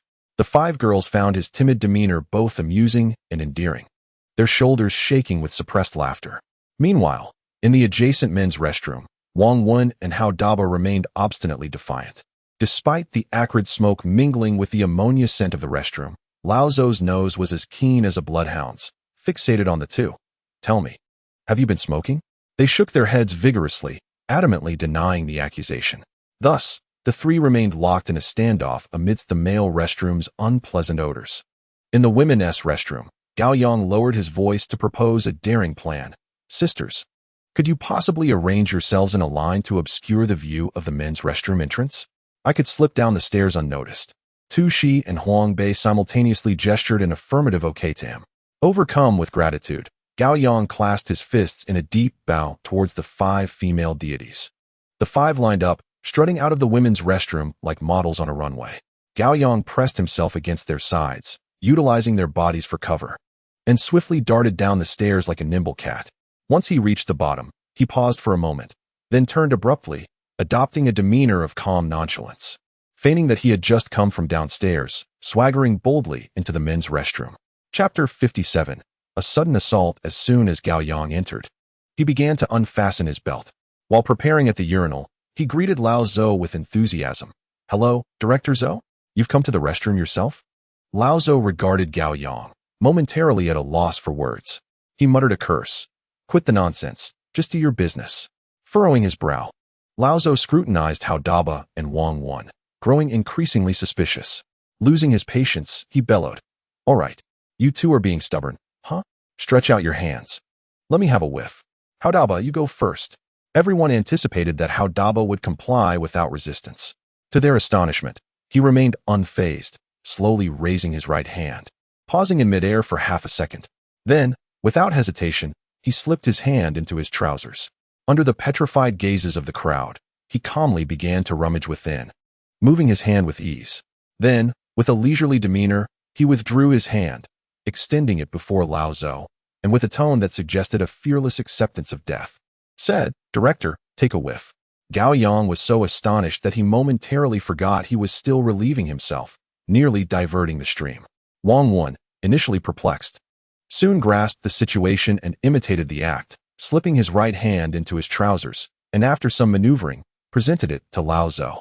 This scene turned Lao Zou's face a deep shade of iron gray. "Get out. All of you get out." Lao Zou's roar carried a hint of despair. The 3, as if granted a reprieve, hastily pulled up their trousers and dashed out of the men's restroom. In the midst of their flight, Hao Daba triumphantly brought that infamous right hand to his nose for a sniff, prompting Gao Yang to nearly regurgitate his breakfast on the spot. Upon returning to the classroom, Gao Yang's first action was to locate Tushi's deskmate and forcibly switch seats. Today, he simply could not bear the presence of Hao Daba's right hand, psychologically and physiologically. He could not overcome this hurdle. Meanwhile, Wang Wen continued to play the part of the model student, taking a seat beside Bing Bing with his mathematics workbook in hand. He rested his chin on his left hand, while his right deftly tucked a strand of Bing Bing's hair behind her ear. Speaking in a tone reminiscent of a wandering bard, "The sunset never fails to enchant, just like you. The more I gaze, the more beautiful you become. Is your father still strict about the Chinese lock? If not, how about we get a couple of packs?" In the distance, Gao Yang yearned to share the absurdity of the earlier restroom incident with Bing Bing. The atmosphere in the afternoon study session felt akin to thickened glue, dense and stifling. As class neared its end, a crumpled piece of paper bearing Huang Bei's secret embarked on its arduous journey across the classroom. However, the note never reached its destination. Intercepted by Tushi, like a bandit emerging from the shadows, she snatched the paper ball into her grasp, not even glancing at it before shoving it into her shirt pocket. Upon witnessing this, Gao Yang rushed to reclaim it, but Tushi nimbly sidestepped, leaving him grasping at air. "Give it to me." Tushi not only refused but provocatively pointed at the pocket on her chest, taunting, "Not a chance." Gao Yang, feeling increasingly anxious, implored softly, "Sister, please hand over the note." Tushi shook her head, a smirk gracing her lips, a blend of derision and indifference. "I won't." "What can you do about it?" Resigned, Gao Yang abandoned his pleas and resolved to resort to force. He extended his arm, aiming for the prize. Tushi seemed to anticipate his move, skillfully dodging to the side. Thus, they engaged in a struggle at their desks, one desperately attempting to seize the note, the other resolutely withholding it. After several attempts, Gao Yang had yet to even graze the edge of the paper. He halted his efforts, fixing his gaze on Tushi, unleashing his ultimate threat. "If you don't give it to me, I swear I'll just take it by force. I might even touch you." Tushi, however, erupted into laughter as if he had uttered the grandest of jokes. Not only was she unafraid, but she also puffed out her chest, laughing so hard she trembled. "If you dare, come at me. If you hesitate for even a second, you're no man." Her brazen demeanor ignited Gao Yang's fury. In that fleeting moment, he was unsure why he acted on impulse, but his hand inexplicably reached out and firmly grasped her soft form. The air around them instantly thickened. Hadaba, who had been quietly watching the drama unfold from the back desk, stared wide-eyed, instinctively covering his mouth, his face a canvas of disbelief and shock. Tushi's face flushed crimson, the color creeping from the nape of her neck to the tips of her ears. Flustered, she clutched her chest like a wounded kitten. Gao Yang, jolted from his stupor, felt his soul return to him. He gazed at his guilty hand, wishing he could sever it on the spot. "I was wrong. I was wrong. I'm not human, I apologize," he muttered, almost ready to kneel before Tushi in repentance. Thankfully, they were just two buddies who usually squatted together. After a moment, Tushi, her face ablaze, forcefully threw the note at Gao Yang's face, exclaiming angrily, "Bastard. Forget it, it's nothing." Gao Yang, feeling a wave of relief, tucked the note away and murmured with a cheeky grin, "As long as it's nothing, that's good. But truly, it's quite large." Upon hearing this, Tushi's face reddened further, as if it might bleed. "I'll kill you," she shouted, shaking her fist and delivering a flurry of playful punches to Gao Yang's back. This commotion attracted the attention of half the class, but fortunately, the earlier dramatic scene had only one VIP spectator, Daba. In the distance, Huang Bei, witnessing their playful scuffle, suddenly lost her smile, her expression darkening with a hint of complexity. The crisp sound of the class bell rang out, and Gao Yang, rubbing his back and grinning, returned to his seat. In contrast, Huang Bei silently gathered her belongings and left the classroom alone, her silhouette filled with solitude. "Hey!" Hadaba nudged Gao Yang with his elbow, nodding towards the door, where the main character seemed to have noticed something was amiss. Gao Yang frowned. "What did you see earlier?"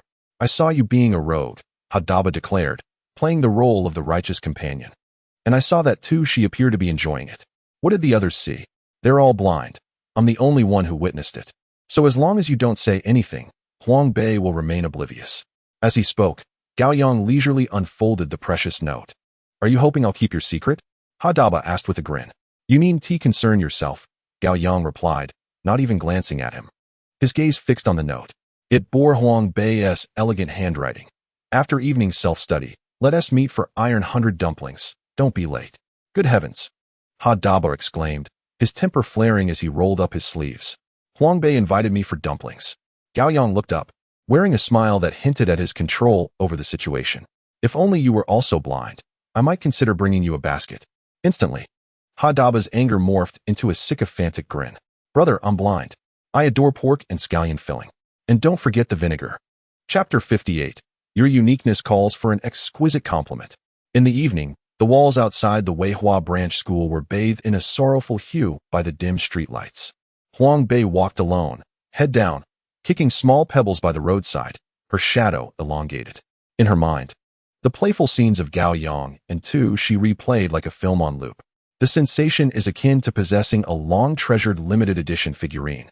Yet before one can even unwrap it, it is snatched away to be treated as a mere toy, an amalgamation of frustration and indignation. "Hey, beautiful. What a coincidence!" Gao Yang exclaimed, breathlessly catching up from behind, a carefree smile adorning his face. He darted in front of Huang Bei, retreating as he impeded her path, urging, "Come on. Let us indulge in some soup dumplings. This soft rice is becoming increasingly delectable." Huang Bei shot him a frosty glance, coldly retorting, "I don't wish to eat." "No way. For that note of yours. I nearly became a casualty at the hands of Tu Shi, and this is the treatment I receive? You want to even consider a meal?" Gao Yang persisted, adopting a rogue demeanor, spreading his arms to block Huang Bei's attempt to circumvent him. With no alternative, Huang Bei turned and veered into a dark alley beside them. Gao Yang promptly followed. "You seem to be enjoying yourself with Tu Shi quite a bit." Huang Bei leaned against the wall, her tone dripping with envy. "Oh, are you feeling jealous?" Gao Yang inched closer. "Jealous of you? Nonsense. You rogue." Huang Bei finally erupted. "How am I a rogue?" Gao Yang retorted, indignant. "Tu Shi withheld your note from me. I endured a barrage of punches from her to safeguard your decree. And instead of offering comfort, you choose to scold me? Do you think that is fair?" After a flurry of accusations, Huang Bei found herself momentarily speechless. I cannot argue with you," she stammered, turning as if to leave. "What do you mean you cannot argue with me? This is clearly unreasonable. Stop right there." Gao Yang swiftly stepped forward, seizing her arm and firmly gripping her shoulders, compelling her to face him. He gazed intently into Huang Bei's eyes, which seemed to burn with an inner flame.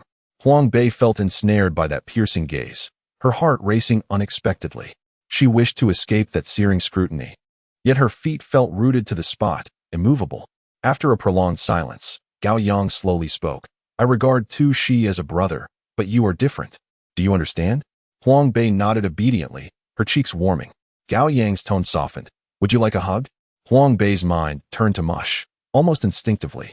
She opened her arms and lunged forward, colliding into Gao Yang's embrace.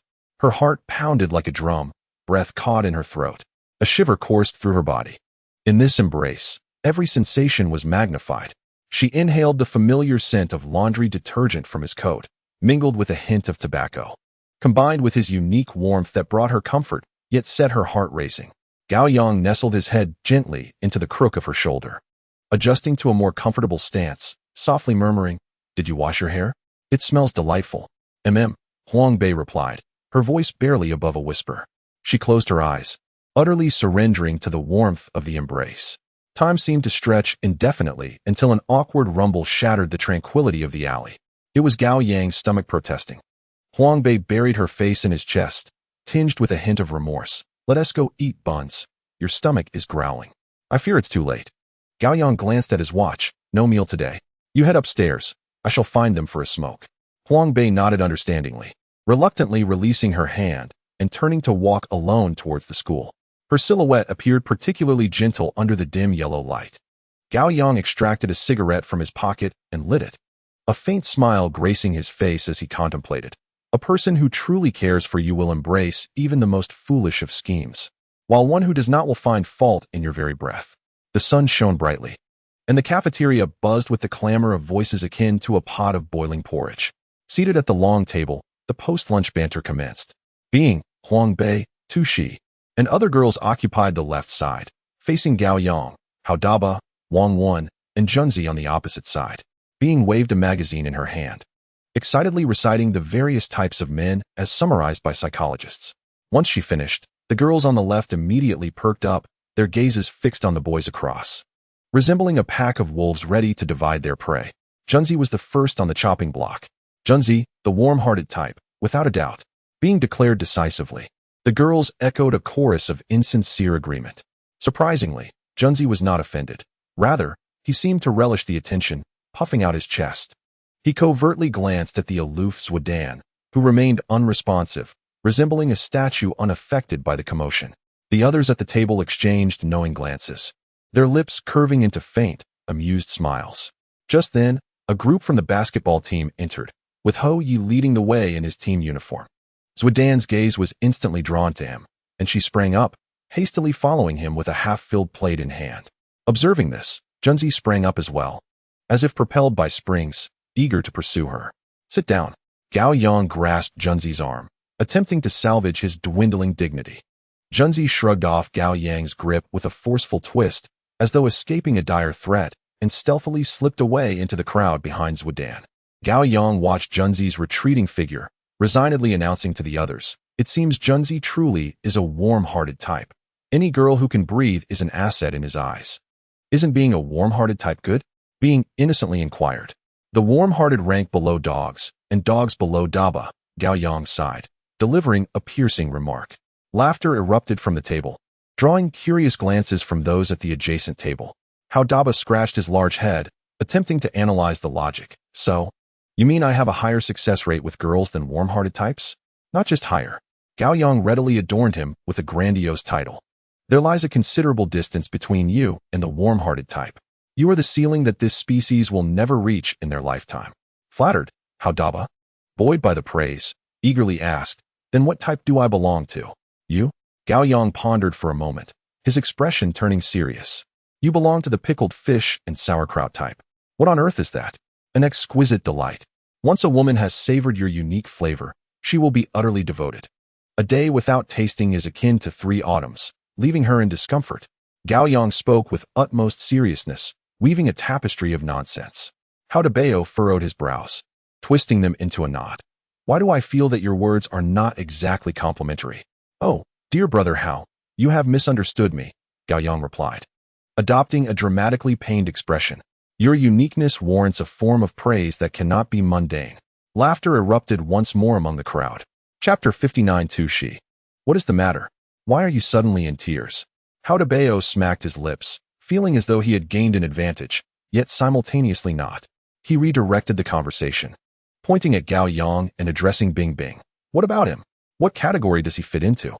Bing Bing flipped through a magazine, adopting a serious demeanor as she pondered. Gao Yang embodies the enthusiastic and cheerful type. He is vibrant, healthy, and potentially a dandy. At this moment, Zhu Fenghua, who had been engrossed in her book, lifted her head and adjusted her glasses. "I perceive him more as the aloof type. He appears haughty and is not easily approachable. He may have some psychological issues, but he behaves entirely differently towards those he cares for." Bing Bing immediately broke into a mischievous grin, tossing the question to Huang Bei. "What do you think, Bei Bei?" All eyes turned towards her. Huang Bei's gaze gently settled on Gao Yang, a hint of shyness mingling with earnestness. "I believe Gao Yang can indeed be quite cheerful at times. Yet he also possesses an air of mystery that makes him difficult to decipher." "Exactly. He has a unique charm, too," she interjected, as if she had found a kindred spirit. As soon as she spoke, the atmosphere grew tense. The table, once lively, fell silent to the point where one could hear the clattering of utensils from the kitchen. How Bao and Wang Wen shifted into a spectator mode, their eyes darting between Huang Bei, Tu Shi, and Gao Yang, their expressions filled with playful anticipation for the unfolding drama. Gao Yang waited, but none of his close friends came to his rescue, so he took it upon himself to clarify. "You are all mistaken. I am the iceberg type." Uffed. Tu Shi immediately reverted to her usual banter mode. "Yeah, you're just a brooding type. An iceberg? That is utterly fictional." Gao Yang wore a knowing smile, speaking leisurely. "Sister, you are too superficial. The essence of the iceberg is that what is visible is merely a small fraction. The vastness beneath is unimaginable." The crowd paused for a moment, and 2 seconds later, an uproarious laughter echoed, nearly threatening to lift the roof off the cafeteria. Suddenly, How Bao nudged the boastful Gao Yang. "Brother, don't get too carried away. It seems the police are coming over there, and they might be after you for some recent misdeeds." Everyone followed his gaze to the cafeteria entrance, where a police officer, accompanied by Li Xiaowang and Old Zhou, stood scanning the room. To the officer's right stood 2 familiar figures, the couple saved by Gao Yang last Sunday, clad in a green cotton coat and a yellow woolen coat. The girl in the green coat, sharp-eyed, immediately spotted Gao Yang. She quickly dashed over, her small legs moving like a wound-up toy, and seized Gao Yang's hand. Immediately, he deftly retrieved 2 brilliantly red banners from his backpack, unceremoniously thrusting one into Gao Yang's embrace. In the next moment, he zeroed in on Huang Bei. With an energetic stride, he pulled both individuals from the crowd, placing them at the center of the hall like newlyweds about to celebrate their nuptials in a grand dining hall. The figure in the green cotton coat stood beside them, instantly transforming into the master of ceremonies, eloquently recounting the duo's glorious exploits from Sunday at the shopping mall. He spoke animatedly, detailing how Gao Yang, through his remarkable ingenuity, discerned the devious schemes of a fraud ring and skillfully ignited the righteous indignation of the masses, Ultimately, he orchestrated the apprehension of the nefarious individuals, delivering them to the authorities. Not forgetting to mention Huang Bei, he noted her unwavering support beside Gao Yang, assisting with the backpack and presenting the student ID, playing a role that was, though seemingly ancillary, nonetheless appreciated. The students in the cafeteria listened with rapt attention, their applause and laughter resonating throughout. Amidst the applause, Huang Bei's cheeks flushed crimson, resembling a ripe tomato, while Gao Yang bore an entirely different countenance, akin to an artist recently bestowed with a golden statuette. His face beaming with joy as he waved the banner to the crowd. Had time permitted, he might have delivered an acceptance speech. The individuals, Andalai and Li Qing, both reporters from Shenyang Evening News, had experienced the novel scam firsthand and subsequently crafted a detailed report. This piece quickly garnered the attention of law enforcement, prompting them to establish a special task force overnight, which successfully dismantled a complex fraud ring based on the leads provided by the three unfortunate individuals. To commend Gao Yang's bravery, Andalai and Li Qing specifically invited the police officers involved in the case to present the banner directly to Weihu High School. After presenting the banner, they prepared to leave the cafeteria, accompanied by Li Xiaoguang and Lao Zhou.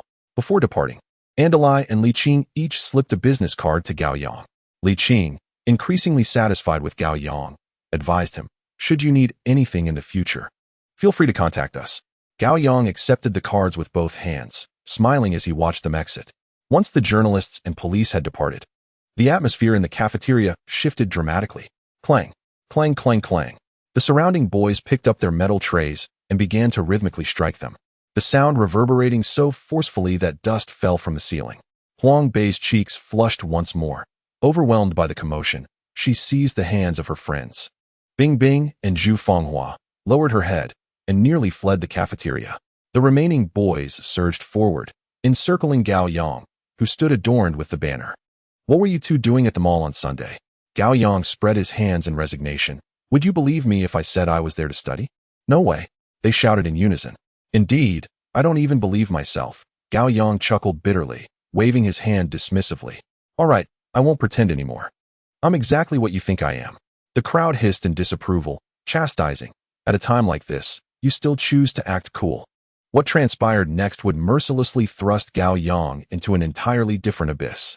Beside her, too, she caught sight of Gao Yang, adorned with a ceremonial banner, and her thoughts drifted to Huang Bei, who had just fled, her face flushed with embarrassment. A wave of grievance surged within her, grasping her close friend's arm. She abruptly rose and dashed out of the dining hall, tears streaming down her cheeks like pearls scattered from a broken string. As she passed by Li Xiaoguang, his attention was drawn to her cries, and he called out to Tu Shi with concern. His eyes filled with confusion. He asked, "Tu Shi, what's wrong? Why are you crying so suddenly?" Tu Shi paused momentarily, sobbing as she blurted out, "Principal, I'm still hungry."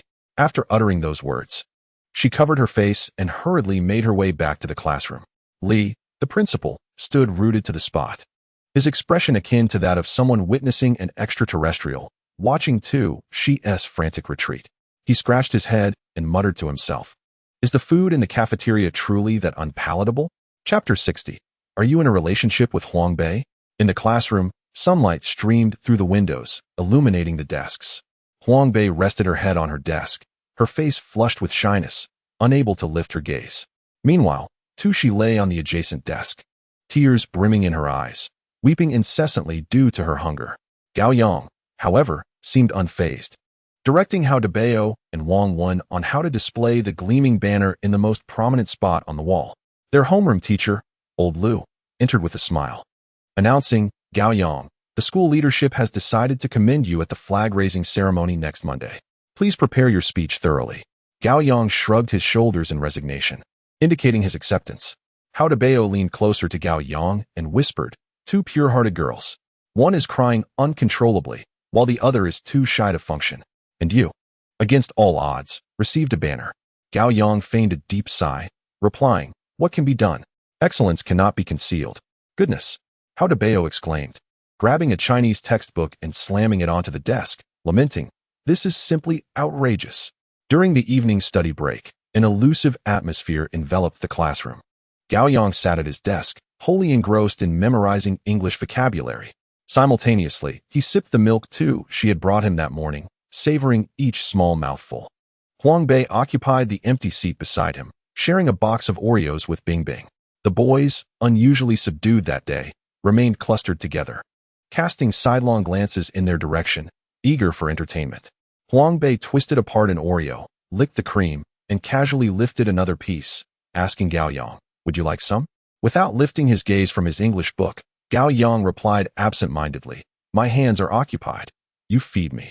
Huang Bei was momentarily taken aback, but quickly regained her composure, naturally extending the cookie towards Gao Yang's mouth. He opened wide, taking a bite and chewing. Huang Bei, with an air of nonchalance, withdrew her hand and inquired, "Is it delicious?" "Quite," Gao Yang answered, still preoccupied. At that moment, too, she suddenly stood up in the front row. She swiftly approached Gao Yang, and in the astonished gaze of her peers, seized the milk from his hand and slammed it down in front of Huang Bei. "You drink." "Too," she commanded. Huang Bei glanced between Tu Shi and Gao Yang, bewildered, and responded, "Me? Drink? Or not drink? If you want tea, drink, then throw it away." Tu Shi shouted. Upon finishing her words, she left without even taking her coat, rushing out of the classroom. The room fell into a silence so profound that one could hear the heartbeat of those present. All eyes turned in unison to Gao Yang. Huang Bei pushed the milk back towards Gao Yang, saying, "I'm afraid of choking. You take it instead." Gao Yang shook his head, replying, "Just throw it away." He lowered his head, resuming his memorization of vocabulary, as if he were not the epicenter of the recent storm. Huang Bei remained silent, her head bowed throughout. Quietly, she returned to her seat, retrieving a bottle of cola from her desk and gently placing it on Gao Yang's table. Then, she took Bing Bing by the hand and exited the classroom. The latter half of the evening study session was dedicated to Old Ma's history lesson. Gao Yang flipped through his book but could not absorb a single word. He decided to take out his exercise book, preparing to work on some problems. Raising his head, he noticed Tu Shi in the front row, hunched over her desk, her entire body trembling slightly. Huang Bei leaned in closer and whispered. Tu Shi ran out to cry earlier without a coat. She must be freezing. Her deskmate asked if I had any extra clothes, saying she was really cold. Gao Yang glanced at Huang Bei and then calmly handed over his coat that had been draped over the back of his chair. Huang Bei accepted the coat and passed it to Tu Shi's deskmate. Turning back, he asked Gao Yang with a worried expression, "What if Huang Bei sees it?" Gao Yang replied nonchalantly, "So what if she does? It's no big deal." Huang Bei, impressed, gave him a thumbs up, saying, "You're quite something." Gao Yang wore a mysterious expression and remarked, "Bei, sometimes I envy you for having simpler worries, like enjoying braised fish with pickled vegetables. At least you don't have to deal with the troubles of being handsome." After that, he lowered his head and continued to work on his problems. On the third day of morning study, Tu Shi approached Gao Yang, holding her freshly washed cotton jacket, a hint of apology on her face. "Thank you for your coat the other day," she said. Gao Yang accepted the jacket with a nod, his demeanor reflecting an air of aloofness. Tu Shi drew circles with her toes on the ground, hesitating before speaking, her voice nasally, as if she had just emerged from water. "I'm really sorry for the other day. I lost my temper at you without reason. Here is some milk I brought for you." She pulled a bottle of milk from her backpack, presenting it as if it were a treasure. Gao Yang looked at the milk in her hand but did not reach out to take it. Instead, he said coolly, "You should drink it. Don't give it to me anymore." Upon hearing this, Tu Shi's eyes reddened once more, tears welling up. Gao Yang looked at her, his heart softening. "Don't overthink it. We're brothers, and there is no lifetime without this one." As he spoke, he mimicked a classic gesture from a movie, poking his heart with his finger. "Everything is in here, you understand. Just don't lose your temper again." After saying this, Gao Yang tossed his head back, attempting to put on the jacket with a sense of nonchalance. Just as he donned it, a strong, almost chemical scent of laundry detergent assaulted him. Cough, cough. Gao Yang coughed violently. "Did you pour your entire laundry detergent into this? The smell is overwhelming. Are you trying to poison me?" Tu Shi broke into laughter. "It was my first time washing a cotton jacket, and I hand-washed it. I accidentally poured in half a bag. Should I wash it again for you?" Gao Yang promptly waved his hand, reassuringly stating, "It's nothing, quite fragrant actually." Tu Shi lifted her head, gazing intently at Gao Yang, and after a prolonged moment of contemplation, finally mustered the courage to pose the question she had long pondered. "Are you in a relationship with Huang Bei?" Gao Yang shook his head, firmly articulating a definitive no. As the words left his lips, the clouds of concern that had shrouded Tu Shi's face dissipated instantly, replaced by a radiant smile that was almost blinding. She placed her milk on Gao Yang's desk and, like a newly emerged bird from its nest, bounded back to her seat with exuberance, observing Tu Shi's jubilant retreat. The nearby Hao Daba raised his Chinese textbook and slammed it down onto the desk, exclaiming, "What a calamity! What a calamity!" In the hourglass of time, the countdown to the college entrance examination was racing forward, with merely 2 months remaining. The entire campus was suffused with a tragic atmosphere of relentless study, as if one must study to the point of exhaustion. At this critical juncture, the school, in an unexpected twist, turned its focus to strictly enforcing anti-early romance policies, even issuing stern warnings. If a couple is caught, the entire school will be informed. Logically, one would assume that the senior students, who were fervently sprinting towards the examination halls, would be of little concern to the school regarding their fleeting romantic endeavors. Yet, life has a penchant for casting a stone into the still waters of existence. Chapter 61. Gao Yang, I love you. The morning self-study broadcast crackled to life, and when the list of students caught in early romance was read aloud, the revelation was astonishing. Zhudan's name was prominently featured. Even more jaw-dropping was the fact that her romantic partner was none other than the sophomore basketball team captain, Ho Yi. It was rumored that the school was primarily targeting the second-year students, and Zhudan was merely collateral damage. The classroom erupted into chaos, a cacophony of buzzing discussions resembling a swarm of flies. Junzi, seated at his desk, whose face had been relatively calm, abruptly transformed into a mask of fury. Gao Yang instinctively turned around, only to find Junzi frozen like a statue, his lip clenched tightly as his eyes bore into the surface of his desk, seemingly ready to unleash his pent-up frustration upon the inanimate object. When Zhudan was summoned out of the classroom by old Lu, Junzi erupted like an enraged beast, shouting at old Lu, "Why are you calling her out?" His voice crackled with emotion, tinged with a wild desperation. Taken aback, old Lu furrowed his brow, his eyes flickering with a mix of confusion and anger, and without hesitation, waved his hand, commanding, "You come out too." With his chest held high, Junzi strode out of the classroom, in that moment believing that his tenure as a devoted admirer had reached its zenith, sharing in the trials of the goddess he admired, feeling fortunate to bear the burden alongside her. The three of them disappeared in succession through the doorway, and after a brief silence in the classroom, the buzz of conversation surged once again. Gao Yang turned to Hao Daba and remarked, "In truth, there is nothing inherently wrong with being a devoted admirer. The fault lies in Junzi's unwavering devotion." Hao Daba squinted, his expression one of intrigue. "Oh, what profound insights do you possess?" Gao Yang slightly lifted his chin, adopting a serious demeanor as he began to analyze. "You see, focusing all one's affection on a single person defines a quintessential devoted admirer. However, if one were to simultaneously admire 10 individuals, engaging in deep conversations with one today and delivering bubble tea to another tomorrow, then he would be akin to AC King."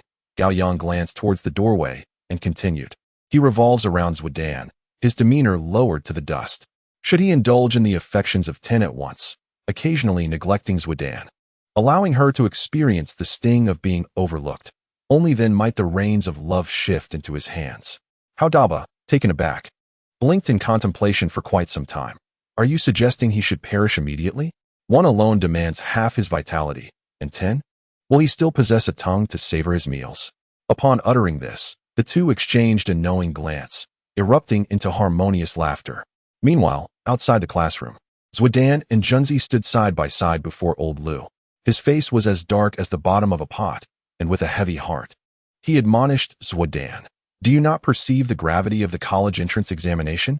Zhudan, head bowed, cheeks flushed, nervously twisted the hem of her garment, murmuring, "Teacher, I realize my mistake." Being a girl, old Lu refrained from excessive reprimand, offering a few words of guidance before permitting her to return to class.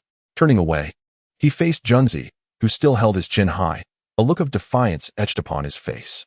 The pent-up fury within old Lu found its voice as he suddenly bellowed, "What the hell does this have to do with you?" The gentle sunlight of Sunday bathed the earth, enveloping the world in a diaphanous veil. Huang Bei stood at the entrance of her neighborhood, her gaze vacant as she stared into the distance, the breeze playfully tousling her hair, yet she remained indifferent to it. In a short while, Gao Yang's silhouette, riding his bicycle, appeared at the street corner, the cheerful chime of his bell disrupting Huang Bei's reverie. He halted before her, grinning. "Where are you headed today?" With her head drooped, Huang Bei sluggishly trailed behind his bike. "I don't know. I just don't want to stay at home." Observing her despondent demeanor, Gao Yang inquired, "Are you feeling down?" Huang Bei nodded. "I simply can't bear to watch my father drink at home.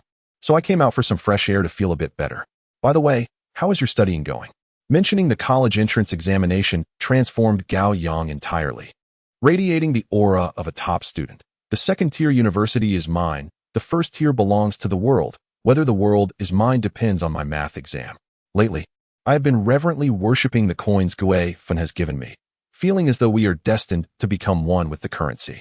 "And you?" Huang Bei forced a smile. "I lack confidence in passing DY. I'm still 40 points short, and it feels insurmountable." Noticing her brows knitting together in distress, Gao Yang suggested, "Let us go. I'll take you somewhere, though it's quite far, so we can only cycle there." Huang Bei lifted her head. "No distance matters, as long as I'm with you." Gao Yang feigned ignorance of her ambiguous words and called, "Hop on." Huang Bei gleefully leaped onto the back of his bike, wrapping her arms around his waist. The late March wind still carried a hint of chill, brushing against her face with a slight sting. Gao Yang pedaled vigorously, while Huang Bei sat behind, watching the scenery whiz by, her spirits soaring along with it. As they ventured further into the outskirts, the road conditions became increasingly unpredictable. After an hour, their bicycles officially entered off-road mode, the path growing rough and uneven. Gao Yang was compelled to slow his pace, and Huang Bei's grip around his waist tightened. After bouncing along for another 10 minutes, they finally arrived at the vast expanse outside Taoxian Airport. The two individuals abandoned their vehicle and climbed up the adjacent earthen slope. Beneath the slope, the cold, metallic airport fence stood like a barrier, separating two worlds.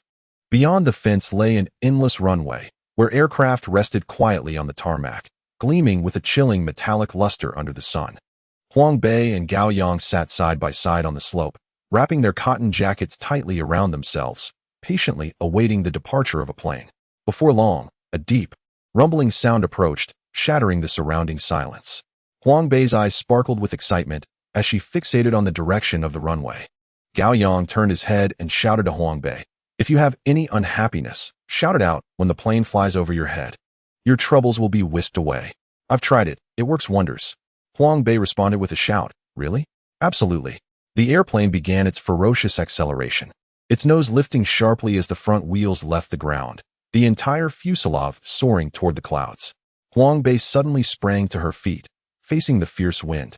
And with all her might, she shouted, "Gao Yang, I love you."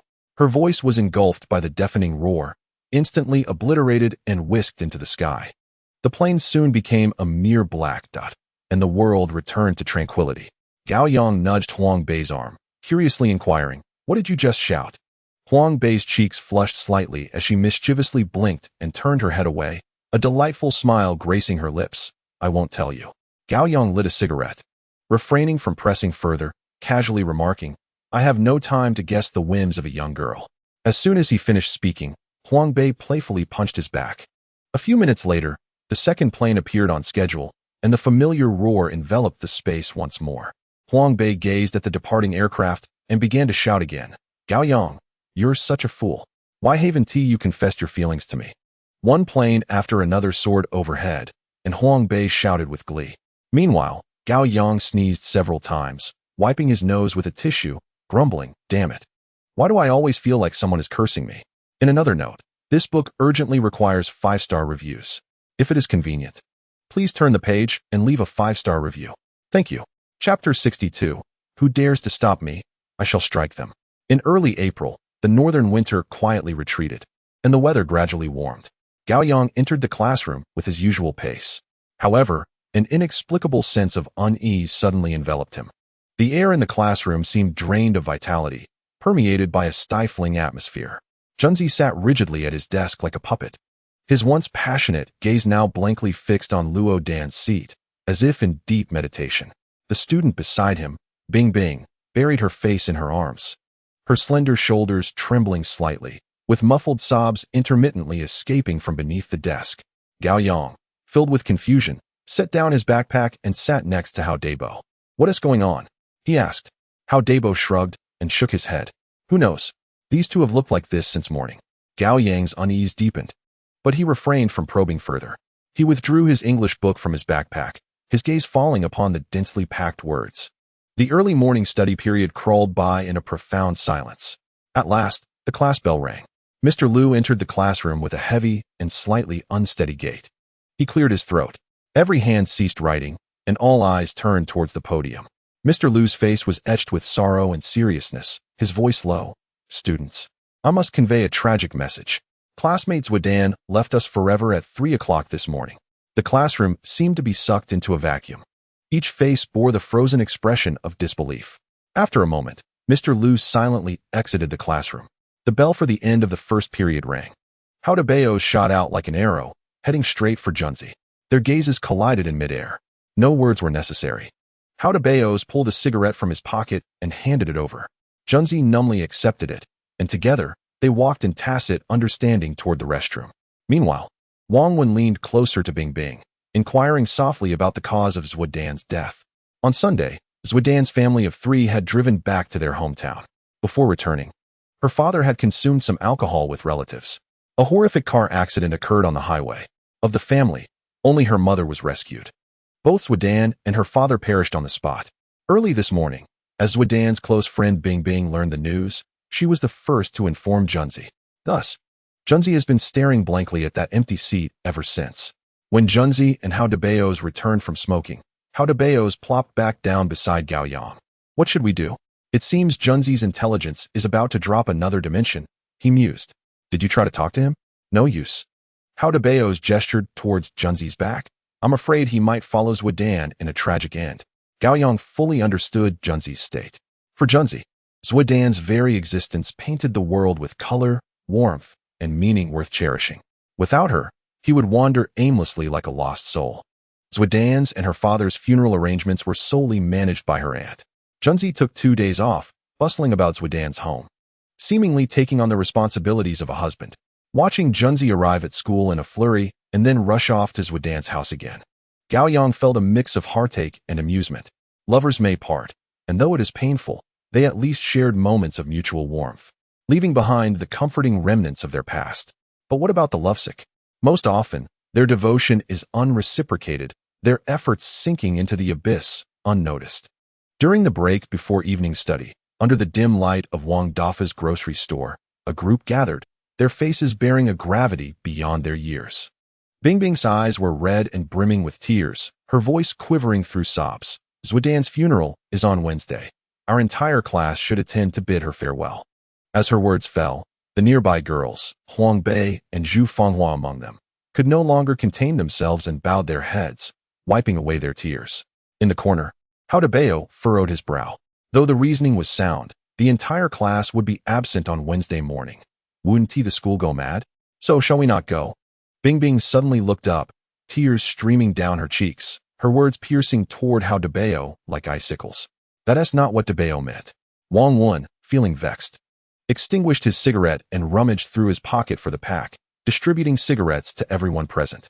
He placed a fresh cigarette between his lips, resolutely supporting Bing Bing's decision to go. It was imperative that everyone attended. As Wang Wen lit his cigarette, he inhaled deeply, the smoke swirling around him as if bestowing a crown upon the bold declarations he was about to make. Whoever dares to stop us, I shall strike them. Jiang Yang and Lu Pin, you two will hold the rear. Lao Gao, lead everyone to the crematorium on bicycles.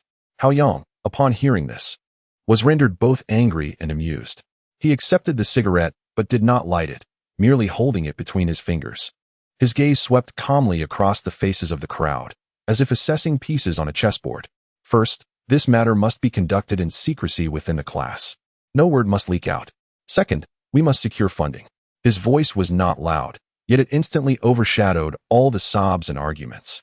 For those who wish to go, each person must contribute 50 yuan, allowing us to rent a large bus. This would ensure we depart smoothly on Wednesday and return promptly after the funeral, maintaining a semblance of dignity with the school. That's too much money. Bing Bing quickly waved her hand, wiping away her tears, seemingly finding her resolve. 10 yuan from each person will suffice. The money is primarily for flowers and wreaths. I will handle the transportation. All eyes turned to her in unison. My father's company has a large commuter bus. I will speak to him. Hao Yang nodded, not surprised by this outcome. He had known in his previous life that Bingbing's father was a significant businessman. With transportation sorted, the remaining concern was how to approach the matter within the class. He paused before continuing. For this task, class leader Zhu Yu would be the most suitable choice, but he is timid and will surely refuse. I will beat him up. Wang Wen immediately rolled up his sleeves and proposed another scheme. I shall continue until he agrees. A hint of admiration flickered across Bingbing's tear-stained face. Hao Yang shot Wang Wen a glance, his tone flat, yet unequivocally dismissive. Once you've finished with him, no one will attend the funeral. Instead, they'll collectively participate in your expulsion ceremony. He casually picked up the kettle from the grocery store's stove, poking at the roaring fire with the tongs. Every member of the class committee, one and all, will shy away from taking the lead. They fear tarnishing their records. Then shall I speak? Bingbing raised her head, her eyes reflecting a mix of hope and timidity. You cannot, Hao Yang responded bluntly. You are a girl and hold no position in the class. You cannot command authority. Then I shall. Wang Wen stepped forward once more. If you speak, it will not be a discussion but coercion, Hao Yang countered again, his tone unwavering. Everyone will only comply out of fear, feigning agreement while secretly cursing you. Whether they ultimately attend or not remains uncertain. Wang Wen's face flushed crimson. Silence enveloped the grocery store, broken only by the crackle of the burning fire. Gao Yang gazed intently at the glowing ember within the furnace, his mind racing with calculations. Military? No, that won't do. He was merely a laughingstock now. His words would elicit only sympathy and pity. Perhaps even further humiliation for being a sycophant. No one would take him seriously. How Debo? Yao Yang. Neither possessed the requisite gravitas. After much contemplation, Gao Yang realized that the most suitable candidate was none other than himself, despite holding no official position in the class. His remarkable achievements, outshining the main school's experimental class in mock examinations, delivering a speech at the 100-day pledge ceremony, rescuing Huang Bei from the 4th floor, receiving the banner from Andeli, and compelling Coach Ho to relent, had already established his considerable prestige among his peers. This esteem was earned not through title, but through strength and courage. As for the repercussions of orchestrating a class skip, how the school would respond was a matter for another time. At present, he needed to take a stand. Chapter 63. If I can play basketball for the team before the college entrance examination, I am unafraid to take on the role of class leader once more. Upon returning to the classroom, Bingbing approached Zhu Yu directly, succinctly outlining their plan without revealing the meeting location for Wednesday. If Zhu Yu refrained from addressing the assembly, he would. Gao Yang, you will keep watch at the back door, and Yao Yang will monitor the front. If any teachers pass by, you two must find a way to stall for time. I only need 3 minutes. After arranging everything, Gao Yang suddenly recalled something and turned to Zhu Fenghua. What about that fellow, Hou Yi? Will he be attending on Wednesday? Zhu Fenghua's expression turned serious as she slowly replied, I spoke to him. He said he would not go. Hearing this, tears welled up in Bingbing's eyes once more, and through her sobs, she muttered a curse under her breath. Scoundrel. Gao Yang lowered his head, remaining silent for a long while. He extinguished the smoldering cigarette in his fingers, feeling a twinge of injustice for Zhudan, but more so, a profound pity for his brother, Junzi. 2 sycophants. In the end, 1 dead, 1 wounded. After a moment, Gao Yang's voice bore a hint of exhaustion and resignation. This is all I can think of for now. We will have to take it one step at a time. Let us return to the classroom. With that, he slowly rose, and those around him silently followed. Upon their return to the classroom, Bingbing approached Zhu Yu directly. She detailed the entire situation to him, hoping he would advocate for the class before evening study. Wang Wen stood beside Bingbing, cracking his knuckles ominously, exuding an air of intimidation. As anticipated by Gao Yang, Zhu Yu's face contorted with hesitation. Without so much as a glance at Wang Wen, he unequivocally declined. This is impossible, absolutely out of the question. Leading the entire class to skip class is a serious offense. How could such a self-serving individual as Zhu Yu entertain such foolishness? Gao Yang said nothing and strode purposefully to the podium. Standing there, he picked up the chalkboard eraser and struck the blackboard forcefully, producing 2 dull thuds. The noisy classroom fell silent instantly. Classmates, please quiet down for a moment. I have an important announcement that will take just 3 minutes of your time. We have been classmates for several years, and now, with our peers Dan facing this unfortunate plight, I am sure you all share in the sorrow. Wednesday marked the day of Dan's funeral. As her classmates of 3 years, I believe it is our solemn duty to accompany her on her final journey. Gao Yang's voice, though soft, resonated with remarkable clarity, each word striking a chord within the hearts of those present. In the brief span of her 18 years, we may have been her only friends in this world. She must have wished for the presence of friends at her farewell. As empathetic individuals, I feel we should all partake in this tribute. Those willing to attend Dan's memorial are asked to contribute 10 yuan each, which will be used to purchase flowers and wreaths. Boys should hand their contributions to Haodaba, while girls should give theirs to Bingbing. The time and place of departure will be announced by the two of them later. Furthermore, I assure everyone that we will only miss 3 classes. It is unreasonable for any teacher to penalize the entire class over this matter. Should there be any repercussions, the initiators among us are prepared to bear the consequences, ensuring no one else is implicated. I express this plea solely to urge everyone to unite in sending Dan off, though participation remains voluntary. If anyone finds this inconvenient, there is no pressure. It is entirely a matter of personal conscience. At this point, Gao Yang paused, his expression sharpening as he scanned the classroom. With a serious tone, he continued, "Lastly, I implore those who do not attend to keep this matter confidential. If anyone cannot restrain themselves and divulges this information prematurely, they shall become the enemy of the entire Class 4 of Senior 3. His gaze fell upon Wang Wan, and suddenly raising his voice, he asked, "Wang Wan, how should we deal with an enemy?" Wang Wan, understanding the cue, sprang to his feet, flexed his robust arms, and shouted, "Beat them." This outburst echoed with vigor, prompting a wave of laughter that lightened the previously oppressive atmosphere. Gao Yang smiled and added, "That is all I have to say. During evening study, please pass notes to tally the number of attendees and the amounts collected." With that, he swiftly turned, his footsteps gliding away from the podium like a gust of wind as he returned to his seat. As he passed by Zhu Yu's desk, he deliberately slowed his pace, leaning in to whisper, "Do not report this to old Liu. If I can make the basketball team before the college entrance exams, I am not afraid of confronting the class monitor again." His words carried an unmistakable warning, and he strode away, leaving Zhu Yu in a mix of anger and frustration, feeling utterly powerless. Following Gao Yang's rallying call, the other students fell into contemplation, each pondering their stance in this matter. The next day, during the lunch break, the sun seemed to cast a somber light upon the earth. At the entrance of the 5th courtyard, a dozen figures stood silently. This was a proposal made by Bingbing the previous day, suggesting that a few close classmates visit the morgue during the lunch break to pay their respects to Dan. Familiar faces, including Gao Yang, Wang Wan, and Haodaba, were present, their expressions heavy, mirroring the somber weather. The girls held freshly purchased lilies, their petals as white as snow, with a hint of yellow at the center, exuding a delicate fragrance.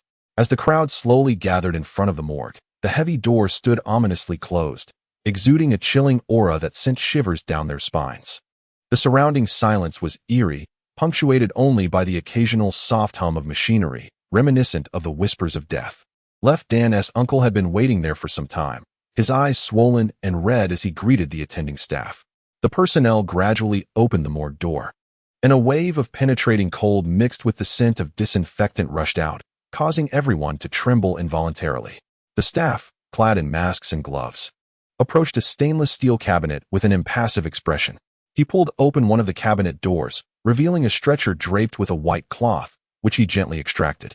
Beneath the fabric lay Dan's body, quietly resting. The staff lifted a corner of the cloth, unveiling her face. Devoid of life, Dan's complexion resembled that of pale parchment. Her once beautiful eyes were tightly shut, long eyelashes motionless, and her lips devoid of color, slightly tinged with a bluish hue. Upon witnessing this heart-wrenching sight, the girls could no longer contain their grief. Their muffled sobs echoed throughout the frigid morgue. Some pressed their hands tightly over their mouths, shoulders trembling incessantly, while others huddled together, overwhelmed with tears. Bingbing's cries were the loudest, nearly choking on her anguish, her body shaking violently from the intensity of her sobs. Instinctively, she reached out and clung tightly to Wang Wan beside her. Chapter 64. I've even chosen a name for the child. Wang Wan was taken aback by Bingbing's sudden gesture, his eyes widening in shock as his body tensed up. He stood frozen, caught in a limbo, unsure whether to embrace her or let go. His hands awkwardly hovered in midair, betraying his confusion. With an innocent expression, he cast a desperate glance at Hao Daba, silently pleading for help. Seeing Wang Wen's awkward predicament, which almost brought tears to Hao Daba's eyes, his facial expression contorted in an instant. Torn between laughter and tears, he found himself amused by the absurdity of Wang Wen's body language amidst such profound sorrow. The rapid shift from grief to laughter within a single second was a tormenting and abstract experience. Hao Daba quickly turned his head away, forcing himself to regain composure. Inwardly cursing, "You fool, why are you looking at me now?" Huang Bei's shoulders trembled violently as she accepted the tissue offered by Gao Yang. The moment the tissue touched her cheek, her overwhelming tears immediately soaked it. As her weeping intensified, her legs grew weaker, and she involuntarily leaned toward Gao Yang. He could distinctly feel the tremors of her body and the weight of her despair. Thus, he naturally extended his arm, pulling Huang Bei into his embrace. In that moment, she resembled a solitary sail adrift in a vast sea, having finally found a harbor to anchor in. Losing all restraint, she collapsed against Gao Yang's shoulder, weeping uncontrollably. Gao Yang gazed at Left Dan's face, serene as if in slumber, his heart a tumult of conflicting emotions. He could not help but express a profound sentiment regarding life. Before the whims of fate, humanity appears so diminutive and powerless.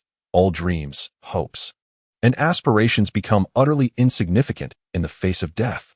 Emerging from the morgue, Bing was in an utterly dismal state. Her cries had long since turned hoarse, yet she continued to sob painfully, emitting sounds akin to a wounded creature. She seemed as though her very bones had been extracted, her frail form collapsing against Wang Wen. Wang Wen furrowed his brow, reluctantly supporting her with both hands. The scene resembled a wronged young bride, leaning on a tyrannical mother-in-law, both preparing to plunge into the river together. Gao Yang cleared his throat, gathering everyone's attention. "How many have signed up now?" he inquired, casting his gaze towards Hao Daba. Hao Daba quickly retrieved a crumpled A4 sheet from his pocket, unfolding it to reveal a dense array of names. Bing and I counted. On the male side, led by Zhu Yu, 5 had explicitly declared their refusal to attend. As for the females, there were only 2, and oh, right. 2 she would not be going either. At the mention of 2 she, Hao Daba instinctively paused, his voice unconsciously softening. Huang Bei, upon hearing that name, momentarily stiffened, a barely perceptible shift flickering in his eyes. Gao Yang pondered for a moment, then retrieved a cigarette case from his pocket, expertly tapping out a stick, followed by several more, distributing them to the nearby young men. Amidst the swirling smoke, he deftly shifted the topic, acknowledging that everyone has their own ambitions and that their refusal might stem from personal difficulties. Bing, have you let your father know the car is parked in the alley? With a heavy nasal tone, Bing responded, "I specifically sent the driver to arrange everything." Gao Yang inhaled deeply, exhaling a perfect smoke ring. "All right, everything is essentially settled. Let us disperse early and return to school. Wang Wen, Daba, let us visit Zwidan and check on Junzi." Upon finishing, he extracted 10 yuan from his pocket, waving it in front of Wang Wen. "Could you buy a hamburger for Junzi and bring it over? He might not have eaten all day." A knowing smile immediately spread across Wang Wen's face, and without hesitation, he tossed Bing to Zhu Fanghua beside him. Receiving the money, he dashed towards the KFC next to the 5th hospital like a sprinter. While waiting for Wang Wen, Gao Yang and Hao Daba bid farewell to everyone one by one. Inside KFC, Wang Wen looked through the glass as Bing and several girls walked away. Instantly revitalized, he approached Gao Yang and the others with exaggerated strides, his expression reflecting a sense of relief. Observing Wang Wen's comically exaggerated gait, Gao Yang smirked slightly. "For the sake of China, let us embrace a few times." Bing is quite a good person, possessing a man's demeanor and a compassionate heart, a rare gem among girls. Wang Wen understood the implications behind Gao Yang's words and quickly interjected, "You know I've been with Yang Xiaoyan for several years, right? We've been together since middle school. I can't be a scumbag like you." "Then why were you with her that night at the swimming pool construction site?" Gao Yang's remark left Wang Wen momentarily speechless, his mouth agape, struggling to conjure a response. Hao Daba listened intently, his curiosity piqued as he leaned in to inquire. "What's going on? Lao Gao, do tell." Wang Wen shot a glare at Hao Daba, attempting to maintain her dignity. "It's an adult matter. Children should refrain from prying." "Fine. I won't ask about that, Hao Daba replied, not pressing further. He swiftly changed the subject. Then let me inquire about what Bing Sung's family does. They seem quite affluent. Wang Wen scoffed, her expression resolute. Their family possesses mountains of gold and silver, but I refuse to sell my soul. Naturally, my body as well. Gao Yang remained silent, a smile playing on his lips as he watched Wang Wen's performance. Hao Daba, dismissively scoffing, replied, Wen Gu, your soul and body aren't worth a box of Zhonghua. Stop being stubborn. When faced with the blind, you'll have to sell. Upon arriving at Zhudan's residence, they found Junzi sitting alone on a stone stool in the courtyard. His hair, unkempt for days, lay lifelessly across his forehead and cheeks, and his once tidy visage now appeared haggard. In the yard, a makeshift mourning altar crafted from white cloth and bamboo quivered in the wind, adding an extra layer of desolation to the mournful atmosphere. Relatives of Zhudan, clad in mourning attire, solemnly burned paper money outside the altar, their occasional soft sobs thickening the air with sorrow. Gao Yang approached Junzi and silently sat beside him, offering a still warm hamburger. Have a bite. Junzi mechanically accepted the burger, expressionless as he unwrapped it and chewed without taste. Gao Yang then produced a pack of cigarettes, offering one to Junzi. As Junzi took the cigarette, Hao Daba hastily stepped forward, flicking his lighter to ignite it. Junzi inhaled deeply, only to be choked by the acrid smoke, erupting into a fit of coughs. Wang Wen squatted across from Junzi, attempting to offer comfort with awkward words. Don't be too upset. This will pass. Hao Daba seized the moment to add, right. Death cannot be undone. You must look ahead, Junzi. Taking a slow drag from the cigarette, Junzi exhaled the smoke through his cracked lips and began to speak, his voice gravelly and haunting. I once envisioned my future with Zhudan. Those scenes have replayed in my mind countless times these past few days. We would hold hands at the library, travel together, enjoy hot pot in Chongqing. The moment she agreed to be my girlfriend, I even thought of names for our children. As his voice dwindled, it became nearly inaudible, but I never imagined that before I could experience any of this, I would be here keeping vigil for her. Chapter 65. A most unadorned farewell to life and death. Gao Yang understood that no amount of words could console a heart that had succumbed to despair. He chose to remain silently by Junzi's side, substituting companionship for speech. Wang Wen and Hao Daba appeared somewhat juvenile in that moment. Wang Wen, wishing to continue comforting Junzi, unexpectedly uttered a startling remark. This means you are the one she truly should love. Think about it. Who else could reach this point? Only you have reached the point of keeping vigil for her. You should take joy in this. You have finally emerged from the shadows. As Wang Wen's words escaped his lips, Hao Daba once again cast a scornful gaze upon him, his eyes distinctly conveying a message. If you cannot speak properly, then refrain from engaging in conversation, would you? On Wednesday morning, as dawn broke, a chill and solitude permeated the air. Nearly 50 classmates sat in silence as they boarded the large bus prepared by Bing's father. Inside the vehicle, conversation was absent, save for the low, haunting strains of Zhang Yuxing's The Sea. That somewhat melancholic melody resonated deeply, each note striking heavily upon the heart, embodying the collective, unvoiced yearning for Zhudan as they sped toward the outskirts of the city. As the bus door slowly opened, Gao Yang was the first to leap out. A unique aroma, a blend of incense and greenery characteristic of a crematorium, enveloped him. Huang Bei closely followed, instinctively gripping the hem of Gao Yang's shirt, her small face pale and her body trembling slightly, as if she harbored an innate fear of this place. Sensing her shiver, Gao Yang discreetly clasped her icy hand in his. It's my first time here too. Don't be afraid, he softly reassured her, though her hand was cold. The warmth emanating from his palm gradually dispelled the chill that lingered within her. The group entered the farewell hall in an orderly fashion.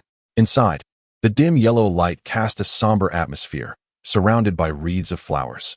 Zhudan lay peacefully within the central crystal casket, her visage serene, adorned with a light touch of makeup, as if merely in slumber. One by one, the classmates approached to bow in farewell to her remains. After paying their respects, they turned to acknowledge Zhudan's family. Gao Yang quickly spotted Junzi, clad in an ill-fitting mourning robe, with a mourning cap atop his head. His eyes reddened as he shook hands with each guest. At first glance, his appearance seemed somewhat amusing, yet upon closer inspection, he was the one among the crowd mourning the most deeply, bent low in sorrow. Before long, the class returned to school. As the bus halted at the school gate and students prepared to disembark in turn, Gao Yang lifted his gaze, his heart sinking. Li Xiaowang, Lao Zhou, and other school leaders had long been waiting at the entrance, their faces stern and expressions fierce, as if ready to devour someone. In no time, Lao Zhou approached Class 4 to take attendance, summoning Gao Yang, Huang Bei, and others he deemed the principal culprits to the office. As they entered, they were met with a palpable tension. Principal Lu Chongqing sat with a commanding presence, flanked by various leaders, resembling a stern judge prepared to preside over a trial to duly punish these audacious students. The first to unleash his ire was still Lao Zhou. Like a wolf dog unleashed from its cage eager to please its master, he slammed his hand on the table and bellowed, "Whose idea was this? Whose idea?" Gao Yang furrowed his brow, stepping forward to halt Lao Zhou's nearly frenzied performance, presenting himself with a stance of accountability before the school leaders.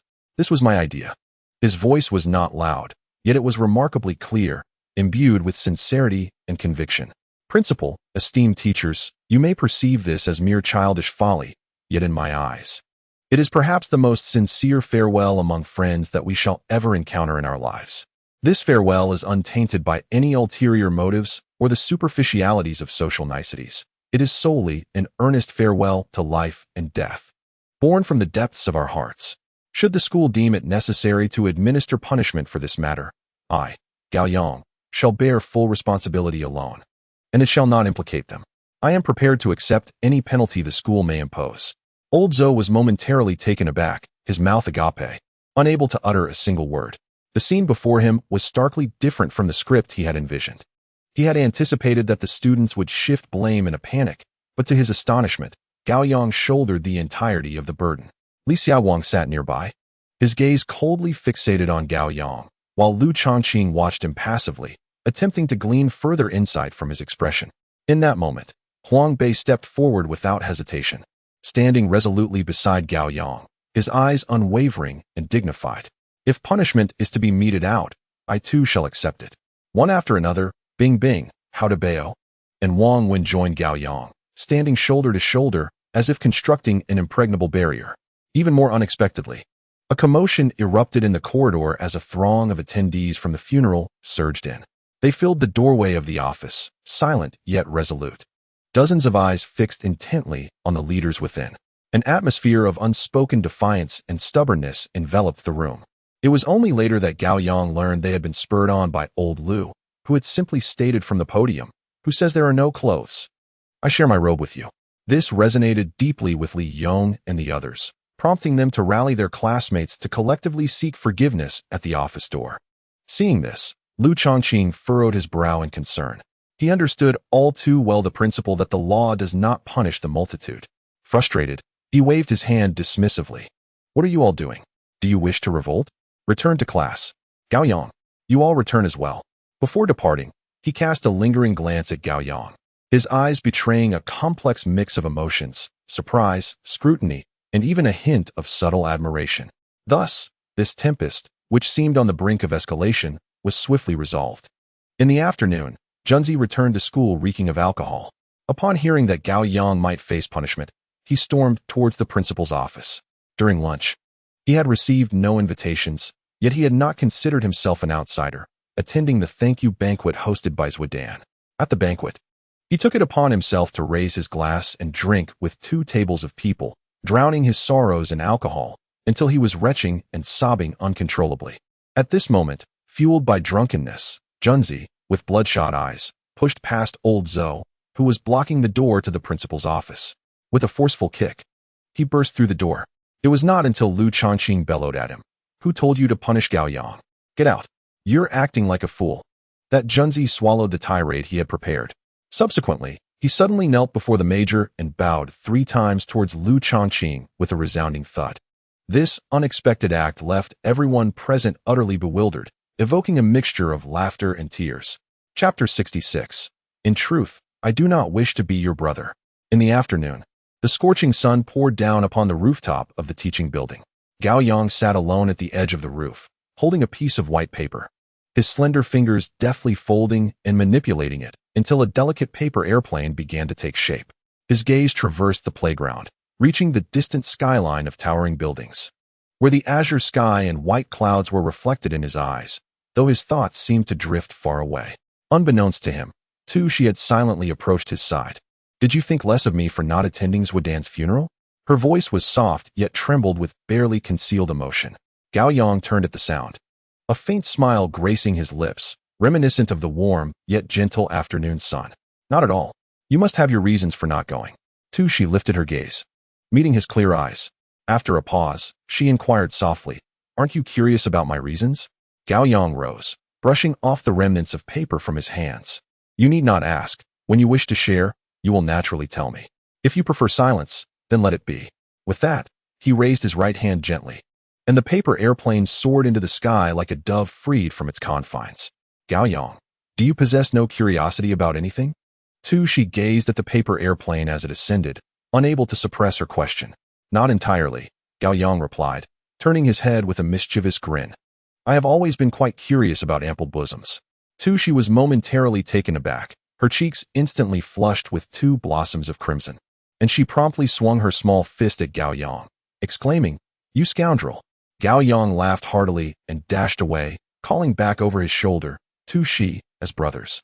We share this life, but not the next. Whatever you do, I shall always believe in you." To she halted in her tracks, a complex smile dancing in her eyes as she shouted back, "You will believe in whatever I do?" "Indeed, I will," Gao Yang affirmed with a nod of his head before turning and running down the rooftop. To she stood rooted to the spot, watching his retreating figure until it vanished completely around the corner of the staircase. She slowly lowered her head, murmuring to herself in a voice only she could hear, "In truth, I do not wish to be your brother, yet you remain oblivious to my feelings." The departure of Zhudan had utterly shattered Junzi's inner shackles of unrequited affection. He seemed transformed, shedding his previous timidity and anxieties as if they had dissipated into thin air. He began to indulge himself, frequently skipping classes, often finding solace at the local piano shop near the school. The piano shop, though modest and somewhat dilapidated in appearance, was a portal to another world once the door was pushed open. Inside, it was filled with an array of instruments, guitars, basses, and drums, a veritable cornucopia. Alongside the instruments, shelves displayed a plethora of popular music cassettes and CDs, encompassing everything from beloved hits from Hong Kong and Taiwan to the latest mainland pop sensations. In the back room of the music store, there lies a collection of illicitly imported CDs, a true testament to the eclectic nature of Dainiyu's establishment. The proprietor, known as Dainiyu, is a young man hailing from Inner Mongolia, whose name is as grand as his presence. Clad in leather year-round, he possesses long, flowing hair and shaves his beard every couple of months. Adorning his fingers are 11 rings, while atop his head rests either a ragged cloth or a tattered cap, resembling a drifter fresh from a rock and roll construction site. He affectionately refers to himself as a hippie who sings despite his lack of tonal accuracy. Dainiyu is a man brimming with stories, steeped in a sense of legend.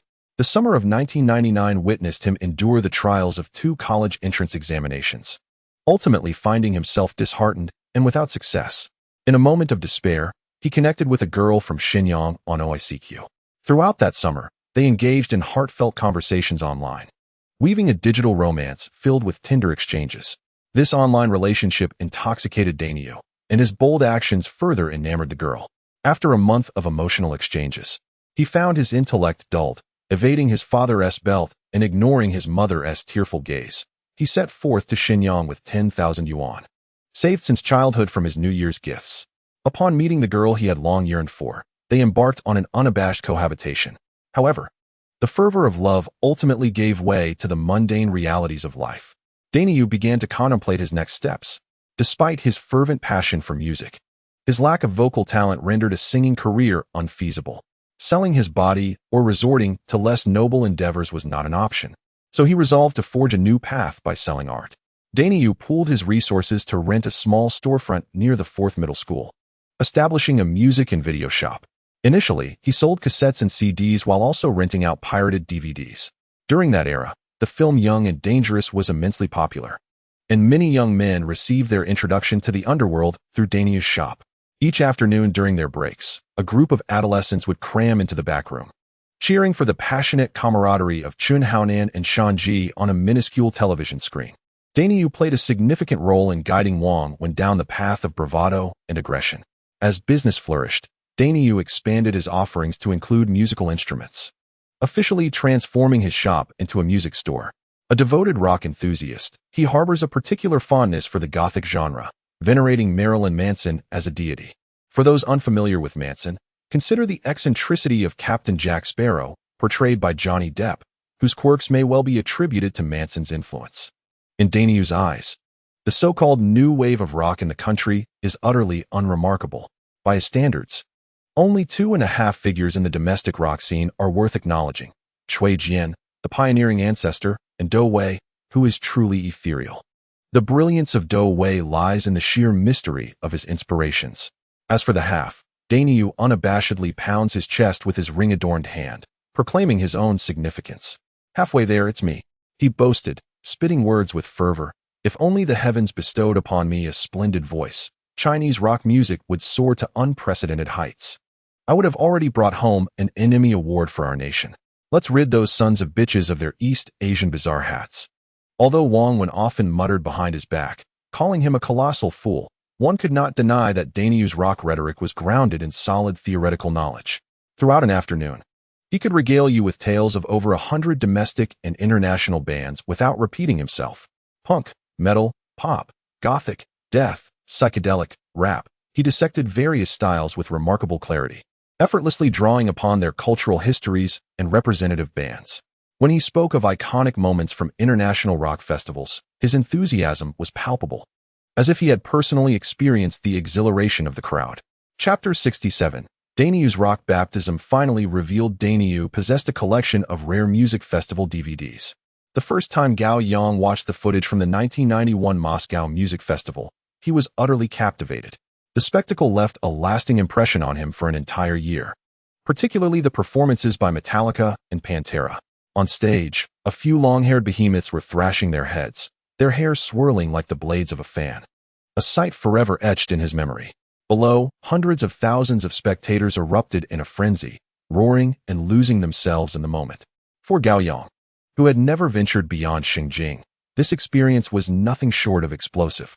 The DVD extras featured scenes of Russian soldiers in green uniforms wielding batons, clashing with disenchanted youths clad in leather jackets and pants, a visceral display of fervor. Accompanied by the guttural wails of metal bands, the intensity of those visuals was indescribable.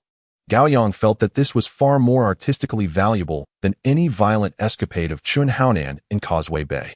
Naturally, he found most of the bands at the Moscow festival unappealing, with Metallica being the sole exception he could somewhat tolerate. Yet, the band that left an indelible psychological scar on him was AC/DC. The lead singer possessed a vocal prowess that could rival the most venomous of harpies, sharp and piercing. When he belted out notes with his hands on his hips, Gao Yang was reminded of Aunt Zhang at the alley's entrance. The lead guitarist's appearance resembled a wind-up puppet, clad in a childish suit on top and woolen shorts below, with a voluminous mane yet a balding crown. His facial expressions while playing resembled the agony of someone constipated for a week. In the ensuing years, whenever Gao Yang encountered obstacles, the mere thought of that man's face would instantly bring him solace. Conversely, Junzi was different. He and the exuberant Daniu watched those DVDs with utmost seriousness and delight. Their eyes glimmered with passion and affection. They would sway to the rhythm of the bands on screen, thrashing their heads in that cramped little black room, gesticulating in metal salutes, shouting, "Digging a pit to rock you." Digging a pit. It was the first time Gao Yang, bewildered, inquired, "Brother Nyo, what does rock you mean?" With a cigarette dangling from his lips, Nyo wore an expression that seemed to convey a sense of superiority, exhaling a smoke ring. "You don't know this? It's the slogan that every true metal enthusiast must chant at a music festival." The underlying message was essentially, "I will rock you." Gao Yang was momentarily taken aback. However, as he pondered the situation further, he felt a sense of unease.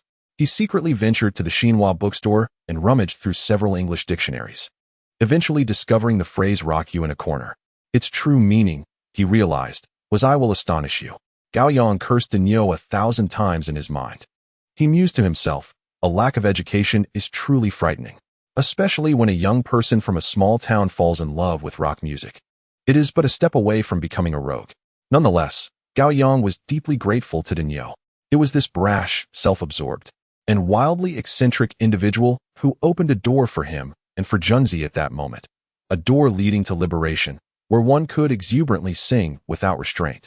After encountering the progenitor of rock in Shengjing City, Daniel, Gao Yang discarded all the domestic rock cassettes he had painstakingly collected from formal audio stores into the garbage bin downstairs.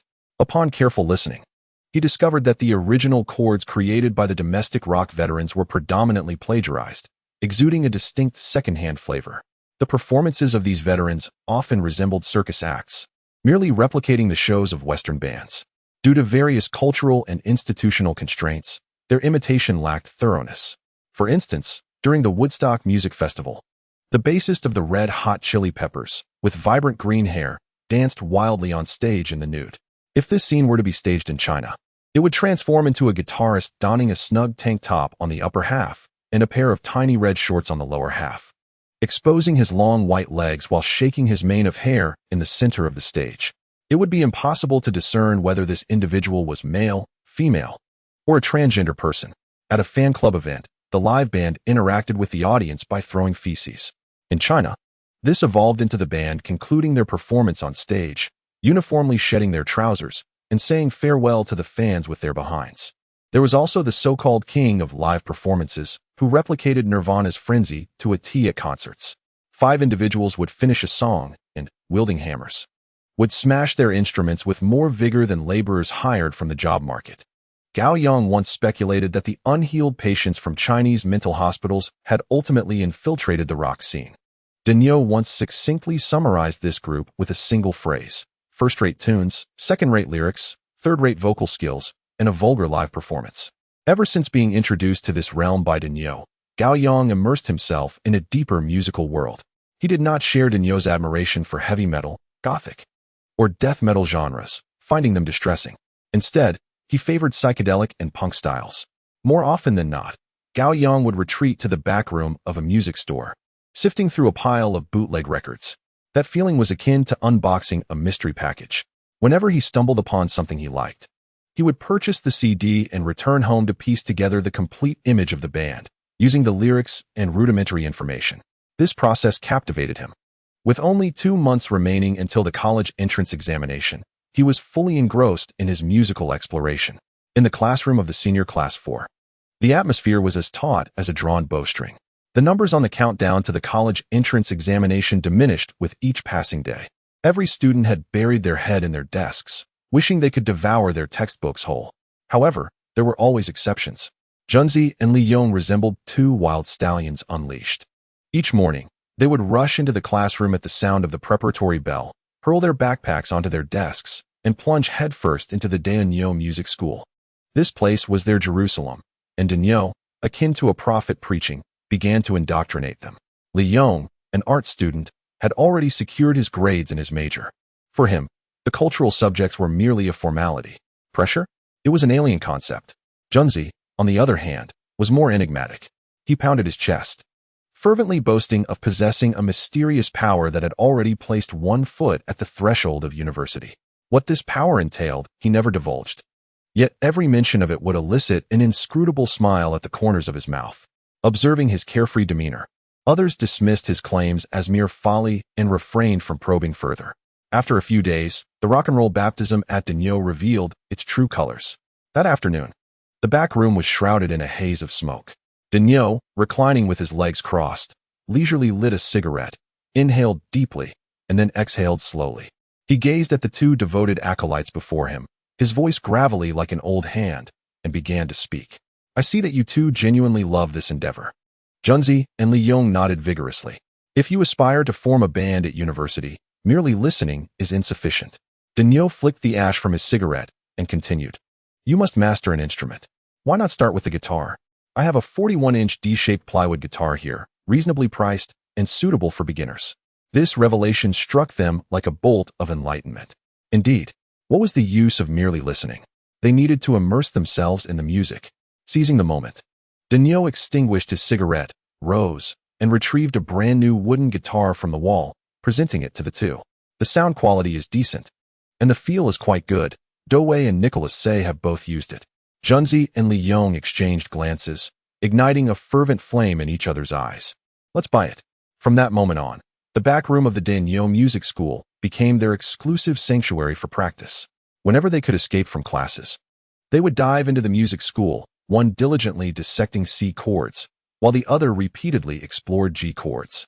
If only they applied such determination to their cultural studies. The results of the college entrance examination would be, well, it wouldn't change anything. On Sunday, sunlight streamed through the window, illuminating Gao Yang's desk. He sat before his computer, methodically organizing the website links sent by Shaoli before logging into the backend, observing the steady increase in daily page views on How 163. The initial excitement in his heart had long since subsided. Once his routine tasks were completed, he opened OICQ. A friend request icon flickered in the corner, and Gao Yang glanced at it before approving the application. Before long, a person with the username Hodawu sent a message. Their profile picture depicted a cartoonish, balding old man, and the biography contained no information. The individual was quite straightforward, immediately inquiring about the pricing for the full-width and sidebar advertisement slots on How 163. Gao Yang's spirits lifted as he typed at a measured pace, adopting a tone of seasoned composure as he responded. The full-width ad is 200 per week, and the sidebar is 100.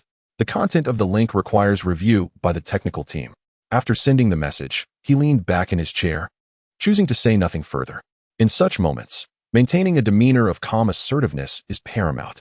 Speaking too much could lead the other party to perceive a desperate need for the advertisement, thus placing him in a subordinate position.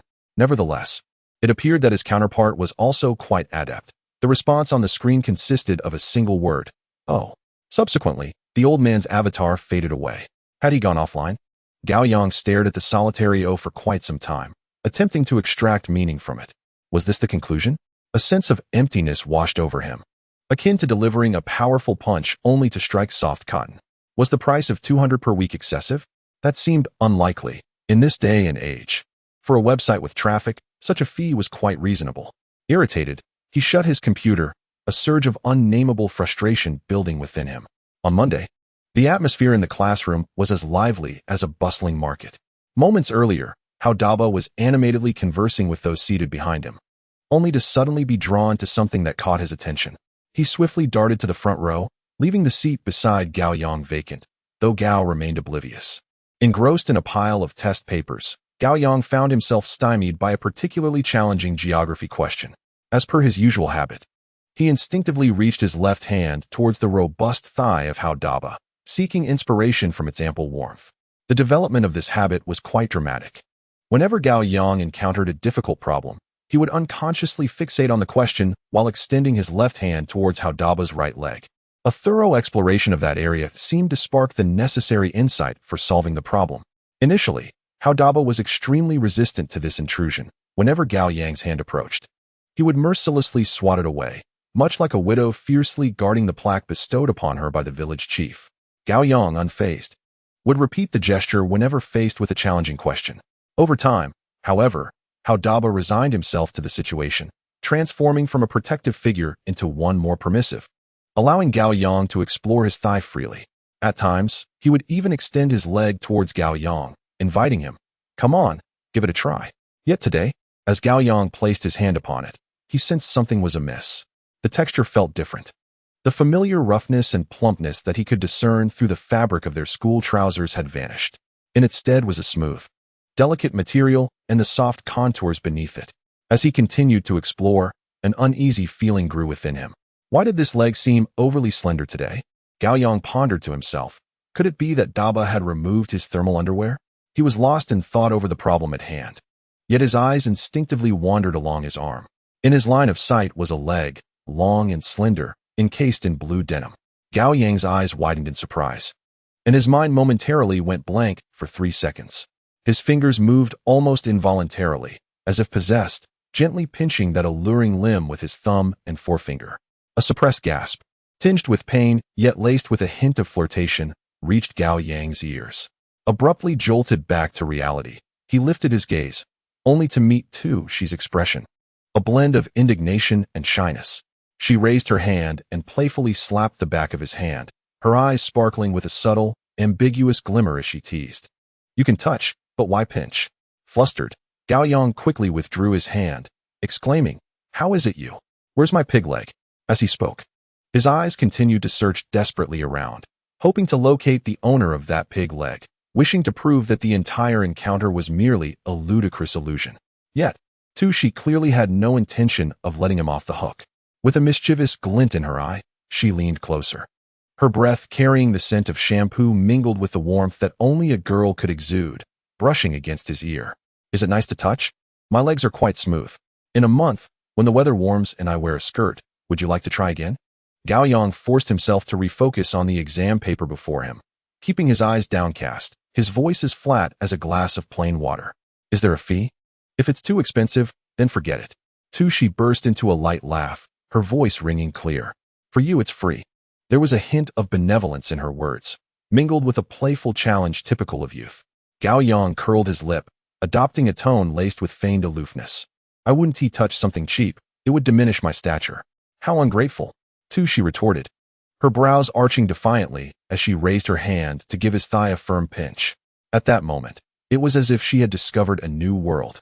Her eyes widened in astonishment, only to be replaced by a renewed smile. Oh, your leg is quite sturdy. Come, let me feel it properly.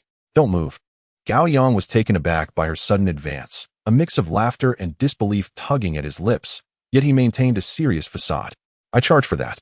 And what if I do? Can't your sister afford it? She pressed, undeterred, her hand like a nimble serpent, reaching once more towards Gao Yang's left thigh, targeting the softest spot at the inner thigh.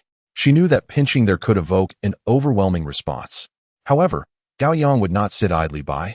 He immediately clamped his legs together, determined to resist. In the chaotic exchange, Shi's fingers, through the thin fabric of his school trousers, encountered something firm and unmistakable. In that instant, both their movements froze, the noise of their classmates fading into an indistinct murmur, leaving only the sound of their increasingly rapid breaths in their shared world. Shi's cheeks flushed visibly, a warm hue spreading across her face. Gao Yang swallowed hard, his atoms apple bobbing, grappling with the awkwardness of the moment. This place demands more money. Upon hearing this, she felt a deeper embarrassment, as if she had stepped on an electric switch. She hastily withdrew her hand from between her legs. Scoundrel, she muttered under her breath, almost as if fleeing back to her seat, using her book to shield her burning face. It was English class. On the podium, Zhang Meili radiated enthusiasm as she waved her chalk. Having just introduced the new phrase, good job, she accentuated her words, declaring, classmates, splendid work. In the future, when you wish to compliment others, use this phrase. It's simple yet authentic. No sooner had she finished speaking than How to Bow in the back row raised his hand to inquire, Teacher, are there any other words we can use to say good job? Zhang Meili adjusted her glasses, tilting her head in contemplation, ready to showcase her vocabulary. At that moment, Gao Yang, who had been pretending to be lifeless on his desk, spoke up without lifting his head. Fuck beautiful. This astonishing blend of Chinglish plunged the classroom into 3 seconds of absolute silence. Then, someone burst into laughter, triggering a chain reaction that engulfed the entire class in mirth. The laughter surged forth like a flood, echoing with such force it seemed poised to lift the classroom ceiling. Zhang Meili on the podium wore a frozen smile, her mouth slightly agape, her expression a tapestry of emotions. She shook her head in resignation, rapping the chalk against the blackboard in an attempt to regain control of the lesson. Time flowed amidst endless exams and formulas. The final sprint of senior year resembled a meticulously programmed machine, monotonous, burdensome, suffocating. The bell signaling the end of evening study served as a release from the day's tension. Gao Yang and How to Bow mingled with the crowd, making their way out of the school. The early spring evening breeze caressed their cheeks, carrying the earthy scent of thawed soil and the sweet freshness of budding branches. The two wandered aimlessly along the narrow road outside the school. Did you hear that Ren Xinchi has a new album out? How to Bow murmured, before he could finish his sentence. He had already dragged Gao Yang into a music store. Inside, Wang Wenjing lounged on a sofa, nonchalantly smoking with one leg crossed over the other, while Bing Bing was intently selecting albums from the CD rack. Spotting Gao Yang and How to Bow, Wang Wenjing raised an eyebrow in acknowledgement and flicked 2 cigarettes from his pack, tossing them their way. From the back room emanated the discordant noise of a guitar, the scales akin to a drunken man, stumbling, each note teetering on the edge of dissonance. It was evident that Jun Zi and Li Yong, those 2 foolish youths, were in there tormenting their peers. The wind chime at the door tinkled again as Huang Bei and Zhu Fanghua stepped inside. Upon seeing familiar faces, they broke into smiles, greeting everyone warmly. Huang Bei's gaze scanned the room, ultimately landing on Gao Yang. Noticing him rummaging through a box filled with bootleg CDs while wearing headphones, she quietly approached and settled onto a small stool beside him. In a quaint shop of less than 50 square meters, a lively atmosphere was instantly filled with the exuberance of youthful exuberance, vibrant and noisy. "What are you listening to?" Huang Bei inquired softly. Gao Yang removed one earphone and placed it in her ear. "Have you heard this before?" After listening attentively for a few seconds, Huang Bei shook her head, indicating she had not. "Do you like it?" she asked. "I can't quite grasp it," she replied, furrowing her brow as she earnestly tried to discern the melody within, though the sound was indeed quite distinctive. "Goat skin," Gao Yang remarked dismissively, tossing the CD back into its case.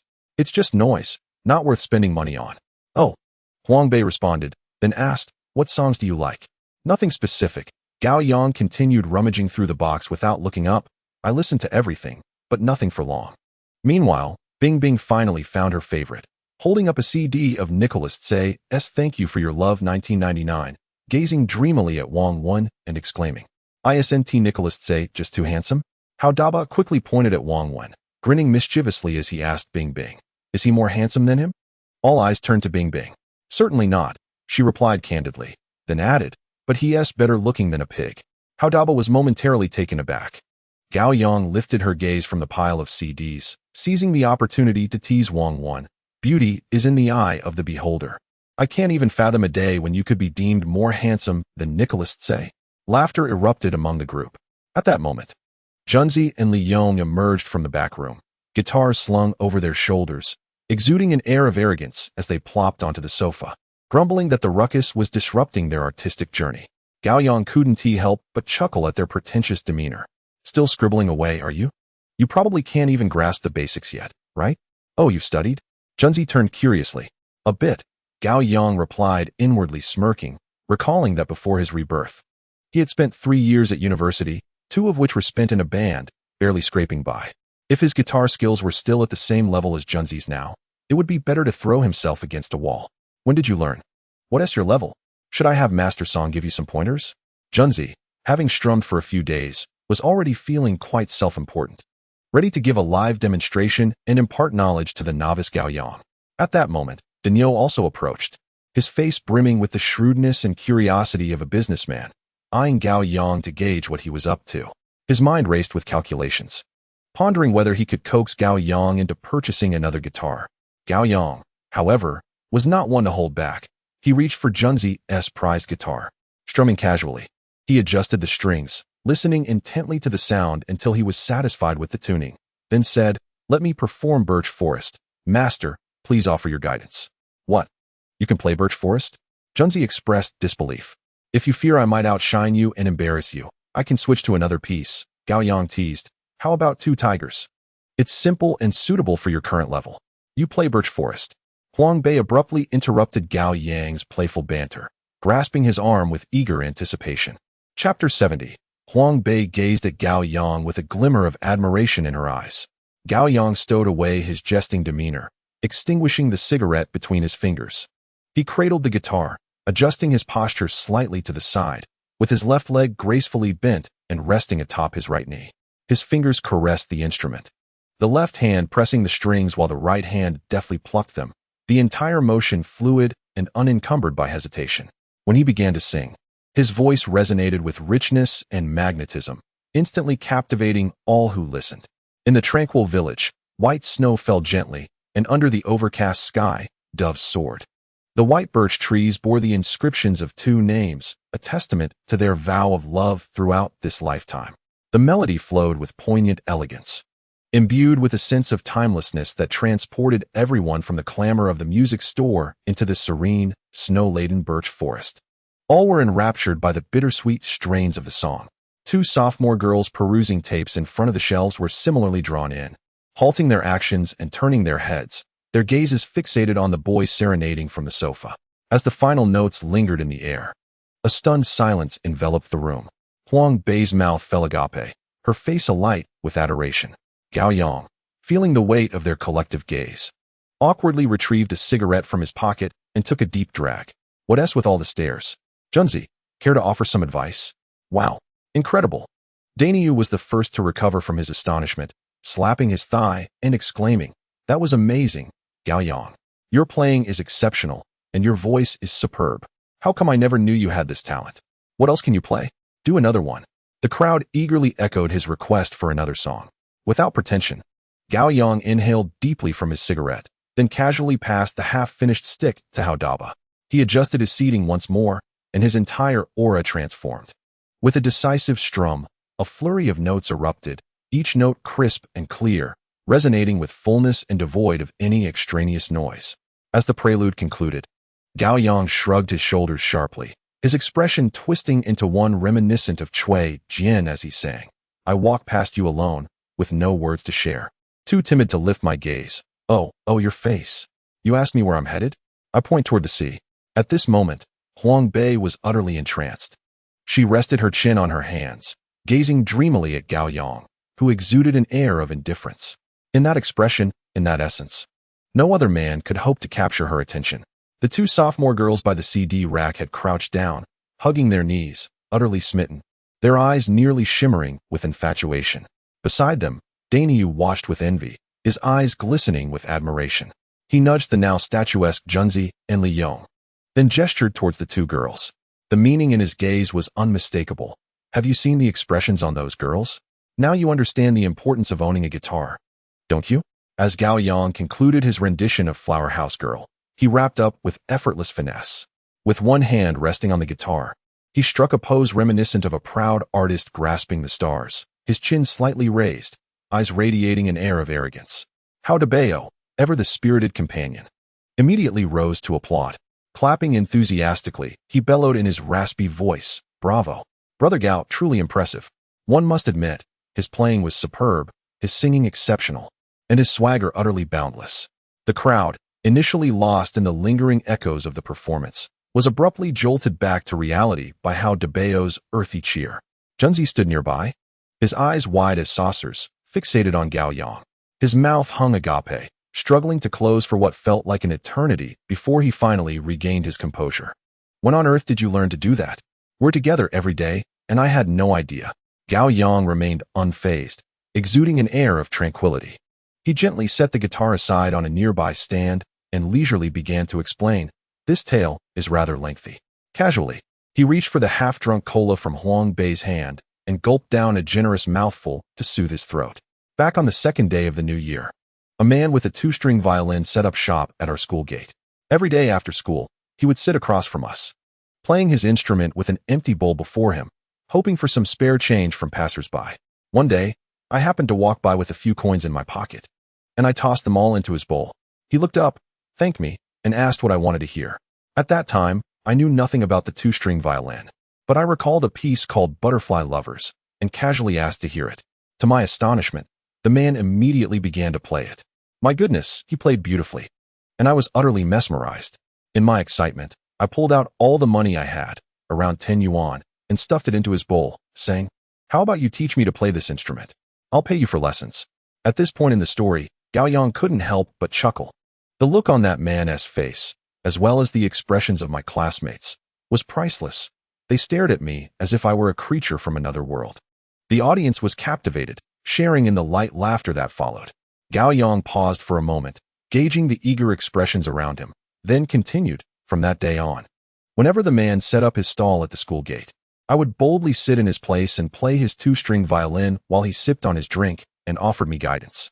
Can you imagine that scene? A middle school student and an old man, teaming up to solicit donations at the bustling school entrance. The crowd erupted into another round of light-hearted laughter. Eventually, my homeroom teacher could no longer tolerate the sight of a student from a prestigious school begging on the street, so she approached my mother directly. You can guess the outcome. I returned home to a thorough scolding from her. Yet, I remained resolute, undeterred by her reprimand, and the next day resumed my performances. However, I could hardly sit down after my mother's stern discipline left me with quite the painful backside. The old man inquired about my predicament, and I candidly shared the truth. After pondering for a moment, he took a drag from his cigarette and suggested, "Go home. Starting tomorrow, we won't play the two-string violin anymore. I will teach you a new instrument that I'm certain your mother will appreciate." The following day, he arrived with a guitar, a striking transformation evident in his appearance. Sporting a flight jacket on top and jeans below, he was the very picture of cool. Then, he began to teach me how to play the guitar. Initially, he did not instruct me on a complete song. Rather, we focused on practicing chords and opening my fingers. It was only later that I realized the significance of mastering the fundamentals. After Gao Yang finished speaking, he deliberately turned his head to look at Junzi and Li Yong, saying with a meaningful glance, "You too should take your time." The evening sun blended its afterglow into golden silk, streaming through the glass doors of the Danium music store, casting warm patches of light upon the ground. Gao Yang was illuminated by this glow, appearing as if gilded in the eyes of Huang Bei. Chapter 71. This cat is truly too conspicuous. And then what happened? Bing Bing asked, a hint of urgency in her voice. Much like a child yearning for more of a story. What happened next? Where did that uncle go? Bing Bing quickly added, fearing the conversation might come to an abrupt halt. I don't know, Gao Yang shrugged. But he did warn me not to expect this to be a means of livelihood, claiming that one might end up impoverished in old age, clutching a bottle of liquor. He paused, a smirk forming at the corner of his mouth. He also advised not to delve too deeply, as there will never be another Beethoven in this world. Just enjoy it while you're young. If you can use it to impress a girl, that's all that matters. Bing Bing immediately seized upon the key point, grinning as she leaned closer. So, did you manage to charm anyone? Gao Yang's gaze drifted from Bing Bing's face to Wang Wan, who stood beside her. I was just about to make my move on you, but it seems this guy got there first. He spread his hands, feigning a look of helplessness and regret. I wanted to woo you, but I simply can't compete with him. You see, all my practice on the guitar has been in vain. Huang Bei, standing nearby, felt the admiration and appreciation on her face stiffen momentarily upon hearing his words. The curve of her lips tightened, and her gaze dimmed. Bing Bing teased him lightly. But upon noticing Huang Bei's reaction from the corner of her eye, she wisely chose not to pursue the topic further. Gao Yang, however, seemed oblivious to Huang Bei's subtle emotional shift, or rather, he noticed but remained indifferent. His disregard for the sentiments around him cultivated a unique, almost cruel allure. He turned his gaze towards Huang Bei, and the playful demeanor he had just exhibited was replaced by a more encouraging expression, as if he were offering a piece of candy after delivering a slap. Do you want to learn? Those 3 words struck Huang Bei like a jolt of electricity. Almost instinctively, she nodded vigorously. The earlier discomfort instantly washed away, and her eyes rekindled with a hopeful gleam, even more radiant than before. Will it be Li Shudong's farewell? Gao Yang's voice lowered slightly, infused with a hint of seduction. Today, I shall impart to you a 5-minute guitar crash course, ensuring that you emerge ready to capture a man's heart. With that, Gao Yang placed the guitar in Huang Bei's arms. He leaned down, his warm breath nearly brushing against her ear. He grasped her hand, adjusting her posture as she held the instrument. Huang Bei's cheeks flushed instantly, and her breathing became cautious. Keep your left hand still, and do not press down on the strings. Just steady the neck of the guitar. His voice seemed to possess a hypnotic quality. Yes, just like that. He took her right hand and guided her fingertips towards the strings of the guitar. With your right hand, follow my lead. Pluck the 5th string, then the 2nd, the 1st, and return to the 2nd. Remember this sequence, 52-12, and keep it cycling. He gently maneuvered her hand, coaxing the simple 4 notes to echo in the quiet shop, resonating with an extraordinary harmony. Huang Bei was wholly absorbed. She could feel her fingertips dancing on the strings, the steady strength radiating from Gao Yang's palm, and her heart thundering like a drum. In 5 minutes, she seemed to enter a trance-like state, transforming her clumsy movements into fluidity. Once she had grasped the steady rhythm, Gao Yang withdrew his hand and stepped back, his gaze encouraging her. Very good. Now, add the lyrics and sing. Taking a deep breath, Huang Bei plucked the strings, and the familiar melody flowed beneath her fingertips. Tentatively, with a slightly trembling yet sweet voice, she sang, outside the long pavilion, beside the ancient path, fragrant grass stretches to the horizon. As she sang the first line, her confidence surged. She gently swayed her short hair, her body moving slightly with the rhythm, her eyes never leaving Gao Yang, filled with unabashed admiration and joy. In that moment, she was not singing for the world, she was singing solely for him. The entire music store fell into a state of astonishment. If Gao Yang's earlier performance had been a display of exceptional skill, Huang Bei's rapid progress now seemed nothing short of magical. How Daba? with his large head bobbing to the beat, wore an expression of utter disbelief before turning to mock Junzi and Li Yong with a tone dripping with sarcasm. Hey, you two, how long have you been learning? Can you play? Can you sing? Can you play and sing? With each question, Junzi and Li Yong's expressions darkened. Look at Huang Bei. Just 5 minutes. Just 5 minutes, and she can play and sing. Maybe you two should just cut off your hands and get prosthetics. They might be more agile than you are now. Grumbling, Junzi and Li Yong retreated to the back room, in front of the CD rack. The two second-year girls who had been silently watching were now agape, their eyes filled with a mix of envy, jealousy, and an almost overflowing desire. Bingxing could no longer contain herself. She grabbed Gao Yang's arm, squatting down and looking up at him with a pleading gaze. I want to learn too. Gao Yang looked down at her, unable to suppress the smile tugging at his lips. He extended his right hand, fingers forming a gesture as if holding a cigarette. The implication of tuition clear. Before Bingxing could react, Wang Wen pushed Gao Yang's hand away. Come on, let us not beg him. I'll teach you math instead. However, Bingxing suddenly shook off Wang Wen's hand, dramatically turning to him with an exaggerated tone, gazing at him as if they were about to part forever. Wonder, let us end our study group for math. From today onwards, I wish to learn guitar from Gao Yang. Forget about me, for I am unworthy of your affection. From this moment forth, I shall immerse myself in the enchanting realm of musical notes. With a sudden puff, Gao Yang exhaled smoke, choking and coughing in mock disarray. Sister-in-law, please conduct yourself with decorum. We have yet to deal with Delang. Such bold indiscretions could not be openly tolerated. Laughter erupted from all around, filling the room with mirth. Amidst the laughter, the gazes of two high school girls were magnetically drawn to Gao Yang, their eyes shimmering with admiration as they leaned in closer, whispering softly to one another.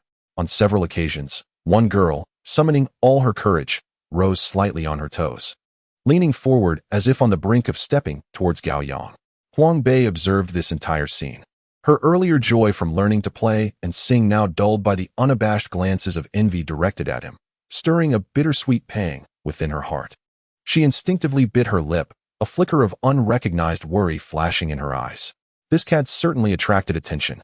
He was like a walking embodiment of desire, causing the air around him to tremble with restlessness, effortlessly capturing the attention of every woman.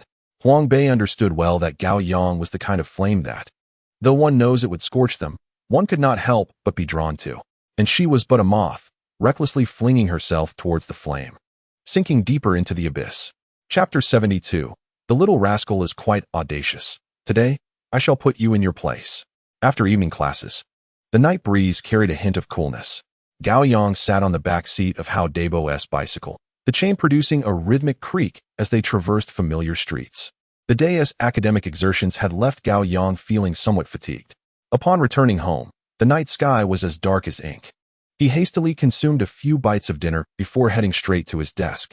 Pressing the power button on his computer, the fan emitted a dull hum, followed by the familiar startup melody filling the room. After logging into OICQ, Gao Yang focused intently on organizing the webpage text sent by Shaoli. His fingers danced across the keyboard, producing a crisp, staccato sound. The blue and white glow of the screen illuminated his furrowed brow as he meticulously checked each piece of data, verifying every link. Half an hour later, once everything was in order, he stretched lazily, preparing to shut down the computer when, beep, the avatar of the user Thick Virtue and Abundant Wealth suddenly lit up, followed by a message popping up on the screen. Gao Yang's gaze was instantly drawn to it, and he quickly moved the mouse to click on the pulsating notification. Are you there? Administrator, we have decided to run your banner and sidebar ads for a 2-week trial. If successful, we can discuss long-term collaboration. What payment method would suit you? Upon reading this message, Gao Yang's pupils dilated sharply. His previously drowsy mind instantly became alert. Yet, he was, after all, a reincarnate bearing the memories of many years. The overwhelming ecstasy lasted but a fleeting 3 seconds before he forcibly suppressed it. His fingers hovered above the keyboard as he pondered his response. First, please send me the link to your website. I need to test it for safety. Caution was the first survival rule he had learned in the information-saturated era of the future. Soon, a smiley emoji appeared on the screen, followed by the dispatch of a URL. Upon glancing at the link, Gao Yang was taken aback, leaning back sharply in his chair, which creaked in protest. It was the 263 website. Remarkably, It was indeed 263. In this era, the free email service launched by 263 was immensely popular, almost a standard for early internet users. In the untamed early days of the Chinese internet, the digits 263 represented an unrivaled giant. The fact that such a substantial website would seek out his fledgling, somewhat unrefined little site for promotion and link sharing was astonishing. Gao Yang's immediate reaction was skepticism. This must be a scam, an outright fraudulent site masquerading behind a facade. He scrutinized the link with his mouse, examining it repeatedly, once, twice, thrice. There was no disguise, no redirects. It was indeed the authentic 263 official website. Once he confirmed this, he exhaled a long sigh of relief. Leaning back toward the computer, his fingertips danced across the keyboard as he typed. It would be an honor to collaborate with you. My account number is XXXXXXXXXX. After sending the message, his hand lingered above the keyboard, his eyes fixed intently on the screen. Before long, the avatar on the opposite side flickered, and a new message popped up. Funds will be transferred tomorrow morning. Please check your account in the afternoon. Once the funds are received, we will go live the day after, and I will have the graphics completed by tomorrow. Pleasure to collaborate. Gao Yang read the reply and broke into a silent grin. He returned a smiley emoji in response. Yet, before he could fully absorb the overwhelming joy, the avatar on the other side abruptly turned gray. Offline, leaning back in his chair, Gao Yang stared at the gray avatar, momentarily at a loss for words. This collaboration had come about so unexpectedly. Although it had all been within his plans, the speed was indeed astonishing, catching him off guard. He never imagined that just after his site, How 163 PV, surpassed 30,000 visits, it would gain recognition from such a prestigious platform. The sensation was akin to buying a lottery ticket, only to be told moments later that one had won the grand prize. After a while, he gradually regained his composure, standing up and walking to the window. With a swish, the curtain was drawn open. He listened intently to the sound of Li Shuxiao watching television in the living room, confirming it was safe before stealthily lighting a cigarette on the windowsill and inhaling deeply. The following day at noon, during a break, Gao Yang dragged Huang Bei with him as they slipped out to a bank off campus. He inserted his bank card into the ATM, entered his password, and checked his balance. The number that flashed on the screen made his heart skip a beat. In his possession, there was precisely an extra 600 yuan. To ascertain that the scene before him was not a mere figment of his imagination, Gao Yang extended his right hand and pinched the well-built rear of Huang Bei with vigor. Damn! Huang Bei exclaimed, turning around to deliver a solid shoulder bump to Gao Yang. Are you getting weird again? Staggered by the impact, Gao Yang broke into a grin. During the intermission of their evening study session, Gao Yang waved his hand grandly and proclaimed, Gentlemen, I shall treat you to some soda. Let us indulge in our local delight, Dubai Li. The group of six, Wang Wen, Huang Bei, Yao Ying, Jia Yang, and Lu Pin, instantly perked up at the mention of soda. They strutted out of the school gates, a lively procession heading towards Wang Dafa's grocery store. Walking side by side at the front were Gao Yang and Wang Wen. Wang Wen hummed a tuneless rendition of Eason Chan's hit Thank You for Your Love 1999, believing himself to be quite dashing with his hands stuffed in his pockets, occasionally turning to exchange playful banter with Gao Yang. Gao Yang tilted his head slightly, responding to Wang Wen's jests with a faint smile gracing his lips. Trailing behind, Huang Bei and the others engaged in playful shoves and kicks, their laughter echoing into the distance. The exuberance of adolescence was refreshingly unpretentious, marked by simple joys. Just as they turned into an alley, three figures suddenly emerged from the shadows, intercepting Wang Wen, who was at the forefront. The leader, a burly middle-aged man with a face full of flesh and hawk-like eyes, fixed his gaze intently on Wang Wen and asked, You are Wang Wen, correct? Wang Wen's smile vanished in an instant. Instinctively, he furrowed his brow and lowered his head, neither confirming nor denying the inquiry. The atmosphere froze momentarily. Unexpectedly, the middle-aged man wasted no time, lunging forward to seize Wang Wen by the throat with a powerful grip. His muscular arm easily lifted Wang Wen, pinning him against the adjacent wall. Do you know Yang Guang from the 3rd middle school? The man rasped, a menacing tone in his voice. I hear you intend to ruin him? You're quite arrogant, aren't you? Today, I shall deal with you first. Wang Wen's face flushed a deep shade of purple, his eyes bulging as he desperately attempted to pry the man's iron grip from his neck. Gao Yang felt a chill of apprehension. He knew all too well that Wang Wen had likely stirred up trouble again. They were certainly here to collect a debt. With no time to ponder further, Gao Yang's instincts kicked in, and he lunged forward, executing a fierce sidekick aimed at the man's vulnerable knee. The strike landed with force, causing the middle-aged man to wince, his grip on Wang Wen's neck loosening just slightly. In that fleeting moment, Wang Wen seized the opportunity, breaking free with a powerful punch that connected solidly with the man's face. Before the assailant could react, Wang Wen surged forward, lightning fast, grasping the man's ears with both hands and yanking downwards while simultaneously crashing his forehead upwards. A resounding crack echoed through the alley. A chilling sound of bone cracking echoed through the air.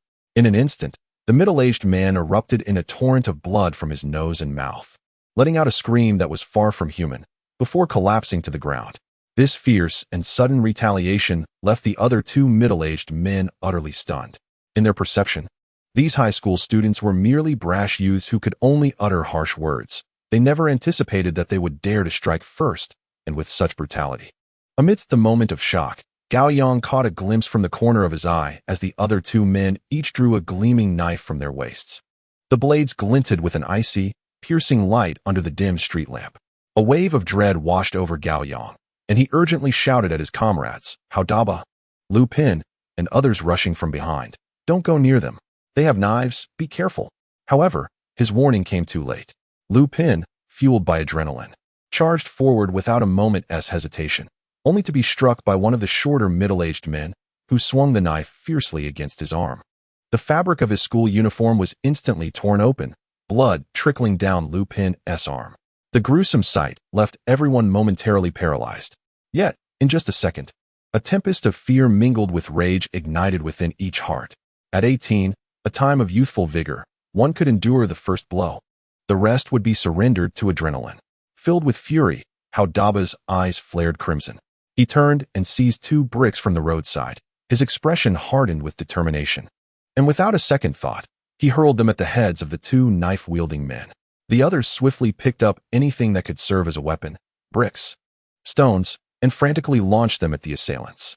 In that dim alley, bricks flew wildly, intermingled with furious shouts and coarse curses, resonating through the twilight sky. Gao Yang quickly shed his outer coat, wrapping it around his hands, and charged at the shorter man who had struck Lu Pin. He seized the blade that was aimed at him. At that moment, a singular thought consumed him. My life matters not, but you must die today. The assailant was taken aback by this reckless approach. Seizing the opportunity of the man's hesitation, Gao Yang lifted his right foot and, with all his might, kicked towards the man's groin. The man emitted a harrowing grunt, dropping the knife with a clang, his body curling up like a cooked shrimp as he writhed in agony on the concrete. Why not evade the blade? Because there was no fear. Why the lack of fear? Fear was a stranger to them, for they had yet to reach the age of trepidation. Meanwhile, Lu Pin's wound bled profusely, crimson droplets cascading through his fingers, staining half of his sleeve. The others, their eyes ablaze with fury, resembled a pack of enraged beasts, completely losing their rationality under the influence of hormones. Coordinating their efforts, they unleashed a flurry of punches and bricks, soon bringing down the other knife-wielding man as well. The man who had previously had his face smashed by Wang Wen, sensing the tide had turned, struggled to rise from the ground and attempted to flee. Hao Bei seized a brick, roaring as he swung his arm and struck it against the man's forehead. Bang! A dull thud echoed, and the man fell to the ground without a sound. The 5 individuals were now entirely consumed by adrenaline, surrounding the 3 fallen middle-aged men, relentlessly kicking them in a frenzy of pent-up aggression. The fierce altercation at the alley entrance drew the attention of students at the school gate. A throng of onlookers gathered on the road, darkening the scene. Some bolder classmates from other classes, who had friendly relations with Gao Yang, were swept up in the fervor and joined the kicking spree, plunging the scene into utter chaos. Due to severe injuries, LV Pin's complexion turned ashen, and he was assisted back to the classroom by a few boys who had arrived later. At this moment, Wang Wen was teetering on the brink of madness. He bent down to retrieve a shard of a knife from the ground, his gaze emanating a chilling intensity as he lifted the blade, poised to strike down at the 3 men who were now frothing at the mouth. Quick as a flash, Gao Yang intervened, seizing the bloodied knife from Wang Wen's grasp. He gestured towards the 3 men, now unrecognizable from the brutal kicks, panting heavily, and exclaimed, We cannot continue this. Someone may die. Gradually, Wang Wen's frenzy subsided, replaced by a dazed expression and a hint of fear as he looked at Gao Yang and rasped, "What do we do now?" Gao Yang's chest heaved violently as he forced himself to regain composure, scanning the equally breathless faces of his comrades before issuing a command. "Lift them back to school and deposit them at the administration office." With that, he bent down and roughly grabbed one of the bloodied middle-aged men, dragging him towards the school like a discarded rag. Huang Bei and Gao Yang quickly rushed over, each taking hold of one of the man's arms to help alleviate the burden. Wang Wen and the others mimicked Gao Yang's actions, lifting the other two barely conscious men. After a few steps, Gao Yang suddenly turned back and called out to Yao Ying amidst the crowd, "Yao Ying, go fetch those 3 knives." The 3 middle-aged men were dragged into the corridor like tattered sacks. 2 of them lay sprawled on the ground, resembling intoxicated individuals, utterly unconscious. The third, bruised and bloodied, managed to lean against the wall, his eyes filled with resentment. A group of girls who had just descended to witness the commotion were horrified by the gruesome sight, shrieking in terror and hastily retreating to their classrooms. The tumult in the first-floor hall soon echoed upstairs. Old Zhou, hearing the commotion, hurriedly descended with his beer belly jiggling. Upon witnessing the scene before him, he was instantly dumbfounded, his face draining of color in sheer shock. Chapter 74. Huang Bei and she were both frozen in place. He trembled, pointing at the 3 men on the ground, his voice trembling as he addressed Wang Wen, who stood nearby. "Wang Wen, where did these people come from? You need to get them out of here, quickly, before they die on this spot." Slowly, Wang Wen turned back, his gaze still fierce from the recent confrontation, casting a menacing glare at him. Old Zhou immediately sealed his lips, refraining from uttering another word. Gao Yang approached with an expressionless demeanor and with a resounding crash. He hurled the 3 gleaming knives onto the tiled floor. Old Zhou, startled, recoiled a significant distance, his face a canvas of terror, as if those knives were instruments of death.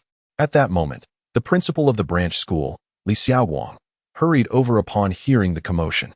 This man, known for his cunning, was taken aback by the scene before him, resembling a brutal gang confrontation. His mouth slightly agape, he remained speechless for a while. Gao Yang took a deep breath, forcibly suppressing the adrenaline still surging within him, striving to regain his composure. He fixed his gaze on Old Zhou and commanded in an authoritative tone, "You, go to the office now, call 110 and report to the police. After that, call 120 for an ambulance. There is still a student in the classroom who has just been injured." At this point, Old Zhou was already in a state of panic, standing frozen like a wooden post. However, Li Xiaowang, exhibiting a semblance of steadiness, shouted at Old Zhou, "What are you waiting for? Do as he says. Go to the office and make the call. I'll call 120 on my mobile. Hurry." With that, the 2 school leaders hurriedly ascended the stairs, vanishing from sight like shadows fleeing from a plague. In the vast hall, only Gao Yang and a few others remained, along with the 3 unfortunate souls, barely clinging to life. The ordeal had nearly drained them of all their strength. The faces of the 5 were flushed from the overwhelming excitement, their hands trembling uncontrollably at their sides. Gao Yang, disregarding the fact that they were in an educational building, pulled out a crumpled pack of cigarettes from his pocket, shaking one loose to offer to Wang Wen and distributing a few to the others. They lit up, taking slow drags. Then, he himself lit a cigarette. "When we get to the police station, let us be honest, but don't embellish the story. Just say they attacked us in the alley without provocation, drawing their knives to strike. After Lupin was slashed down, we acted in the heat of the moment. We can't recall how we managed to injure them afterward. In short, we were acting in self-defense." The 4 accepted the cigarettes, nodding silently, their eyes reflecting unwavering trust in Gao Yang. Gao Yang leaned against the cold wall of the hall, taking a deep drag from his cigarette and then slowly exhaling a dense white smoke ring. This might be the most enjoyable cigarette he had ever smoked in the teaching building of Vihua High School. Amidst the swirling smoke, his gaze deepened. After 2 puffs, Gao Yang discarded the cigarette but on the floor, extinguishing it with his foot. He pushed through the crowd of onlookers, who were still peering and whispering, silently turning to ascend the stairs towards Class 4's classroom. Gao Yang entered the classroom, dragging with him a burden of exhaustion and blood. All eyes immediately turned towards him at the doorway. In those gazes, there was astonishment, concern, reverence, but above all, an unmistakable curiosity. At that moment, Gao Yang appeared quite disheveled. His white shirt was torn and tattered, nearly reduced to rags, and his jacket bore several slashes from blades. Bloodstains marred the cuffs of his sleeves, a grim testament to both his own injuries and those of the three others. Ignoring the myriad of curious glances from his classmates, he strode directly towards Lu Pin's desk. Lu Pin sat there, his complexion ashen, with his arm haphazardly wrapped in a bandage, now thoroughly soaked in crimson. Scattered on the floor nearby were several bloodied cloths, remnants of his classmates' frantic attempts to staunch Lu Pin's bleeding. Gao Yang carefully lifted Lu Pin's arm, scrutinizing the wound with a furrowed brow. He picked up one of the cloths from the ground, spread it out with both hands, and addressed the class. "Who has money? Please, gather your funds. We must take him to the hospital immediately." His voice, though not loud, resonated with a deep and compelling authority. The urgency of his call seemed to rouse his peers from their stupor. They hurriedly returned to their seats, rummaging through wallets and pockets in a flurry. "I have 50. I have 100. Gao Yang, I have 10. In a short while, notes of various denominations fluttered like snowflakes onto the cloth in Gao Yang's hands. He folded the corners of the cloth and tied it securely, passing it to Junzi and Li Yong, who had hastily returned from the nearby music store. "I need to go to the police station to give a statement. I can't leave. You two, follow the ambulance to the hospital and take care of Lu Pin. Once there, find a moment to call my family and ask my father to come to the police station." His tone was resolute and steady, his gaze revealing a composure and sense of responsibility that belied his youth. With that, Gao Yang turned and strode purposefully towards the classroom exit. Just before he stepped out, Huang Bei and she instinctively rose, intending to follow him downstairs.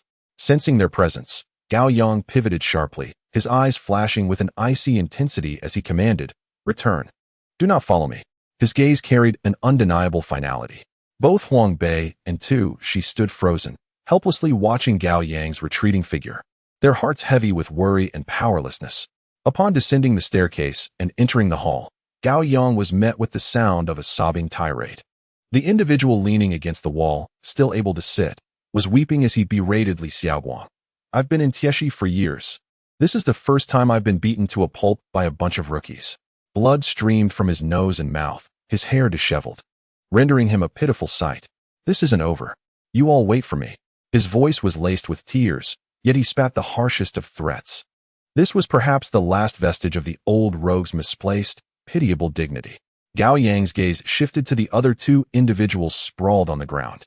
One of them had clearly wetted himself, a large stain marring his trousers, the urine trickling down his leg and releasing a foul odor. Gao Yang mused silently. "This one is surely concussed." At this moment, the patrolling officers had grasped the general situation and swiftly called for an ambulance. Several medical personnel hurriedly rushed into the lobby with a stretcher, deftly lifting the three injured middle-aged men onto the ambulance, which sped away toward the hospital. Chapter 75. Gao Zhengwo hastily arrived at the police station. Meanwhile, Gao Yang and his companions were escorted into a police vehicle. The alternating red and blue lights flashed against the night sky as the police car gradually departed from the school, making its way to the precinct. The 5 individuals were taken to separate rooms to begin their individual testimonies. Gao Yang sat upon the cold chair, confronted by the police's serious inquiries. Yet his heart remained remarkably tranquil. He methodically recounted the events that had transpired, articulating every detail with clarity. At that moment, a deep and powerful rumble of car engines echoed from the entrance of the police station. 3 brand-new Hufei S600 vehicles lined up uniformly at the entrance. The doors swung open, and several formidable women descended from the cars with purposeful strides. Leading the group was Wang Wen's elder aunt, clad in a sharp professional outfit. Her gait steady and her gaze exuding a decisive authority that required no anger to command respect.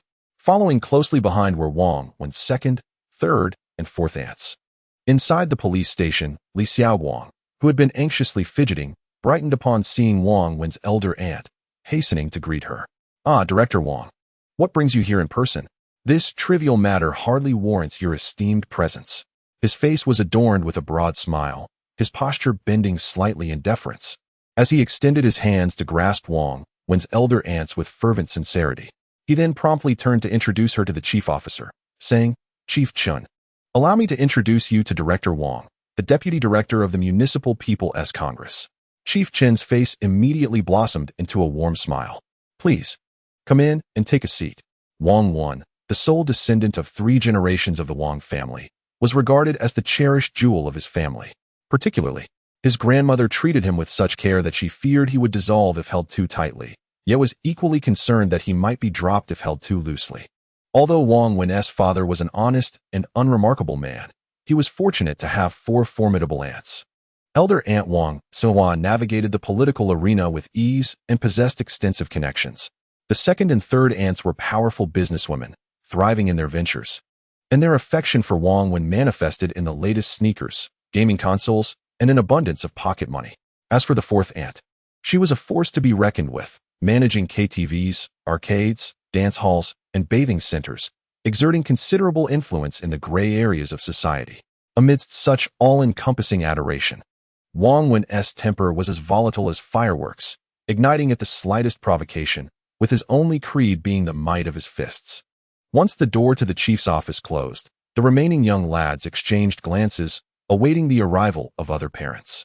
During this time, Wang Wen, visibly displeased, articulated the sequence of events. Damn it, it's all because of Yang Xiaoyan.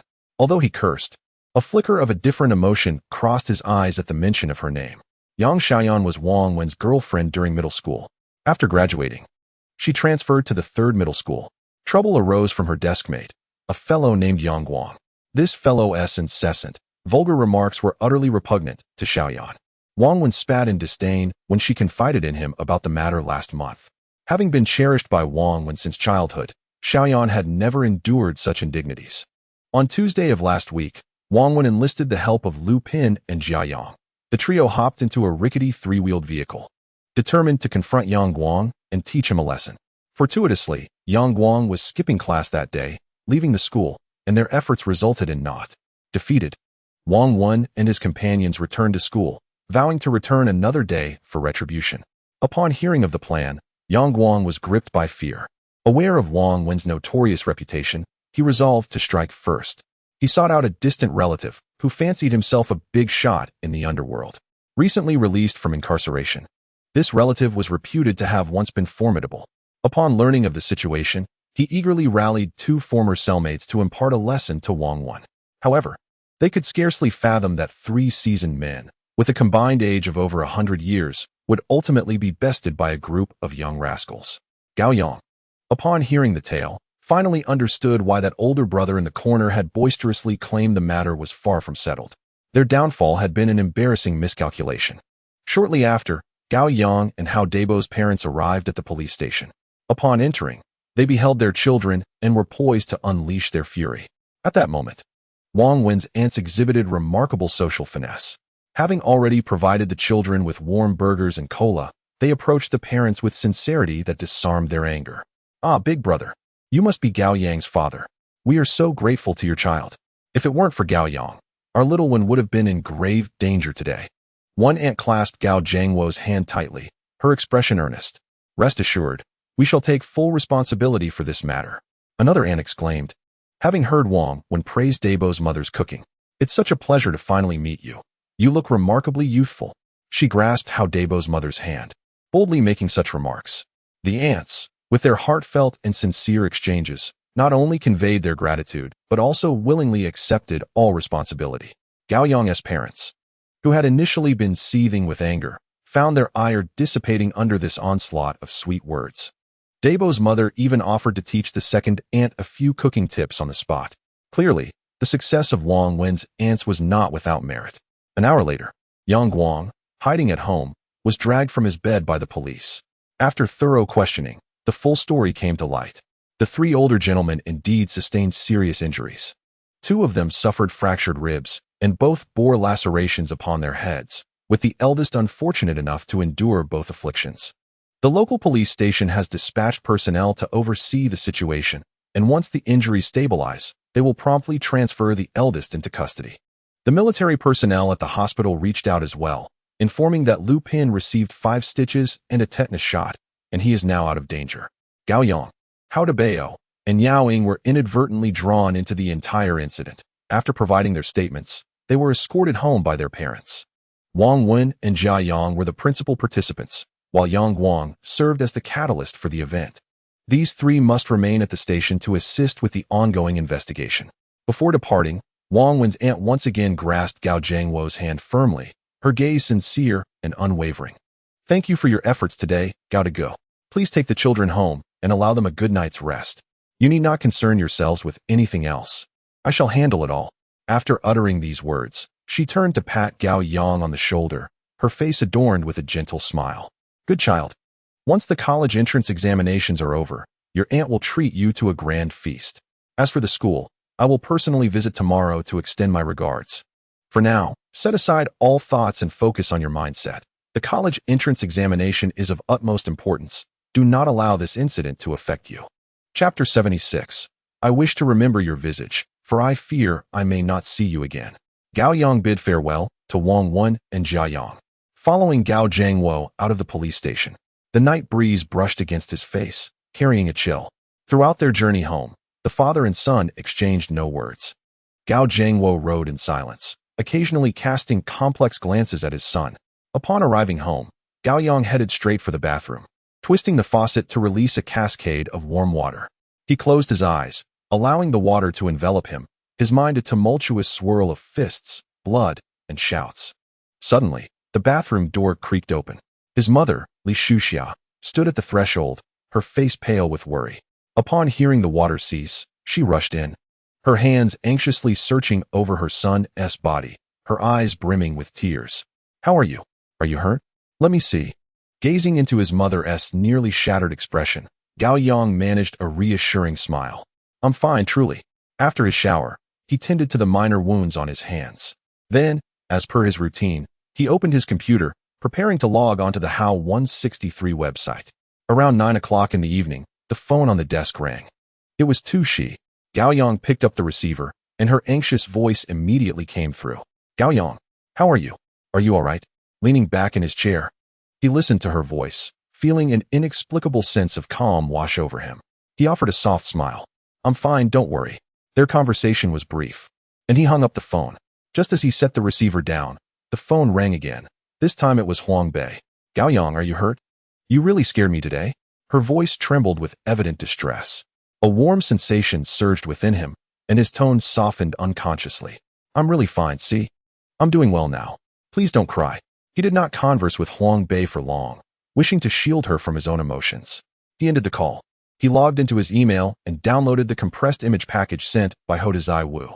Subsequently, he adeptly accessed the backend code page of HOW 163, positioning the advertisement links and image materials from the 263 website into the reserved advertising slots. Having accomplished this, he exhaled deeply and strolled to the windowsill. From his backpack, he retrieved a pack of cigarettes, extracted one, and lit it.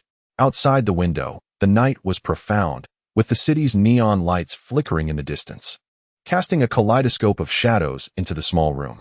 Gao Yang took a deep drag, the smoke billowing from his mouth and nose, momentarily obscuring his handsome features. Reminiscing about the ordeal at the police station earlier that night, he instinctively furrowed his brow. Damn it, he nearly jeopardized his serious business. His gaze returned to the desk, where the homepage of HOW 163, crafted by his own hands, radiated quietly from the computer screen. In his eyes, an unmistakable anticipation lingered.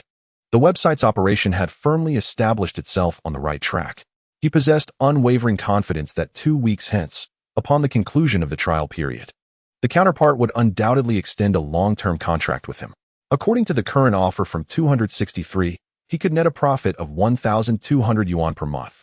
This sum was sufficient to cover Xiao Li's salary and provide funds for future server upgrades. And this was merely the beginning. Once the traffic doubled again, he would open several more advertising slots. At that point, the website's profitability could multiply several times over. Contemplating this, a subtle smile unconsciously graced Gao Yang's lips. That smile, illuminated by the flickering ember of his cigarette, added an extra layer of strategic confidence to his already handsome visage. The aftermath of the fighting incident rested squarely on the shoulders of Wang Wen's aunt. The school's handling of the matter was surprisingly perfunctory. It was evident that Wang Wen's aunt's influence was at play behind the scenes. For the school, with only a month remaining until the college entrance examination, seeing this troublesome group depart was of utmost importance. As the days passed, the weather visibly warmed. On Sunday, Gao Yang and Huang Bei aimlessly wandered the streets, struggling to think of a suitable destination. How about a stroll in the park? Gao Yang suggested. All right then. The two made their way towards Xinhua Park. Upon entering the park, they were greeted by a lush canopy of greenery, the air imbued with a hint of sweetness. They found a long bench and sat side by side. Not far off, in an open space, a vibrant group of middle-aged women encircled an elderly man in a wheelchair, passionately performing a square dance. The blaring speakers resonated with the thunderous tune of the most dazzling national style. A woman in a skirt, twisting her waist, called out to a nearby elderly lady with bright red lipstick, "Sister, you're so fortunate. Your husband passed away early. Unlike me, who has to push him around everywhere." "Oh, dear. Don't worry, you'll soon recover too." The two exchanged camaraderie while dancing and chatting. The ladies moved gracefully, their actions synchronized, while a few elderly men, like butterflies flitting about, occasionally appeared in the formation. Surrounded by onlookers, the elderly gentleman, confined to his wheelchair, watched intently as his partner twirled like a sprite, exchanging flirtatious glances with a dapper gentleman who still possessed the grace to dance. Caught between anger and helplessness, he opted for the latter. Gao Yang, pulling a cigarette from his pocket, observed with keen interest the enchanting movements of the ants, his eyes reflecting a languid satisfaction. Huang Bei, clutching an English book, was evidently not focused on her reading. Her gaze lingered softly on Gao Yang, filled with tenderness. "Why do you keep staring at me?" Gao Yang noticed her attention. "I wish to remember your visage. I fear I may not see you again in the future," Huang Bei replied, her voice gentle yet laced with a hint of sadness. "Come on, I'm not going anywhere just yet." Gao Yang exhaled a puff of smoke, turning to flash a smile at Huang Bei. "You can come see me anytime. I'm not charging admission." "How absurd. Who wishes you dead?" Huang Bei shot him a mock glare. "What I mean is, if I get into the foreign language university and move to Binchang, it will be difficult for us to meet afterward. Why not stay in Shenyang for your studies?" Gao Yang's brow twitched slightly, though he maintained an air of nonchalance. "My mother insists I apply to the foreign language university. She says if I master English, I can go to America to find her." Huang Bei sighed, a flicker of confusion crossing her eyes. "Ah," Gao Yang replied, "with today's transportation, returning home is merely a matter of minutes. It's not as if we are parting forever." As he spoke, he retrieved his Walkman from his backpack, inserted one earbud into his own ear, and offered the other to Huang Bei, pressing the play button. In an instant, Peter Murphy's magnetic voice, accompanied by the soulful strains of a cello, filled their ears. Chapter 77. Gao Yang, do you love me? This is my favorite song. Gao Yang closed his eyes, a look of bliss adorning his face. Yes, it's lovely. What is the title of this album?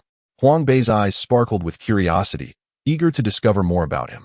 Deep, Gao Yang replied. The opening cello piece is exquisite, Huang Bei remarked sincerely. I always thought you, like Junzi and the others, preferred those raucous rock anthems. She tilted her head slightly, a faint smile gracing her lips. I do listen to those sometimes, but they're not my favorites. My taste in music is quite eclectic. There are only a few songs I truly adore. As he spoke, he carefully extracted the CD from the player, rummaging through his backpack for an empty case to place it in. Here, this is for you. He extended the CD case towards Huang Bei. Daniel has another copy of Cuts You Up. It's my favorite. Do you like me? Huang Bei suddenly inquired as she accepted the CD. Her voice was soft, yet in the relative quiet of the park, it resonated like thunder. What did you say? Gao Yang asked incredulously, needing to hear it again. I asked, do you like me? Huang Bei lifted her gaze, meeting his eyes, enunciating each word clearly. Wow. Gao Yang's mind buzzed. You took that turn rather quickly. I was utterly unprepared. After the college entrance examination, I must tell you, he was caught off guard by this question. Abruptly standing up and turning to push the bicycle parked nearby, his movements imbued with a sense of panic. He yearned to flee. Gao Yang, you are nothing but a coward. Huang Bei shouted at his retreating figure, her voice laced with anger and grievance. Gao Yang mounted his bicycle, waving his hand without looking back. You haven't learned anything good from those blood-sucking friends of Xia Gong. Almost as soon as the words left her lips, he pedaled away in a flash. His silhouette, elongated by the afternoon sunlight, soon vanished at the end of the park path, leaving Huang Bei alone on the bench. She stared vacantly in the direction Gao Yang had departed, her heart heavy with a mix of bitterness and sorrow. Did she truly hold no place in his heart? Then why did he embrace her? Why did he accompany her to ease her mind? He had even taken her first kiss, albeit to save her. Her gaze fell upon the CD case in her hands, her fingertips gently caressing the smooth plastic exterior repeatedly. Meanwhile, Gao Yang, on his bicycle, was equally beset by turmoil. Whether Huang Bei would choose to go to America with her mother or remain to accompany him was a matter shrouded in uncertainty. To fall in love at 18 may result in neither possession nor forgetfulness. Was it worth it? First, he needed to secure his acceptance letter from the second-tier university. A vast and boundless future awaited him afterward. Gao Yang stood at the podium, fervently inscribing formulas while earnestly addressing the students below. It is entirely normal to have a crush at this age, but it is best kept hidden in one's heart, without excessive display. If you think of her, solve a math problem, and when graduation arrives, present her with a notebook filled with completed equations. Do you not think she will be moved? Gao Yang's words resonated with a wisdom born of experience, echoing slowly through the classroom. Gao Yang slumped over his desk, idly spinning the pen in his hand, a slight smile tugging at the corners of his mouth. Leaning towards his friend Huang Bei, he lowered his voice, saying, "Do not heed your old mentor's advice. Tell me, how many problems have you solved? Apart from your mother, has any woman ever been moved by you?"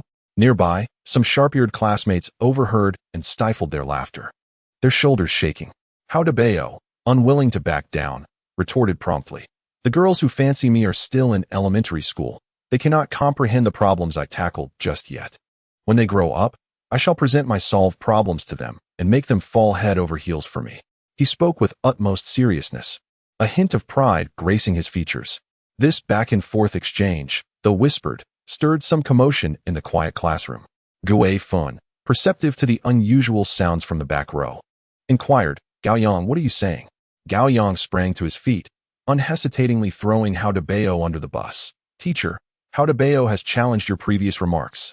He claims to have worked on problems for 3 years, and aside from you, no woman has ever been moved by him." The moment the words left his lips, the entire class erupted in laughter. Gao Yang's face flushed crimson, her lips twitching slightly, torn between anger and amusement. She shot Gao Yang a glare, commanding him to sit down and continue sleeping without causing any disturbance. Then, with a meaningful glance at Huang Bei, she remarked, "Huang Bei, perhaps you should consider shedding a few pounds. This has little to do with whether you do practice questions or not." Laughter erupted from the audience. During the lunch break, the classroom was enveloped in tranquility. Those who remained behind were sprawled over their desks, napping, including Gao Yang. The hard surface of the desk pressed painfully against his face. In a state of drowsiness, he noticed something white and soft before him. Instinctively, he grasped it and buried his face into it. The afternoon sun poured through the window, warming his face. In his ears, Lu Xiaoyi's First Love played on repeat, the gentle melody caressing his cheeks like a spring breeze. At that moment, he felt utterly relaxed and content, as if he were lost in a rather risque dream. After an indeterminate period, Gao Yang stirred awake. Rubbing his sleepy eyes, he discovered he had rested his head on Tushi's arm. Tushi was gazing at him with evident disdain, observing the translucent drool mark on her arm. As she pulled out a tissue to wipe his mouth, she simultaneously cleaned her own arm. Lowering his head in embarrassment, Gao Yang apologized, "I'm sorry. My family has been short on money lately, and I haven't had meat in a while. I drooled all over your arm." Tushi immediately adopted a dramatic demeanor, exclaiming, "Oh no, I am no longer pure. You have tarnished me. If you don't marry me in the future, how will I survive?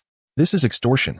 Gao Yang quickly regained his composure, puzzled as he queried, "Why did you switch seats again?" Tushi shot him a look, maintaining her stance, "Because I want to." Gao Yang chuckled, choosing not to argue further, and continued, "I just had a dream where I had a son. Did you see what he looked like?" Tushi's curiosity was piqued as she blinked at him.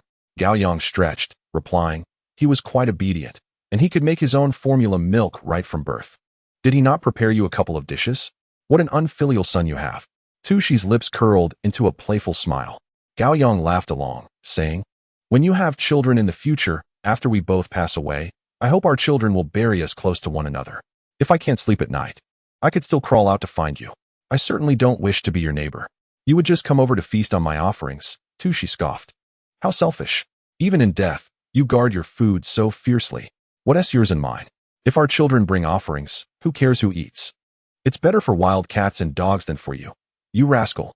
Tushi huffed, then suddenly shifted the topic, her expression turning serious. Let me ask you, aside from beauty, do you have any other requirements when seeking a girlfriend? Chapter 78. He truly loves you. I'm afraid I cannot detach myself from that. Gao Yang replied earnestly, a mischievous smile lingering on his face. So, do you find me attractive? Think carefully before you answer. She rolled up her sleeves. Yes. Very attractive, Gao Yang stated sincerely. Is that true? Are you saying that to avoid hurting my feelings? A glimmer of anticipation danced in She's eyes as she leaned slightly forward.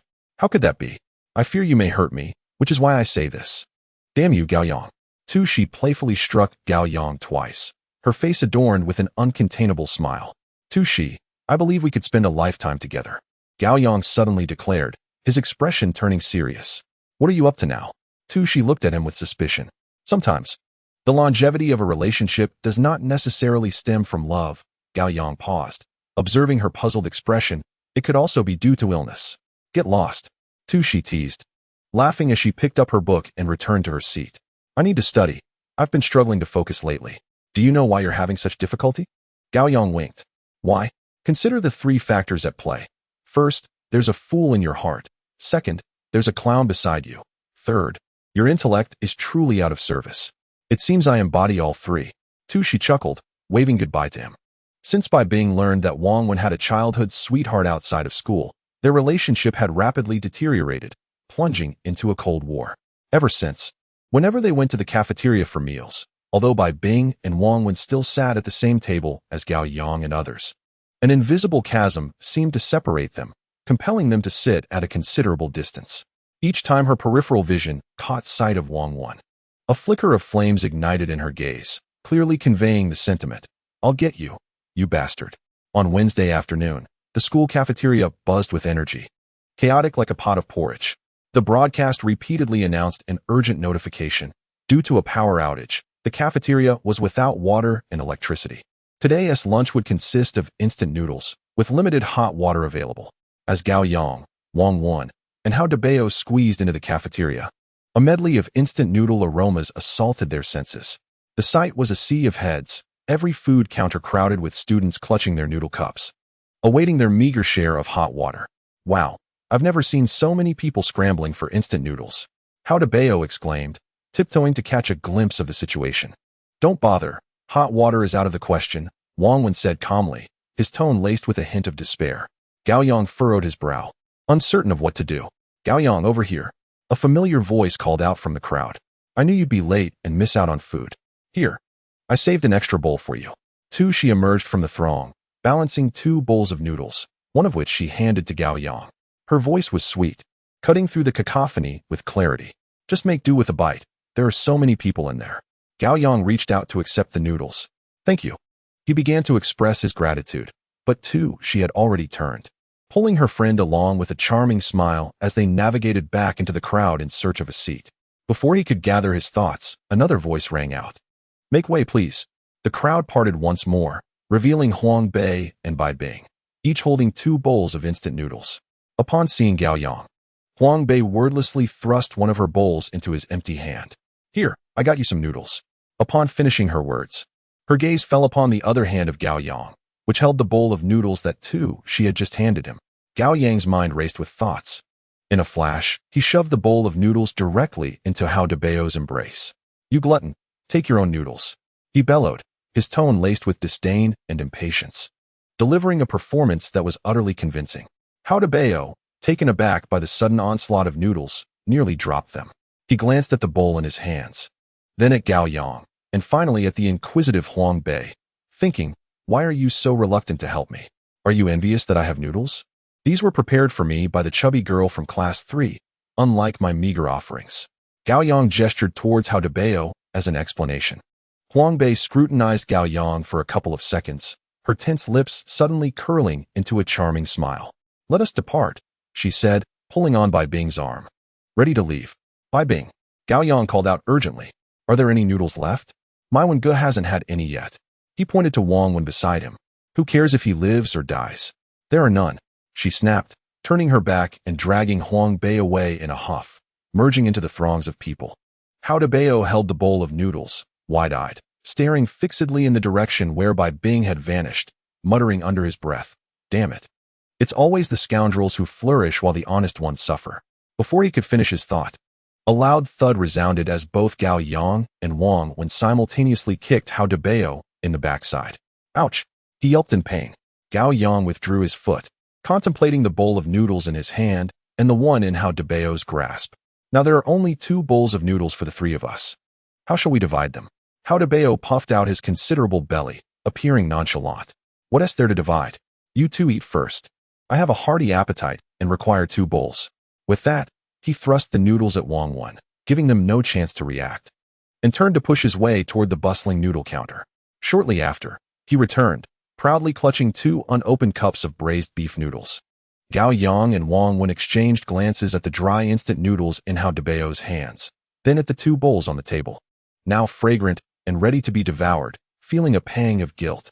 For a moment, neither dared to pick up their chopsticks. Huang Bei slammed the 2 cups of dry noodles onto the table, witnessing the 2 still engaged in their display of brotherly affection, and his displeasure grew.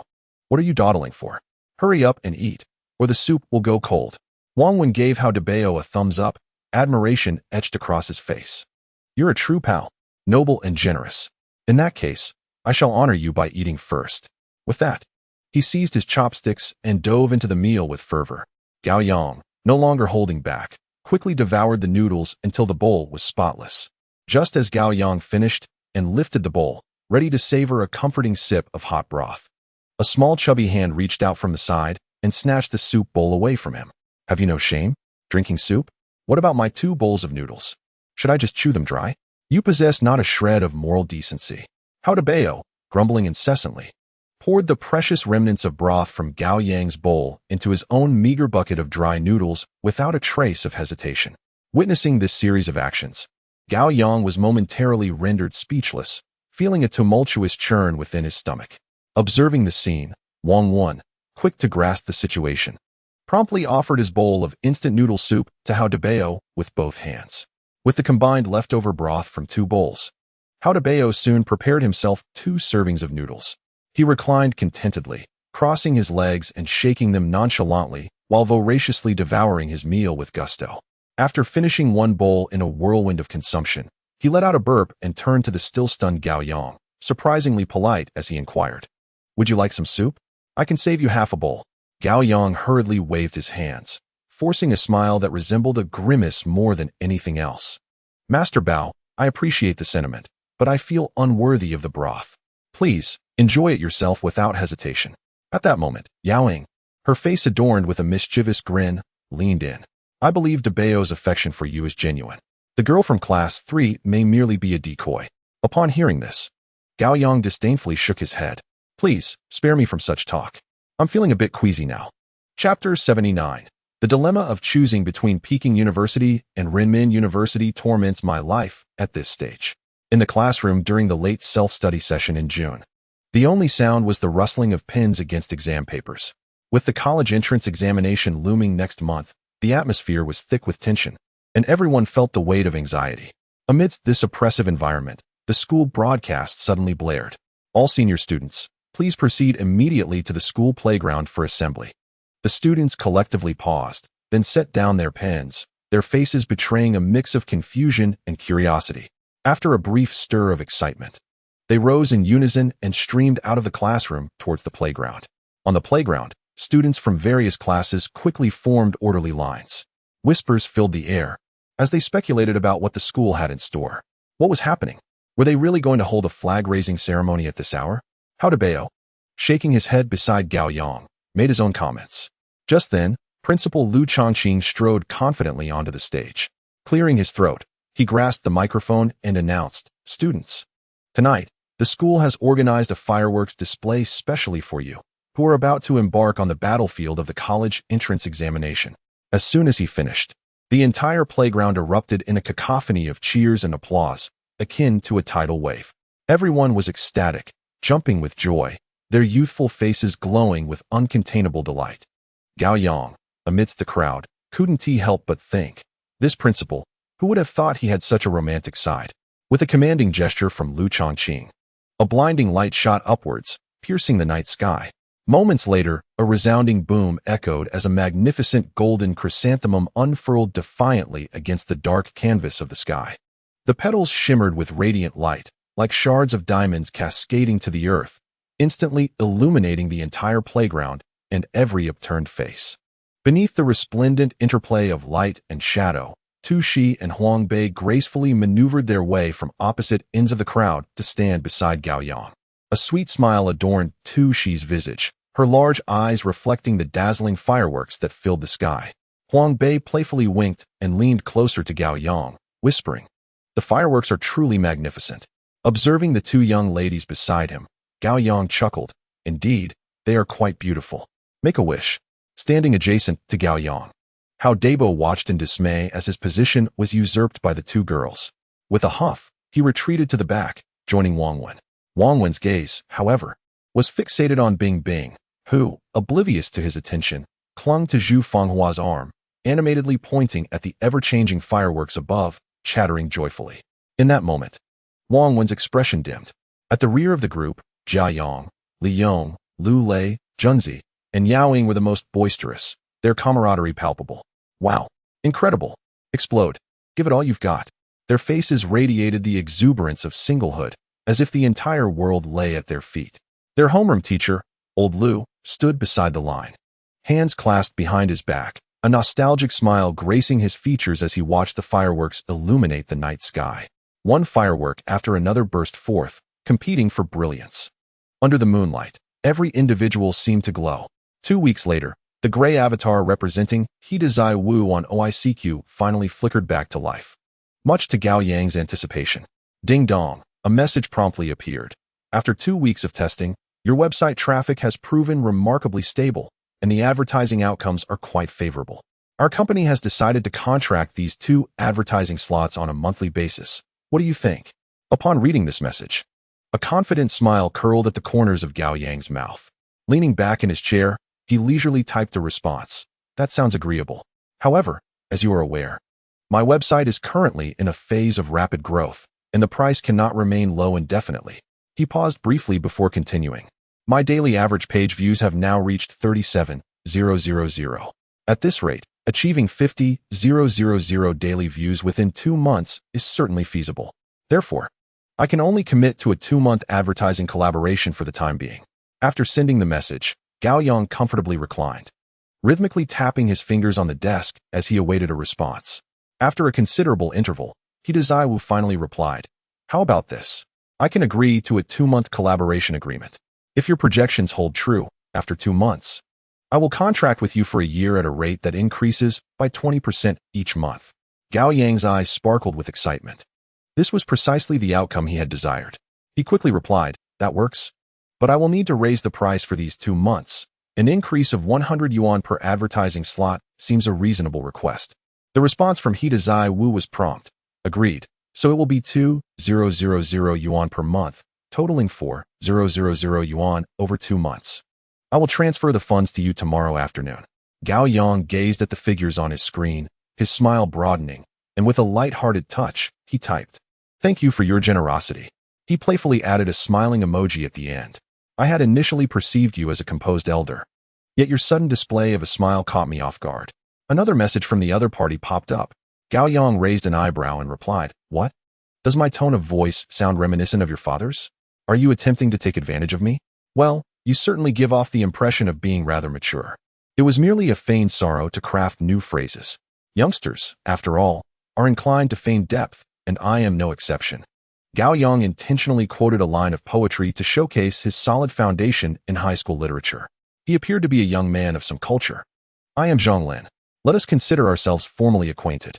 The other party seemed to harbor considerable interest in Gao Yang, their words reflecting a casual demeanor. Gao Yang straightened his posture, a glimmer of jest in his eyes, as his fingers danced swiftly across the keyboard. "Hello, I am Gao Yang. Male. With a penchant for females.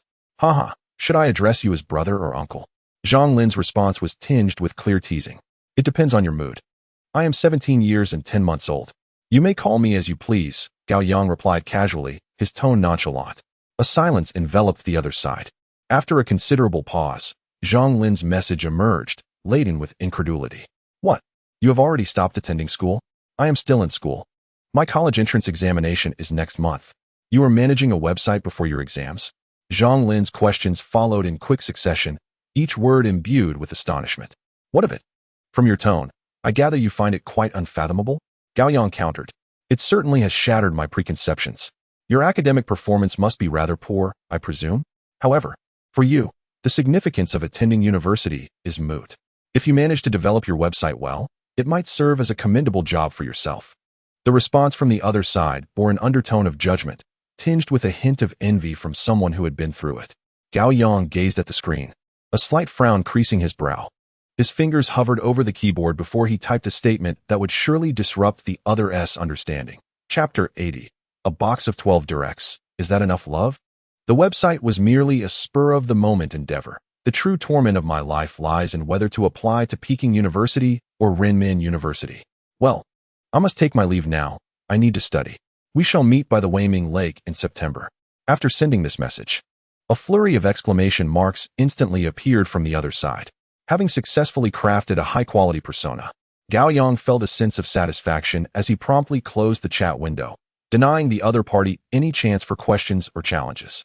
He stood up, stretching widely, a smug smile gracing his lips. It seemed he could almost envision Zhang Lin's shocked face, questioning her very existence. Delightful. During morning self-study, she once again gravitated towards Gao Yang. With his head bowed, he scribbled words on scrap paper, the sound of his pen scratching filling the air. She leaned on the table, gazing affectionately at the profile of Gao Yang. After a moment, she shyly moved closer and whispered, "Your eyelashes are quite long." Gao Yang paused, furrowing his brow in annoyance as he mumbled, "Be quiet. I have even longer ones. Would you like to see? You rogue." She muttered a few words and retreated quietly, burying herself in her book, refraining from uttering a sound. During lunch break in the cafeteria, as usual, 2 rows of boys and girls sat on opposite sides of the long table. On one side sat Gao Yang, Wang Wan, and Hao Daba, among a group of boys. On the other side, Bing Bing was seated with Zhu Fanghua and Huang Bei. The atmosphere, however, was entirely different. At the dining table, the moment Bing Bing laid eyes on Wang Wen's face, a thick cloud of gloom descended upon her, dark enough to wring water from.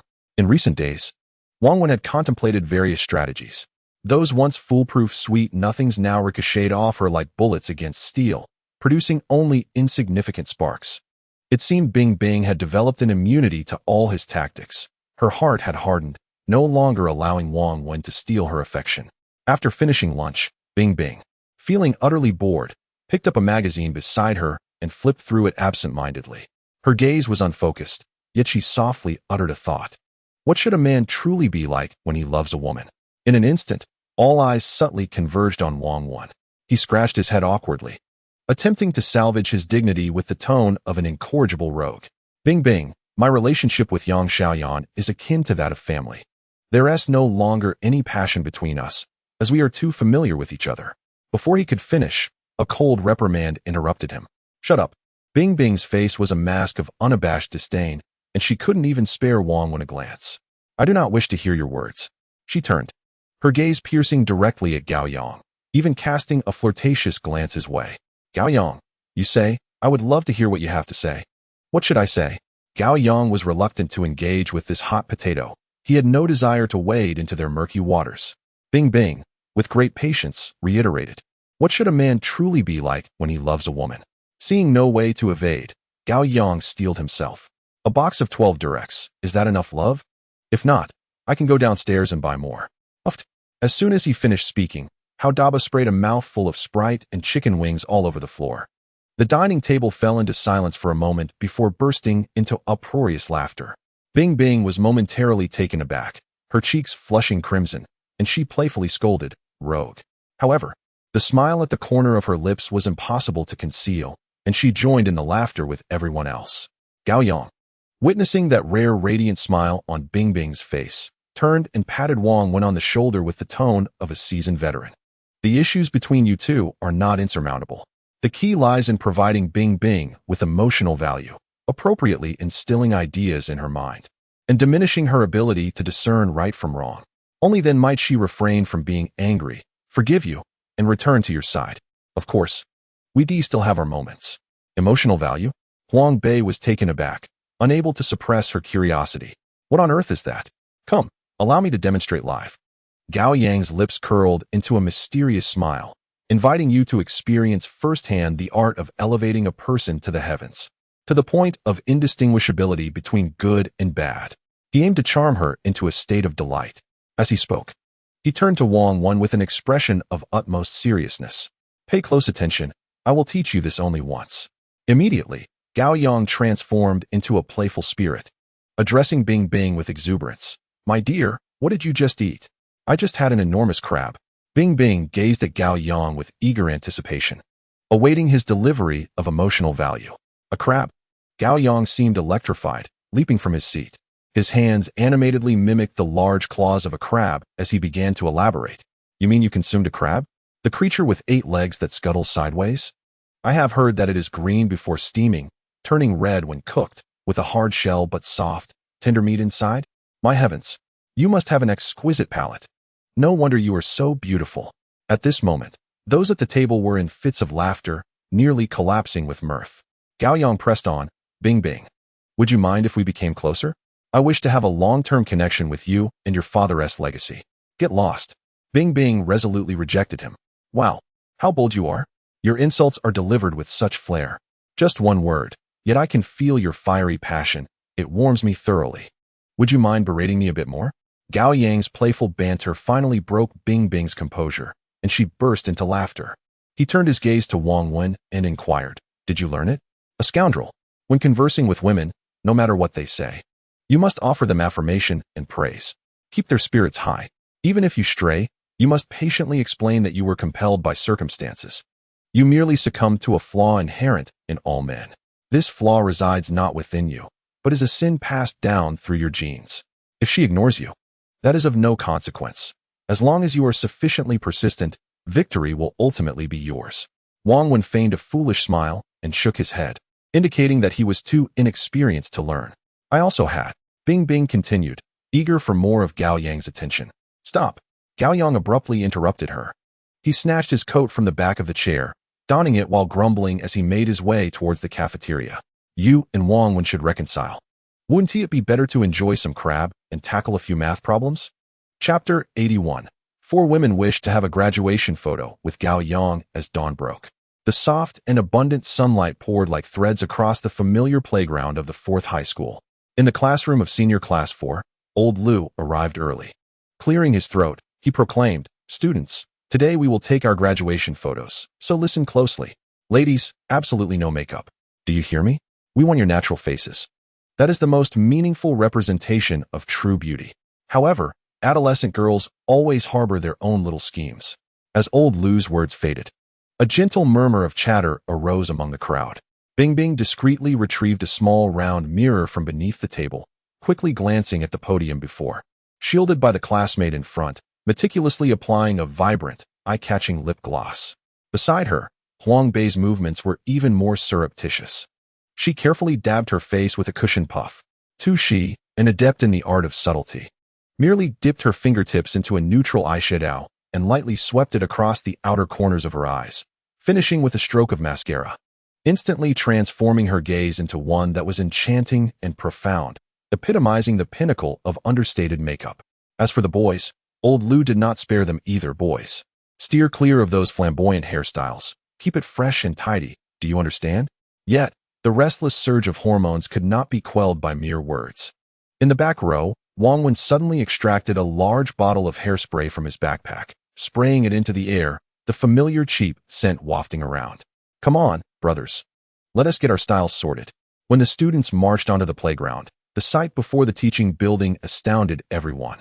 The usually drab and modest mathematics teacher, old Wang, donned a bright yellow dress, the vivid hue seemingly shedding a decade from her appearance, as she cheerfully conversed with several girls. Most striking of all was old Zhou, whose typically unwavering bald hairstyle had transformed into a brand new, glossy, side-parted wig. Seemingly unsure of his new look, he tossed his head in the wind, testing the wig's security. On the playground, the photographer directed everyone to line up according to height. Taller ones to the back, shorter ones to the front. Yes, you there. Don't tiptoe.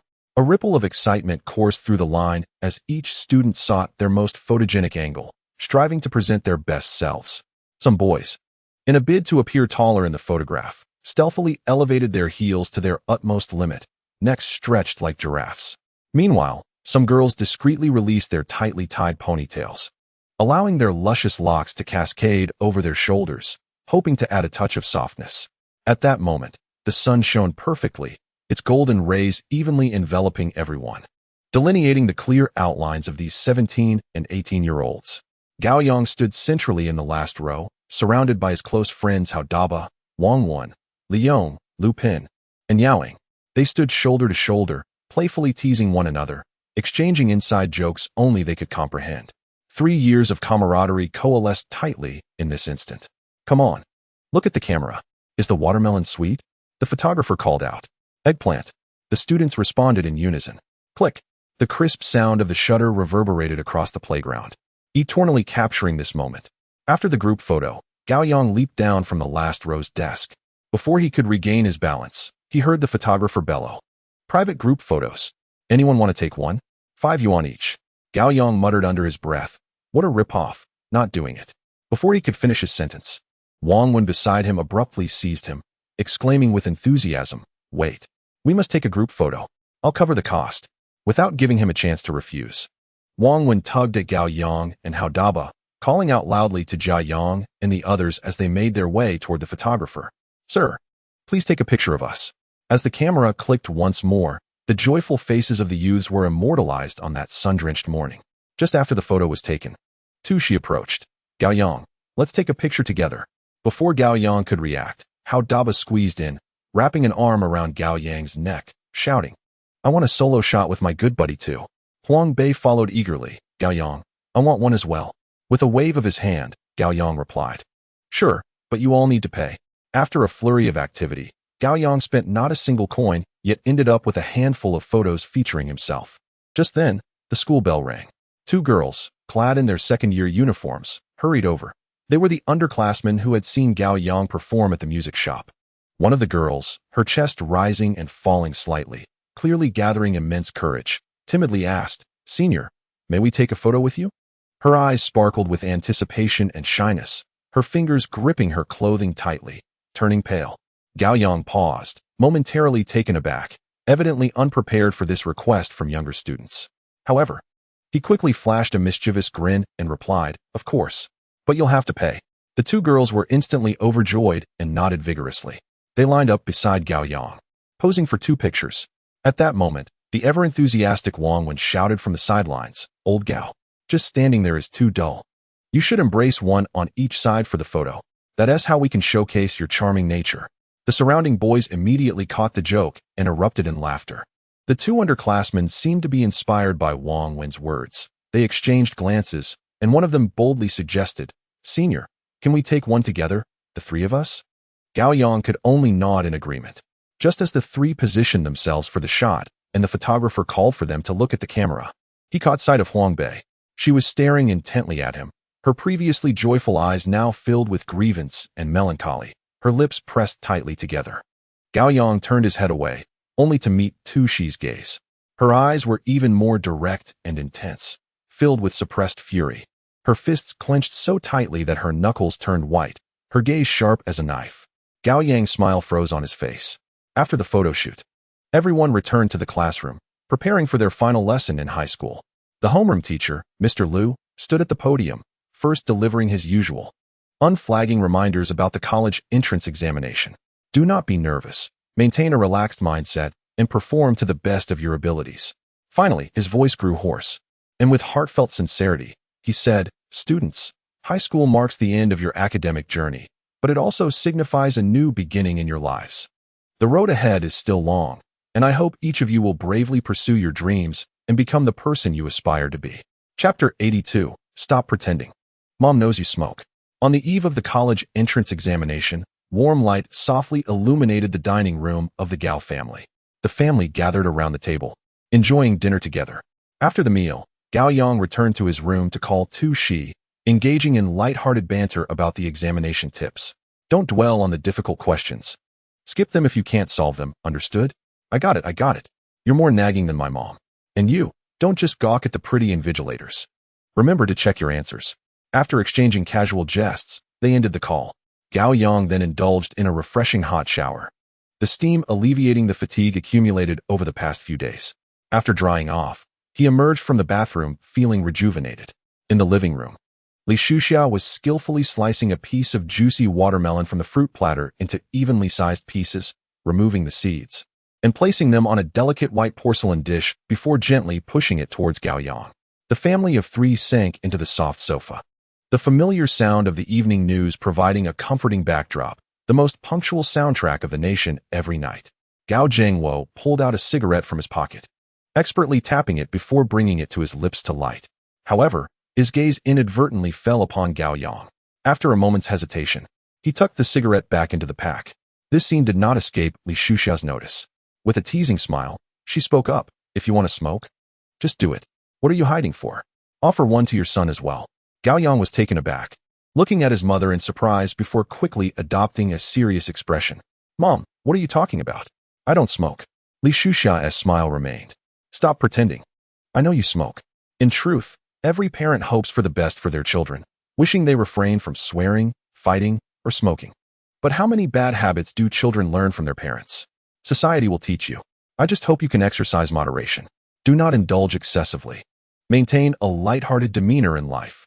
Before the exam, have a cigarette at home, then play a game of chess with your father to relax. Get a good night's sleep. How you perform in the exam is not what matters most. Just don't let yourself have regrets. After this summer, you will be 18. You have your own ideas about the path ahead. Just do your best tomorrow. With that, she turned to her husband, her tone unmistakably commanding. Lao Gao, set up the Go board. You are not allowed to lose. Gao Jingwo bent down to retrieve the slightly dusty Go board from under the coffee table and placed it on the surface. He then took out 2 enamel mugs, expertly brewed 2 cups of tea, and the fragrant steam wafted through the air. He pulled 2 more cigarettes from the pack, handing one to Gao Yang. Tonight, we'll each smoke just one. In the next game of chess, winning or losing does not matter. What is important is that you can relax. Or shall I let you play with a handicap of 24 stones? Gao Yang accepted the cigarette, but did not light it, merely holding it between his fingers. Dad, aren't you just trying to make me uncomfortable? Very well, I shall concede you 2 pieces, lest you accuse me of bullying you. Gao Zhengwo's lips curled into a slight smile, tinged with amusement. All right, I accept your terms. However, should you falter and perform poorly in tomorrow's examination, do not lay the blame at my feet. The outcome remains uncertain. Father, it is not that I desire to contest with you. Circumstances have compelled me to this. Given my abilities, it is only fitting that you retire to enjoy a life of ease. Gao Yang spoke as he deftly lit his cigarette and took a delicate sip from his teacup, exuding confidence as though victory were already assured. The father and son sat opposite each other, the black and white pieces commencing their fierce battle on the chessboard. With Gao Yang conceding 2 pieces, Gao Zhengwo retained control over the game, allowing the match to flow with an air of nonchalance. He skillfully steered the situation, neither granting his son an easy triumph nor allowing him to feel defeated. The clash on the board persisted for half an hour until Gao Zhengwo's formidable dragon was unexpectedly severed, prompting his reluctant surrender. Having tasted the sweetness of victory, Gao Yang's pride swelled, and he boisterously demanded a rematch, even audaciously suggesting that his father allow him 5 pieces. Gao Zhengwo feigned reluctance, grumbling in mock indignation, yet ultimately acquiescing with a smile. 40 minutes later, he grumbled as he swept the pieces aside and rose to retreat to his bedroom. Gao Yang chuckled heartily as he savored a large gulp of tea, calling out to Gao Zhengwo's retreating figure, Father, tomorrow I shall ascend the throne. Rest assured, your privileges will remain unchanged, and I shall ensure that Mother provides you with an additional $100 each month for your personal expenses. Henceforth, I shall address you as the Emperor Emeritus, and you shall receive an extra 100 for your private funds. Am I not persuasive today, Mother?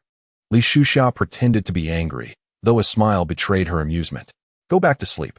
Of course, Gao Yang replied cheerfully, turning to call into the inner room. Dad, I will continue to be the crown prince tomorrow. Do not bear too heavy a burden. With that, he skipped back to his own room. By 9 o'clock, Gao Yang lay in bed, donning his headphones and playing music by Peter Murphy. The ethereal melodies flowed around him, and his thoughts drifted far away. Over a decade of academic endeavors played out in his mind like frames of a film. The trials and tribulations of the past had now faded into mere wisps. What he had anticipated to be a mountain of pressure transformed into an unexpected calmness as the moment before the examination arrived. It felt as if everything had been resolved. At some point, Gao Yang's breathing grew steady, and soft snores emerged. Li Shuxia quietly entered the room, gently tucking him in and carefully removing his headphones. She stood by the bedside, her gaze filled with love and contentment as she observed her son's peaceful visage. After a moment, she smiled and quietly closed the door behind her. In the living room, Gao Zhengwo sat on the sofa, lost in thought as he smoked, the air thick with haze. Upon seeing Li Shuxia enter, he could not suppress his complaints. Your son is far too arrogant, utterly oblivious to the need for restraint. I deliberately conceded 2 games.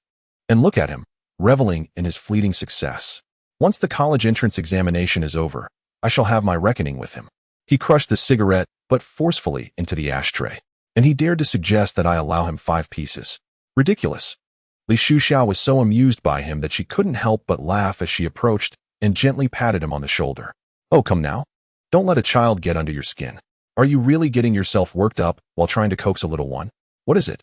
Do you wish to call him father or beg him to play with you? She chided softly, her face adorned with a smile. It is no wonder that upon returning from the military, you find it difficult to navigate interpersonal relationships. Hurry off to bed. Gao Zhengwo nodded in response, stood up to turn off the light, and murmured to himself, with your words, I shall not argue with you. Chapter 83. In the examination hall. Some donned transparent attire, while others bled from their noses. The morning sun hung in the sky like a freshly cooked pancake, gleaming brightly. Gao Yang shuffled into Baizhong in his basketball shoes, spotting how de Bao's standing at the school gate, reminiscent of a large orange stuck amidst a pile of candied hawthorn. The two were assigned to the same school for the college entrance examination, albeit in different examination rooms. Lao Gao? Over here. How de Bao's rolled up his school uniform to his navel, waving his arms like a newly appointed traffic coordinator. Gao Yang approached and tapped his examination permit against Hao's chest. Last night, did you sneak a peek at someone else's answers? Your eyelids are swollen like a goldfish. Nonsense.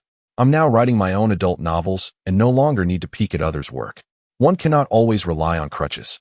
I must learn to grow up on my own, How de Bao's retorted proudly. Gao Yang chuckled. What did you have for breakfast this morning? Did your mother make you braised fish with pickled cabbage? Get lost. Who eats pickled cabbage in this summer heat? I had a Western breakfast. Bread, milk, fried eggs, accompanied by fermented tofu and pickled vegetables. Pretty impressive, right? How de Bao's animatedly described his meal. Impressive indeed, a fusion of Eastern and Western cuisines. But did you not end up with a runny nose? To borrow a skill from others to combat them. You should try the taste of fermented tofu spread on bread sometime, How de Bao suggested. I think I'll pass. I lack the fortune to enjoy it. By the way, that line you had about boys and girls, where the girl cries upon contact, quite clever. Remember to use it. As they bantered, the bell rang urgently, summoning them to their respective examination rooms. They exchanged glances and joined the throng entering the Baizhong campus. I'm heading to the 3rd floor. What about you? Gao Yang inquired. 5th floor, the top level. It's scorching up there. How de Bao sighed but quickly regained his determination. No worries, my friend. I write well. I'll release my frustrations as I write. Just don't break any rules. Gao Yang jested as he followed the crowd up the stairs.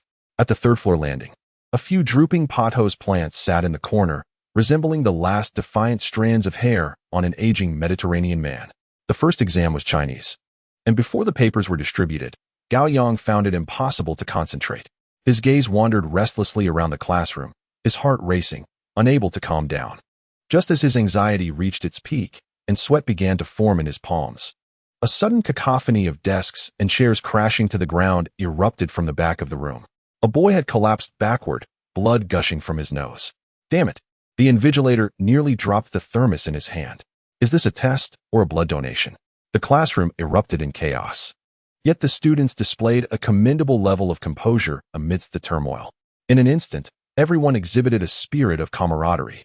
Some rummaging for tissues while others unscrewed bottles of purified water. However, Gao Yang, lacking both tissues and water and living a rather unrefined existence, had to take a different approach. He dashed to the back of the classroom, grabbed a mop, and began to clean up the bloody scene of the incident.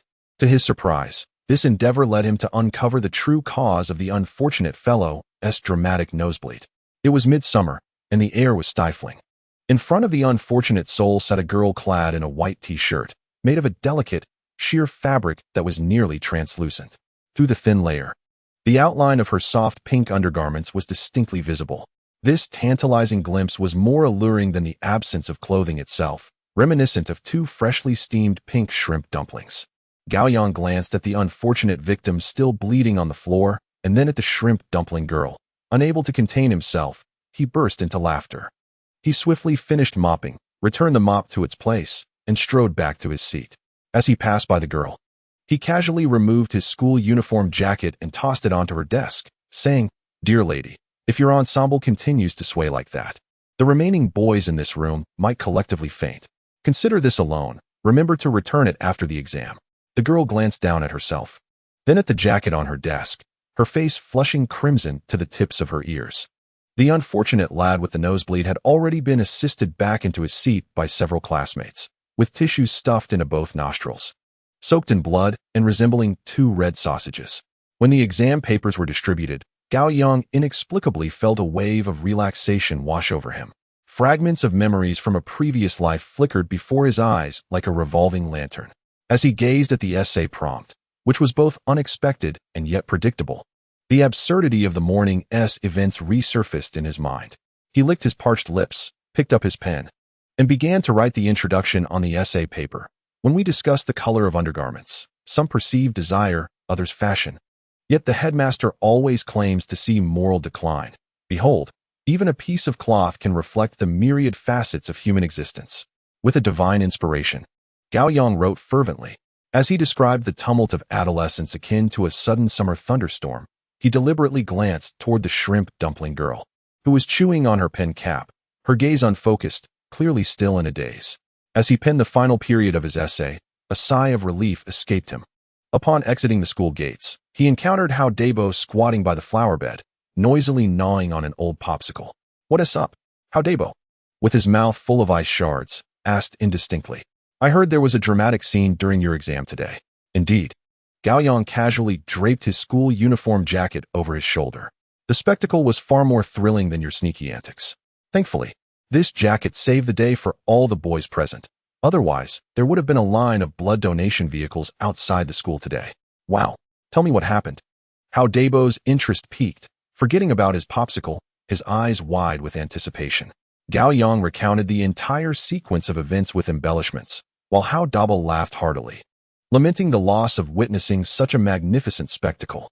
The midday sun blazed fiercely, causing the asphalt road to sizzle and shimmer with a white glow. Huang Bei, balancing on one foot with his bicycle, his school uniform collar damp with sweat, suggested, "Shall we have lunch together today?" "Forget it. I wouldn't want to delay you. You have a math exam this afternoon, and that's your forte. You should go home and gather your energy." Gao Yang waved his hand dismissively. "I'll eat at home. Goodbye to the coin that old Wang gave me. May it bless me with a score of 20 this afternoon." "All right then, hop on. I'm heading your way." With a swift movement, Gao Yang leaped onto the back seat of Huang Bei's bicycle. The rusty chain emitted a groan as it carried them unsteadily into the sweltering air. At precisely noon, the electronic wall clock emitted a monotonous beep, signaling the hour. Satisfied, Gao Yang set down the blue and white porcelain bowl, the bottom coated with a layer of sweet and sour pork sauce, glistening like amber crescents. Just then, the abrupt ringing of a telephone shattered the afternoon tranquility. Gao Yang, slipping on his slippers, dashed back to his bedroom like a gust of wind. Chapter 84. She lowered her head, her gaze sweeping across her chest, her cheeks flushed. Grabbing the receiver, She's voice, laced with concern yet tinged with playful sarcasm, immediately reached him from the other end. "How did the exam go?" "Not bad. I performed as expected." Gao Yang leaned against the wall, his tone betraying an irrepressible pride. "I'm confident of scoring at least 140. "Is that for real?" She's voice brimmed with astonishment and 120% skepticism. "When have I ever lied to you? I tell you, this essay was tailor-made for me. I might even score full marks." Gao Yang boasted without a hint of embarrassment, and then animatedly recounted the dramatic events that unfolded in the examination hall to She. On the other end, She was doubled over with laughter. Moments later, the laughter abruptly ceased as she adopted a serious tone. "Gao Yang, Why do you keep staring at the girls? Do you have some peculiar fetish? You creep. You're the creep. Gao Yang retorted instantly, in a confined space. If a guy suddenly starts bleeding from his nose, wouldn't you want to find the culprit? No more excuses. Excuses are just disguises. Pervert. Too, she chided him. Then swiftly shifted the topic. I must tell you, if you do score over 140 in Chinese, you must treat me to a meal. No problem. At the newly opened Hong Kong-style tea restaurant in the south of the city, you can order anything off the menu. But, Gao Yang prolonged his tone. You must remember to treat me to milk tea. Get lost. Tu Shi's playful admonition came through, tinged with a hint of shyness. I can't chat anymore. I need to perform a ritual. I must sincerely pray to the coin that old Wang gave me. This afternoon's math exam depends entirely on it. Gao Yang said with a mock seriousness. Then you better bow sincerely. Your heart must be earnest, and your posture must be impressive. I suggest you kneel with that coin until you enter the examination hall. Aim to move heaven, earth, Jesus, and the Jade Emperor. Tu Shi teased him with laughter. All right. I shall heed your words, my dear. If you were to bestow a drop of your essence upon this coin, I dare say its mystical powers would be boundless. Gao Yang deliberately emphasized the words essence and boundless, drawing out the final syllables with playful elongation. You scoundrel, Gao Yang. Just you wait. Once the exams are over, I shall not rest until I have dealt with you. With a fierce exclamation, the call was abruptly terminated. Tu Shi tossed the receiver aside, her cheeks flushed, yet unable to suppress her laughter. Instinctively, she lowered her gaze, scanning her chest, and her face grew even warmer as she covered it with her hands. Collapsing onto the bed, her legs flailing in the air. Amid their playful banter, neither of them noticed the shadow on the living room sofa stir silently. Li Shuxia sat quietly, tightly gripping the receiver of the landline telephone. Her hand trembled involuntarily, and her brow furrowed in response. This had become a recurring occurrence over the past few months. Each time she heard her son converse with this girl named Tu Shi, he exuded a reckless enthusiasm, and his words dripped with an unmistakable intimacy and familiarity. Strangely enough, Tu Shi did not seem to mind her son's audacity. Instead, she reciprocated with equal fervor. Li Shuxia let out a gentle sigh. Leaning slightly forward, she slowly retrieved a set of photo booth pictures from beneath the coffee table.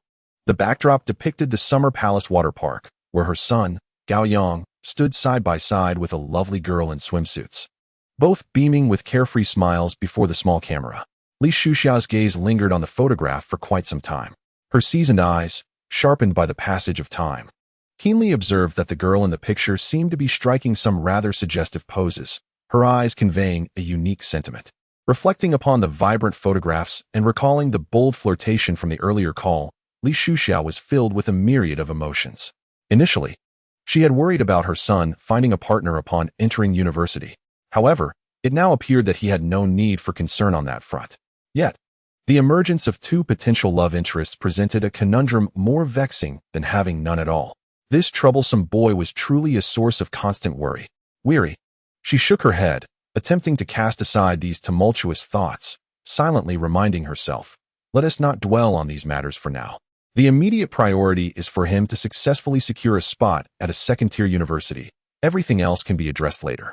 She carefully returned the photo booth pictures to their original place, concealing them beneath a stack of old newspapers, pretending she had discovered nothing and heard nothing. Then, she reclined back on the sofa, slowly closing her eyes. The sun blazed fiercely, casting its radiant light upon the earth as if attempting to melt everything in its path. After 2 days of relentless examination, the Gaokao had finally come to a close. With a buoyant stride, Gao Yang linked his arm around Hao Debao's neck, and together they emerged from the examination hall. The school gate buzzed with life, a cacophony of voices rising and falling in waves. A group of reporters, cameras in hand and microphones at the ready, lay in wait like hunters anticipating their prey. Amidst the crowd, the boy who bled from his nose in the same examination room as Gao Yang was immediately captured by the sharp lens of the camera the moment he appeared. Before the camera, the boy's demeanor shifted instantaneously. His expression turned grave, resembling a seasoned warrior. He raised a hand to adjust his collar, tilted his head slightly, and a standardized smile graced his lips. Journalists surged forward, microphones thrusting toward him in unison. One reporter seized the opportunity to inquire, "Classmate, now that the college entrance examination is over, how do you feel?" The boy remained composed, his chin slightly raised, eyes tranquil, his voice deep and articulate. The college entrance examination is a crucial challenge in life. I am grateful to have navigated it successfully. Throughout the preparation, I exerted effort and reaped personal growth.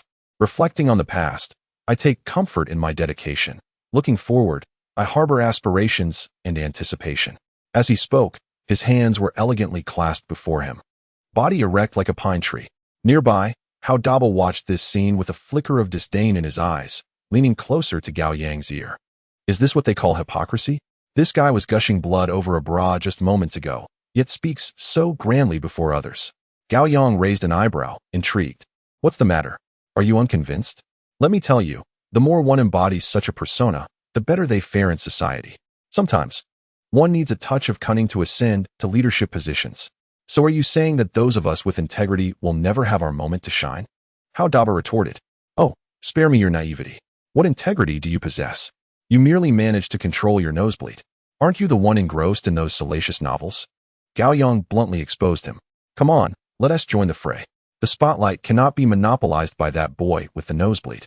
Chapter 85. An evening of adult endeavors. Before Hao Daba finished speaking, he swiftly pulled Gao Yang into the throng of interviewers. He lunged forward, snatching the microphone from the reporter's hand with astounding speed.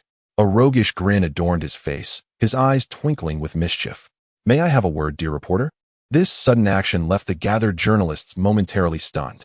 A quick-thinking reporter regained composure and asked, this chubby classmate, now that the college entrance examination is over, what are your plans? Hao Daba raised his eyebrows, shouting nonchalantly, I am a student from Class 4 of the senior grade at Weiwa branch of No. 4 High School. And my name is Hao Daba.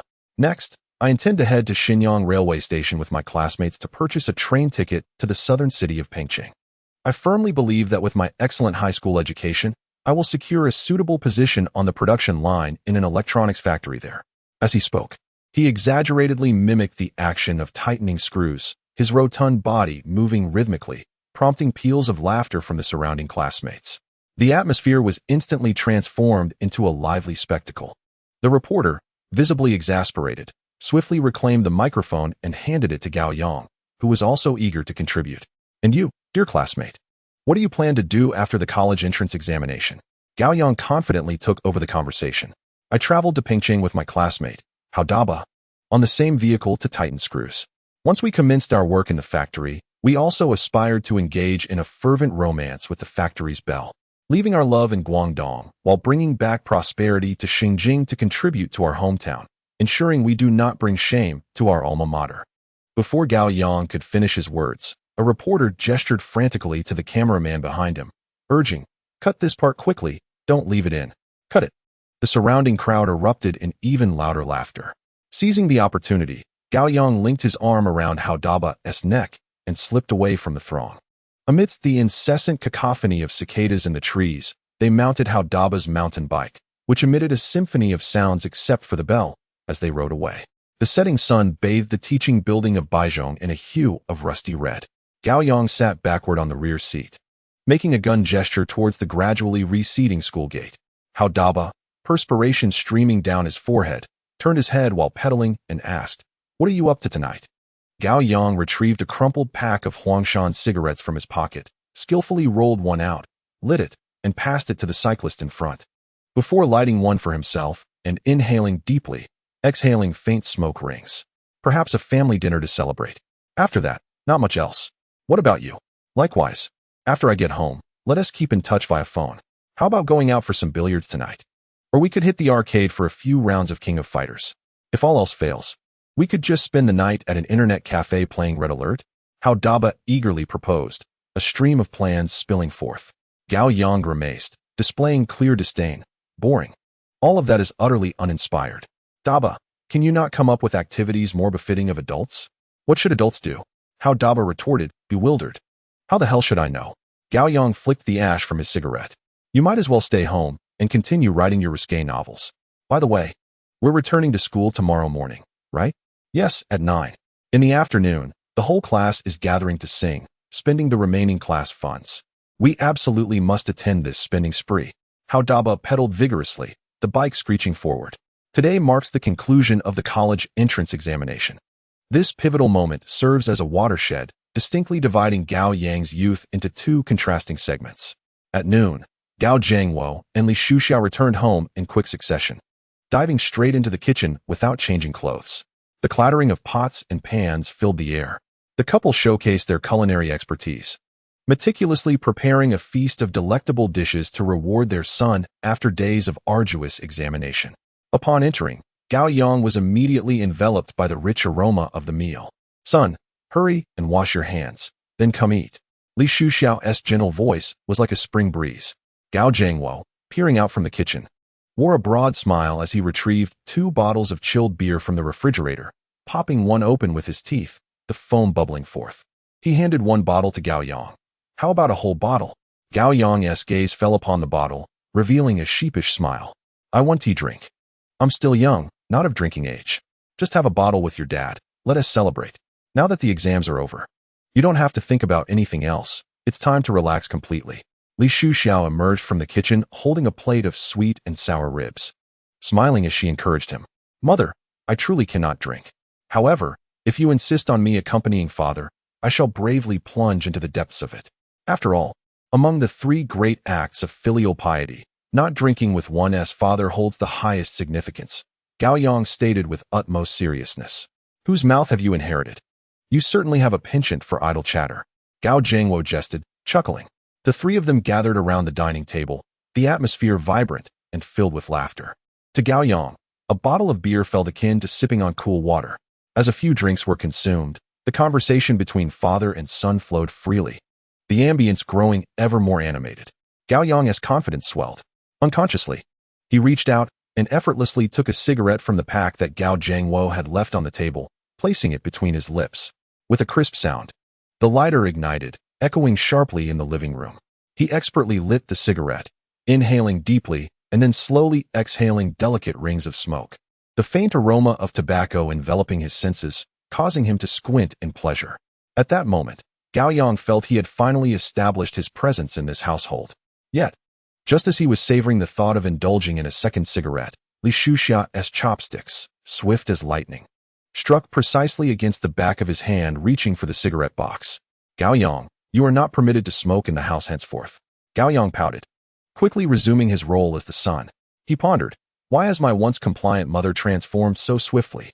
After dinner, he sank into the sofa, his gaze involuntarily drifting towards the landline phone nestled in the corner of the living room.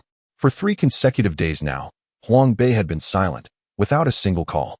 How did her exam go? Has she returned home? These questions swirled in his mind, causing a sense of restlessness. Should he call to inquire? What if she were busy? What if she performed poorly and was in a foul mood? As he wrestled with his thoughts, the phone suddenly rang, the piercing sound jolting him upright. He glanced down at the caller ID. It was Tu Shi. "Hello, you've finished dinner, haven't you?" Tu Shi's voice rang out, clear and tinged with a hint of playful affection. "Could you come to my house to pick me up? Let us find an internet cafe to hang out. It's rather unsafe there.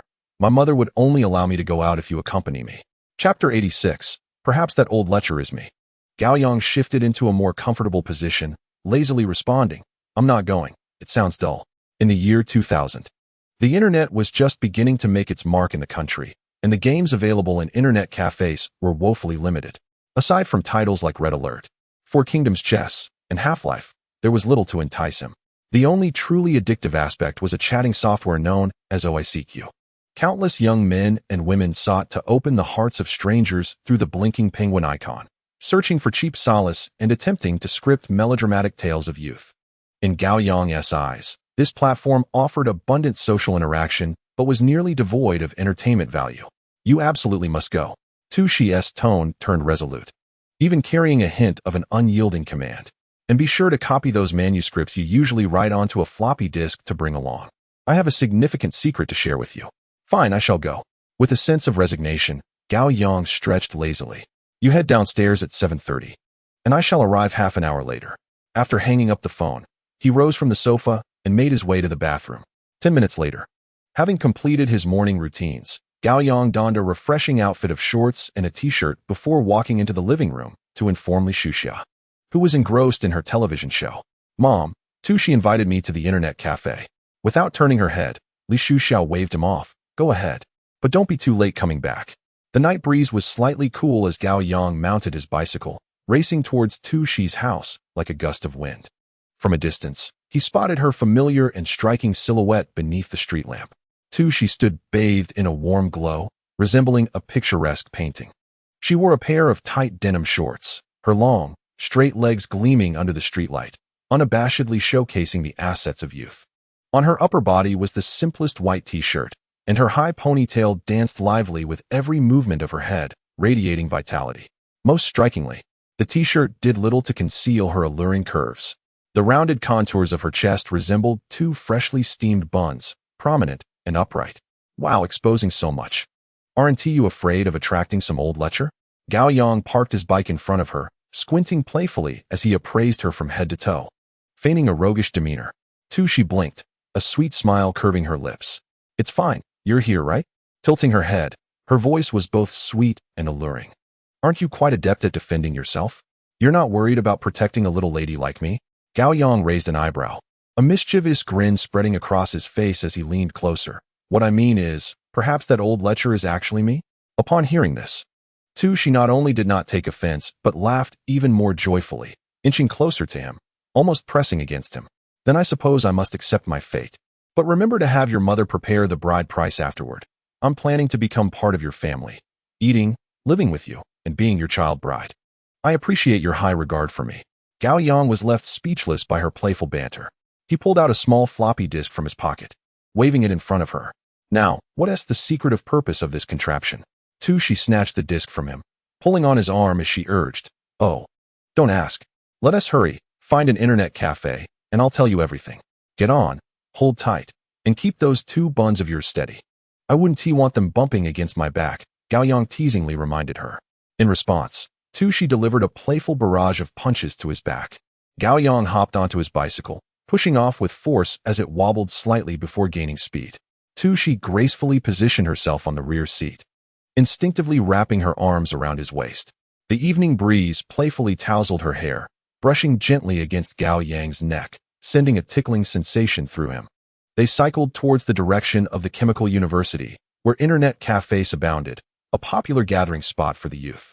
Along the way, their conversation flowed effortlessly, the atmosphere light and joyful. As they approached a T-intersection, a taxi suddenly darted out from the side. Gao Yang instinctively squeezed the brakes. The screeching sound of the tires tore through the night air. Due to inertia, Tu Shi lost her balance and leaned forward uncontrollably, her soft and resilient form colliding forcefully against Gao Yang's back. In that fleeting moment, the sensation was beyond the realm of words. Tu Shi's face flushed with two blooming crimson clouds, her ears gently warming as she hastily steadied herself, leaning back slightly to create a modicum of distance. Gao Yang was on the verge of exclaiming a compliment about her substance, but the words caught in his throat, swallowed back with deliberate restraint. He understood that such jesting required moderation. Excessive banter would render a man rather base and lacking in refinement. As they continued their journey, both chose to embrace a shared silence. Only the gentle breeze stirred, playfully tousling Tu Shi's hair. Inside the internet cafe, the lighting was dim, suffused with the acrid scent of smoke mingling with the aroma of cheap instant noodles. Rows of computers stood in disciplined formation, akin to well-trained soldiers, their CRT monitors humming and radiating warmth. The screens flickered with a kaleidoscope of visuals. Some were commanding troops on the battlefield of red alert, muttering incantations, while others, absent-mindedly picking at their feet, strategized on the board of Chinese chess, their expressions evoking the forlorn spirit of Zhuge Liang. A multitude of others were engrossed in OICQ, their fingers tapping rhythmically on the keyboards, adorned with foolish grins as they engaged in candid exchanges with strangers from the other side of the screen. The men paraded themselves like peacocks in full display, eager to flaunt their possessions, while the women feigned demureness, embodying the allure of delicate lotus flowers. Caught in a dance of coyness, Gao Yang and Tu Shi found a relatively quiet corner within the cafe, settling down side by side. Tu Shi activated the computer before her, her fingers dancing across the keyboard as she swiftly logged into her OICQ account. Almost immediately, she clicked open the IE browser, its homepage unmistakably Gao Yang's HOW 163 navigation site. With a triumphant glance towards him, she navigated to a Chinese forum named Under the Banyan Tree. With everything in place, She leaned conspiratorially towards Gao Yang, her body nearly brushing against his, a waft of fragrant shampoo enveloping him. Lowering her voice deliberately, she could hardly contain her excitement. Chapter 87. Making Money. My goal is the stars and the sea, not merely 300 for 1,000 words. Let me tell you. I posted your online flirting report on Under the Banyan Tree, and guess what? That thread exploded. The comments are overflowing. An editor from Pingqing Youth magazine reached out to me, specifically requesting your manuscript, offering 300 for 1,000 words. That's the rate for writing columns. Tushi's eyes sparkled with enthusiasm as she continued. He even asked if I could contact the author, saying he wants all your future submissions. Gao Yang, taken aback, scrutinized her with an appraising gaze, his lips curling in a dismissive smirk.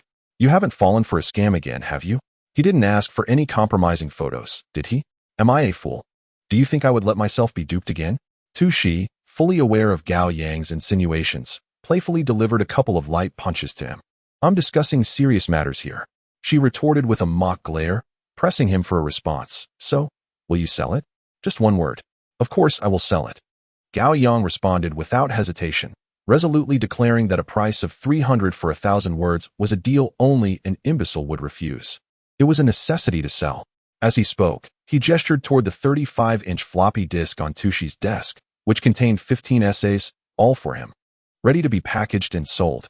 Furthermore, he suggested including a full-body photograph of himself as an additional bonus, asserting it was an undeniable bargain. Are you trying to get yourself killed? Tushi exclaimed in frustration, raising her small fists to lightly strike Gao Yang twice.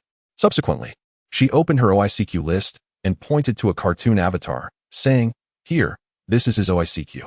You must add him right away. I won't add him. You are my full representative.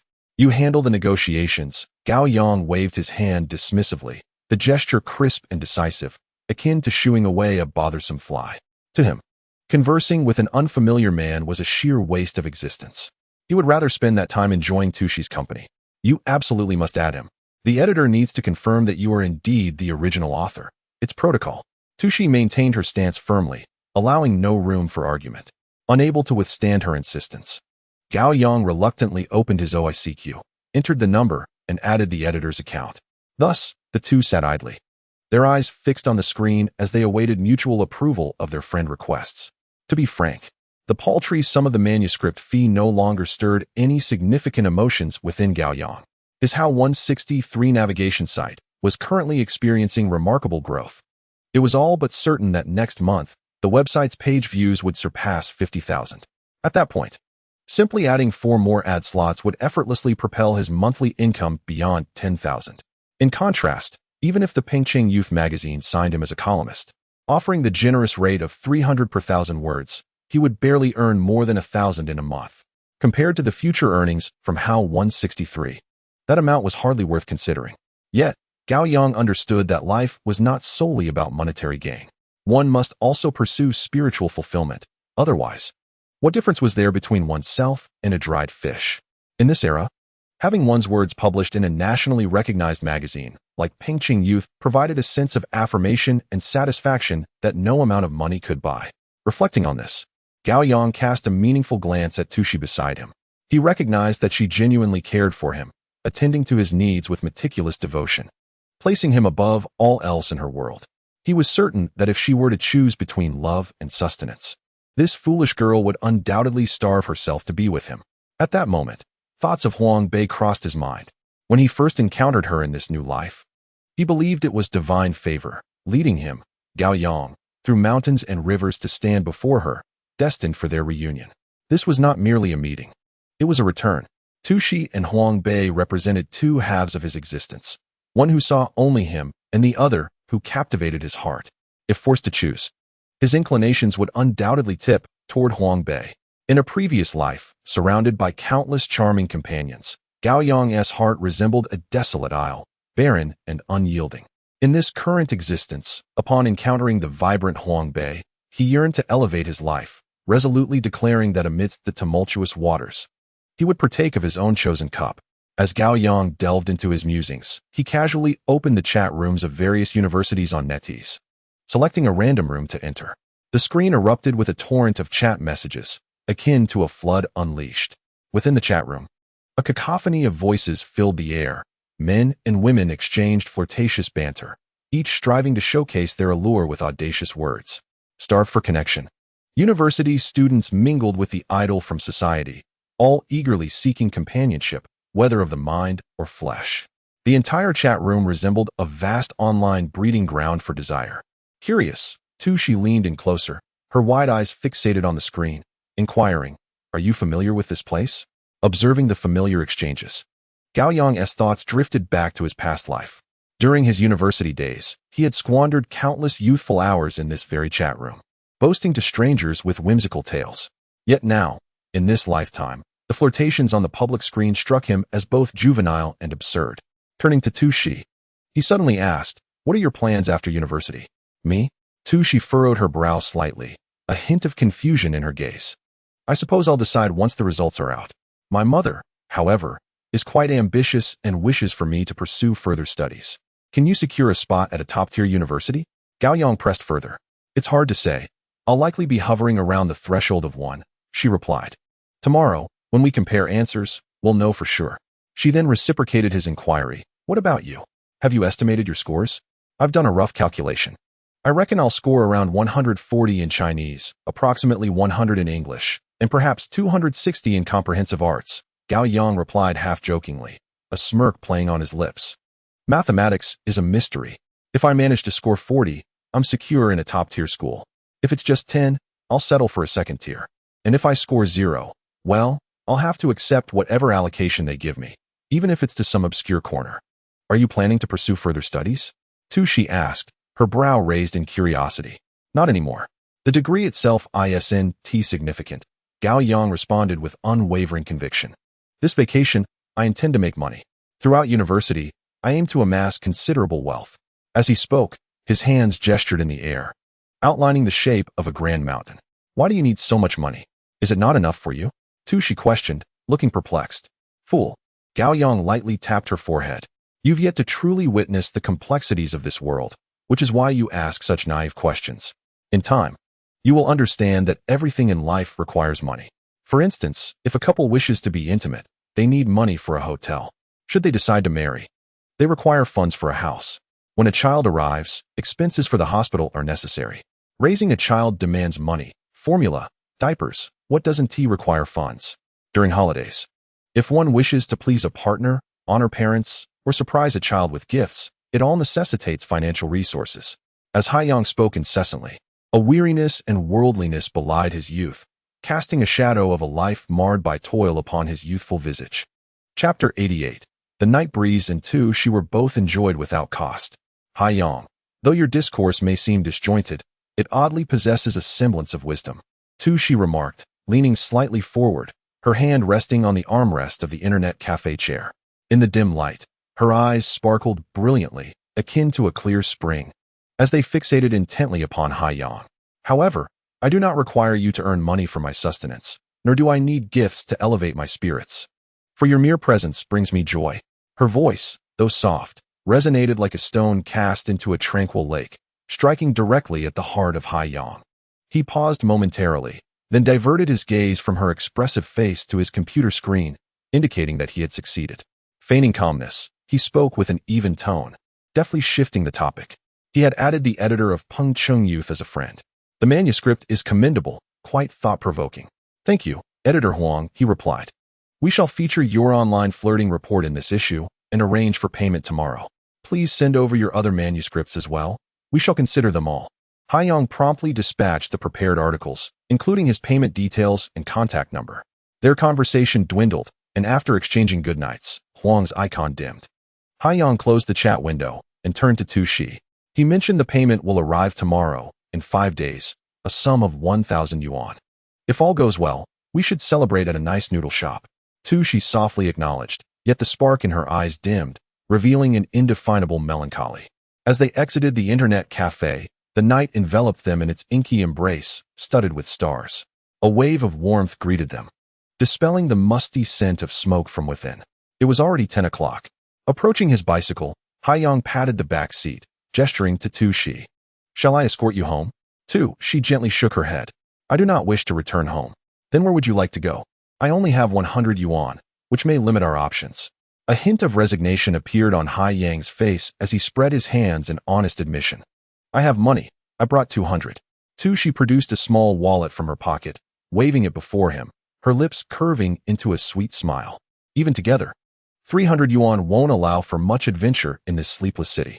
Hai Yang remained skeptical, believing such a sum would barely stir the waters. Joy does not solely derive from spending money. She's eyes gleamed with hope as she gazed at him intently.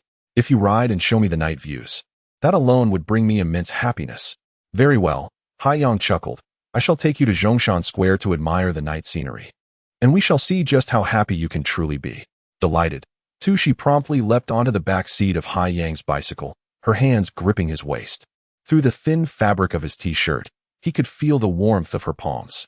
Gao Yang grasped the handlebars, pedaling with his feet as the bicycle creaked softly and moved forward slowly. They rode towards Zhongshan Square. The evening breeze carried the remnants of the day's warmth, brushing against their cheeks and lifting she's long hair, with a few rebellious strands playfully sweeping across Gao Yang's nape, tickling him. The pedestrians on the road gradually diminished, and the city's clamor slowly faded into the background. Before long, they arrived at Zhongshan Square. In the center of the square, a colossal statue of a great leader, waving, appeared especially solemn under the moonlight. The leader's profound gaze fixed upon the miraculous city he had once built with his own hands. Gao Yang, carrying she, leisurely circled the statue, the wheels rolling over the tiles with a faint sound. As the number of people in the square dwindled, the surroundings grew increasingly tranquil. Gao Yang propped his bicycle aside and approached the large marble slab glistening with a cool sheen at the statue's feet. He tested the temperature and then boldly lay down, his arms crossed under his head, his eyes gazing at the stars above. Those stars twinkled in the deep black sky, distant and mysterious. Upon seeing him recline, she mimicked his actions, gently lying down beside him. Observing this, Gao Yang slid one arm beneath she's head. The fee was 1 sip of milk per minute. How charming. She feigned disdain, yet her head earnestly settled onto his arm, finding a comfortable position. A gentle breeze rustled the leaves of the trees in the square, reminiscent of the tender whispers between lovers. In the distance, the occasional honking of a car only accentuated the serenity of the place. How wonderful this is. She gazed at the starry sky, unable to contain her admiration. The soft breeze caressed them, accompanied by the beauty of companionship. The best part is, it didn't cost a penny. They freely enjoyed the evening breeze and the night's embrace. Gao Yang added with a laugh, shattering the romantic atmosphere with his words. Despite this, how can you make it sound so annoying when it comes from your lips? She couldn't help but chide him, playfully tapping his shoulder with her hand. Her touch akin to a cat's playful scratch. This is the quality that sets me apart from the mundane. Gao Yang asserted confidently. I unapologetically indulge in the evening breeze and night's charm, never pretending that they are special solely because of my presence. He turned his body, facing she. The moonlight enveloped her like a silver veil, outlining her graceful curves. Gao Yang's gaze inadvertently slid downward, resting on the gentle rise of her form. Where are you looking? She, keenly aware of Gao Yang's wandering eyes, tugged at his ear, feigning anger as she spoke. Are all men like searchlights? Always scanning complex terrains? That's not how it should be said. Glancing is a sign of respect. Gao Yang replied earnestly, though his gaze remained fixated on the peaks. But you've been staring the whole time. She's cheeks began to heat up, tinged with a soft blush. Thus, I've been respecting you all along. Gao Yang proclaimed grandly. To articulate lust in such a refreshing and refined manner, there's likely no one else but you in this world.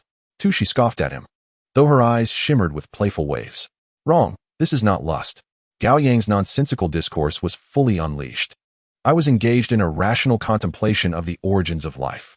He closed his eyes and commenced his impromptu oration. Just consider, why did the ancient Greeks sculpt statues of Venus, with her ample bosom resembling 2 large basins, and a waistline akin to that of a market vendor?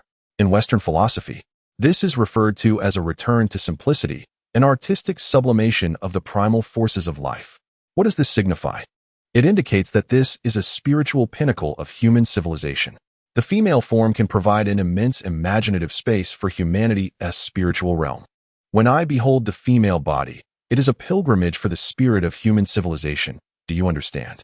So, You gaze at young women's chests daily for the advancement of human society. Is that it? Too, she found it both exasperating and amusing, utterly bewildered by his twisted logic. I am quite pleased that you can swiftly elevate your thoughts to the realms of civilized discourse. Gao Yang, emboldened, opened his eyes, gazing intently at her. So, would you mind if I touched you, in the name of advancing human civilization? Chapter 89. Refusal. Before he could finish his sentence, Tushi's elbow precisely jabbed into his ribs. Ouch! Tushi sprang up like a compressed spring. She stepped forward, casting her long, slender legs over Gao Yang, enveloping him in her shadow. Pervert!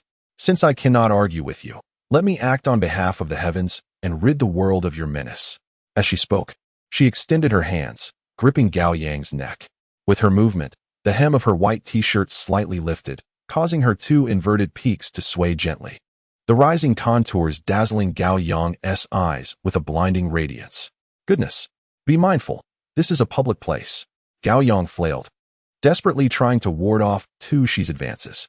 In his panic, his hands instinctively rose, inadvertently landing upon Tushi's bosom. The astonishing softness, through the thin fabric, emanated warmth and elasticity.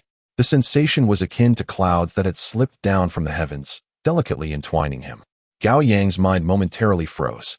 He was both astonished and embarrassed, his cheeks burning crimson as he hastily withdrew his hands, exclaiming, "Please, miss, let us not jest. I am still a bona fide virgin. You cannot tarnish my reputation. Moreover, we are outdoors." Only then did Tushi come to her senses, abruptly realizing the boldness of her actions. Her cheeks were aflame, as if scorched by embers, and even her ears turned red. Although it was nearly midnight and the spacious square was nearly deserted, such unrestrained behavior in the open air was undeniably inappropriate. She awkwardly slipped down from Gao Yang, landing unceremoniously on the ground. She wrapped her arms tightly around her long, straight legs, resting her chin on her knees, her body lightly leaning against Gao Yang's arm. In a voice as soft as a whisper, she asked, "What do you think of me? You're wonderful. Would I be able to be your brother if you weren't?" Gao Yang replied without hesitation, "Are we truly compatible?" The voice of Tushi was imbued with palpable anticipation, yet tinged with an undeniable tension. "Is this even possible?" Gao Yang queried, his expression one of utter bewilderment, completely at a loss regarding Tushi's intent. "Shall we embark on a romantic relationship, or not?" Tushi bit her lip, mustering her courage to finally articulate the words she had long concealed within her heart. Although her voice was a mere whisper, it resonated like a thunderclap, striking Gao Yang with shocking clarity.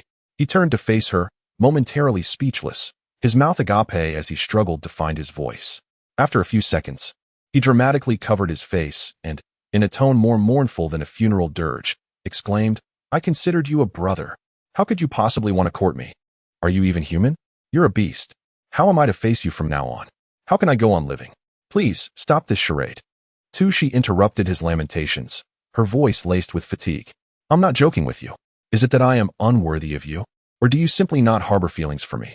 Her voice grew increasingly faint, fragile as a candle flame flickering in the wind, on the verge of extinguishment. She cast her eyes downward, fixating on a crack in the ground, too timid to meet Gao Yang's gaze. His feigned sorrow came to an abrupt halt. The night breeze swept through the square, carrying a chill that dispelled any semblance of levity from his face. Instead of directly addressing Tushi's inquiry, he paused in silence before posing a question of his own. "Have you ever been in love before?" "No," Tushi replied with a slight shake of her head, her voice muffled. "Then allow me to show you what it means to be in love," Gao Yang stated, sitting up straight, his expression transforming into one of unprecedented seriousness. "Just for 1 minute." Tushi slowly lifted her head, locking eyes with him.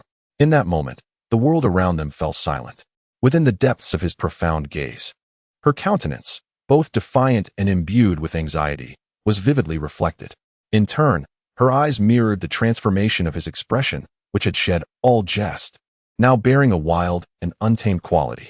Suddenly, the corners of Gao Yang's mouth lifted ever so slightly, his gaze softening like water. "Tushi, you are utterly adorable. May I be with you?" His voice was rich with magnetism, each word dripping with sweetness. "Can I call you baby? Baby, baby. Good morning, baby. Have you risen yet, baby? Good afternoon, baby. What have you eaten? Good evening, baby. Have you missed your brother? Baby, it's getting late. You should sleep now. Good night, baby. Moi? I adore you. The sugary onslaught left Tu Shi in a dizzying state, nearly engulfed by this sudden wave of happiness, her lips instinctively curving into a smile. However, Gao Yang's tone shifted abruptly, the tenderness evaporating, replaced by an irritable edge. I'm sorry, baby, but I've been incredibly busy lately and haven't the time to be with you. I've told you, that person is merely a friend. Don't overthink it. All right? I've explained it already. We are simply friends. If you insist on thinking otherwise, there's nothing I can do. You must understand, I am very busy. Can't you find something to occupy yourself with? I've had enough. Ultimately, his words turned cold and resolute. Let us break up. I'm exhausted. Leave. Go die.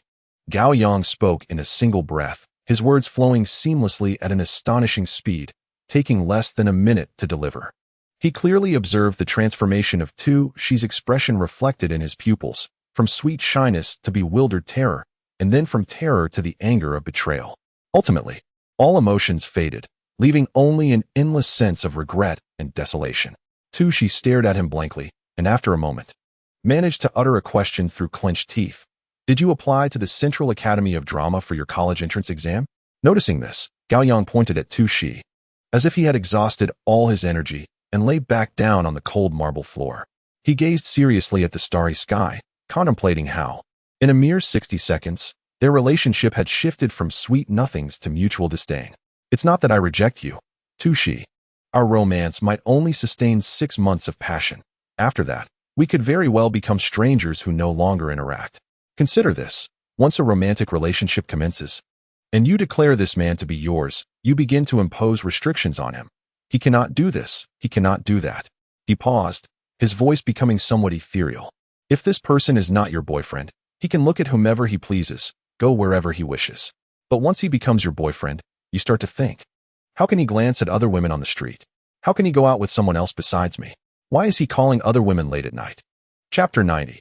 Forced into the bedroom by Tu Shi, you begin to interfere with his actions, limiting his freedom. And I, accustomed to a free and unrestrained life, even in love, prefer mutual non-interference. How long do you think you could genuinely like someone like me? Gao Yang's voice was deep and resolute, as if he were persuading Tu Shi, but more so, he seemed to be convincing himself. However, being brothers is entirely different. In brotherhood, there is no reincarnation. If you miss me, come find me. If you need me, call me for help. We can remain inseparable for a lifetime. To him, friendship resembled a deeply rooted tree, more solid and enduring than love, able to withstand the trials of time. I understand, Tu Shi murmured, lowering her head slightly. Her voice laced with an unmistakable sense of loss, the tremor evident even at the end of her sentence. Please take me home. She slowly stood up, instinctively brushing off non-existent dust from her clothes, a small gesture imbued with a stubborn desire to maintain her dignity. Gao Yang silently followed behind her, his heart a tumult of emotions. He felt like a complete jerk. His words had likely pierced Tu Shi deeply, like countless sharp thorns. As they walked, only a gentle breeze stirred, teasing their hair and carrying the unique essence of a late summer evening. Tu Shi pressed her face tightly against Gao Yang's broad back, her arms clinging to his waist, as if that could grasp the fleeting beauty of time slipping through her fingers. Her lips were tightly pressed together, struggling to contain the tumultuous emotions within, yet tears still betrayed her resolve, spilling forth. 1 drop, 2 drops, silently cascading down, soon soaking a small patch of Gao Yang's t-shirt on his back. Cold tears against a heart ablaze. At this moment, the moonlight cascaded like water, softly enveloping them and casting a silhouette of solitude and deep affection on the deserted road. This scene resembled a moment from the film If There Is Love, where Andy Lau rides a motorcycle with Wu Qianlin along the highway. Though their characters in the film are fictional, the bond between them is undeniably real.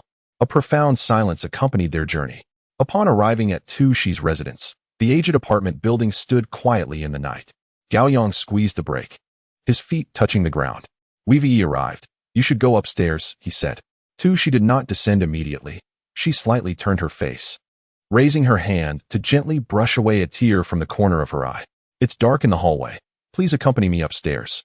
Her voice carried a final hint of reliance and reluctance to part with the moments they shared. Oh, all right, Gao Yang responded, his voice betraying a touch of awkwardness. He locked the bicycle and quickly followed Tu Shi's pace. In the dimly lit hallway, the motion sensor lights flickered, casting shadows that enhanced the intimacy of their footsteps echoing in the confined space, one behind the other, creating a peculiar rhythm. Upon reaching the fourth floor, she fumbled in her bag for the key, the metallic clinks resonating sharply. The door creaked open slowly, revealing an abyss of darkness within. She reached out to feel the wall. With a click, the corridor light illuminated, its warm glow dispelling some of the darkness and brightening the modest space. She turned her head, her profile appearing soft in the light. "Come in and sit down. Why are you just standing there?" She beckoned, adding, "My parents are probably at work. I'll give them a call. Stay with me for a bit." Gao Yang hesitated at the threshold, his gaze sweeping over the interior. The decor was simple yet meticulously tidy. He bent down to remove his shoes, slipping into a pair of distinctly masculine blue slippers by the door, and entered the living room. As he sank into the sofa, the soft embrace enveloped him, yet it failed to ease his taut nerves. Instead, he felt as though he had fallen into a gentle trap. She picked up the landline phone, her slender fingers deftly dialing a series of numbers. Moments later, the call connected. A muffled voice emerged from the receiver, prompting she to soften her tone, reassuring her parents of her well-being and inquiring about their return. Before she hung up, setting the receiver down, her gaze shifted to Gao Yang. "You should call your mother too. Don't let her worry." Gao Yang lifted his head and glanced at the electronic clock on the wall, its red digits clearly displaying 0000. He picked up the phone and dialed his home number. The call was quickly answered, and after briefly informing Li Shuxiao of his whereabouts, he hastily ended the conversation. Once again, silence enveloped the living room. The only sound was the persistent ticking of the electronic clock, stubbornly moving forward. Tick-tock, tick-tock. The sound echoed in the quiet night, resonating like a war drum against their hearts. After an undetermined interval, she broke the stillness. "I didn't attend Luo Dan's funeral," she said, her voice low, tinged with a raw, sandpaper-like texture. "Do you know why?" Gao Yang sat quietly, his silence profound as he regarded her, patiently awaiting her continuation. "My parents, along with Zhudan's father, once worked at the same factory. During my first year of high school, they both faced unemployment. Her father was the factory director, while mine held the position of workshop manager, responsible for technology." She began to recount the story, her gaze drifting into the void. "At that time, do you have any idea how difficult it was for families with dual incomes suddenly out of work? It felt as if the sky had fallen. Fortunately, my father possessed technical skills. He managed to gather some funds through various means and started a small workshop. Leveraging the connections he had built as a director, he took on small orders that others overlooked, working tirelessly day and night. Gradually, our financial situation began to improve. But what about the countless families in the factory who lacked skills and connections? Just think about how dire their circumstances must have been." Her voice trembled, imbued with an uncontainable bitterness. Yet, Zhudan's family, a year after the factory's bankruptcy and the layoff of hundreds of workers, actually became wealthy. The dilapidated house they currently reside in is merely a facade. In truth, they had already purchased a spacious 300-square-meter apartment in the city center, waiting for Zhudan to finish her college entrance exams before making a grand move. When news of their car accident on the highway reached the factory's family compound, many were jubilant, setting off firecrackers. At this point, She's eyes brimmed with tears, defiant in her refusal to let them fall. "I do not wish to add insult to injury, but I could never attend her family's funeral." Gao Yang remained silent for a moment after hearing this. He nodded slightly, his voice soft yet resolute. "I understand. You have done nothing wrong. Everyone has their own perspective. One cannot measure another's suffering with their own yardstick. A drop of water in a freezing winter can weigh heavily on the heart." He paused, adding, "Those who urge others to be magnanimous without understanding the specifics should be kept at a distance, for when misfortune strikes them, it may ensnare you as well." She stared at him, momentarily taken aback. Seconds later, her previously contorted face broke into a sudden laugh. As she gazed at Gao Yang, the hatred in her eyes faded, replaced by a fervent affection. "Gao Yang," she called his name. "Do you know why I adore you so deeply?" Gao Yang's body stiffened. Instinctively, he lowered his head, avoiding her gaze and offering no reply. "I like you not for your looks, but because in my moments of greatest need, you provided a tenderness that others could not. I cherish you not merely for the qualities I admire, but because I find beauty in all that you are. You can never fathom how much the one who smiles upon seeing you cherishes you. To the world, you are but an individual, yet to me, you are my entire universe." Tu Shi's voice grew softer. You cannot possibly measure what this signifies. It is like a spring of fresh water in a desert or a flowering tree that blooms in the wilderness. Gao Yang slowly lifted his head, forcing a smile that was more painful than tears. I thank you. Tu Shi chose to disregard his feeble response. She abruptly stood up, reaching out to pull Gao Yang, who was still ensnared in the sofa, into her bedroom with lively steps. Chapter 91. Tu Shi's first time. The room was suffused with a faint floral fragrance. A poster of Leslie Chung adorned the wall, alongside Tu Shi's own artistic photograph, where her spirit radiated vibrantly. The bookshelf was brimming with an array of books and trinkets. Tu Shi strode directly to the shelf, reaching up to retrieve 3 exquisitely wrapped soft candies: strawberry, apple, and lychee. She turned around, displaying the 3 candies in her palm, raising them before Gao Yang. Choose one. Gao Yang blinked in surprise, his gaze sweeping over the vividly colored candies. Eventually, he pointed to the pinkish-white lychee flavor. Puzzled, he asked what for. Tu Shi did not respond. In front of him, she deftly tore open the lychee candy's wrapper with her fingers, her movements crisp and decisive. Then, she placed the translucent candy into her mouth. Immediately, like a cat zeroing in on its prey, she sprang forward, forcefully pushing Gao Yang down onto the headboard. Gao Yang stumbled, barely settling when Tu Shi knelt in his lap, her hands darting to grasp his neck, pulling his head toward her. Everything transpired too swiftly. Just as he intended to speak, his lips were enveloped by a soft warmth. A rich sweetness of lychee exploded across his taste buds. With her tongue, Tu Shi assertively thrust the candy into his mouth. In that moment, time froze, and the world fell silent. They became wholly engrossed in the small candy, pushing and pulling against each other. Tu Shi clutched Gao Yang's head desperately, her fingers uncontrollably weaving through his thick black hair, scratching fervently. At that moment, she resembled a frenzied lioness, infused with a destructive resolve, yearning to utterly consume the man before her, integrating him into her very existence. Gao Yang's mind was a blank slate. Everything unfolding before him felt surreal. He even sensed dizziness, a heaviness in his chest, struggling to breathe. This was, in truth, his first kiss in the truest sense. It arrived with such ferocity and dominance that he was rendered completely bewildered, passively enduring this sweet invasion.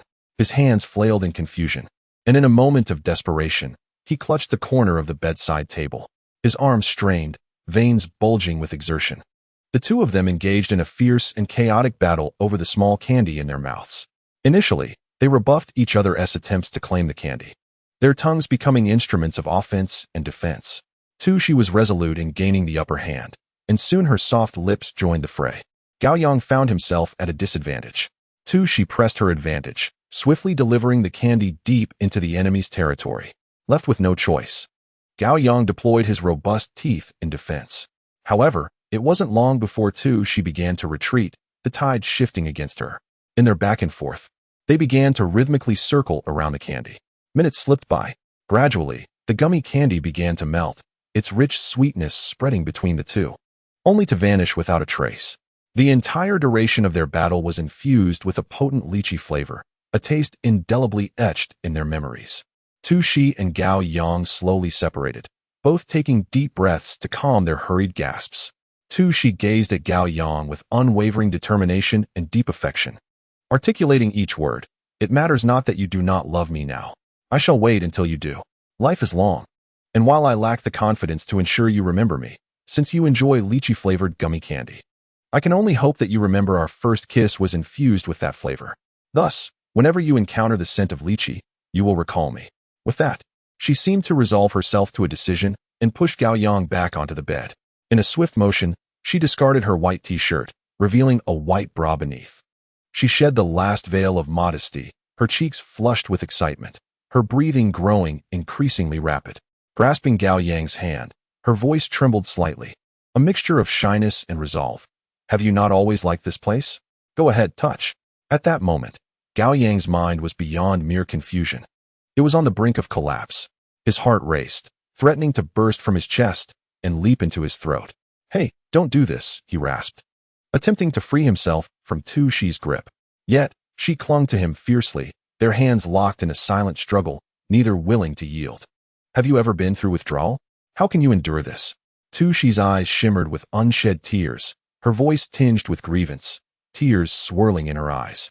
Gao Yang took a deep breath, about to reach out to comfort her when the sharp sound of keys in the door shattered the delicate atmosphere. Tu Shi's eyes widened in alarm. Her previously flushed cheeks turned pale in an instant. Like a frightened fawn, she sprang from the bed, hurriedly grabbing her discarded t-shirt, frantically pulling it over herself while anxiously pointing at Gao Yang, whispering urgently, "My parents are back. You need to hide." Gao Yang inhaled sharply, leaping off the bed in a swift motion. His gaze darted around the room like a trapped beast, desperately seeking a place to conceal himself. In his frantic state, he caught sight of the voluminous floor-length curtains. Without a moment's hesitation, he slipped behind them.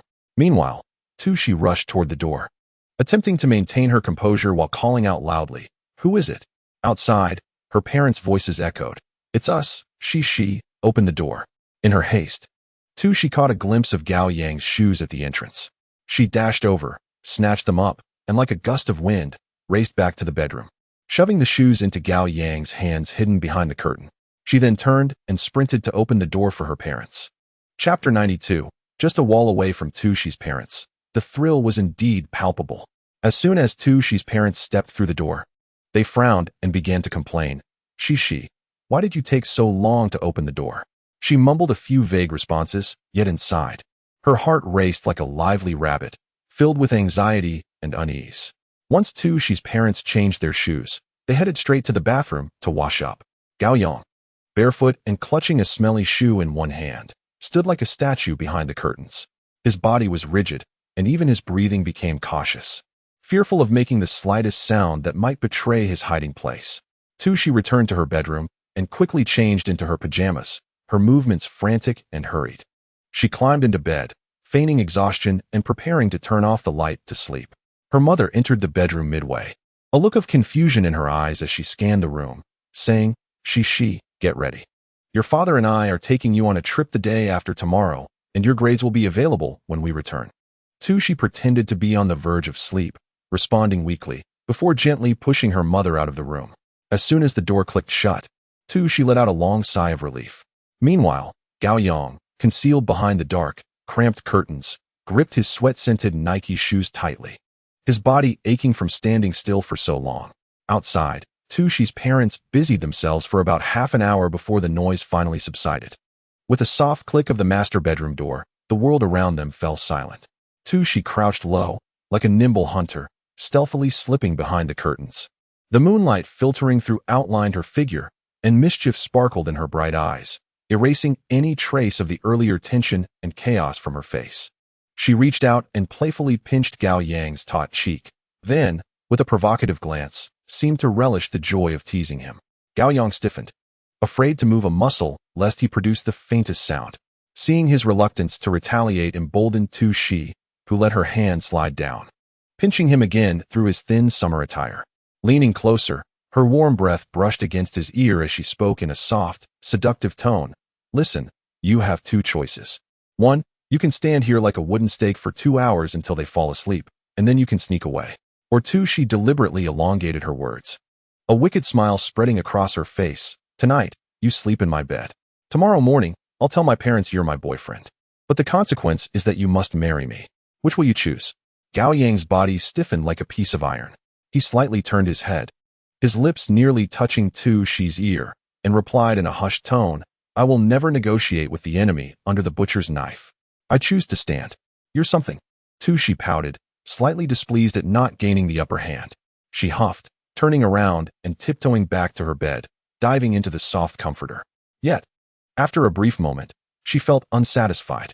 She sat up, once again barefoot, and returned to the curtains, ready to continue teasing this ungrateful fellow. She arched her back, mimicking Gao Yang as he held his shoes, stretching her neck long and sticking out her tongue, resembling a punished ghost standing in the corner.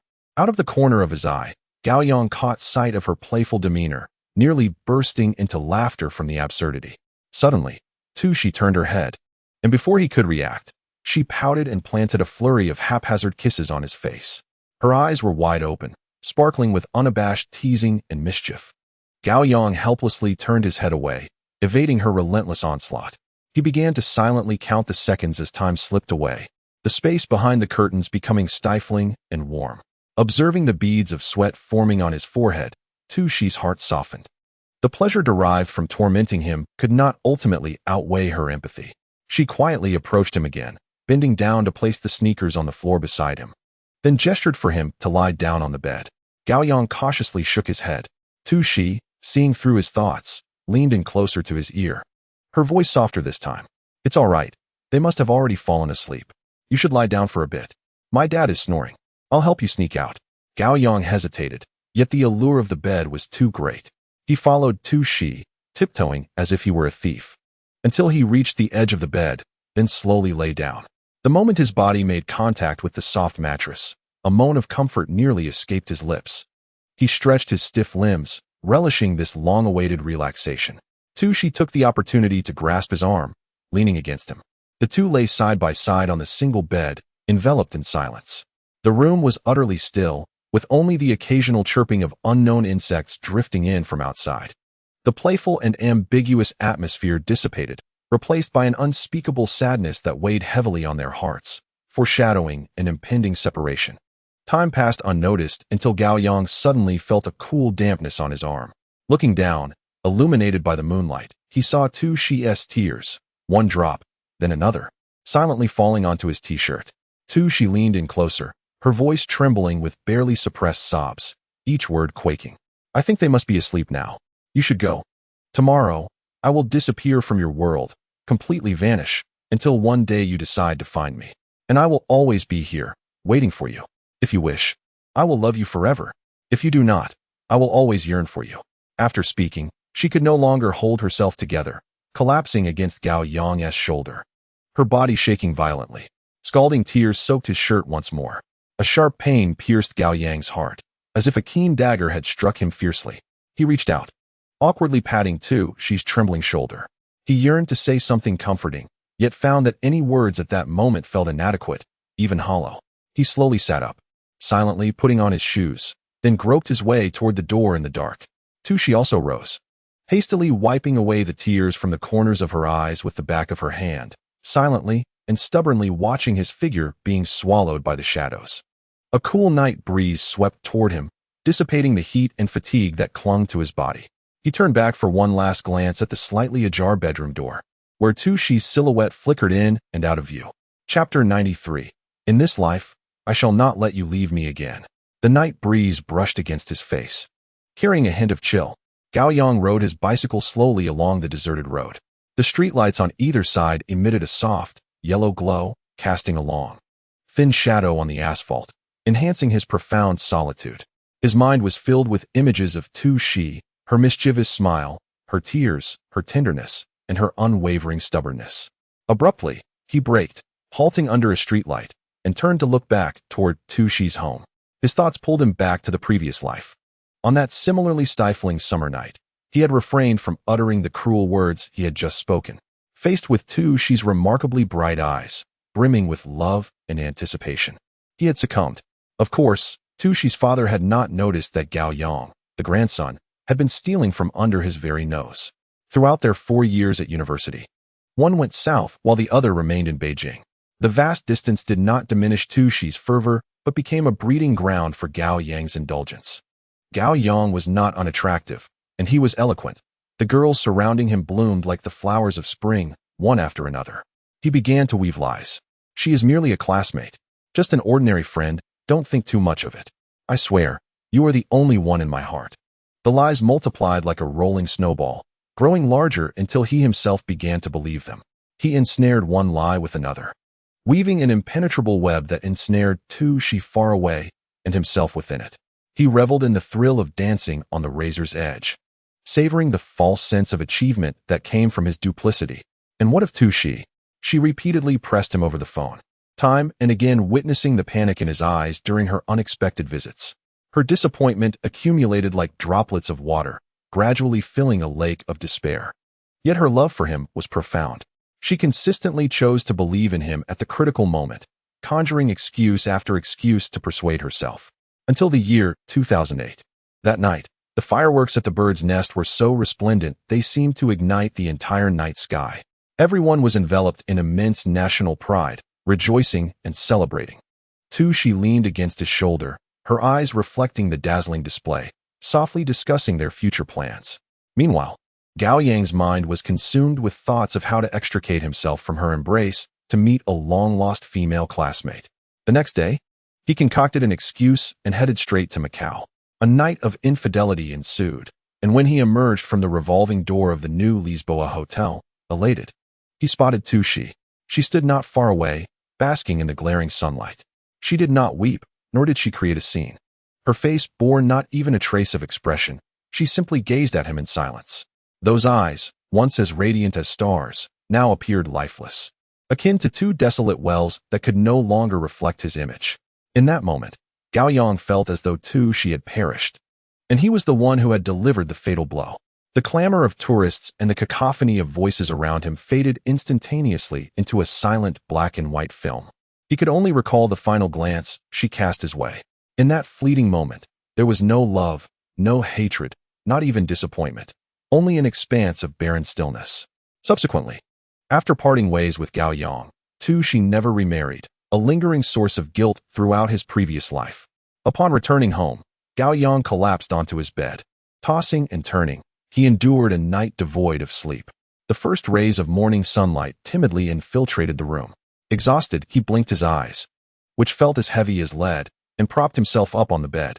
According to the final arrangements made by the school, the senior students were to return to class promptly at 9 o'clock that morning.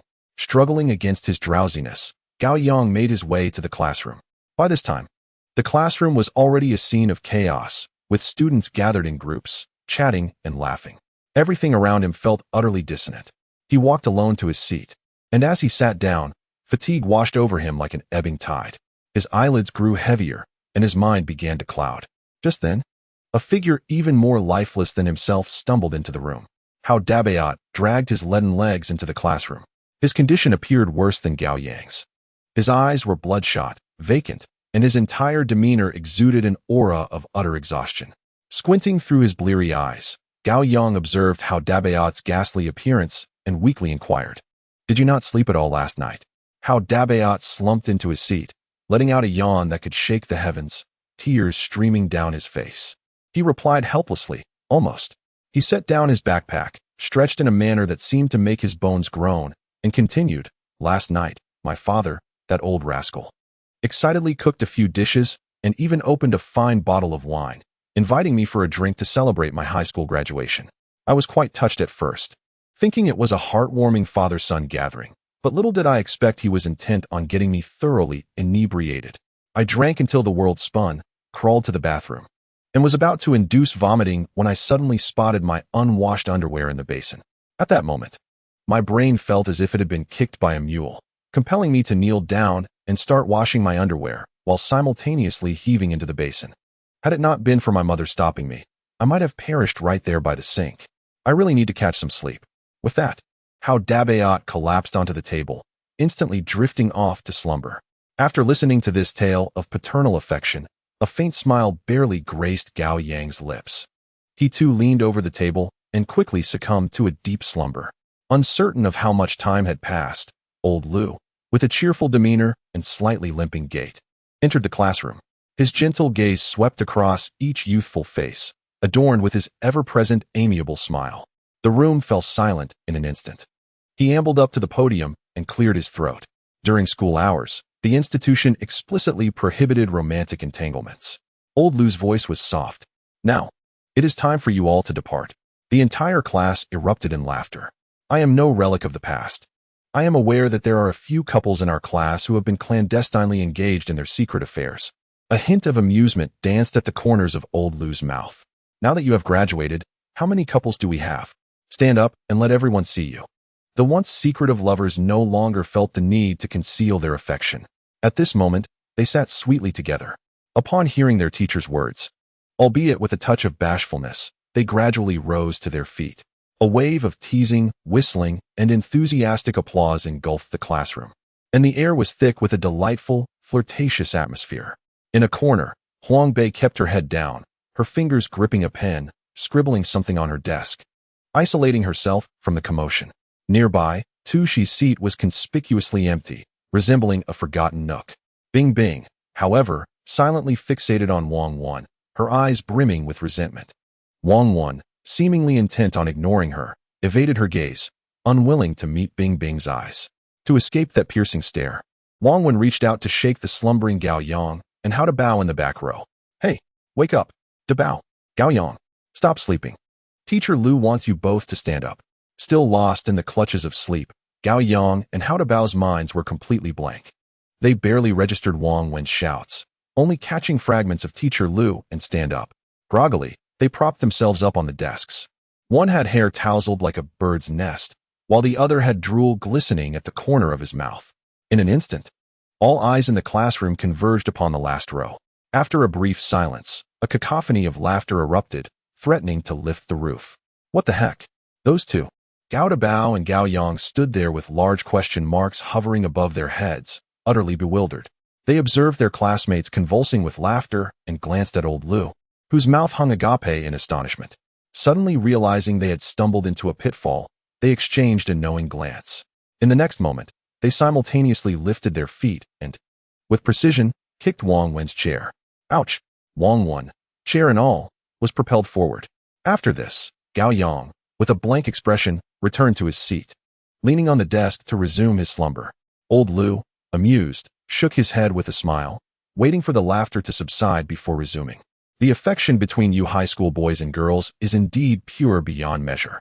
In other words, it is not an exaggeration to describe it as true love. In this relationship, have you ever discussed finances? Have you ever talked about houses or cars? No, never. There was no mention of any worldly possessions. It was a relationship untainted by anything mundane, purely elevated to a realm of noble emotions. However, Lao Lu sighed, lamenting, unfortunately, the timing is all wrong. At the wrong moment, with the school opposed, parents against it, and nearly everyone disapproving. Only the two of you remained steadfast. His words gradually silenced the classroom. Those couples who had just been enraptured in sweetness and joy now bore expressions tinged with confusion and melancholy.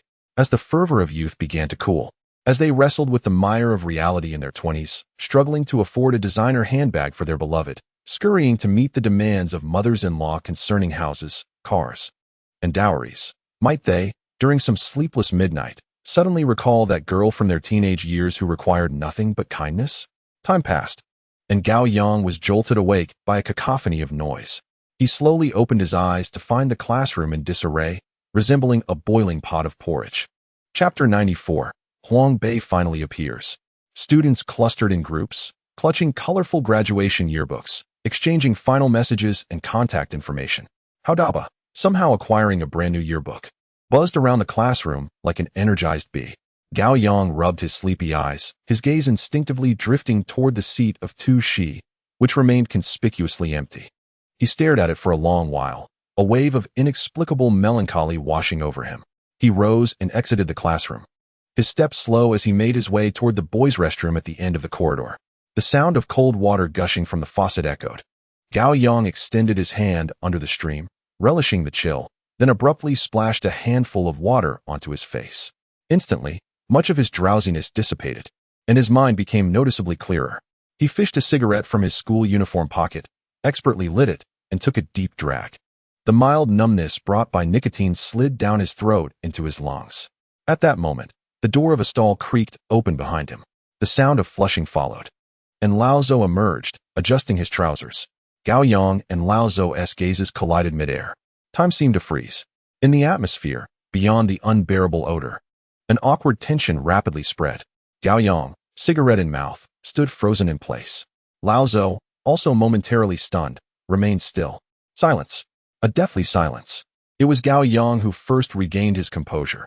He fumbled in his pocket for the cigarette pack, pulled one out, and offered it. Director Zhou, would you like one? Lao Zhou's eyelids fluttered, clearly taken aback by this unexpected gesture. He stared at the cigarette in Gao Yang's hand for a couple of seconds before reaching out to accept it. He neither smoked nor spoke, merely holding it as he turned to leave the restroom. As he stepped out the door, Lao Zhou turned back, gazing at the still figure of Gao Yang, and spoke with heartfelt sincerity. In the future, refrain from smoking in the restroom. The odor is quite overpowering. With that, he strode away without looking back.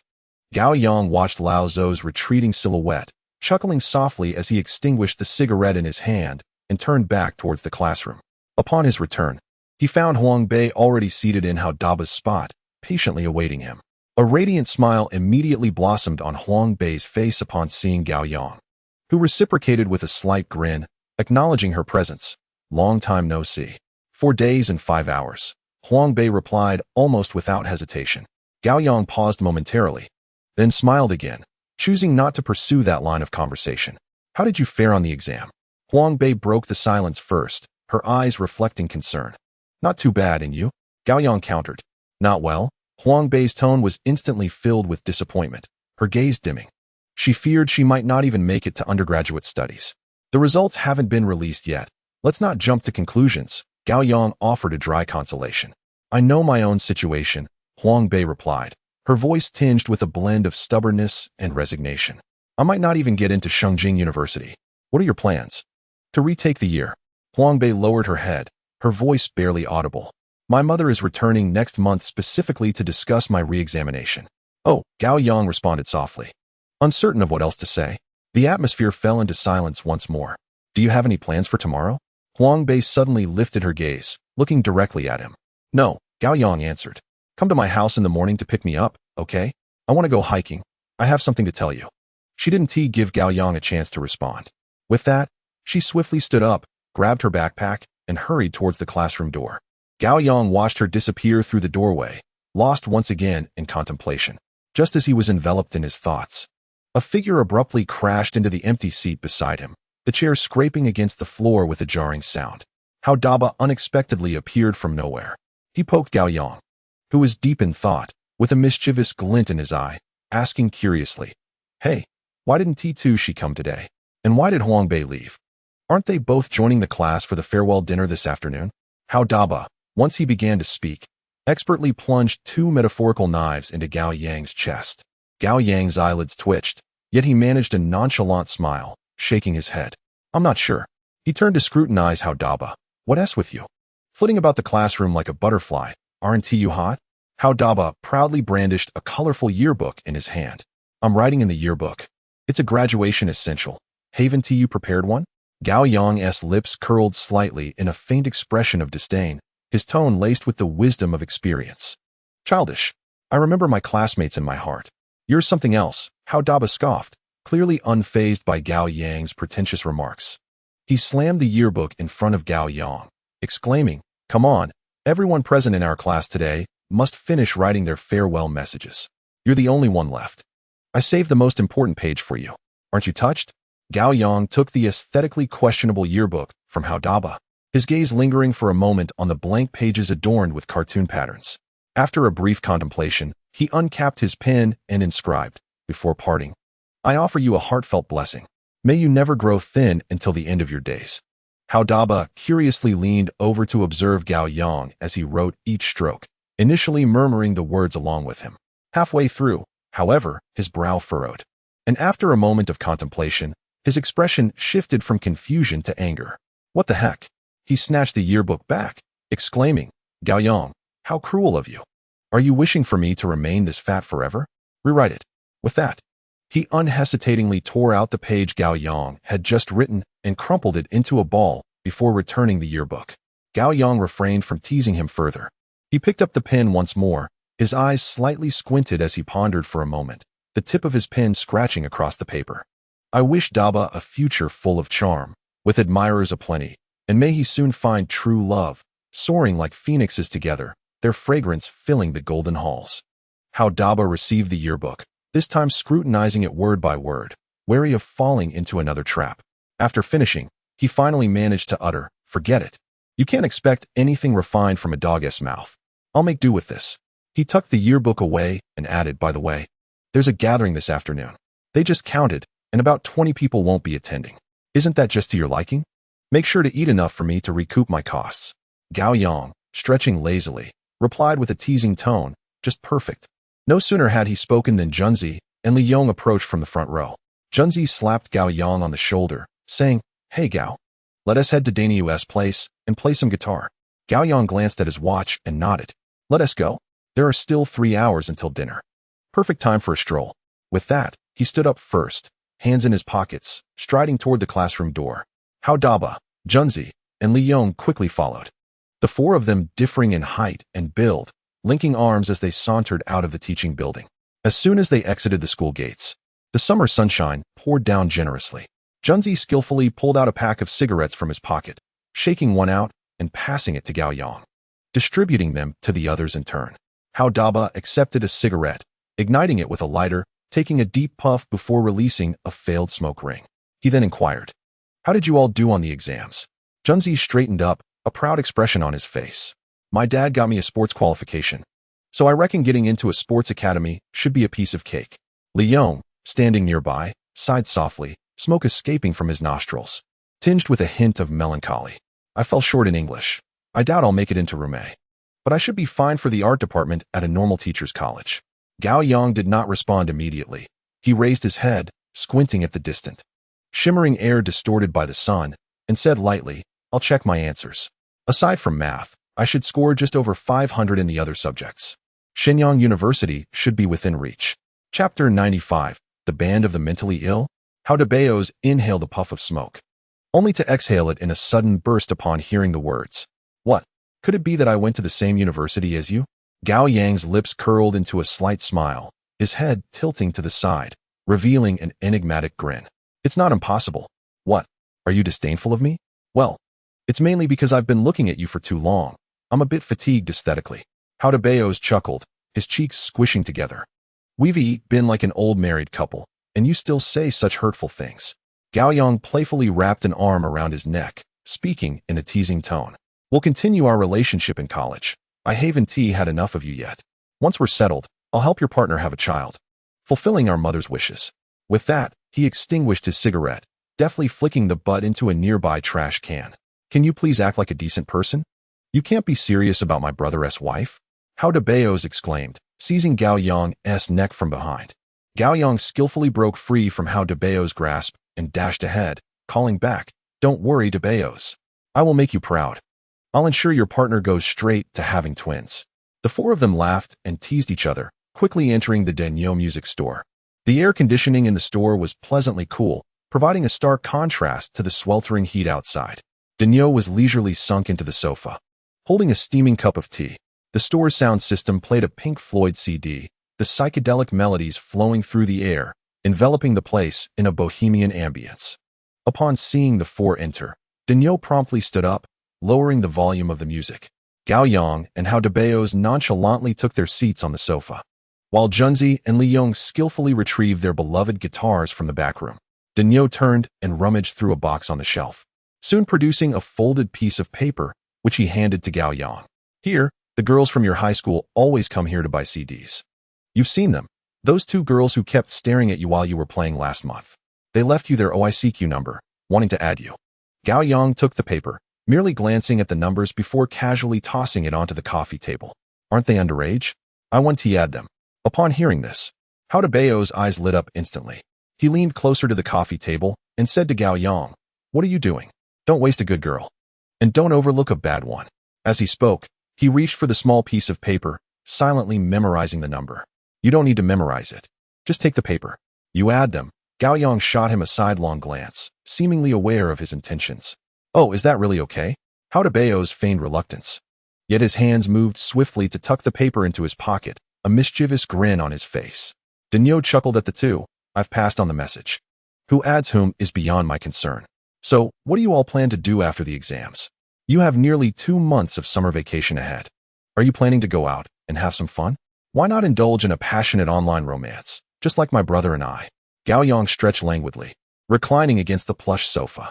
With his eyes closed, he began to reflect rapidly.